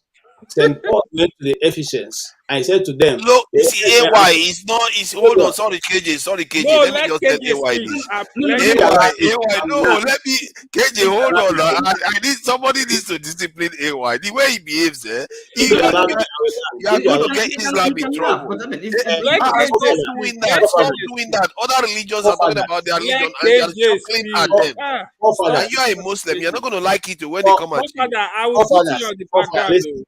I usually do not you're not going to like it. I usually do not engage in this kind of argument because it leads to nothing. Nothing is achieved at the end of the day. But I'm only engaging this one because sometimes people may hear and want to go and do further research. Look, people have written all kinds of stories. Even what Loco was trying to, say earlier on is that this story of Jesus have been told by other people, other atheists, and all that. They've even, there's a guy who they had projected in back in the history that looks like Jesus, who they said the Catholic copied the picture of Jesus from, and made all that story.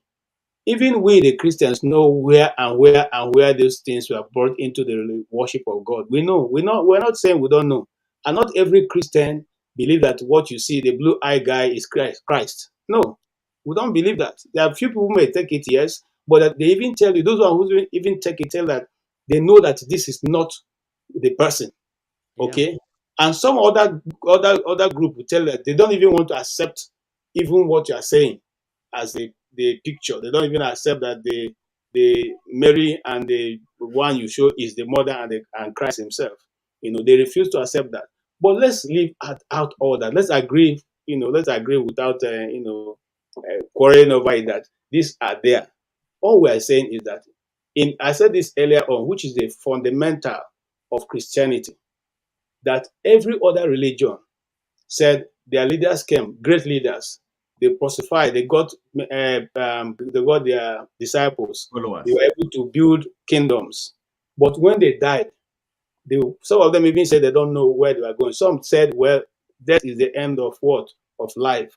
It's only Christ. And all of them accept that there's one Christ who came, died, and rose. This is the fundamental division. That's why we all differ from each other.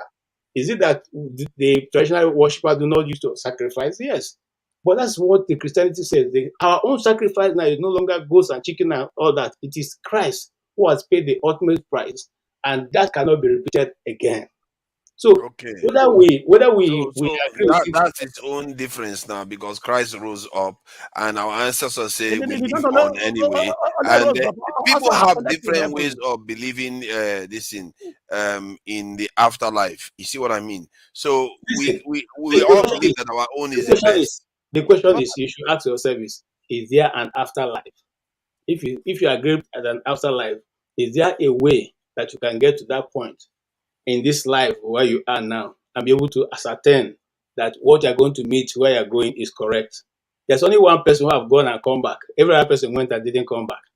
Who? Yeah, but that is in your own religion. Well, yes, Christ, that's what the belief. That's his own belief. KJ, hold on. I want you to withdraw one statement. Hold on. KJ, it's not all religion that believe Jesus died and resurrected. This is not correct. But that's not what he said, though. No, he said it. He said it. He said it for his religion. Yeah, no. He said all other religions believe. It's only Christianity that believe Jesus resurrected. Okay, that's fine. That's fine. You cannot possibly say that. Now, KJ is smarter than that. Now, you cannot say other religions believe. No. KJ, are you saying that Hindus believe that Jesus died and resurrected?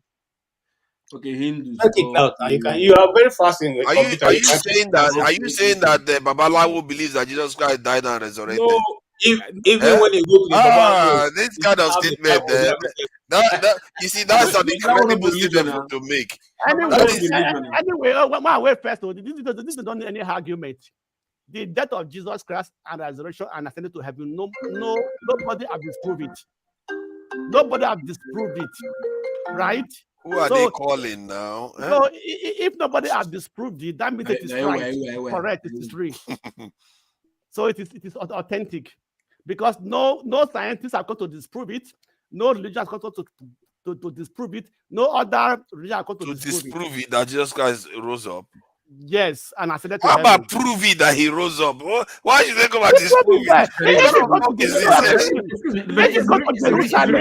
How can they possibly disprove something that they don't believe happened? Excuse me. It's written. Witnesses, okay. So I mean, what you want to prove? Witnesses.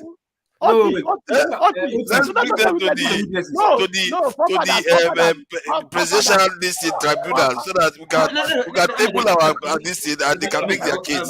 What witnesses are you talking about? If you go to Israel today, they go and show the grave of Jesus Christ. It is still there. Oh boy. You sure that's the real grave? Okay. Are you sure? Mr. Loco, you can't be so I have to sure. prove you wrong. The Ogisos were traditional rulers in yes, now, but yes, now, of course. So they were not praying to the gods of Ogiso, or maybe I don't know. No, you're hold on. Okay, now, if you understand, right? Ogiso is they were like how would I put, they were rulers. Like gentlemen, I gotta go now. Okay. Thank you for joining us. Rulers, right? Ogiso is not one person. They were rulers, right? Good. So I'm saying they were the first rulers of yes, before Oramian came with now, hold on now. In case you don't know, every traditional Benin man sees the Oba as a god. You understand? Every traditional Benin man sees Oba as a god, but not the god Oba, not the Osanobua, but he sees as a god because he is the representative of God on earth. That's why when the Oba speaks, it's final. A king is always even look at your Bible. A king is seen as a god. When he's spoken, because being told that is a king and not born, king and made. As a human god, you see as a human god. Yeah. No, hold on now. Hold on. That is your business, whether you call him human or whatever. But they go to him for the ultimate final say. Once he speaks, nobody say anything anymore. You understand? That's why they will tell you after God is king. Because he's the ruler now, so whatever he says. What did you expect? So wait now. How about the people, the native doctors and everything? Do they speak for the Oba, or do they consume the Oba? Don't they do that? Okay, now when you say native doctor, explain what you mean native doctor. Or do you mean not herbalist? Do you mean herbalist? Both, not herbalist. Okay. The native doctor, those that maybe the Oromila worshippers or the priest of Oromila. Okay, now they are not. Okay, now let me correct you. They are not native doctors. What are they? Good, you understand? You are idol. What they call idol worshipping. It's not native doctor. Yeah, what are you they understand? Now? No, hold on. No. Take the word for itself. Native, local, tradition. You understand? Doctor, medical.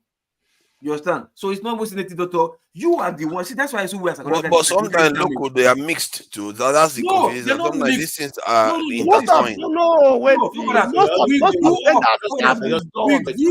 them are the priests that native doctors. They are the priests of this God. Wait. They are the priests of this God, and they also do those native doctor issues. No, see, let me tell you. See, let me tell you. Look, see, it's like how would I call it now, right? There's spirituality in most things that are being done in life. People conjure things. Some conjure for good, some conjure for evil. You understand? I can go to the bush, right, and start conjuring, say things. I can see things that you cannot see. And I can get a particular medication from the bush, leaves, because leaves are medicinal. Get from there, get divination on how to mix it, give to you, and you become healed. You understand? But just because that's like herbalist, because I those are herbalists. Those are herbalists. I work with herbs. So, then the spirituality in being an herbalist is when you conjure. It's just like your pastor now or your doctor. They pray first before carrying out surgery on you. You understand? Maybe they pray, fast and pray, and they pray the kabash or whatever before they carry out surgery on you. You get my point? That's how it is. So those people we call native doctors, they can start saying things, be speaking things, speaking, conjuring, whatever, not for evil, for personal, for good thing, for positive thing. They get those leaves, they conjure whatever, and they give to you, become well. You understand? What you are talking of? Hold on now. What you're talking of idol worshiping, right? Which anybody can do, which is not native. I'm not talking about about the priest, those or maybe the Oromina priest or Ogun priest who still conjure and go to the bush and go and bring leaves and give to people to use. Okay, so, now, now there's nothing. You are missing the two together. They don't exist.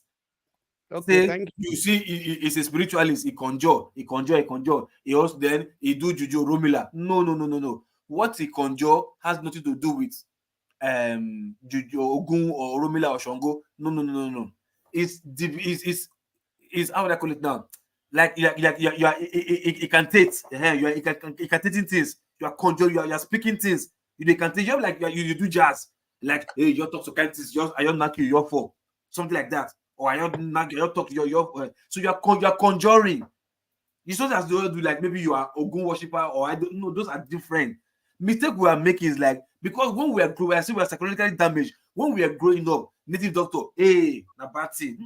Oh, Ask yourself. Mr. Loco, if I'm talking, I talk to my experience. My neighbor is Ogun priest. I know how he does this whole thing. Me and the chair, we are all friends. So I go to the house and everything. I know when I'm talking from experience, not that what I think learned. this thing that we are doing, I don't know. We can't carry on in this direction about Ogun and not Ogun. I don't even know what the point is. Whether they conjure or they didn't conjure. This is not. This one is a cyclical. This thing conjure first. See, okay. Now I think we have to try to rein it back. Circle back to square one where we started from, because that topic is very important. I think there is something in that question I was asking that leads me that is confusing me a little bit. It's making me think the judgment based on most religions that believe that some people will go to hell, some people will go to heaven. Maybe it's a little bit. It will add a little bit of context in how these judgments are actually made. The reason why, because Masker, I think he's back now, because he was here when I asked the question before. If somebody that was born in their earlier stage and they grow up and they were nice, good people, something happened to them, their mind was changed and they became a kind of evil. Masker contends that that it may be that the judgment will be lenient because the person wasn't originally born that way. But then he can argue the opposite, that somebody can be born bad and something happens to them, say an accident transforms them and they become good. Will they go to heaven, or their earlier stage will be punished? It will hold them back from being punished. And that means, are we deciding that the earlier stage is the one that takes precedence than what comes after that? Because this is something that there are programs that have been made there because of this condition people tend to have, where just because of an operation they had made that's administered to an individual, their character completely changed from a totally terrible, let's say terrible dad that completely does all kinds of terrible things, but after the procedure, the behavior changed because that this procedure affected the mind of the individual. Sometimes it could be through an accident, sometimes just simple operation. Sorry. Who has been there? Who has been there? Who has been there? Oh, there are subjects that have been that have had accidents, like people that have had accidents, their brain has been altered. No, not there. What I mean, like, who was born bad and he got accidents and he later became a good person and he died and. He's just making a hypothetical case. No, I understand what you're saying. Like, because my question, like, nobody has been there. So, like, either you were born good or bad, and your old age you reversed, you went the other way around, and after you died, nobody knows where you're going to. He's talking about death.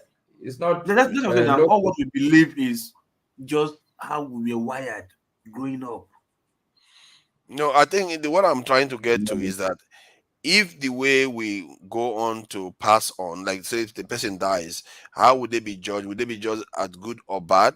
Or because if that is not the case, let's say argue now that the person will be judged bad if they turn bad after because see, forefathers. That's why I said nobody has been there.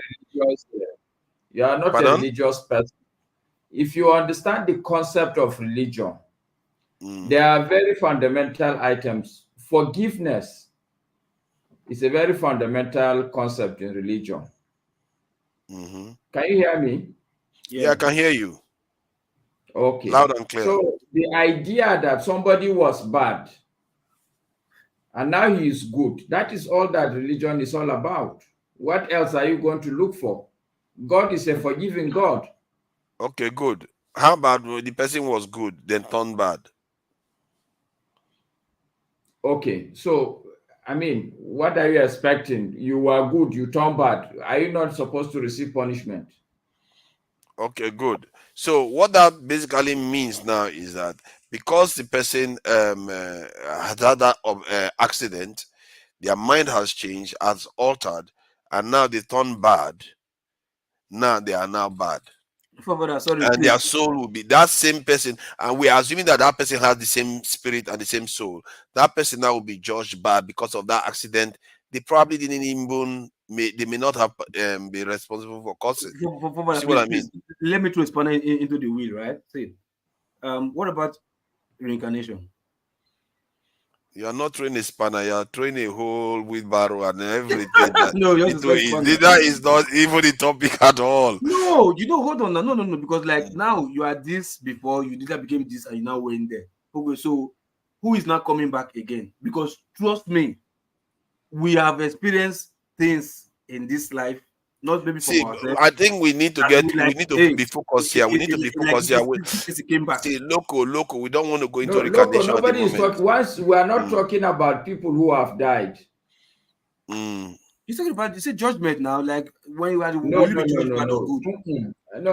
It's a thought exercise on how do you judge characters.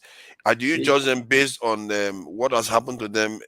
Technically, you can say medically even, or you can judge them based on their original state that they came in first. So this is a question that goes into the very nature of how religions perceive good and bad. Because if they say you are good and bad, but what if an accident transforms you and your mind is altered and you become bad?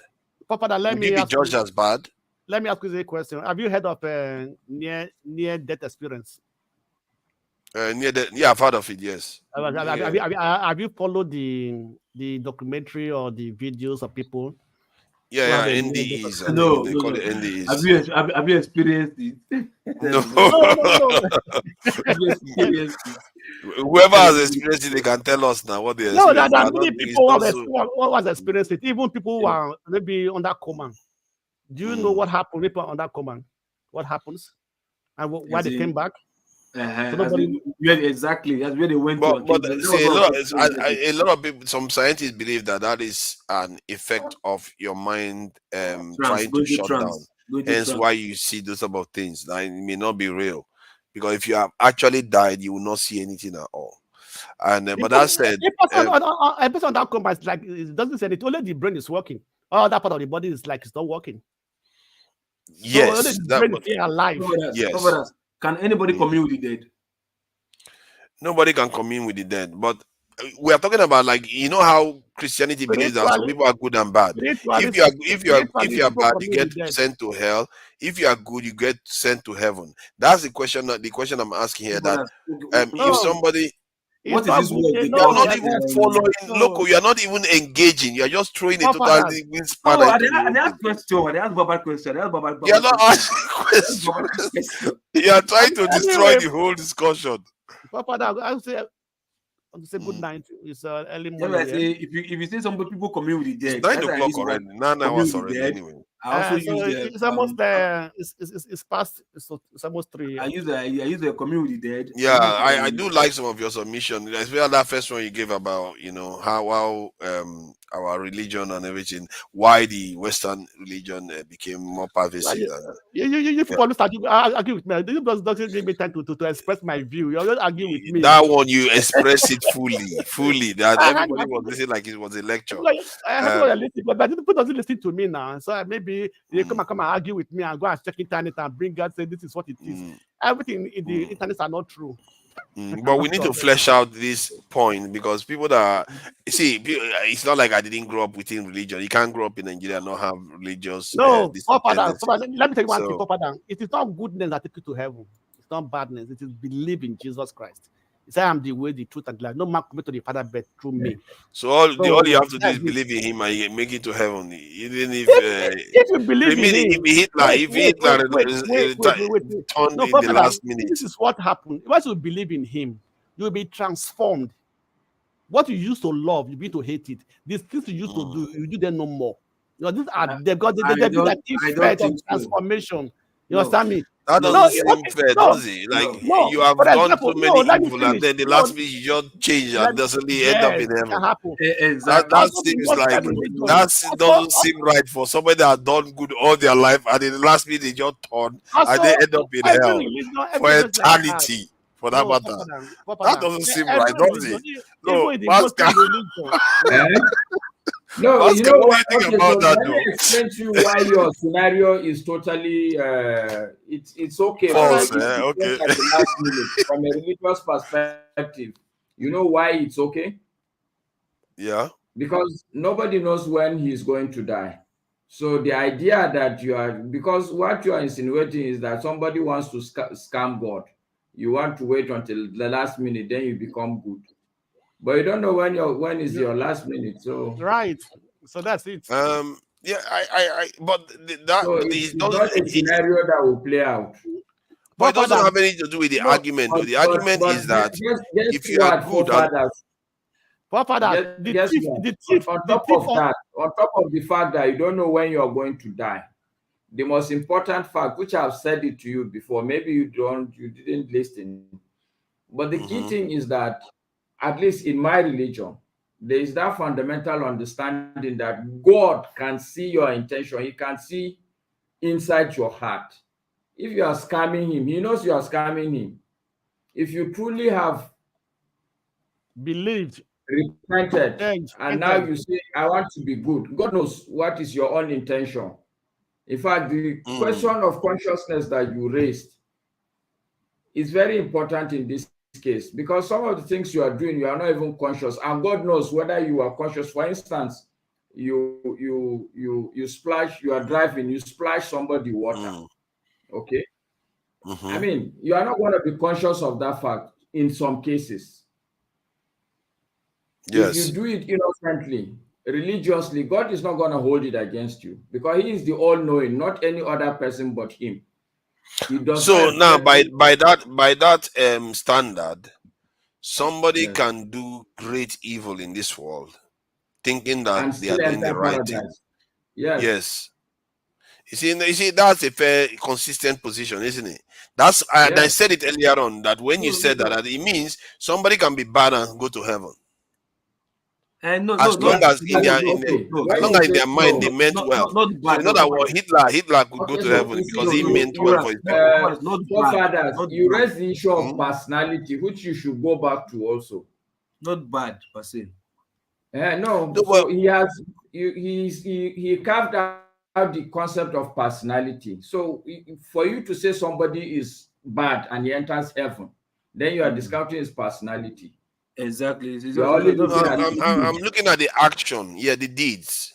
No, you cannot look at an action outside personality. I mean, but you hold on. That is a very, very dangerous statement to me, because if you look at that from that point of view, you could say Hitler meant well, but he did so many terrible things, so he could go to heaven by that standard. Sincerely, if you look at all the religion has not fought war. Which religion has not carried people into battle? Tell me that religion. In fact, some of these people are thinking that on the basis of this going into battle, they will go to heaven. Buddhist.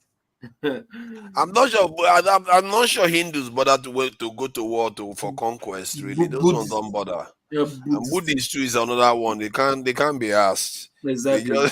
They can't be asked. Like, just because you're just so cursed with Islam and Christianity, we just believe that only paganism. That no, there are others too. No, this is the truth is right. When I say like your goodness, or sorry, your believing in Jesus Christ cannot take you there only, because I think there was a part in the Bible where he said, "Depart from me, you workers of iniquity," and then the reason was because he said when he was hungry, you didn't give them food to eat. when he was naked, when he was that and all that stuff. And they now say, "Ah, Lord, where were you that I saw you? I did not do all this to you." What did he now say? At those times, those Christians, they believed in him. They believed wholeheartedly in him. But what did he tell them? Depart from me. Why? Because what you did not do to your neighbor that is there, you didn't do it to me. You understand? So you depart from me. But those people believed in him. And yes, what did he tell them? Yeah, I failed. Because you don't do. So the religion of a thing, what is, I think it's all about principle of life. If we live life itself has a principle. If you just follow that principle of life, I think you are good. That principle of living life, if you can follow it, forefathers, I think you are good. Mm. Can I add my piece before I leave? Alaba, don't worry. Yeah, don't. They think we are going to fall for that one. We are not falling for that. I'm not saying no. We are not falling for that. We're not falling for that today. We are not falling for that Alaba today. Masca, you wanted to say something? Oh, Masca has frozen. He wanted to say that I shall Alaba should talk. That's what he wanted to say, right, Masca? It's all good. It's all good. He's going to come back. No. I wanted to tell forefathers that even Jesus Christ, the people who killed him, he said, Father, forgive them, for they do not know what they are doing. Yes, he said so. But still, then what is the point of worrying about doing good or bad? As long as you still make it one way or the other. The question is whether you know what you are doing is evil or not. This is the question. This is the same question. Okay, but that is it. That it means a lot of people will go to heaven at that rate. Then most people believe what they are doing is for the good. You want everybody. God would rather everybody goes to heaven. Why are you not? Why are you? But that is not the narrative now. That's not the narrative. Why do we say the world is evil when there are so many good people believing that they are all doing good things? No religious person, no sensible religious person will tell you the world is evil. Because the world is created by God. They said the world is full of sin. No. I think when they say the world is ruled by Satan, so you can as well as evil. That's one. But that doesn't mean because the world is evil, everybody in it is evil. No. I mean, but is that not part of the statement in is that not part of Islam to where they talked about like the world being full of iniquity and sins? Of course, there are sins or whatever. That makes it evil. They tell you the heart of man is wicked. So it's evil. It's not good. Whatever. So Islam does not say that the heart of man is wicked. Okay, so non-Muslims can go to heaven too, eh? So does Islam believe that non-Muslims can go to heaven, like all the people now around the world that didn't know about Islam? Non-Muslim, there is nothing like a non-Muslim. It's either you believe or you don't believe. It's not what I mean that the one that don't believe now, they want. But if you have not even encountered Islam, you are not going to believe now. Why would you believe? Like Indians now that believe in Hinduism, they are not Muslims, are they? They are non-Muslims. Okay, so I think you are dragging the discussion all over the place now. No, I'm not dragging it. Just engage the point. If Indians don't hold on, local, please, because I'm quite interested. We've run all over casting this thing on your throne of this thing. So let me just get this few minutes in. If Indians don't believe in Islam or they don't know about it even, and they are focusing on their own thing, so they all do go to heaven because they are good, isn't it? Only God will answer that question. You said if they are good now they go to heaven. No, but I'm not God. Let me tell you, if God sees that they are good now, they are going to go to heaven. Fathers, let me tell you also from my religion. Only God knows who is serving him. No man, only God knows. No matter how that is not the question I'm asking. I'm asking that if they are not Muslims, would they all go to heaven anyway as long as they are good? And I'm saying that only God will their own religion. Alaba, please now let Mascas. So only God can truly tell you this is the person that will go to heaven. This is the person that will go to hell. Because even if you are a Muslim and you think you are doing the correct things, there will still be judgment day. So who are you to decide today? So it doesn't depend on whether you are a Muslim or not.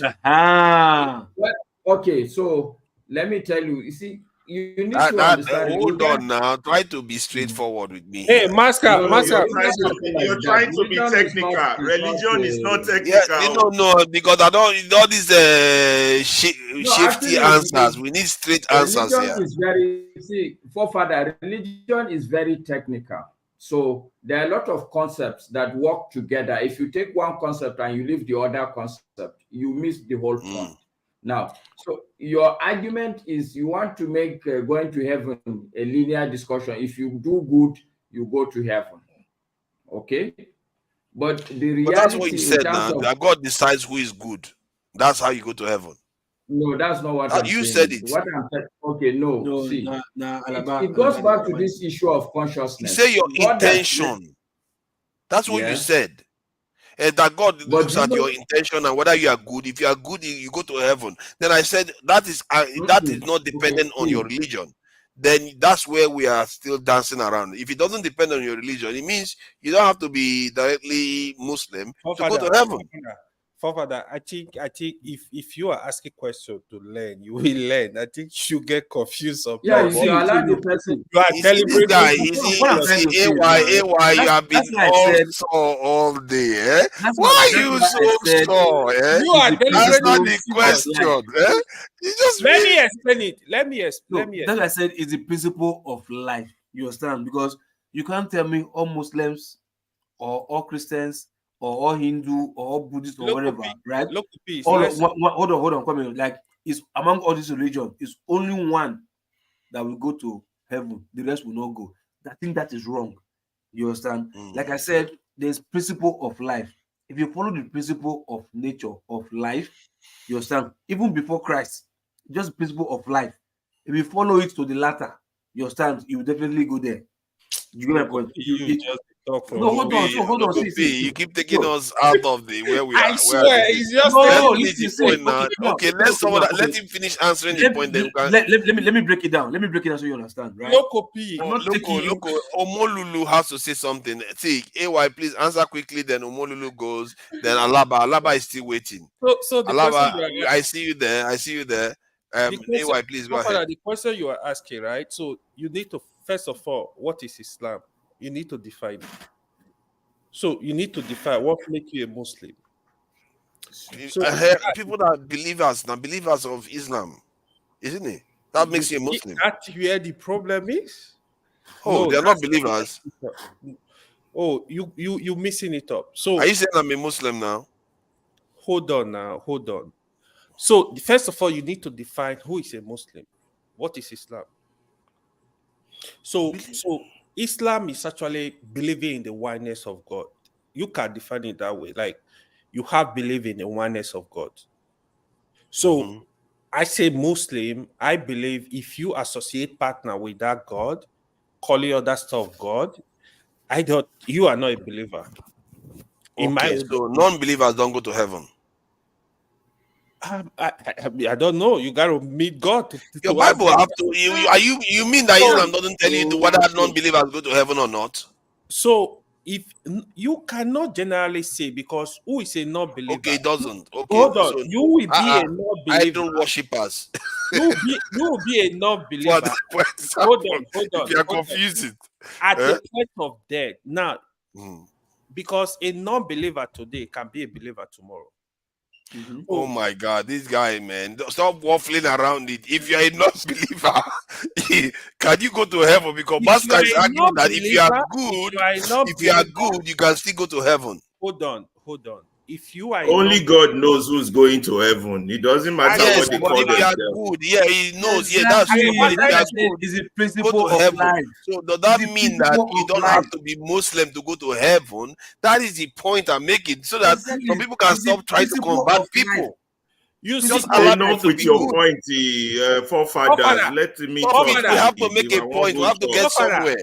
Forefather, in Islam, we don't say, if you don't pass through Prophet Muhammad, you're not going to go heaven. Have you ever heard? We don't say stuff like that. Yeah. No, not Muhammad. If you are, I'm the question. You see, you just answered a totally different. You just stated a totally different thing.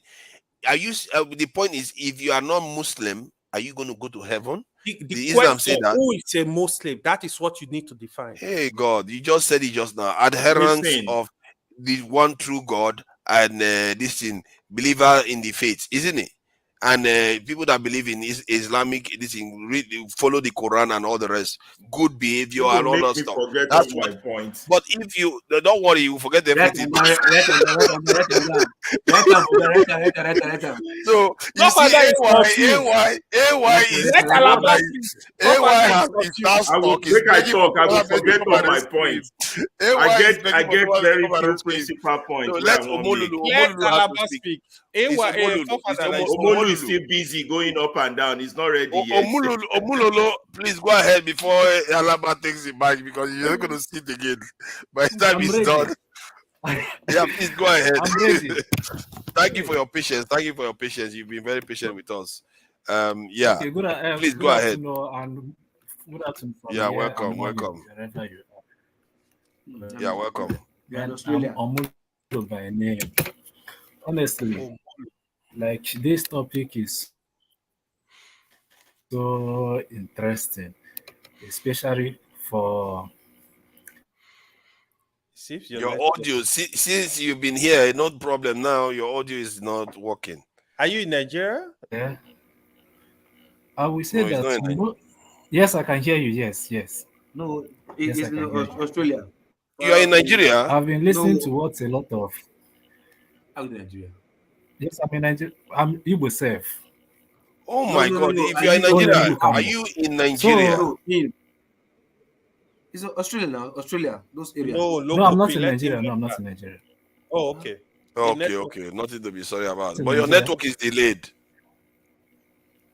Maybe you should log in back. Yeah, maybe you should go out and come back in again. I Your don't this thing is know. delayed. Can you sign out and sign back in again so that the delay goes away? Alaba get the pina. Is your TV? Turn off your TV too if it's on. Alaba get the pina.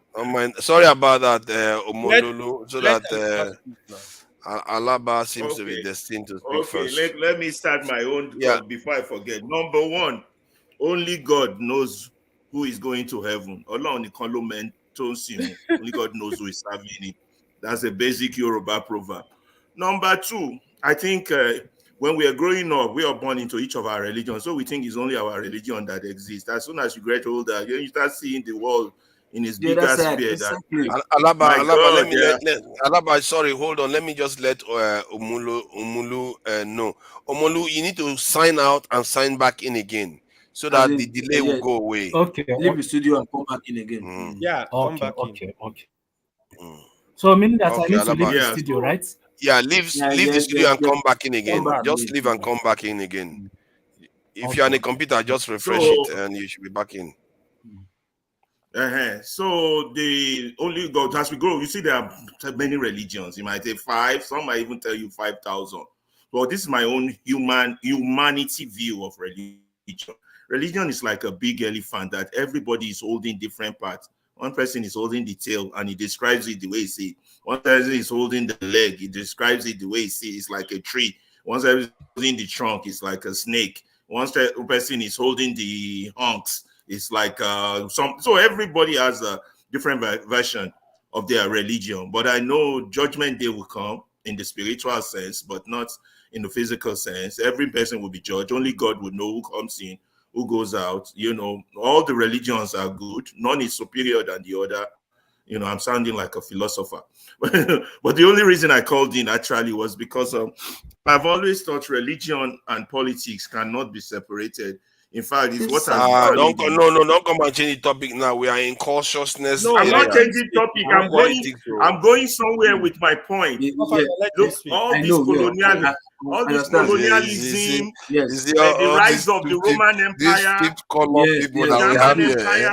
all these things are religiously related. The crusade, you got to talk about. You can't talk religion and not talk the crusade.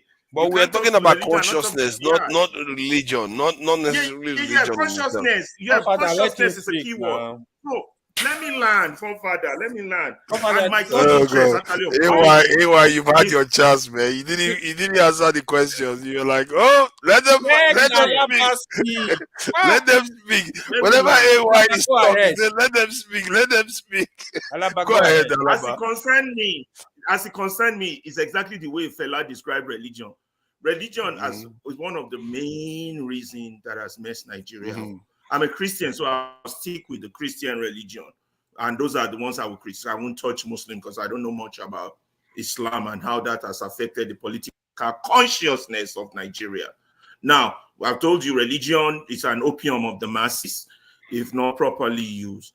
What has happened to us is that we Black people, anytime we take something from the white people or from other cultures and we want to practice it, oh boy, our man with a messing you, we go fuck them up. The way we go practice them, that's what we're doing with democracy. That's what we're doing with Christianity. We go fuck them up. Christianity is never about gospel of prosperity, but when it turns to the hands of Black people, we change it. Although it wasn't us that changed that, it was the Americans with their capitalist mentality that started the gospel of prosperity, and we picked that up, and that has spread in all our Pentecostal churches and even the has Orthodox Christianity churches. not been corrupted from the slave trade and all the rest? That's where I'm going. No, not from there. Well, it has its flaws, but we took it to another level. No, the level we took it to, and I'll tell you why, how it's related. When you change the basic concept, the concept of Christianity is eternity. Your reward will be eternity. Then we twisted that around, say, wait a minute, forget eternity for now. You can get that reward now. All you got to do is just accept Christ or accept my God. You can get it right here on earth. So while the Christianity was all against worldly gain, we twist it around. No. It's about worldly gain. And that messes us up. I like to use the line of a poet that said there are preachers and prophets in the pulpit profiting of prophecy that profit me nothing. No correction, no rebuke, no call to repentance, just a new house, a new car, more blessings, and even more reasons not to submit. That is what we, the Black people, have turned Christianity into, particularly the Pentecostal movement and some Orthodox churches also. We have turned it into, and that connects with our politics. You understand? While we would be in the social form, not social, in the environment where we work and live, you understand? We are not burdened by issues of doing the right thing, morality, following the law. We are burdened with inheriting what our religion promises us, which is materialism. And Christianity is never about materialism. Never. The Kumuyis, the Adeboyes, and all these big houses of church, the private share. Christianity is not about that. Christianity doesn't care whether you're rich or poor. In fact, it tells you to keep away from being rich, because it's harder for a rich man to go into heaven. It's like going through the eye of a needle, but leave that. I'm not here to preach. So that little change, it's like mixing truth with a little falsehood. Back in those days, they call it heresy. And back in the days, in the ancient days, they will skin you alive. They will flay you. Once you come up with heresy, the way they will kill you, you will die such a horror death. You won't even. They will flay your skin. They will peel your skin off while you're still alive, if they don't burn you alive. That's how serious they take those issues. But we are now in the new century where everything goes. So I started noticing this around the 80s and 90s in Nigeria with the spread of all these churches. As our churches grow, our morality falls, because the key concept has been changed. They have changed. Instead of gospel of eternity, it's now gospel of prosperity. Let me ask you a question. Let me quickly ask you a question. Yeah. What you are saying, right? I used to say I'm not sure how true. Maybe just I might be wrong. So in Christianity, like for me, growing up, I grew up with a lot of Catholic, Anglican, like the way they treated the Christianity, I feel it was different. It was different. When the Pentecost started now coming up, I think they pushed toward materialism so much. They pushed toward, yeah. So those Instead of Catholic service to humanity. That was why people like us were able to attend Catholic schools free, able to attend free schools. But now look at their own schools. Instead of service to humanity, it's now service to self. And these are everything that Christ speaks against. So that little change, you all didn't see it, but it has a geometric rise in our misbehavior and indiscipline. And you understand? And it affects our politics deeply. So whether you're a chairman or CEO, your brain has been reprogrammed to collect bribe rather than do the right thing. You understand? If you're a chairman, even though you go to church every day, in fact, you now go to church on Sunday to thank God for blessing you for the bribe you receive. No, it's true. It's true. Yeah. I had a cousin who once went to Ikeja, tried to get married. The woman had all the posters of Christ, reborn, real life. And after the regular price, she had to collect the extra price because that's what we do here. She will go to church on that Sunday and thank God for blessing him. And this build up.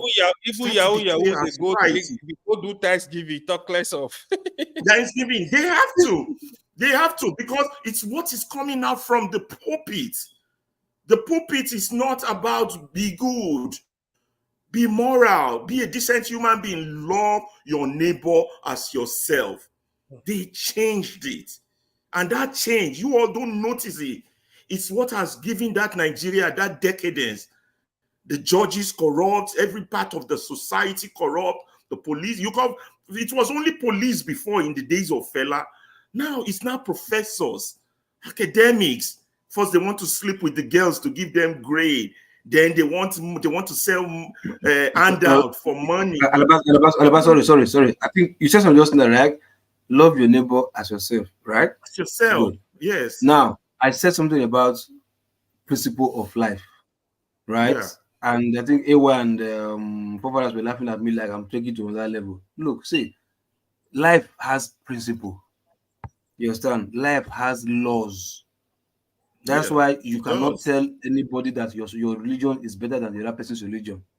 That's why you cannot say your religion only will go to heaven. Every other religion will go to hell. You understand? Yeah, but what is synonymous with everybody is the principles of life. What are the major the ingredients of living life? Which one of it is what Alaba just said? Love your neighbor as yourself. You understand? That's self. That because everybody you are people are talking about religion. Like I agree with what Alaba said. Religion is politics. You understand? And the question becomes, who is your neighbor? You see, mankind likes to be technical. Like is Arab, is this, is Muslim, it's not my neighbor. Who is your neighbor? That's why he gave them the parable of the, I can't remember, the parable of the, somebody help me, of the guy, the Good Samaritan. The Good Samaritan is not the neighbor of a Jew, but guess who helped him? The Good Samaritan. You understand? They hate each other. The Jews and the Samaritans hate each other. So the Christ was making that point. But who is your neighbor? It doesn't have to be your tribe man. It doesn't have to be your person, your family. It could be somebody totally foreign and alien to you. That's your neighbor. Every human being is your neighbor. But we got to keep preaching. Go on. Sorry, local. What was it like? Like say, I'm religious. Yeah, you want to be religious. What about being godly? Why are we focusing on religious like that? What about being godly? You said that you are being created in God's image and likeness. Then be godly. You understand? Since you are created in His image and likeness, just be godly. Why do you want to be religious? Why do you want to be? Do you know why we want to be religious? Do you know why? Because it's profitable. Exactly. Agree. It's profitable. Once you see, you know the impact of twisting the gospel. Instead of preaching, the people preaching eternity are boring. Preach materialism. Preach materialism. Your church will be full because every human being has material problem, and they want to fulfill that need. If you believe in God, why not treat your neighbor who is also made in God's image and likeness like you? Treat him the same way you treat the God now. That's not profitable. Love your neighbor. So that's why it says. Listen, everything is gone. That's why it says, what does it profit a man? So you have to redefine profit. What does it profit a man? If you gain the whole world and lose your soul. And so just go. So the man talking knows what he's talking about. Just you keep looking at profit from the wrong angle. Profit is why they're doing it, why they're twisting it. So that's why, what does it profit a man? Yeah, you gain the whole world. But the most valuable thing you possess as a human being, your soul, you're going to lose it. But it started in Nigeria because the black man, we take madness with religion. No, it's true. I've been to Oyibo churches here. 10 minutes, 15 minutes, service is over. No screaming, yelling, noise making, praying for 6 hours as if God is deaf. They don't do all that. In fact, when I was in Europe, all their churches were empty. They do not even believe in all those things. But yet, they would not cross the street if the light is red. Abi? Do you see Africans? Religion is we mess it up. Big scam. It became a scam because it's profitable, and then we keep weaponizing. So they and the politician work hand in hand. While politician is making the people poorer, now they have more reason to go to church. The pastor is also making them poorer by making them dumber mentally. Damage their brain. Mentally. Fuck their brain. Mess it up big time. They can't think straight. They can't resist. They just say, yes, sir. Yes, sir. Anything that feels good. Yes, ma'am. Yes, sir. Another thing. Yes, Lord. Accept, Lord. No, Alaba, they put fear. They put fear in you because you see now. Let me put it in this context, right? The fear is, like I said, sometimes what you see talks to you. Like you see in church when they will tell you, pastor will tell you, pastor that you believe in, right? You trust the pastor will tell you, God just spoke to him that he needs 20 people to come and drop 1 million each for a project, this and that, right? Then you see that, I know that person a fake person anyway, but you see like 5 persons will stand up from the church to go front, to go and volunteer, to go and pledge, whatever. Then meanwhile, those are just baits. You are the victim they are looking for. You understand? You seeing those 5 people will not be talking to yourself. God, Abi ma go, Abi ma not go, Abi, should I or should I not? You not be judging yourself because you are afraid of going to hell if you don't do it. You're like, if I should do so now, if I should question God now, I'll go to hellfire. If I should ask, if I should not stand up now. So now your conscience is not talking to you now. That is where they are using to blackmail your conscience. You understand? To now because you are afraid of going to hell. You understand? But if you are godly and follow the simple principle of life, life is easy. It's human being that's making it to be complicated. Exactly. You just want to be making it complicated for yourself for just no reason. That's why I tell you, why you want to get the whole world and lose your soul? What does it worth? Nothing. But you want to just make you want to kill yourself there, also bring your brother down because you want to go up and you want to carry everything to yourself. All complicated life, vanity. At the end, you lose your soul. Meanwhile, you can just live free without doing nothing. Let Omolo speak. Omolo, go ahead. Let's see if your internet is good now. Oh, sorry. You guys can hear me now, right? Yes. Yeah. Honestly, like the topic and what all of you are saying makes sense.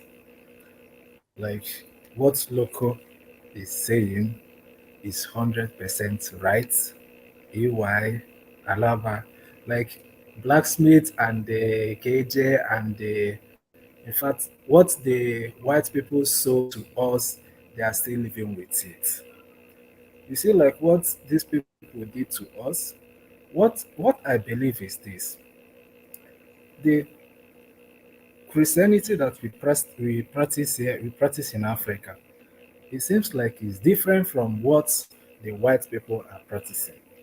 And not just that, every religion has their good side and bad side. Because what I'm saying is like religion is being transformed. Like I watched a documentary of a residential school in Canada. It's an indigenous school. Atrocities that they committed in that place were committed by Catholics. I'm a Catholic, born and brought up. And it's just because of like, sometimes like as you are growing up, you will start gaining that consciousness. What they told you, you'll be like, no, that's this thing that they told me or what I'm being indoctrinated to, you'll be like, no, there some of this, or if not most of them are false.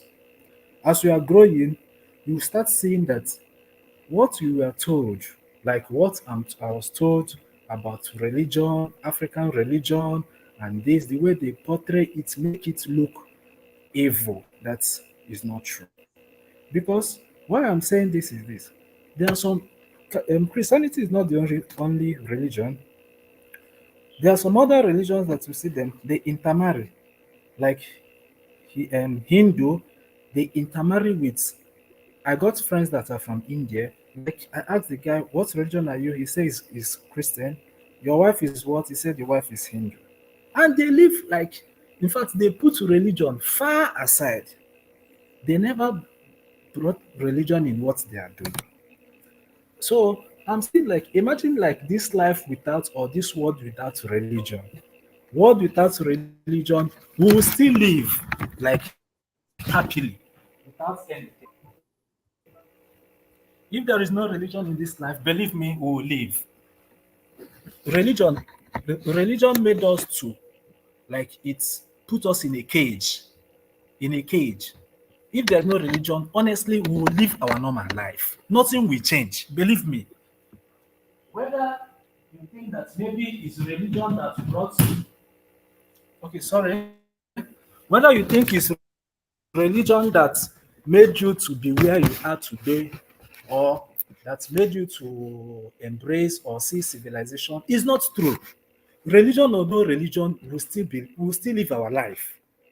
But the thing is, like, they used religion to enslave us, like to put us in a cage. Anything that you want to do, you find out that maybe your brother will be like, no, now you are going astray, or what you are doing is against the Christianity or whatever. Like, as in you bring yourself down again. Like, okay, I've lived in South Africa. South Africans, like I would say that 80% of them are not Christians. Most all of them practice what? Like I'm talking of South Africans, not like immigrants or migrants. Most of 80% of them practice the ancestral religion. Most ancestral religion, okay, while I'm out of South Africa, I come to embrace that ancestral religion. That is not wrong. That thing is not is like in fact that is religion is a way of life. No. And you can the way what these people did to us, they made us to see that what we are doing is not good. Now you must live or accept their own way of life or their own culture. You have to throw yours away and accept theirs. But it's not true.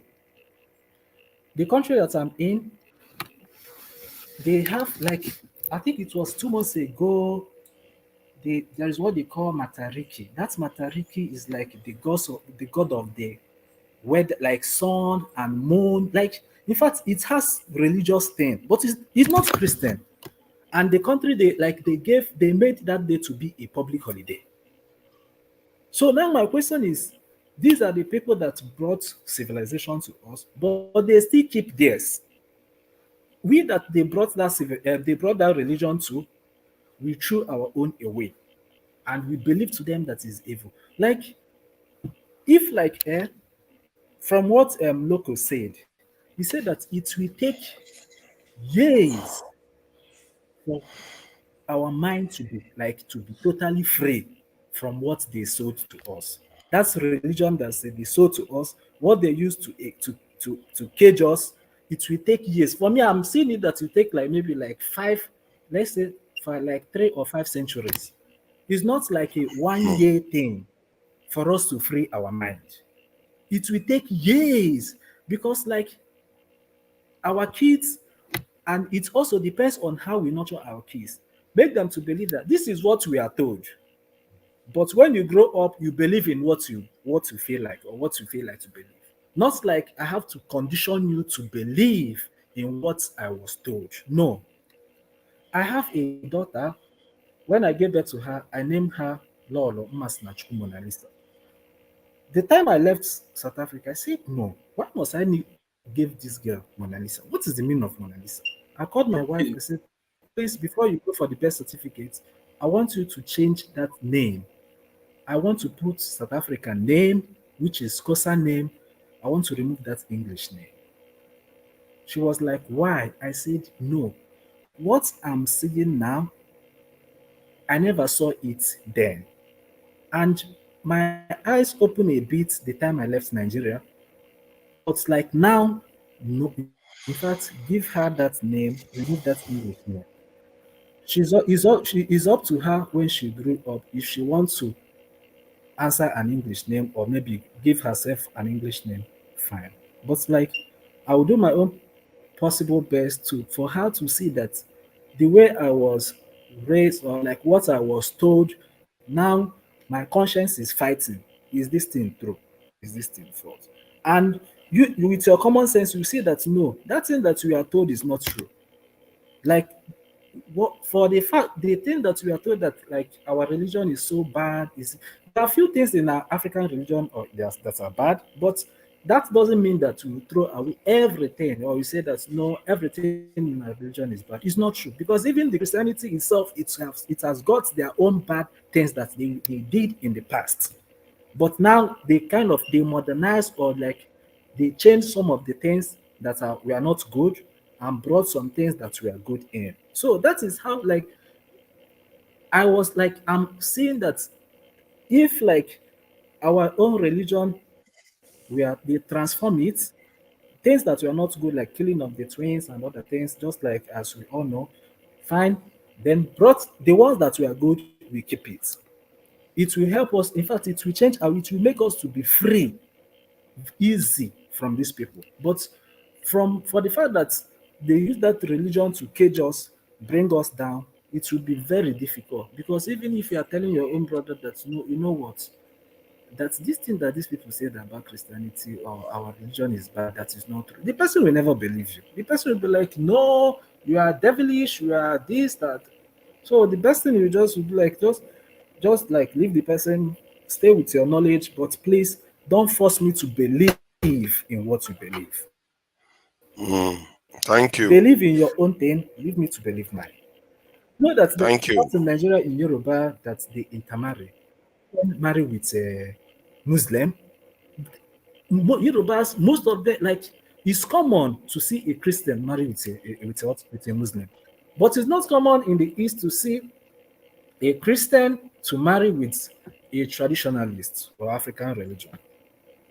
Because of what? In fact, anything that is not Christianity is evil. Even if when maybe let's put it this way, even if like when you're maybe like a priest or a pastor or whoever that is doing wrong, you see the members they will be following the person foolishly. You are saying that this person is what this person is doing is totally wrong, or he's been accused of doing this. Use your common sense.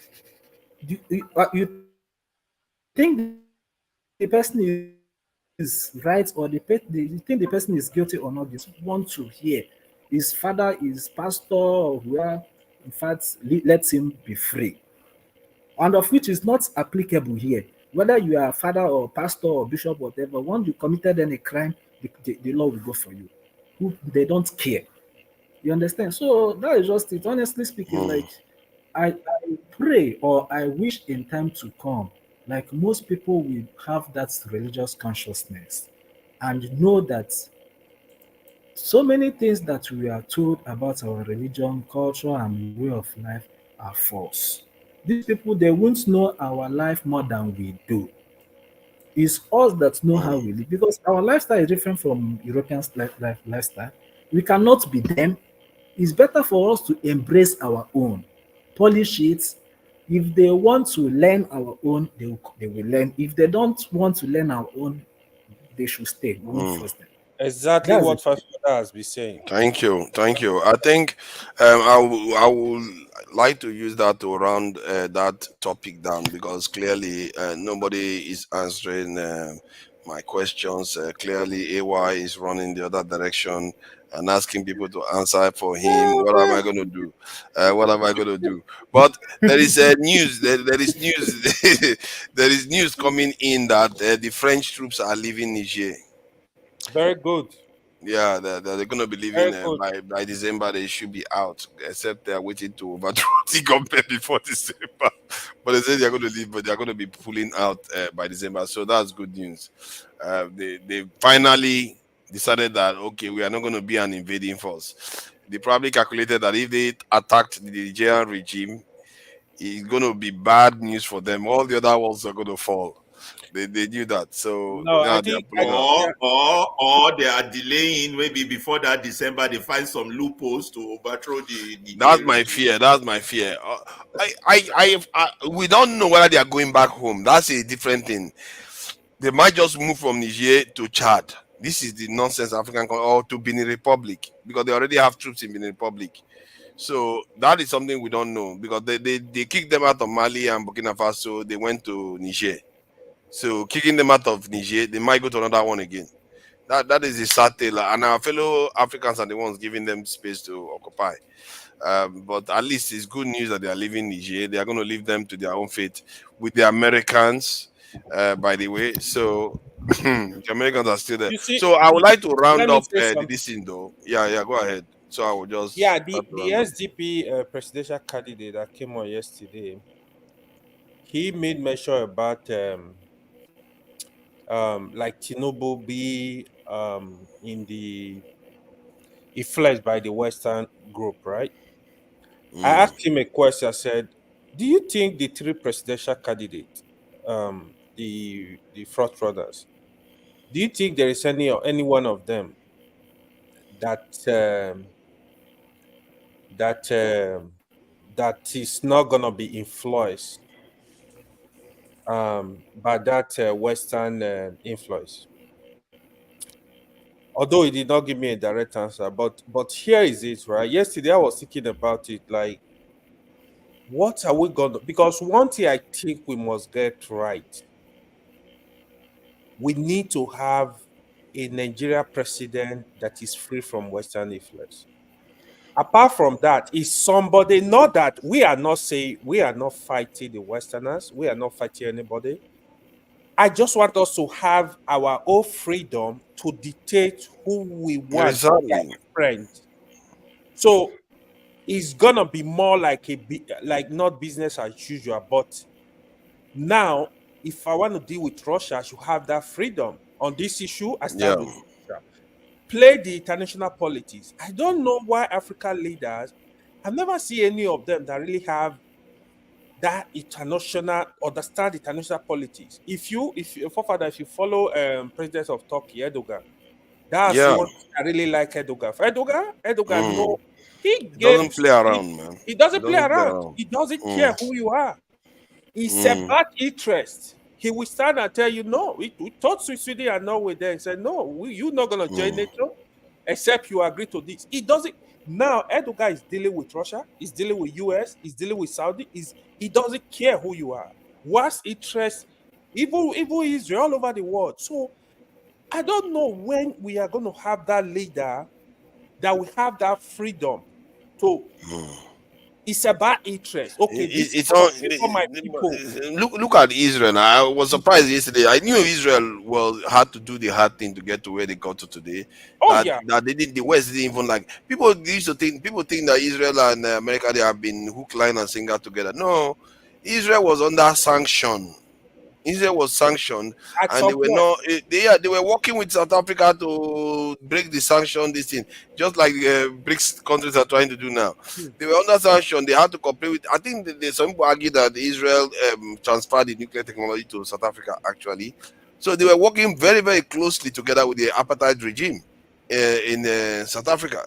So now when you look at it, you think, oh, Israel has always been close to the West. No, they had to depart from the West, because if they were doing everything the West said, they would not be where they are today. Yeah, because even this idea of us or African leaders, they are beggars, most of them, because what you get, you can't talk, you can't. let hungry beat us, no wahala, but let's stand on our ground like, oh, we are not going with this. We are, you know, I don't know why Africa, what is the problem? Right now, Saudi, they've Our leaders, nuclear weapon, Nigeria right? is a bigger problem. Nigeria, our leaders are If you see the politics they are playing, look at even India. India today, imagine they've been giving trouble to Canada. I mean, that's why like they are able to speak. Do you know like that, like the Five Eyes? What is going on? I don't know if you're following up the Canada event with India. with India. You see, hold on. That point, just hold on before you say something. You see, this is the other thing that people don't understand. Like when I was saying before when they were asking, having discussions about Nnamdi Kanu, I said other countries they will not even bring him back. They will take him out. Yes, now. See, look at what the Saudis did to Khashoggi, and then now the Indians took out another one again. Russians, they don't their own citizens, they'll take him out. They don't send them. Russia, they taking somebody out in UK, in London. Everywhere. If you mess about, they will go after you anywhere. They will take you out. And now those who they don't care about arresting, but the Nigerian government, like Omar Odiko, they wanted to arrest him, or this thing, Kanu, they brought him back home. Nigerian government are not compared to other the way other people are a lot stricter. Yeah, a lot of people are a lot stricter. They don't take nonsense. If you go against the law of the land, like you are doing, come on, like what Nnamdi Kanu did, that guy they buy in Canada, he did not even do half of it. Half. Yeah, like but what I wanted to tell you, the information on ground, right? The Five Eyes, they share intelligence. America, Canada, Australia, New Zealand, UK. Yeah. This is the biggest intelligence collaboration in the world. But despite they have the report, even America are involved. Now, you see the way they are supporting Canada. Canada, they are their biggest ally, but because of the interest in India, they still they are not trying to open the door completely. They're like, yeah, we support, we know what is going on, you know. Yeah. So the thing is, what I'm saying in essence is you need to stand as a country so people will know you have something to offer. They know if they lose you, they have a lot at stake. So if we don't develop our country to that extent, where countries that want to deal with us, we feel like, oh, don't touch Nigeria, man, be careful. You got to lose. If you don't develop our country to that extent, they will just be taking us to Kalo, like Kalo. Yeah, that's what. Because if that is true now, because if you look at even all the countries that fought against them in the Second World War, they went on to develop them. Yeah. They even went on to develop them. That to let you know that they even respected them more than they respect us. We that didn't even fight them. We fought for them. We fought for them in the Second World War. We went and joined them their wars against to help them win the war. What did they do for us? They are developing China, this in Japan. Japan that they nuked twice. They had to nuke Japan. They helped Japan develop. They've helped South Korea develop. They've helped Taiwan develop. Germany, the Marshall Plan in Europe. They did all that. But what have we got? Because we didn't do anything for ourselves. And our leaders, not our leaders alone, our elite class, our political class, they are so hook, line, and sinker in their pocket that they can't even see beyond. They don't even see their people anymore because they actually think they are part of the Europeans because they have access to those countries. Yeah, they have access while the masses don't. That's the problem. It's very sad though. Like, man, I don't know how a whole country, like, even a man, even if you want to be a man that have family, you have a wife, you don't let another person control your house, talk less of a country. No. You will not let somebody else to come and dictate for you what you're going to do in your family, in your house. You know? It's sad though. Our leaders, they are way too weak. A lot of people are so happy with the speech. I didn't know that actually was that good. The Guinean president, his speech. A lot of people were happy with it because of the way he called out some of the things that were going on, and the way he did it was not like being bitter. It's almost like the way we discuss it. Like, it's not because we hate the West. It's just we also want options. We want to have all our options, and we want to build ourselves. It says we are not against the West, we are not against China, we are not against Russia. We're just pro-African. Stop, stop making it look like we are pro-African. We want to help, and he didn't just say pro-Guinea, pro-African. That's all we are. These are people that really are setting the pace. And I said it yesterday that if you look at the entire world, they all have alliances. You have NATO, you have all kinds of different organizations, even ANZU, the things that you've never heard of before, all kinds of military alliances that they have to defend each other. But if you look at that list of countries that did it, do those things, most of them are prospering, and the ones that are not present are people like us. We are not there. We got to form alliance with the way our military. What not is there. wrong if Nigeria is part of NATO? By today, that's why I feel Nigeria is supposed to. If Nigeria, if we are not sleeping, like today, we are supposed to be gateway to Africa. Anything you want to do in Africa, you need to come through Nigeria. Exactly. But we did not. We just there sleeping. Look, nothing is going on. Like it's We really didn't fight sad. for anything now. We didn't fight for it. We just left it for them to decide. Let me see what I can find that military alliance page. I wish I can find it again, because that was something to behold. That you look at the page, it's like until you get to the bottom before you find this thing, what they call it, what is it now? I think it was here. Yeah, the list of military alliances. The countries that are present from Africa are Guinea. No, not Guinea. Burkina Faso, Mali, and Niger.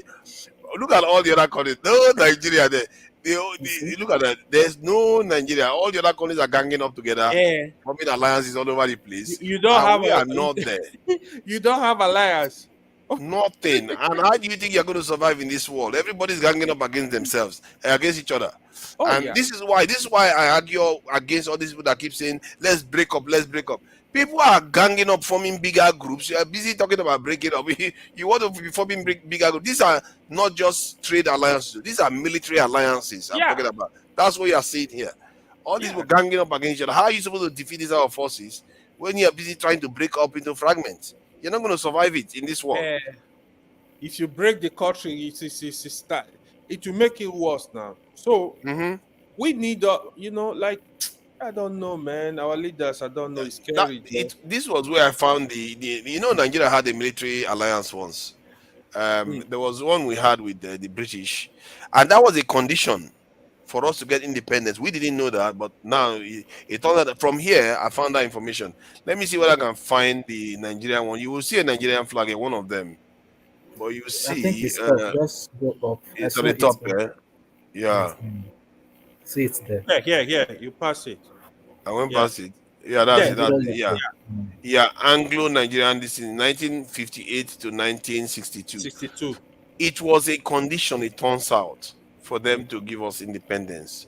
So if you search this word now, I think I will show you where the person said it was a condition that they stipulated. That without they didn't say without it, but you also said this was a condition. Let me see. I think where is that? Academia. Let's see. Yeah. So I was like, whoa. I didn't know Nigeria had managed to get any pact, but it turned out that was a long time ago. And but I think there is something there now. And even the pact we had then, that wasn't like, because the alliance, it depends on the type of alliance you have. That's mutual defense is the best one you want, where if they attack you, the other guys will come and back you up, and if they attack them, you go and back them up. That's the best ones.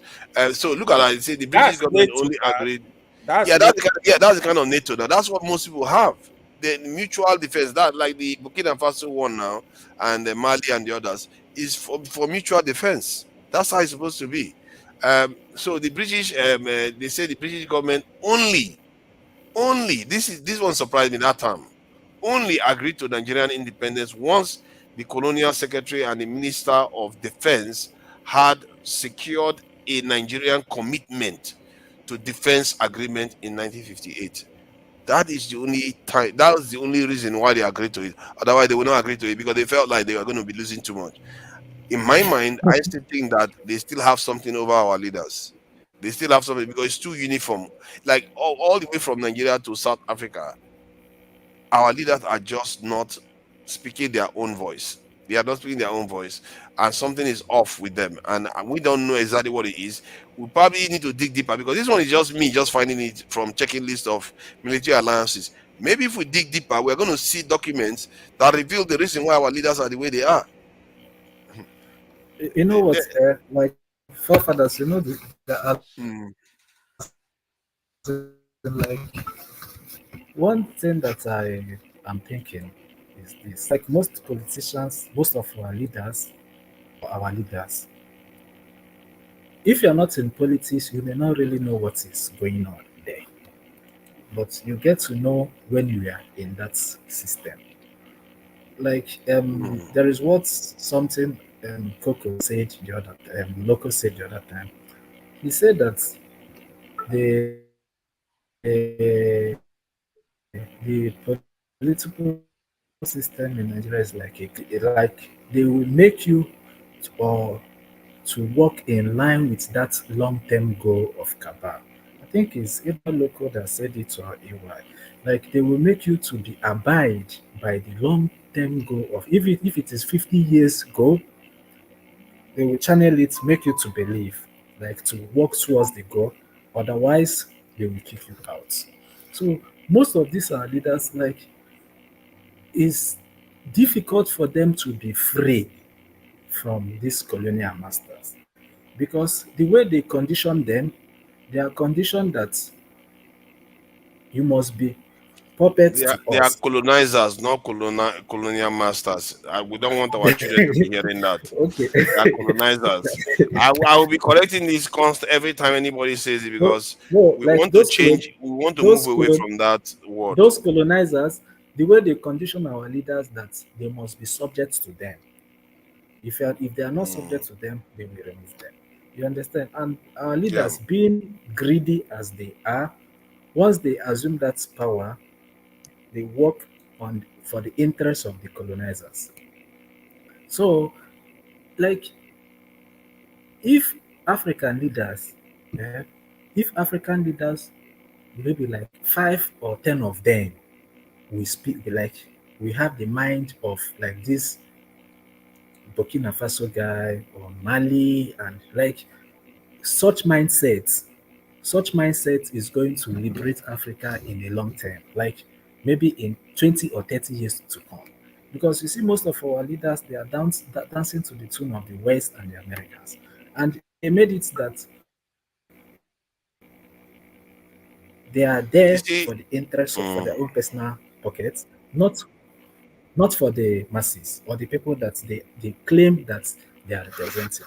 You understand what I'm saying? So, like, it's going to be a long term thing if only African leaders want to really change things. Because our problem is leadership, no two ways about it. There is nothing for me. They are doing the only problem Africa The got people, is the, the, leadership. the people too are also part of the issue. Now it's not only the leaders because if you look at it, like in your own case now, you are still using the term colonial masters, and the people, their mindset It's have a been slip of conditioned by tongue. their leaders. It's a slip No, no, of it's tongue. not. I'm not using it to judge you. I'm just saying that even me, I would have used that term maybe some few decades ago. Who knows? I would have used it.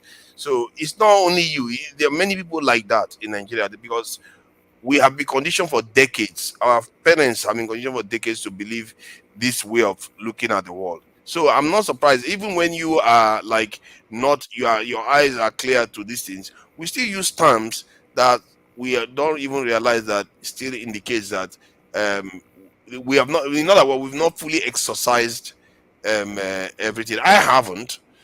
I know for sure I haven't. And I think that realization allows you to make allowances so that you can make allowances for it. You see what I mean? So you have to be aware that I said it before, that we are wittingly or unwittingly compromised without even knowing it. And I'm not here pretending as if I'm out of it. Because how can you possibly be out of it when you grew up thinking like I grew up watching European programs 24/7.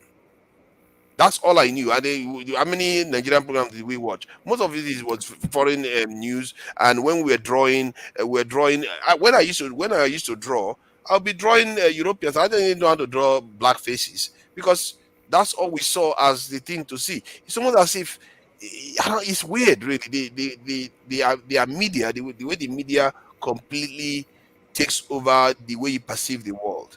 That's how deep it is. So I know I am also compromised, and it's just for us when you're aware of it, just to make allowances for it. I'm not using it to judge you in any way. It's just that to let us know it's not only the leaders, because is it that even somebody that is normal like us today tomorrow becomes a leader, and he becomes like all the other leaders we always call as the problem. It tells you that something is going on, that we need leaders that are aware of it, that have made allowances for this, and say, you know what, no matter what, we are going to stick by what we believe in, and it's going to be for our own people, no matter what. So that I just thought I should highlight that anyway. Don't think that I'm trying to judge you in any way. No, I get Believe in you. me. I get you. And but you know what, God forefathers. Another thing that made it to be so is the system. Like the system is another thing that made it to be so. You know why I'm saying? Like I've lived in South Africa for years, and I happen to see that South African Reserve Bank is not owned by the government. It's owned like by the private people, not by the government. So imagine a situation whereby a bank is owned by the private people, which are the Afrikaners or the whites, not the government. You see that it's very easy to collapse the economy of the country. Very easy.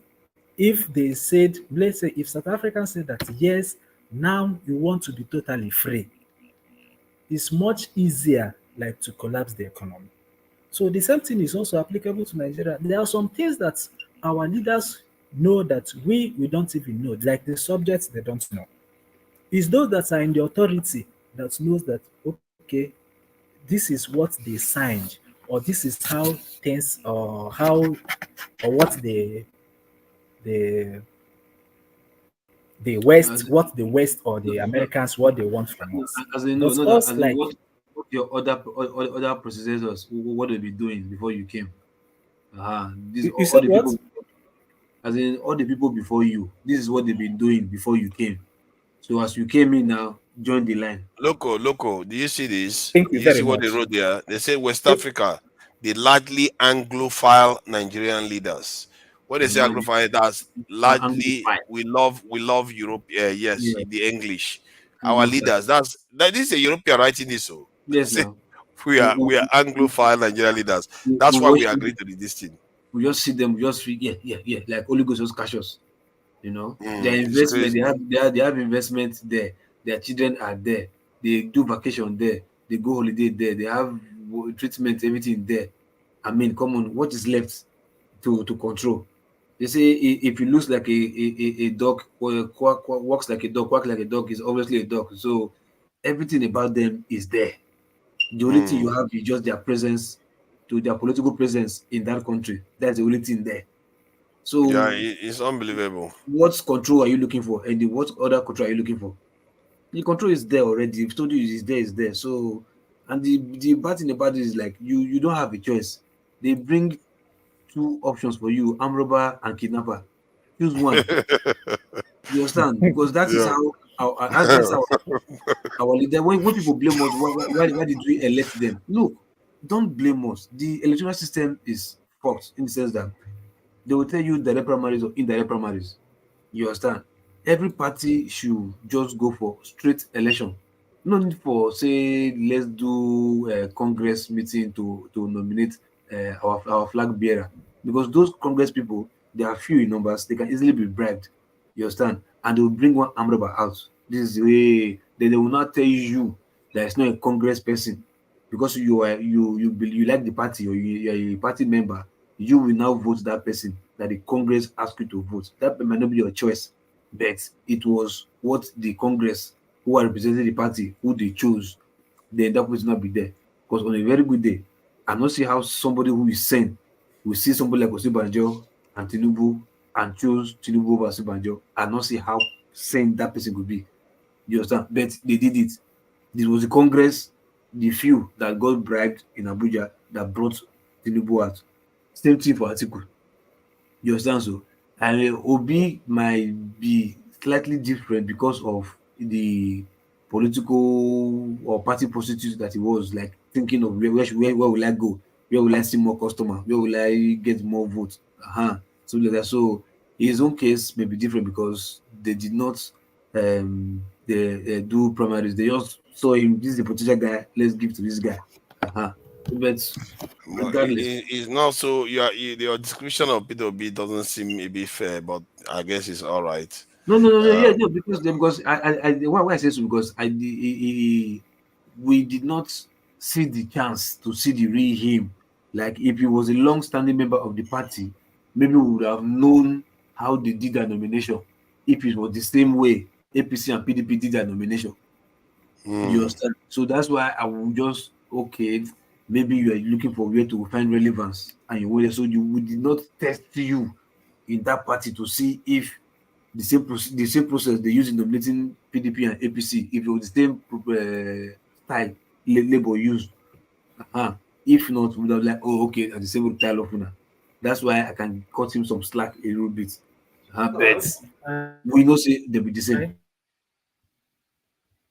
Yeah, you were saying something. I think I wanted to highlight something that I was reading just now about the French. Listen, the person that wrote this stuff was making it sound as if the French were some kind of they knew that the French it was a new colonial stuff, but when they talked about the defense agreement that the French put in place, it was like, oh, the French were going to come and rescue the Nigerian Africans, francophone countries when they are attacked, and vice versa. But the only reason why they are coming to rescue the African francophone countries is because they are assets of the French. But in the case of African countries helping to defend France, like now, if you attack France, those francophone countries are obliged to defend France. So they are going to defend France, not because France is an asset to them, because France has put the rules to favor them. And the problem with what the French put in place was that they make it sound as if it's mutual gain, but it's basically one side saying, give me everything you have, give me your defense, give me everything, and don't develop your own defense capabilities, and let's leave it like that. That is what makes it very, very bad. And that's what makes it, because when you hear where the guy was saying something about the relationship between the French francophone countries and their defense military relationship, it sounded as if it was like benign, the defense pact. It's not the proper defense pact because it's one-sided. That is not a good defense pact to have. So, but I think if you look at the world now, what it indicates is that if you want to succeed, you have to have defense alliances. You can't just do it by yourself. And this is why I keep watching Nigerians. You know, when I said if Tinubu says he's going to, if he does his defense policy, I'll forgive him all his sins. And one other area people need to watch, if your country wants to get out of a mess, watch the alliances they form. If they don't form alliances like this, you're not going to get out of it, because how are you going to defy the West? You have to form an alliance either with all West African countries, because I was talking about it yesterday with that. Why is it that Nigeria is not forming an alliance with all the Western African countries? And I think the Prince Adewale was saying that is because the Francophone countries have issues, the French have issues with it.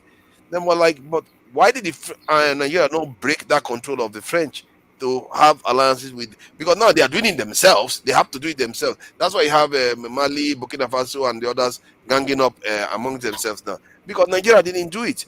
But weirdly enough, as we speak, the Tinubu, if I'm not mistaken, he is in France right now, or he was just in France yesterday. And today they made the decision to leave Niger. And the ambassador of France is going to be returning to Niger tomorrow. So that is interesting, the timing that this occurred. But we don't know whether it has anything to do with the kind of agreement they've had with Tinubu or not. The reason why I'm highlighting that is because I did say that one of the things Tinubu could do is use this as a leverage to tell the French, take your knees off the neck of the African countries. Then we might still consider supporting you on the continent. Maybe that could be one of the ways Tinubu could get the French to do what they want them to do. But I don't know. That's just a conspiracy at this stage. Until we hear Tinubu say, yeah, I did this, and we made sure that the French left the country, and now it's for you guys to transition to democracy and all the rest of it.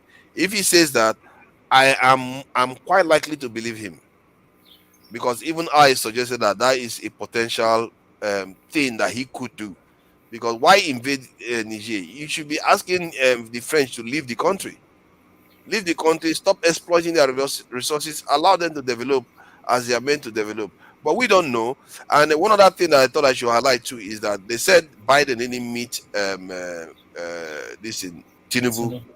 Yeah, he was supposed to meet him So maybe there are some things Tinubu is saying that he doesn't like.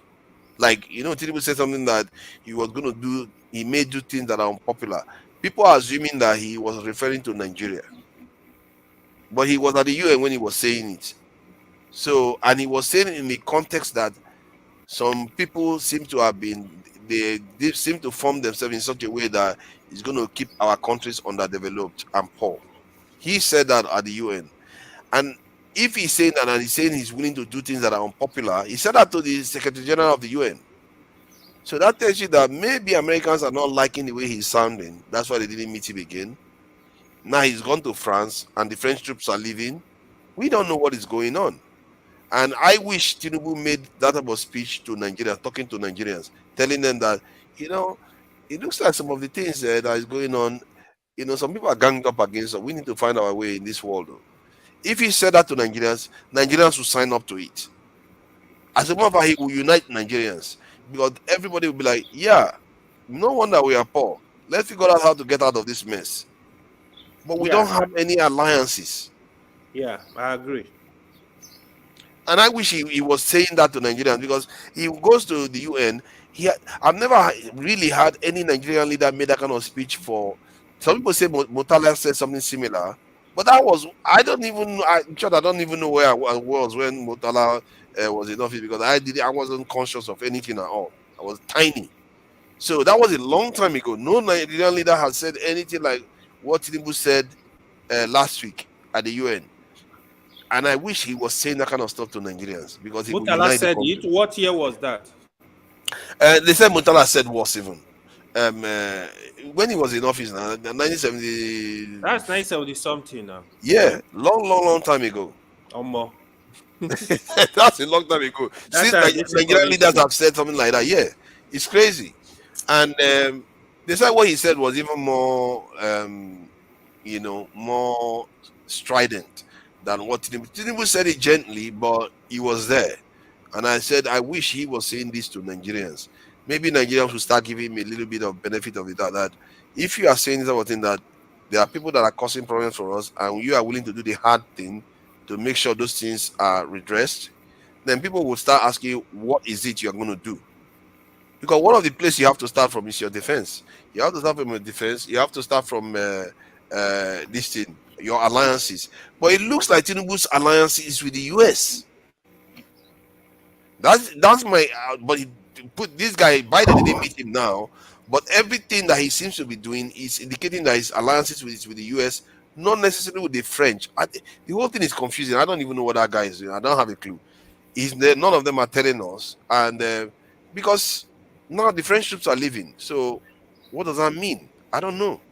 I guess we just have to watch his pace and cover whatever he says and whatever is going on, and obviously keep pressing them on their policies. Tinubu promised us his defense policy is going to be different. Security policy, not even defense.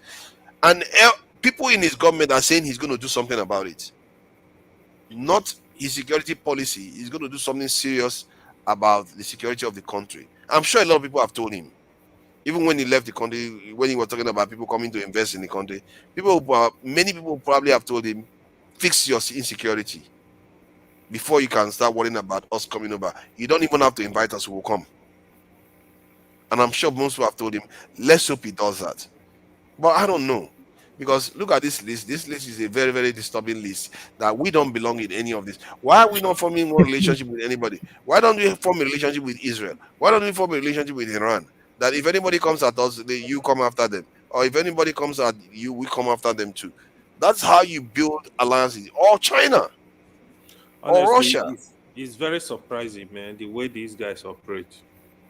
They are really, it's just, when you look at it, some people are really nice. They manage to put this list together. Maybe not all of them are there, but the fact that they put Burkina Faso, that is so recent. These people, they are really alert to all this, all the alliances. They are really. This is 2023, man.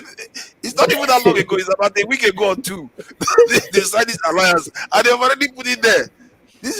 They are alert. They are watching what is going on. And do you know that such alliance will modern African countries to be having that consciousness of that they are like these things are needful. Maybe in time to come, you see that maybe one or two francophone countries will join this alliance. They will bring in one or two francophone countries, and it's not that I like this.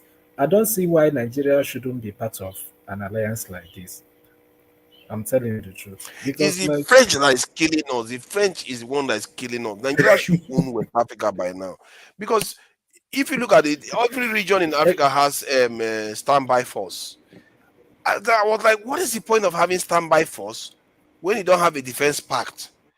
Because defense pact means, as a matter of fact, if you have standby force, it's going to even prevent coups. Because any constitutional order that is attacked, the standby force goes and stops it. If any of that nation is attacked, let's say America goes and attacks Liberia, all West Africa will respond. That's how defense pacts work. In other words, it makes your country automatically bigger and stronger. That's why they form NATO. That's why they form NATO. That's why all these crazy alliances are all over the place. Look at them. They're just busy smooshing with each other, having alliances after alliances. Some of them, they have double alliances. As if they don't already have alliances. They sign another one on top of it, they sign another one on top of it again. Double alliances. That's because they understand that if they don't gang up, then some of that bigger entity like NATO is going to come and knock them down. Or look at it, you have NATO, you have the Five Eyes. What is the point of the Five Eyes if you already have NATO? And then they have what they call the ANZU, where that one also includes Australia, New Zealand, Canada. It's like, what is this? Defense alliances on top of defense alliances. It's unbelievable. Yeah. Those one you don't play, man. Like those alliances are leaders, strong. those leaders or those countries, they are not playing. Their leadership have seen the importance of this alliance. But as for us, our leadership, what they are running for or what they put their mind on is not for the interest of the country. But these ones, they have seen that no, without alliance we are going nowhere. We need alliance to develop or to get certain things that we want. But our leaders, no, they are still like dictating to the tone of the West and the Americans. If like they want to maybe like they want to forge ahead or to grow, and something like this I would say something like this alliance like this should be a stepping stone. Understand? They need to start from a place like this. So because if you once you have alliance, you have that mindset of you are free, like that freedom mindset. But when you don't have alliance, that means you are subordinate to someone. And the person you are subordinate to will condition you that no, don't go and join these people or don't go and form something like this. You understand? Look at another one. Look at another 5-power defense agreement. As if they need any more. Australia, Malaysia, New Zealand, Singapore. Like all of them are already on. Singapore literally is with Israel and America, and yet they still slap it in there again. They just keep having one on top of the other. Taiwan, United States. Let me see this one: Bahrain, Kuwait. This is Saudi Arabia. Even Middle Eastern countries are doing it. It's only African countries that are not doing it. This, when I keep telling people that there's something wrong with us, something is not right. Even Middle Eastern countries are doing it. It's only us that are out of it. How many African countries do you see there? If you are lucky, you will catch Egypt among all these lists. And I think Egypt should have something. If I'm not mistaken, they should have something because they are quite close to America and sometimes maybe a little bit of the Arab world. But I think if you look at Egypt, Jordan, well, this is amongst Egypt and Jordan signing it together. Or even that has ended. That's not a very, very strong one. I'm trying to see whether I can see Egypt anywhere else because that's another African country, isn't it? That we should, if you want to call Egypt African country, which is barely these days. Let's see, there's barely Egypt there even. Look at that. Just imagine that kind of situation we are in. Even Egypt, with all this power, barely shows up on the list. It's almost as if they just decide that, you know what, we are going to decide the people that are going to be allowed to form military alliances. And Turkey, look at Turkey. Even Turkey is forming. Well, where are African countries? This is some crazy stuff. What do you mean Turkey is forming? Turkey is a member of NATO, man. What do you mean? I know now. That's the whole thing is tiring now. Where are we? Like almost Africa is completely cut out from the world. Okay, now you begin to see why when I come, I start shouting to our people. They don't understand. This is the reason why every time I see data, it's alarming. We are nowhere to be seen. You go to research, we are nowhere to be seen. You go to defense, we are nowhere to be seen. Defense alliances, you are nowhere to be seen. Economy, we are nowhere to be seen. It's like, what is this? This is slavery we are looking at here. And these are our leader, our political elites. They are not waking up to what is happening here. This is terrible. I really wish I saw something that is a little bit encouraging here. But another sad news again that I had to come out with. I guess you can say our friends at the Burkina Faso, and they are the only bright spark. Even South Africa is barely here. I don't even think South Africa is even here, apart from the one they had with Israel. Can you imagine when South Africa was in the hands of white people? They had it with Israel, and guess when they canceled that agreement? Just guess. They canceled it in 1994 when Mandela became president. Yeah, because they feel like Israel were supporting the apartheid regime. Yeah. Yes. So that was the politics.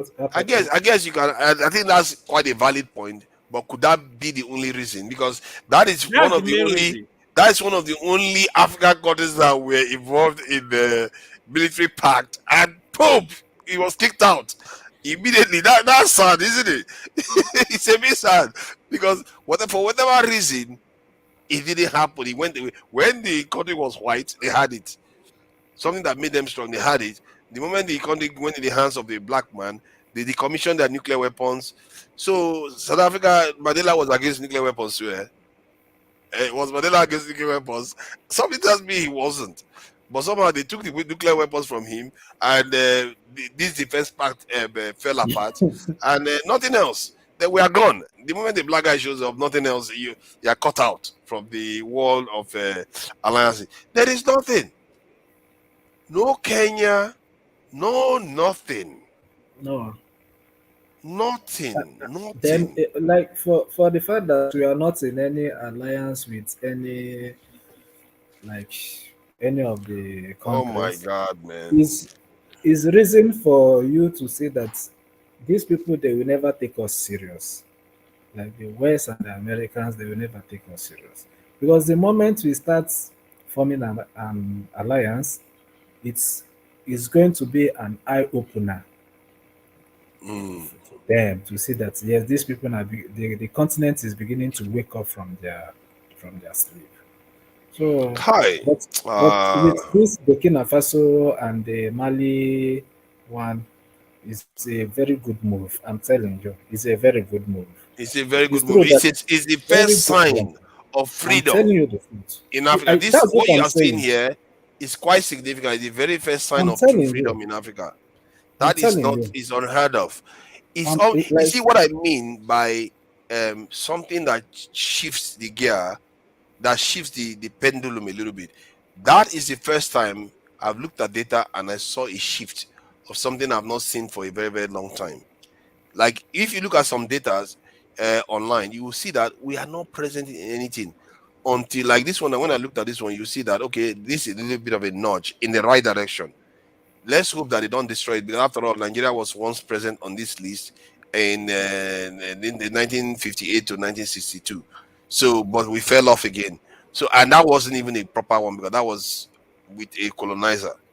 What is the use of having that? Forefather, you see, like the difference between this one and the other one that Nigeria and the UK own is that this one there is no colonial or Western power interference in this alliance. This one is solely for these three countries, and the aim, the objective that they form this alliance, like they form it, like not just to protect themselves or the country to say, but I so much believe that they will be working very closely, at least to protect that Sahel, that's their country, that's in that region, that Sahel region.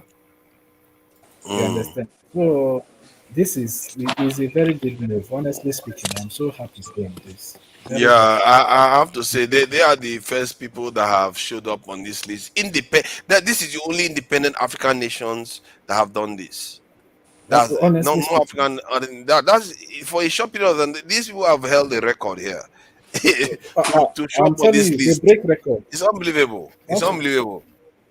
That's true. That And is you see, like interesting. you see, like this, the media or the media, they will never like to show us things like this, so that because like if more people get to know that there is anything like alliance formed by some countries, you find out that some citizens will be asking their country like, why are you not part of this alliance? Tell us. You understand what I'm saying? They will start pushing their government to form their own alliance with any of the countries, even if you don't want to be part of the Sahel, but they will push them to form alliance with another country. You understand? So Uh, like, No, no. this Look at the one, proposed. Look at the only proposed alliances. That's potential alliances that could come online. I see these people don't have enough. They want to propose more. You see how crazy these people are. Like this was they've not had enough. Australia, Canada, New Zealand, United Kingdom. They want to talk about more again. Israel, United States. Oh, seriously? As if you've not had enough alliances yet. You want to have more. France and Japan. Okay, that's a bit unusual, but at least that's something that they're talking about. But Japan is already in the pocket of United States. I don't know what the point of that is. Oh, United Kingdom and European Union. That is ridiculous. They're already in the same but they are still talking about having more. Japanese, but where is the Nigeria African there? This is supposed to be Africa the is only not African even there. country. This is supposed to be the Mauritius, only okay. one. Mauritius. And Mauritius is not even on the it's not even on the this in the African continent. I think it's on the island. And they are barely black, if I'm not mistaken. They are a bit mixed like Indians and all the rest. So that is the one that is even showing up on the list. Where is the other 45 black African countries? Where is the other 45? All they are doing is how to steal money, how corruption. That's all they do. Nothing more. Like they sleepy. Like so, I was asking Pa James this question one day, right? So for me, as a child, the trade Nigeria, especially Nigeria military, the way they were growing, you would think by now they are even member of NATO. We're supposed to even have like real special forces. But today, even the military is corrupted. Everything is just like what's it called? Ethnicity has destroyed it, corruption has destroyed it. So it's really shameful, it's very shameful to be honest. Because if anything happened today, meaning they are not even thinking, if anything happened today, where are you gonna stand? Who are you gonna call? Wow, So look at that now. This yeah, is madness. Just like I see they've not had enough. You see more here. Like this is how they help themselves. And I tell black Americans all the time. I said, you live in a country that is pan-European. You need to make it pan-African. You can't keep allowing this. Look at they know where their bread is buttered. Yeah. They are all working together. Look at Australia. This is Anglo-Saxon group again. I'm telling you about Australia, United Kingdom, and United States. They are all ganging together again. They won't stop having agreements as if they don't have enough. They just keep putting more on top of more on top of more, Yeah. tying themselves together. While Yeah. we are just here arguing for division and all the rest of it. This is just this chart. When I checked it up, I didn't think I was going to reach some of the conclusions that I found out. I thought I was just going to find a mixture, mismatch. Just to come here and not find any African country that is currently doing it, apart from the Burkina Faso, Mali, and Niger. For me, that is astounding. I couldn't believe it. This one, look at this African one. Is gone to Mauritius. Mauritius is barely African. It's on an island in outside Africa anyway. And even that, this agreement is gone. And Egypt one too expired, gone. And that one is with Jordan. I don't even know what kind of agreement you have with Jordan. Jordan is a tiny country, barely the size of Lagos even. Which other one? Malta, not African. Is Malta African? No, it's not. Nothing. Jonaba, thank you for coming in. I hope you are seeing the implication of why sometimes I'm shouting from the rooftop that our country, something is not right about our countries. These are military defense packs around the world, and barely one African country is showing up there. Barely one. Yeah, it's very shameful, to be honest. It's very shameful. I mean, a country that cannot even have even common light. I don't even know if something is wrong with us, man. Something is not right. Since 1900 to 1999, nothing. We are nowhere to be seen on the list. Even when we showed up, we got independence in 1916. We are nowhere. Look at the Nigerian one, only 4 years, and that was exploitative one. That's why we kicked it out, because we knew they were going to treat us like the way they treat francophone countries, and we rejected it. But that from there, we didn't go from there and say, let's form an alliance that will strengthen us. Nothing. See, let me tell you one thing, Forefather. Even with our population, right? Let's assume we even have like 1 million active military men. We can still have another like 5 million in reserve. They can be doing their thing. Like the NYC, when people come into NYC, if the country is functioning, hey, you want to join the military? Yeah, you can go into reserve and just be living your life. If we need, if there is any, if we need it, we should be ready. Yeah, and Nigeria should be in that kind of footing, because Nigeria is like the mainstream of the entire black race, and we should be in that kind of footing. Bro, they don't care. They are not, because we have population. Do you know the number of youths that are wasted through cultism? Get these guys. So many. Yeah, that is a problem, because they want to handle gun. Give their gun, okay, come and join the military. But today, nothing. Nigerians, they have some very skilled people. I had this experience recently where a Nigerian was called to Ghana to just come and compete with the Ghanaians there, and he went there. He just beat everybody. He won the competition. He just beat everybody. Bro, he won the competition. I won the award. Like, no, we have the resources. That is one thing that get me pissed off. Even when I see, and that was in tech. That was in tech. We are not. Yes, this is not anything. We have everything now. Nigeria, if you talk of the resources, we have it. Trust me. Not only one region in Nigeria, not only one state, all across, we have capable people. How does Burkina Faso, Mali, and Niger appear on this map, on this document before Nigeria? They are now more advanced than us. That's how sad it is. That they know how to protect themselves more than Nigeria does know how to protect itself. It's some crazy stuff. If people don't understand military alliances, all the nations that emerged had them. One question though, but why is ECOMOG not here though? ECOMOG is a military alliance though. No, it's not. It's not the defense pact. You see, that's the weird thing. Okay, yeah, it's true. It's not the defense pact. It's a military organization that is designed to execute missions. Yeah. Not for us, not necessarily for our own purposes. That's what makes it dangerous. Because if it was our own purposes, then why not just make it a defense pact? Yeah, Why don't you make it a defense pact? That would have been a good one.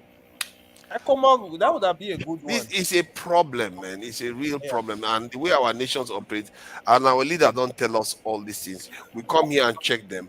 And But then, forefathers, yeah. you are talking about them telling you some of these people are not detail oriented. They are just like a zombie. They don't see what you see. And they are blinded with corruption, manipulations. What they think is how to win the next election. They don't think about how to benefit, how to empower the nation, how to make the nation, how to take advantage of the population, of the youth. Youth is a power, a human power.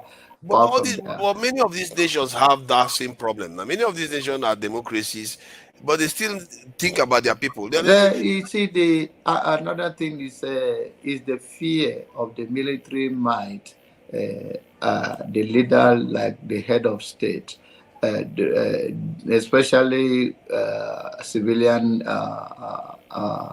head of state. The kind in Africa, they try to crack them down. Even if you see the way they do when they come to the office, the first thing they do, because of the corruption in the system and their fear of any kind of military thing, they'll retire all the generals, the one that have experience, the one that doesn't have experience, the one that drink burukututi, daybreak. Some of them carry the uniform, go.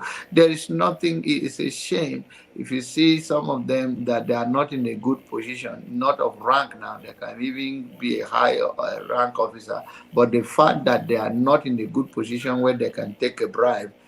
A sergeant can be in a good position, maybe where they pay pension or their salary, and have a better life than a colonel in Nigeria. Yeah, you see, what I'm concerned about is that if you look at the pace of agreements that are going on, quite a lot of them involving the US, the UK, and this is all in 2022 alone and 23. Just imagine the amount. And this is what I was saying, that we have to be concerned here, because this is how Berlin Conference happened. Because They start coming together. They are coming together. But That's you what are you are talking seeing there. about being competitive, like on national or international stage, or in the 21st century might of the military. Nigerian military is against their citizens. They don't prepare them against any eventuality.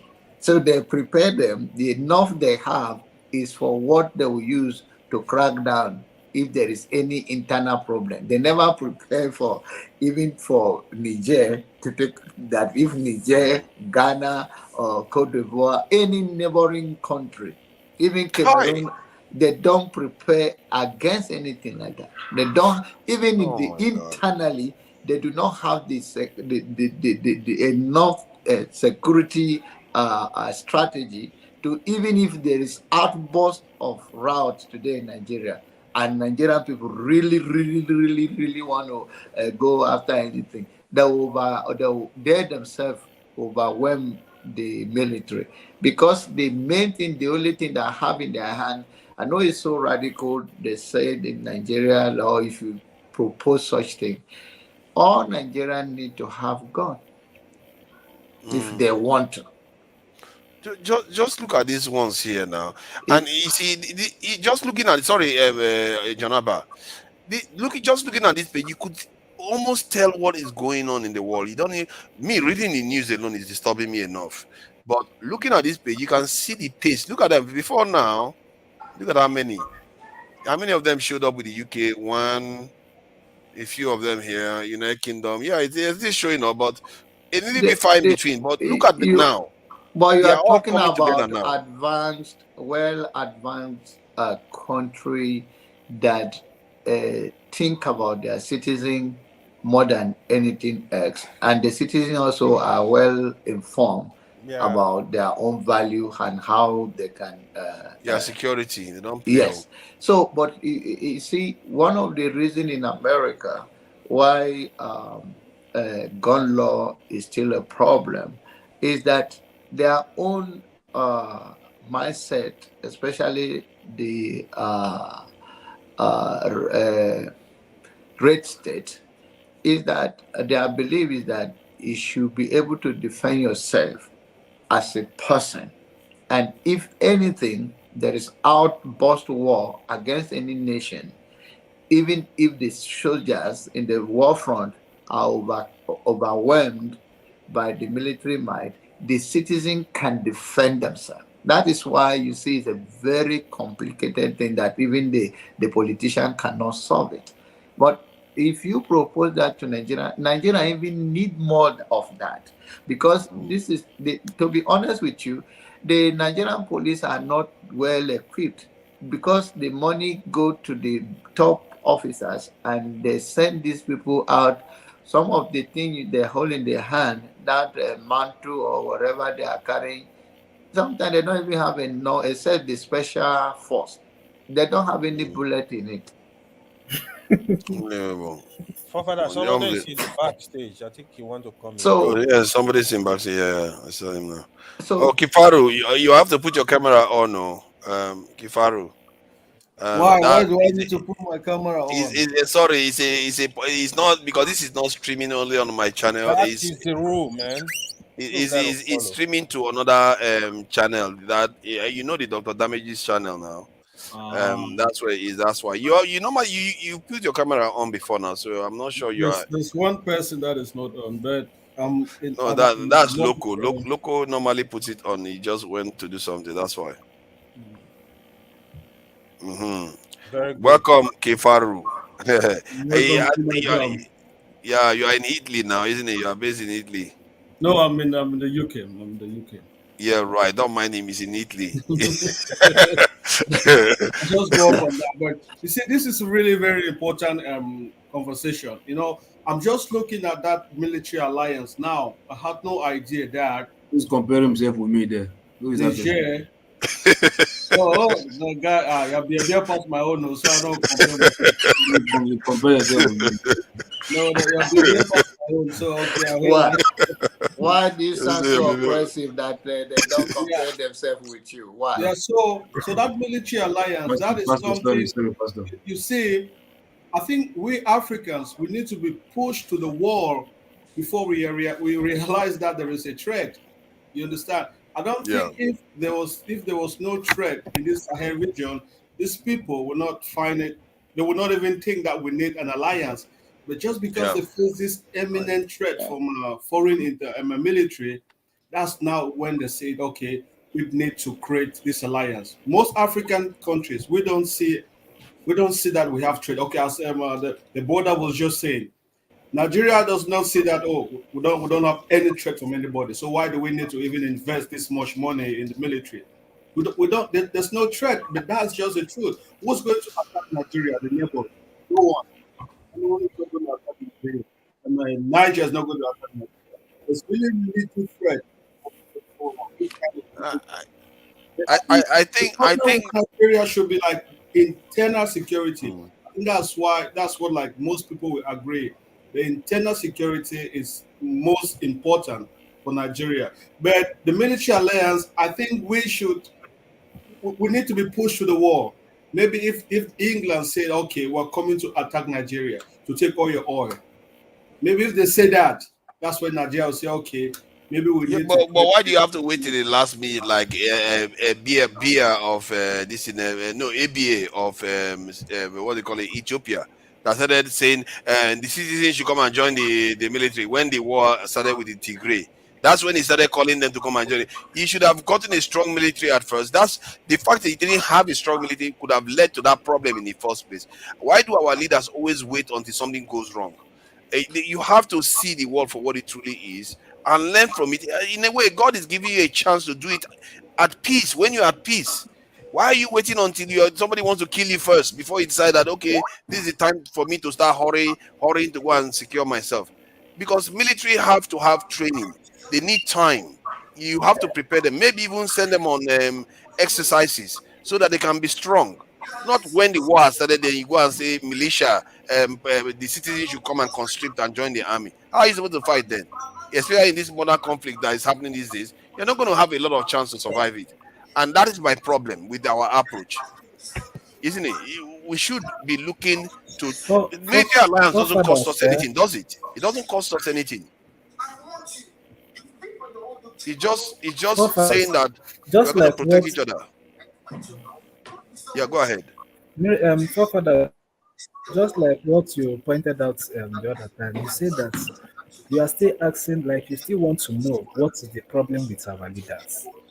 You see, like this Sahel Alliance for Burkina Faso and co. Do you know that, like, if it was when they were still eating with the French, they would not form this alliance because of what some of the things that our leaders want to do. They take permission from the West and Americans. These people, they form this because of what they have seen, that not like our leaders, they don't know of alliance, or like the military, like the leaders, but the thing is, like, we are not free, like totally free to do things for ourselves. Because if, like, the Sahel, they are still with France, France will not permit them to form this alliance.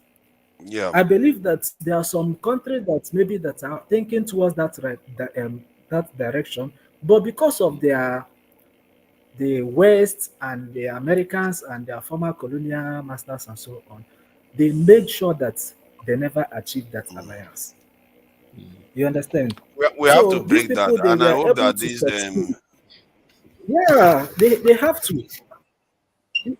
They break that because of what? They are no longer with France. They want to be out of France. Yeah, I think I understand that can be excuse, or that can sound that way, which it may be true. But then a nation, a sovereign nation, we are not even prepared for a common flood in Nigeria. The military cannot, the Nigeria, even if there is, where you see here, where the National Guard will come out, we are talking about external threat. Internal threat, they are not even prepared for it. So what you are saying is a different level. So let's start from the primary level about how do we even secure. I went to I went to Paris, somewhere in the city yesterday.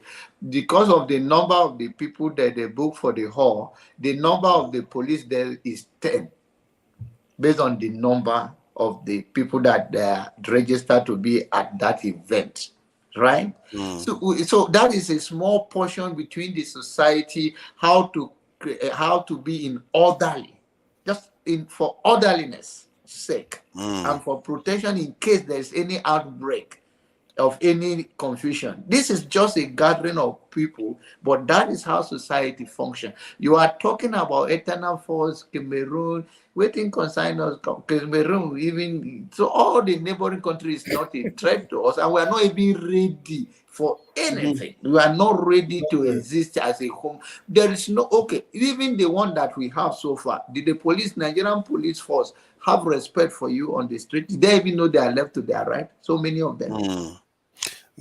Because they are still leftover from the colonized. Until it's what we have, it's all once again, all go to the leader that have a clear vision. These people don't see what they see in Abuja. Someone is worried that I'm wearing a winter coat. Why do you think I'm in the house?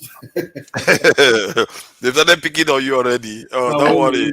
You're welcome. Take off my winter coat so that these chat people, they don't let people rest. Don't mind them. So when we have internal crisis, when we have anything, we are not ready, and we are not even. You guys, what you guys are talking is so unique that we are not even there at all. We are in a country whereby police will say you, because of your look in your own country, they tell you you are a Yahoo boy, just because of your look. This is not that you steal anything. Just because you decided to dress. So we are but not ready there are to Yahoo boys now. we It's are not not like even ready for, you guys are talking about internal aggression or external aggression. yeah, but Internal aggression. Tinubu did say that he was going to do this thing. He was going to Let fix them the. fix our department. Let them fix it. Let them fix the little thing they can fix to make sure police is working. Police department is working well. Let them fix the make sure that army stop taking bribes. They go back to a base of securing the country. Not now that army want to take a ride because they do not even pay them well. So for them to travel from Calabar to Lagos, they have to put their uniform to stand on the road to get a free ride. This is the way they are. That is the level of the way. Did you think if they are well taken care of, you want to come and stand on the road begging to enter Ogaka so you don't pay? Do you even want to even give your To uniform? be fair, though, that could be a one-off or kind of occasional event, not something that happens regularly. That said, I No, get it where you're coming happens from. regularly. What are you talking about? That It's you are very traveling on the road, common. you will What are not you see saying, police. father? You will not see police and soldiers standing trying to take a ride. Those Yeah. are the, Oh yeah, I've seen police, but soldiers, I'm they not so are sure. there. No, Receive even defense. soldiers. Even They are there. soldiers. They are The one, everywhere. but if they live in barracks, Now, why would they be taking this thing? I took off one day. I took off from Lagos, from Abuja, and we are all healthy people, about 5 of us. I'm the smallest in size, right? And I already told my friend to come and take me to the airport. But the previous journey, I stayed too much in the airport in Lagos before I got to Abuja. So I say if I go now, they'll say they talk all those nonsense every 1 hour sometimes, depends on the airline. So I said, okay, let's go on the road. We left Abuja 3 a.m. All the police on the road, my guys, very dangerous thing to do. All the drink they have in the car, maybe some drink that they were drinking. When we call even police checking point, soldier checking point, they do not even ask us anything. They wanted the drink. So if we were armed robber, that is all. We can go free because we give them a gogoro or yes, give them you. some drink or give them some yes. pure water. So there is no security anywhere. There was a time I look at the time, I said, this is dangerous. How can we be on the road by this time in Nigeria? And then we got to one checking point, military checking point, say, what do you got for us? They do not even ask us, where are you going? Who are you? What is your identity? They don't care. Just imagine. I think they are probably that bigger case is criminals not, than. that case is not only particular in Nigeria. Even in my country, it's the same. You understand? Which country is that? Cameroon.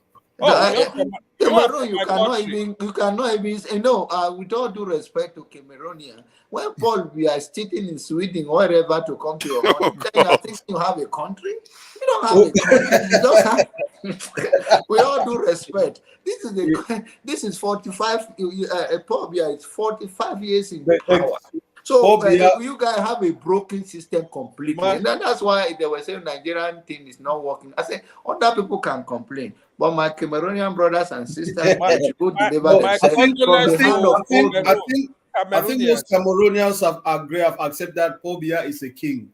You know, we have taken out that presidency, that president title, because if we put the president title, it's so complicated to explain to people. They just tell them. But you run an election, right? You run an election. Then you guys should stop running election. He never campaigns. Never. How true? My friend. Born, yes. My friend from Cameroon, he was telling me you cannot succeed in coup in Cameroon. He said the reason is that Paul Biya has up to like 3 military forces that are guiding. He said they are different from, they are independent of each other. Yes, exactly. And you know, well, it's not even in the nation. It's a different thing when it's in the nation. Let us not glorify that. It's not even in the nation. This guy call on wheelchair after every 4 years or even there's a special occasion. It's not even so. You can always be afraid of that guy. When it's in Cameroon, it's not even in Cameroon. Yeah, we cannot understand. We cannot accept. It's only the military that can stage a coup in African countries. Civilians, you don't dare. If you try, you go on the street, they will shoot you up. Okay. How is that supposed to work? Civilians can't do it. Who've got that power, who've got the guns. But all the militaries in Cameroon, like the people that you think they can go against Paul Biya, that are his best friends. Like this They guy are not is his best friend, they are his stooge. There's this no best Yeah, friend he's there. stooge. There's okay. no best friend there. Yeah, You he's a cannot have a best technocrat. friend as a military person, and then you say you have a country, your president, why your alliances, your religion, and It's what true. you Like, take let to me give you defend your country. you know, in Cameroon, there have been 2 coups staged and they failed. And that was the biggest mistake that happened. There was one coup in 1984, long time ago, and some other one close to that time. When those 2 coups fails, that man became a tyrant because he knew the only way for me to remain in this power is to lock myself completely. And that's what he has been doing. If you know the number of people that are in jail, that are in exile, you Yeah, will they not. said. You understand? That too cool, that failed cool, make that guy to be really, really strict. If that cool succeeded, Kifaru, yes. do you think if he's leaving power, he's not going to hand over to his family, to his son or something like that? Okay, you know, it was like that, but the recent incident that happened in Gabon, now everyone is saying, okay, this might not go the way he's thinking. But as of now, as we speak, if you ask any Cameroonian, who do you think will be a president? No one knows.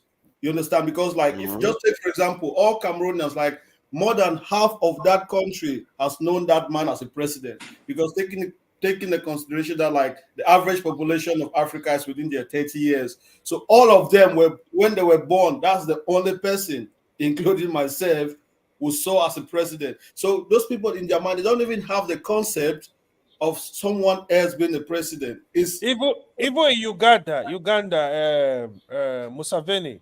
So yeah, but Museveni they were has stood saying for like 40 years.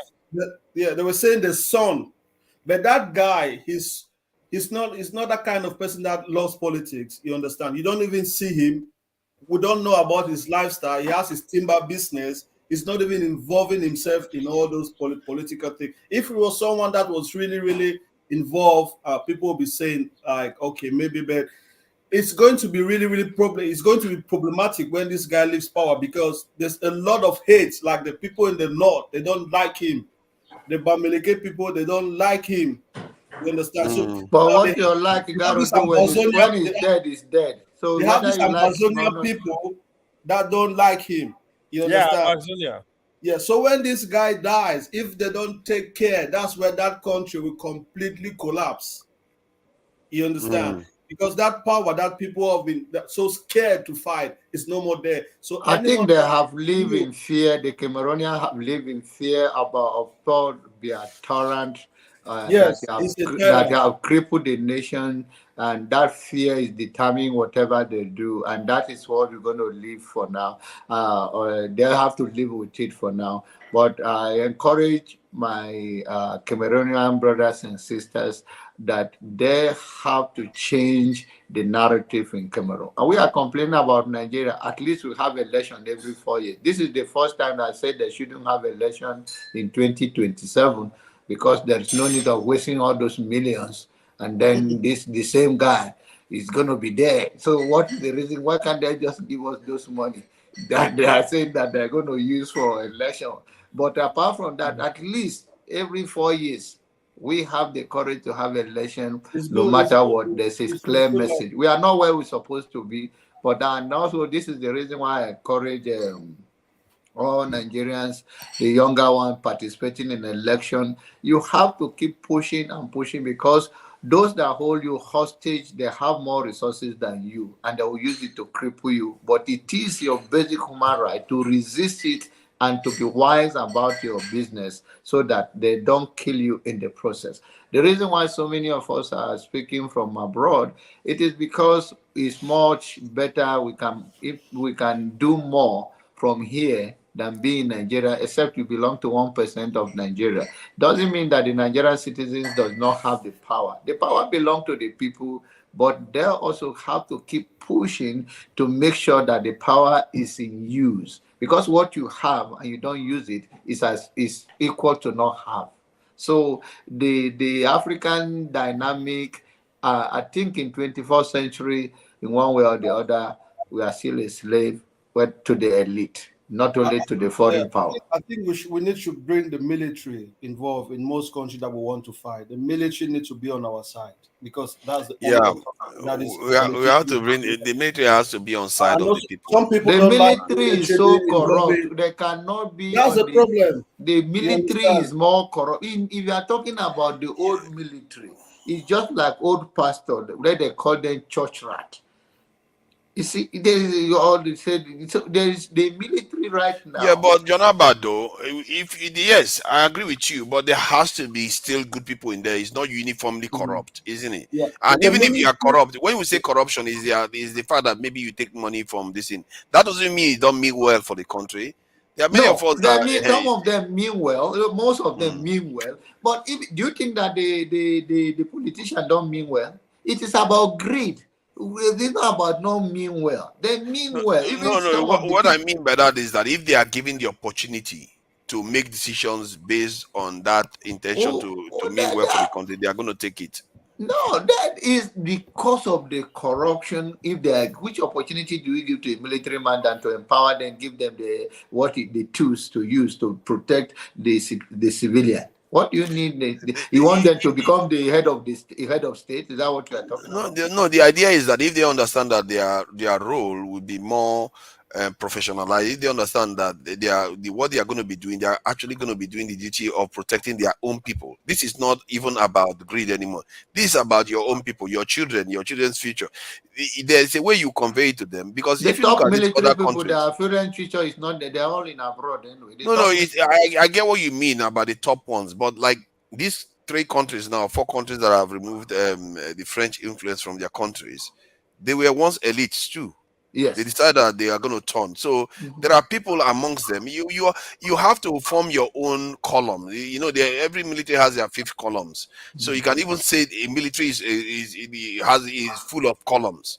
So you have to create your own. And the one that you have, because you believe you are doing the right thing for the people, the force should be on your side. Because you are talking about the old military people. This compromise one, before they are giving appointment, they already blackmail. Yeah, but we just demonstrated that 3 countries in a row or more turned. It's not because they don't have bad military. It's the military that did it.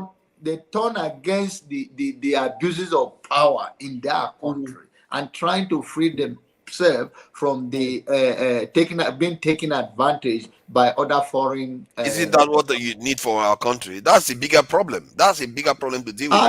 I think that is where our countries are bleeding from. Of resources it's a lack of management of resources. So what we need is not a military. We need a visionary. Oh no, I'm not arguing for a military regime. I'm saying that if the military is on your side, when you want things to happen, they will help enforce the rules. Just like you have corrupt military officers and police officers that are helping the government right now, and some of these politicians to cheat the system, they could also help stop them from cheating the system. You see what I mean? You can check them. Because you can't just leave them to carry on doing what they are doing, the wrong things. You don't have to overthrow the government. They are not that trained, and if they are not that trained to know their awareness as a military, whether it's under any other force, they are not that trained to understand even their basic human right. I've spoken to some of them though. Many of them sound like us here. No, don't. They are just talking now. Let them. Maybe they are just talking, but they sound like. Okay, what is stopping? If somebody is just talking, you can tell when they are the ones starting what it. Is stopping them now?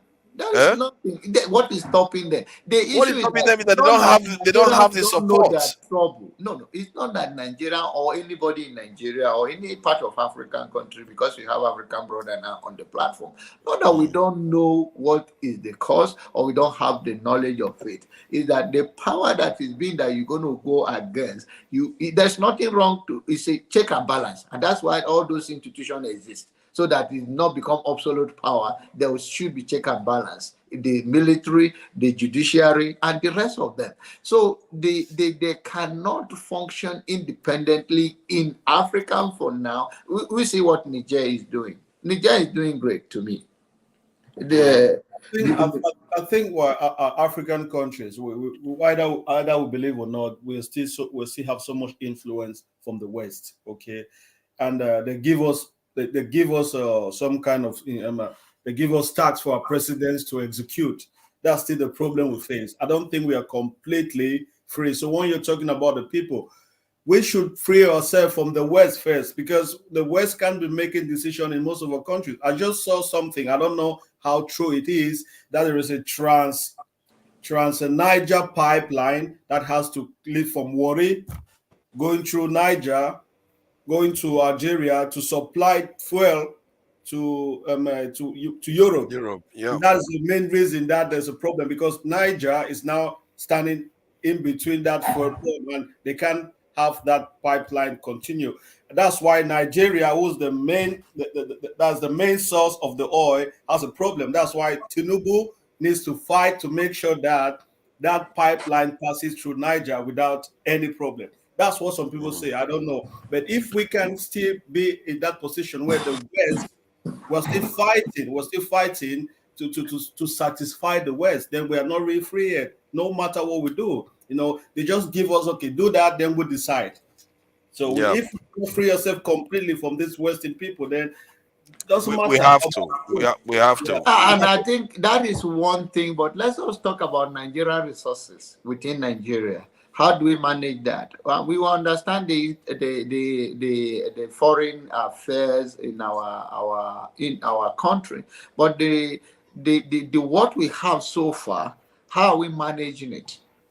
There is no reason. But everything we are working for is ending up in their accounts. That's the problem. We are working. Our people are working very hard, but it's ending up in their accounts. Whatever we have right now, how did we use it to empower? But that is what you are seeing, though. What you are seeing right now in Nigeria is what you should expect, given what we are spending on our economy, what we are spending on our defense, what we are spending on. Check how much other countries spend on their economy. So you are not saying that corruption have not eaten that fabric that on if we have everything secure, stop giving our crude oil and all of those things without us manufacturing or be able to feed ourselves. That is a major problem. I think the reason why let me add something. I think the reason why you are pointing at corruption is a symptom. It's like a man or somebody that doesn't secure their house. They leave their window open, their doors open. Then when the criminal comes and steals from the house through the window, then they say, oh, the window is the problem. But the door is also open. So, but the reason why you are talking about the window, because that's the one the criminal is using. Well, the reason why you're talking about corruption is because that's the key area that they are using to undermine our country, where in terms of taking the resources away from the country. But it doesn't mean that corruption inherently is the problem, because if you close the window, corruption is not going to matter itself. You see what I mean? Because if you look at the UK and America, all of them, they are all corrupt too. But it doesn't do them any harm. Why? Because the money still circulates within their system. They understand that. Do you know how much is in Nigeria today? You see, I understand what you are saying. I got it.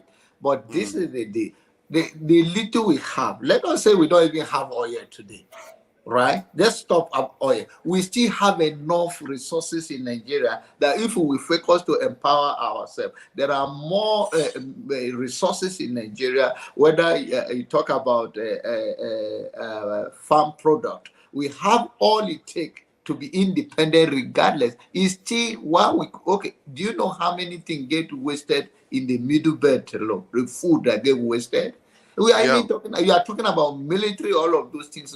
We are talking to you that the corruption is in every side of the room that make us that even what we have. Look at rubber. Look at what you're going to even if you don't tell me that, even if say let's say that everything, we make sure our oil, everything is going. We stop the West from interfering or from taking our resources. Then internally, since even the little one we have not been managing it well, we will still have the same problem. So let me you know what is going to happen. You know what is going to happen. If we're not going to get our act together, how do we stop these people when we ourselves could not even manage our own, the one that they are not even tapping into? They don't come and take our guava. They don't come and take our orange. They don't come and take our yam. They don't come and Actually, take you all can of this. argue that they are doing that. You can argue that they are doing that. It's because you are not. This is what I mean. You are not. Those things are symptoms. Because if you like, your country cannot innovate. You can't necessarily invent your own ways of storing those things. If your country doesn't have enough resources, you don't have the capital to necessarily buy. There are a lot of private companies that are ready, and I have seen people from United States of America that gone back to Nigeria trying to take advantage of those natural products to have orange juice company. They get frustrated in Nigeria just by this corruption of going to even obtain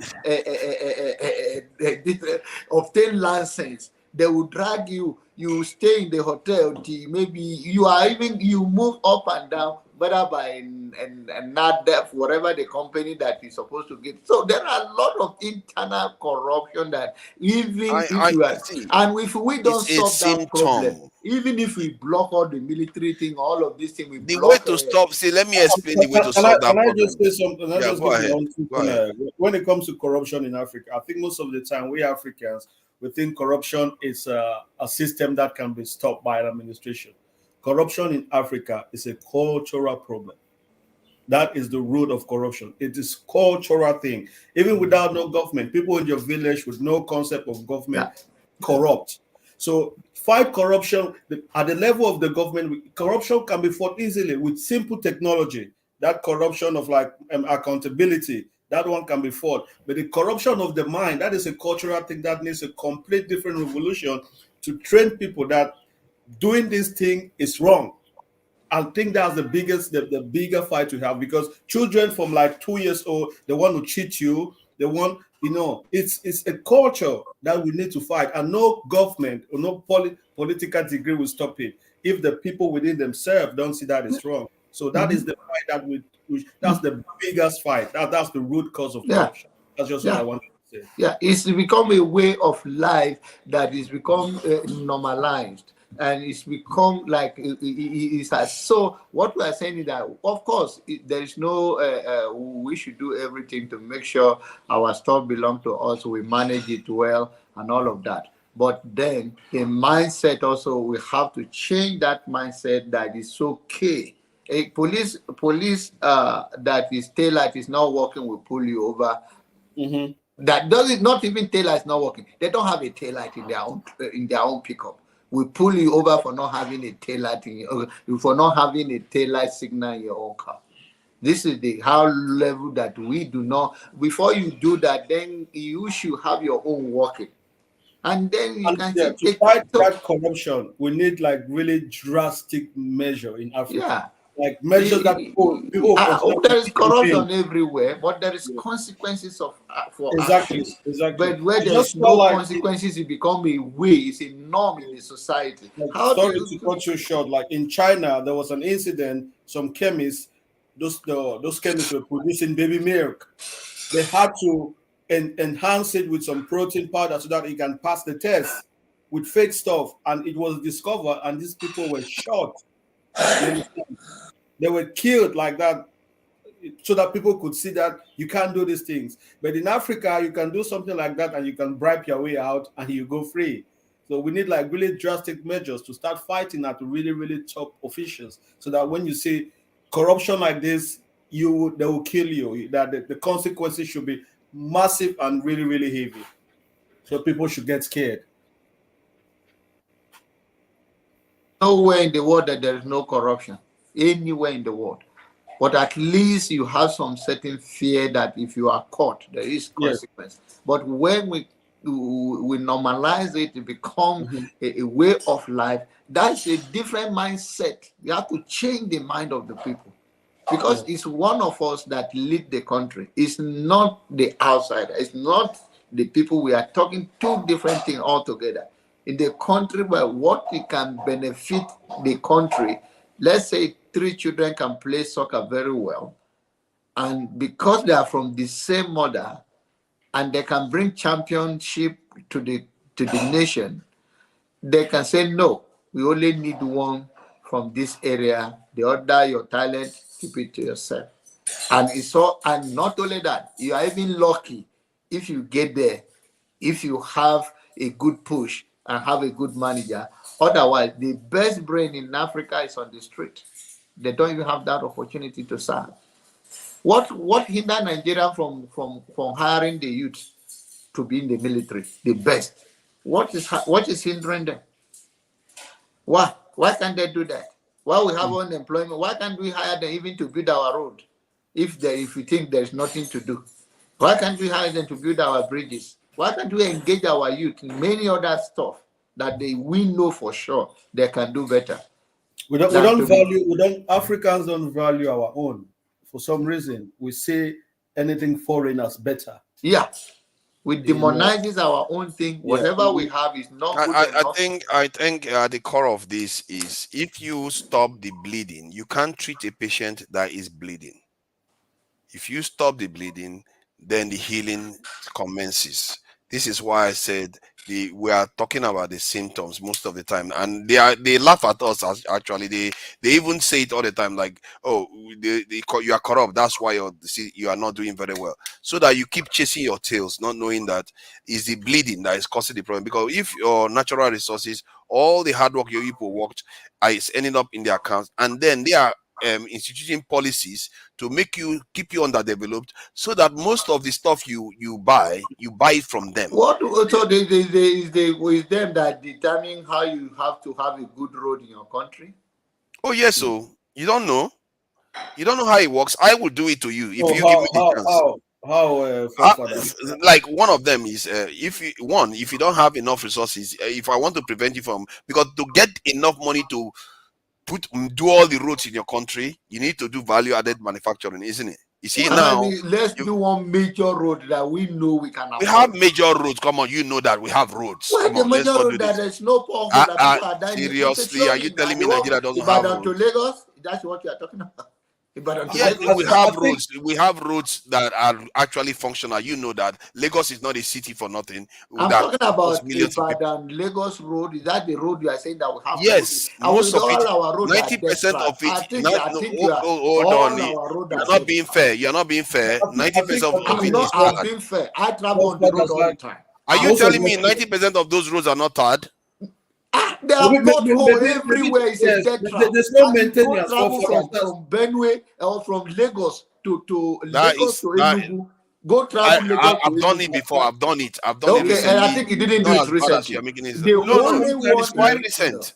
No. Sometimes in Africa, there's no did it in 2020. It's quite recent, and it's not as bad as I've seen. Yeah, it was bad somewhere from I think somewhere in Lagos Ondo area. It was bad.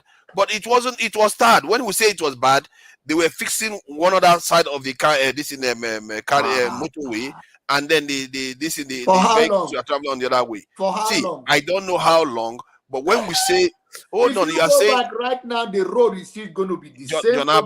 Patch one, there's another one, and purposely some of those roads are done like that so that the police can stop you there. Custom can stop you. You are doing that thing now where you see bad things everywhere. What you see right now in Nigeria is what you should expect, given what is spent on the economy. This is what you don't understand. So the economics, you say police should be stopping you every mile. See, of course, their money. Why do you think the police is doing it? Because they don't have money. Why do you think they are doing it? The system is being starved. So the poor people that don't even have a job. Forefathers, you said you don't have money. When you are going to become a police officer, do you know your salary? Do you accept that they're going to pay you this amount of money before you become a police officer? They don't have a choice. They even have to bribe to join the police. If you don't like the pay, why do you go join the police just to? Because life is hard. So why do you put it on? Then you make it harder for the ordinary person. Life is hard. Then you go to the road and make it harder for your neighbor that you left. Before you join police force, you know life is hard. There are even some of your mates that could not access there. You even bribe to get there. So that your brother on the road now cannot pass again. You have to block him. You want him to go steal? What do you think? Janaba, what you are saying is not a lie. You are telling the truth as to what you have seen. But you are looking at it on a micro level. If you look at it on the macro level, you are going to see what created the problem. You see what I mean? What you are saying is correct, and what I'm saying is correct. It's just that why you guys are not in bed? yeah. The family want to take over now. They want to take over. They are trying to unseat him. he's trying to fight for his seat. Anyway, there was a good conversation, but I just think we Africans, we should be more involved in politics, because just because we are not there, these old people are not competent, just go and fill those seats. I think everyone in Africa must have a political party that understands and try to change it. If we don't do that, then we just allow incompetent people to be in power. Let's get involved in one way or the other. Let me finish the point I was making. I think Jonah Balas was saying you were correct with what you are describing, but you have to look at it on a macro level when I talked about the bleeding of the country. Because if more money is going to the economy, guess what happens? The new recruits, or maybe even the old recruits, that get slightly more money, and money is entering. The trader has more money. Everybody has more money. If you have more money, you are less likely to want to bribe anybody, and you're less likely to want to take bribes. All that low-level corruption that they call horizontal corruption goes away. Now it becomes only top-level corruption, and top-level corruption is very, very hard to get rid of. But as long as the resources is being spent within the economy, guess what is going to happen? The economy is still going to grow. If somebody steals money in Nigeria and the money doesn't end up in your people's account, where do you think the money is going to go? They're going to spend it in Nigeria. They're going to build houses. They're going to buy cars.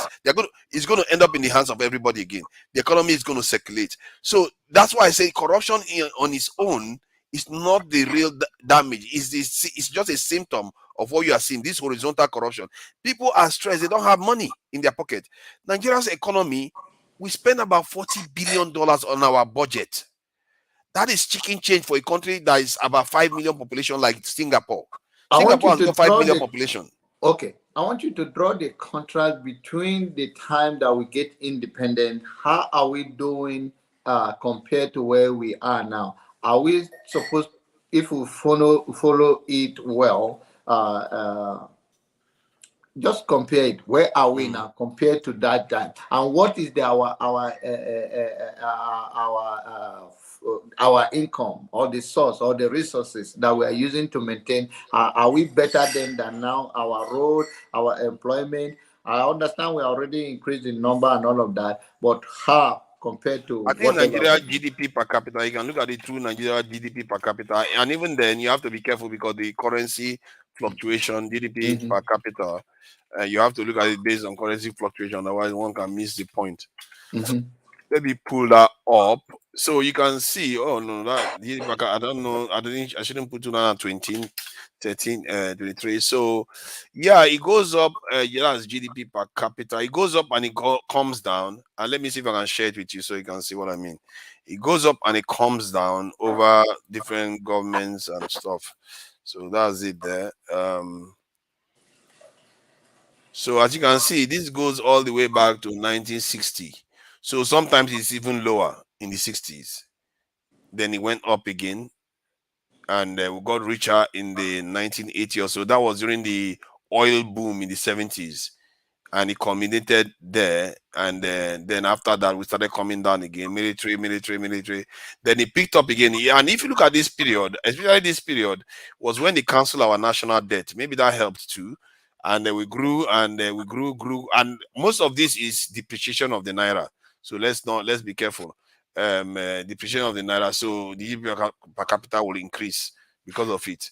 And that's what we are seeing there. Although it's in dollars, so it shouldn't count, isn't it? It's in dollars, so it should be uniform. So our GDP per capita increased here. But as you can see, even when it's increasing, our country is still not doing well. Because where it should be, it's not there. That's the problem. If you look at our GDP value, that is you see, I understand you completely about the building the infrastructure, trying to get stop the bleeding, the income that is going out the country. Our money gets even when the top people steal the money, they still go and bank it in abroad. They are not even investing. They are relentless. They are relentless in banking it abroad. Yeah. So then we should this is the uses of the media trying to tell the people sometimes, because some of these people are drunk with power and get caught up with the moment, and power is very intoxicating. It distracts you, and sometimes you don't see. So when we speak here sometimes, hope that we drop in their ear like ear drop, and they can say, oh, that is the purpose of this, that this thing you are doing is not the right thing. Even if you steal and you spend it within your own country, let's say you even build a house, build a company, even all those small company, whether it's a pure water company, whether it's juice, whatever, you can put it back into the society. Then at least, even when we are talking about Rwanda, not that Rwanda is sent to Congo, what they are doing to Congo is okay, but at least they are investing it in their country. We are not. I'm not the source of their money of divide and control taken from Congo. I'm totally against it, but at least it's a black brother robbing black brother is still in the black continent. You see Nigeria GDP per capita 2000, and let me show you that of Rwanda. I think so that people see that sometimes Rwanda may be a little bit of a, how do I put it, the hype that people are hyping Rwanda for. This is why you have to look at data. Data tells you what is going on. Look at Rwanda's GDP per capita, and now look at that of Singapore. It reveals a lot of things if you look at data. Singapore GDP per capita 72,000 US dollars. That of Rwanda 800 US dollars. Nigeria 2,000. At least we got up to 2,000. But Singapore 72,000. It's even higher than that of the UK. That is a country of about 5 million people that is able to pull that off. So that tells you that what makes nations function is because the elites control a lot of wealth. They control about 80% of the wealth of a country, the elites. And if they are pushing all that most of that wealth to foreign capitals, you're in trouble. You're in your country will suffer. And this is what they've been doing. Mind you, most of the private jet owners in Africa, in Nigeria, they don't finance it. They don't list. It's raw cash. Oh, sorry. Sorry, I was showing. I thought I was sharing the screen. If you are not seeing the screen, it's okay. That is crazy. I thought you need to see it for yourself, and the viewers need to see it too. It's not fair that I'm just. Oh my God! I forgot I wanted. That was funny, man. When I go, I want to share this. That was weird. You already call it out as well. Yeah. If somebody cannot see now, but they can hear it, that you give a number to it. So it's understandable. Seeing it, I like people to actually see it because when they don't put my face in it, so it's not look like it's only me that said it. I like data. That's why I like using data and things that have happened, examples from history and events that have occurred. So if you look at it, 72,000. To actually see it is painful.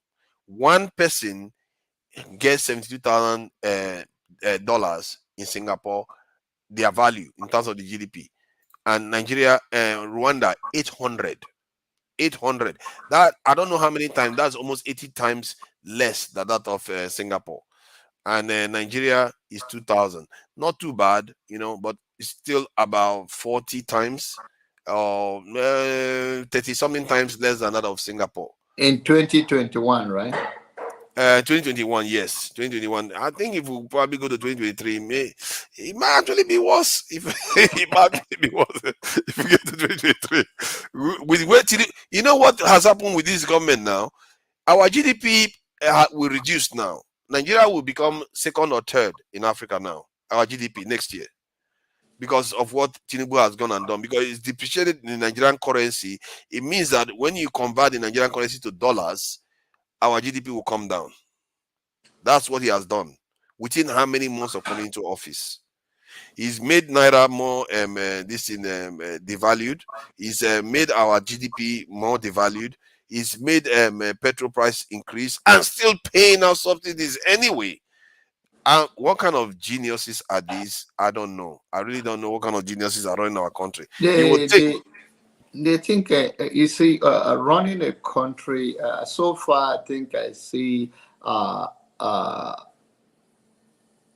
knowledge and being intelligent, whatever you acquired, is the way you use it. It's the same thing with money and power. I think having a government on your shoulder, it has to be your mindset, your vision for your people. You can be the most brilliant person, and if you use it selfishly, it's not going to impact so much. So we are seeing the new the nomination of the ministers, and let's see how they can use it to benefit the nation. You can be as smart as you can. You can have all the money. There are more. By the way, when when the country is in a recession, meaning the people hold the money back. That's what it means. When people hold money back, that they're not spending it into the money is not in circulation. Ordinary people suffer. So let's see whatever the policy, what do they understand? Because it does not take so much if you have the vision for the people and you feel them. But one thing I understand is that the elite do not feel the struggle of a common man. And they can't. They can't. Yeah. And that is the problem we are facing. Even unfortunately, or some of them come from Bako struggle family, but once they have, by any chance, they get to that top, I don't know what's wrong. They never think back, oh, this is where I was before. There are millions of Nigerians that are struggling like me. Let me put a policy together that at least will benefit everybody. But somehow the demon in them, and they are trying to be relevant, whether it's huge to somebody, whether it's internal or external, that they forgot where they are coming from. And that is the most shameful thing in Africa. You know your brother is suffering. I think what is happening at the top is that by the time they start getting to the top, they are fighting for who will sell out the most. Because whoever sells out the most is the one the foreign powers favor, isn't it? So that dynamics takes over. They forget themselves. That dynamics takes over. I think was it not Adewale, the Prince Adewale that came in yesterday, former presidential candidate, that said, whenever you want to appoint CBN chairman, head of CBN, you have to send him to Washington for them to tell him what he's going to do and what he's not going to do. Like, these are things that he was talking about. I was like, if this is how intertwined our elites is with them, we are in serious trouble. How do we that is a extricate ourselves? mind-boggling. That is the whole. That is disturbing. That is something worrisome. Some of this he said yesterday. So we are not operating. I was disturbed. Even my sleep was disturbed. I can tell you that right now, because I was like, wow. That kind of mindset is hard to disentangle. You see? And so I think until we get people that has vision for the people and ready to face their challenges. So if I do one term, I do one term, but I want to change this dynamic. Even when I leave, I want history to judge me for what I have done for the nation, and not to subject my people to any manipulation. If this allow themselves to be compromised or blackmailed so they can use something to drag them back when they want to make any step, I think when we overcome that, then we are talking about a sovereign nation. But for now, with all that we are all saying, and we can get involved, but how many people do you going to convince? When you win a political office or get to the top, the people around you, they think you are there to serve them. Your community will think you become a governor from this area and we have the biggest thief in the community that will bring the money. That is the mindset. Yeah. Yeah, and that is not a vision. That is a narrow vision. The many people that have created what we are enjoying today, they do not even have 3 cars or 2 cars. They live, yeah. But this hunger and thirsty in us that cannot be satisfied by vision and for the future, that we always see, we don't see beyond our nose, all we see is ourselves and our stomach. And that is the big problem we are having. And that's why we are quickly, they compromise us quickly, and before you know, you are a stooge somewhere, you receive a call, you just stay like you froze, because you don't even know who is monitoring you. And when they know that, okay, this person is up to good. And I hope that the youth will come out to back anybody that they think has their future in there. It can channel their destiny by putting some policy together that can help us to build the nation, but not those people that they don't even know when they wear pants or where the pant they wear is backward, or see somebody tell them that your baba, the pant you are wearing is upside down. And it's going to be a long walk to freedom if we do not get anybody that's okay. I don't care about myself. If I want to be one-term president, let me be. But let me solve this problem, lay this foundation. But one of the things I want you to understand, and how sensitive it is. Anybody that have opportunity to change in Nigeria was good luck. Yeah, good luck having I think that the diaspora will have a strong role to play. Yeah, in the future because, now. yes, because But they have I'm telling you that protection, they what he have have in his access. possession, he could have used it to change the dynamic. But he was looking up for winning the next election. If not the first time, he could have changed all of this, the constitution, because he have the both houses. And yes, he have the both houses in his hand. Everybody was over. So it's the second time that he struggled, because they believe that he also, you know. So, but the first time, he's the best person, and the one of the person he did not change the country. One of the best presidents we ever have so far is Yar'Adua, even though it's a gift, but it's a gift. Yeah, it didn't last long. What a shame. Yeah, and he didn't last long. One good and one. he know how I think he was a PhD holder or doctor or something. yeah, it's and a he know shame. how to negotiate. You know, it's about you having a good team that have the mind of the. It's okay. Like right now, if I'm working under you or you are working under me, one of the things you will consider is, a forefather will not take this. That even when you guys are having a separate talk or behind closed door, if you are talking to a leader, talking about a leader that, okay, we're going to, you say, you know, he have made up his mind to do this road construction. Whether the House want to vote for it or not, we have to champion it. Instead of having that meeting to come and manipulate you, when you already have a clear, you're going to say, no, it's not going to agree to it. Let us not waste our time. That is a true leader. A leader that is a true leader. And he doesn't care about what you think. He just wants to prove to you that I love you more than my own greed spirit. Everybody can be greedy. It's the human nature. But you just have to know how to, the limit.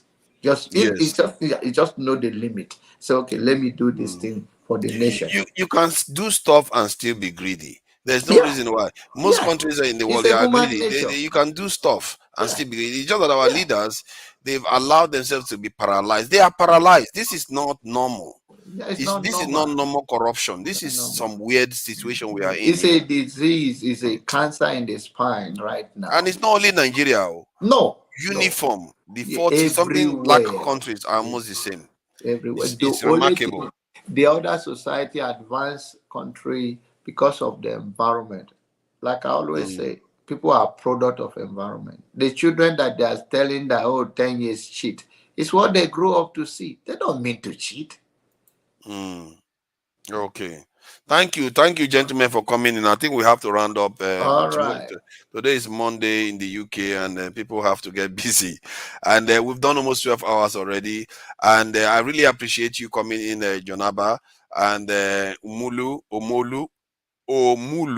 Omulu. Thank you for coming in. And Loco, I see you. Thank you for coming in too.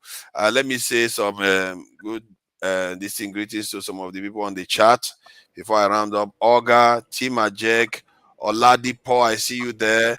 Nwachuku, I see you there. And Chioma, I see you there. Christine, I see you. Who else? Eddie A, I see you there too. Kando, you have always been supportive. And let me go, and let me get new names. Rachel Hunter, I see you there too. And what you said something about, she does make some strident comments actually. Let's see. Who else is there?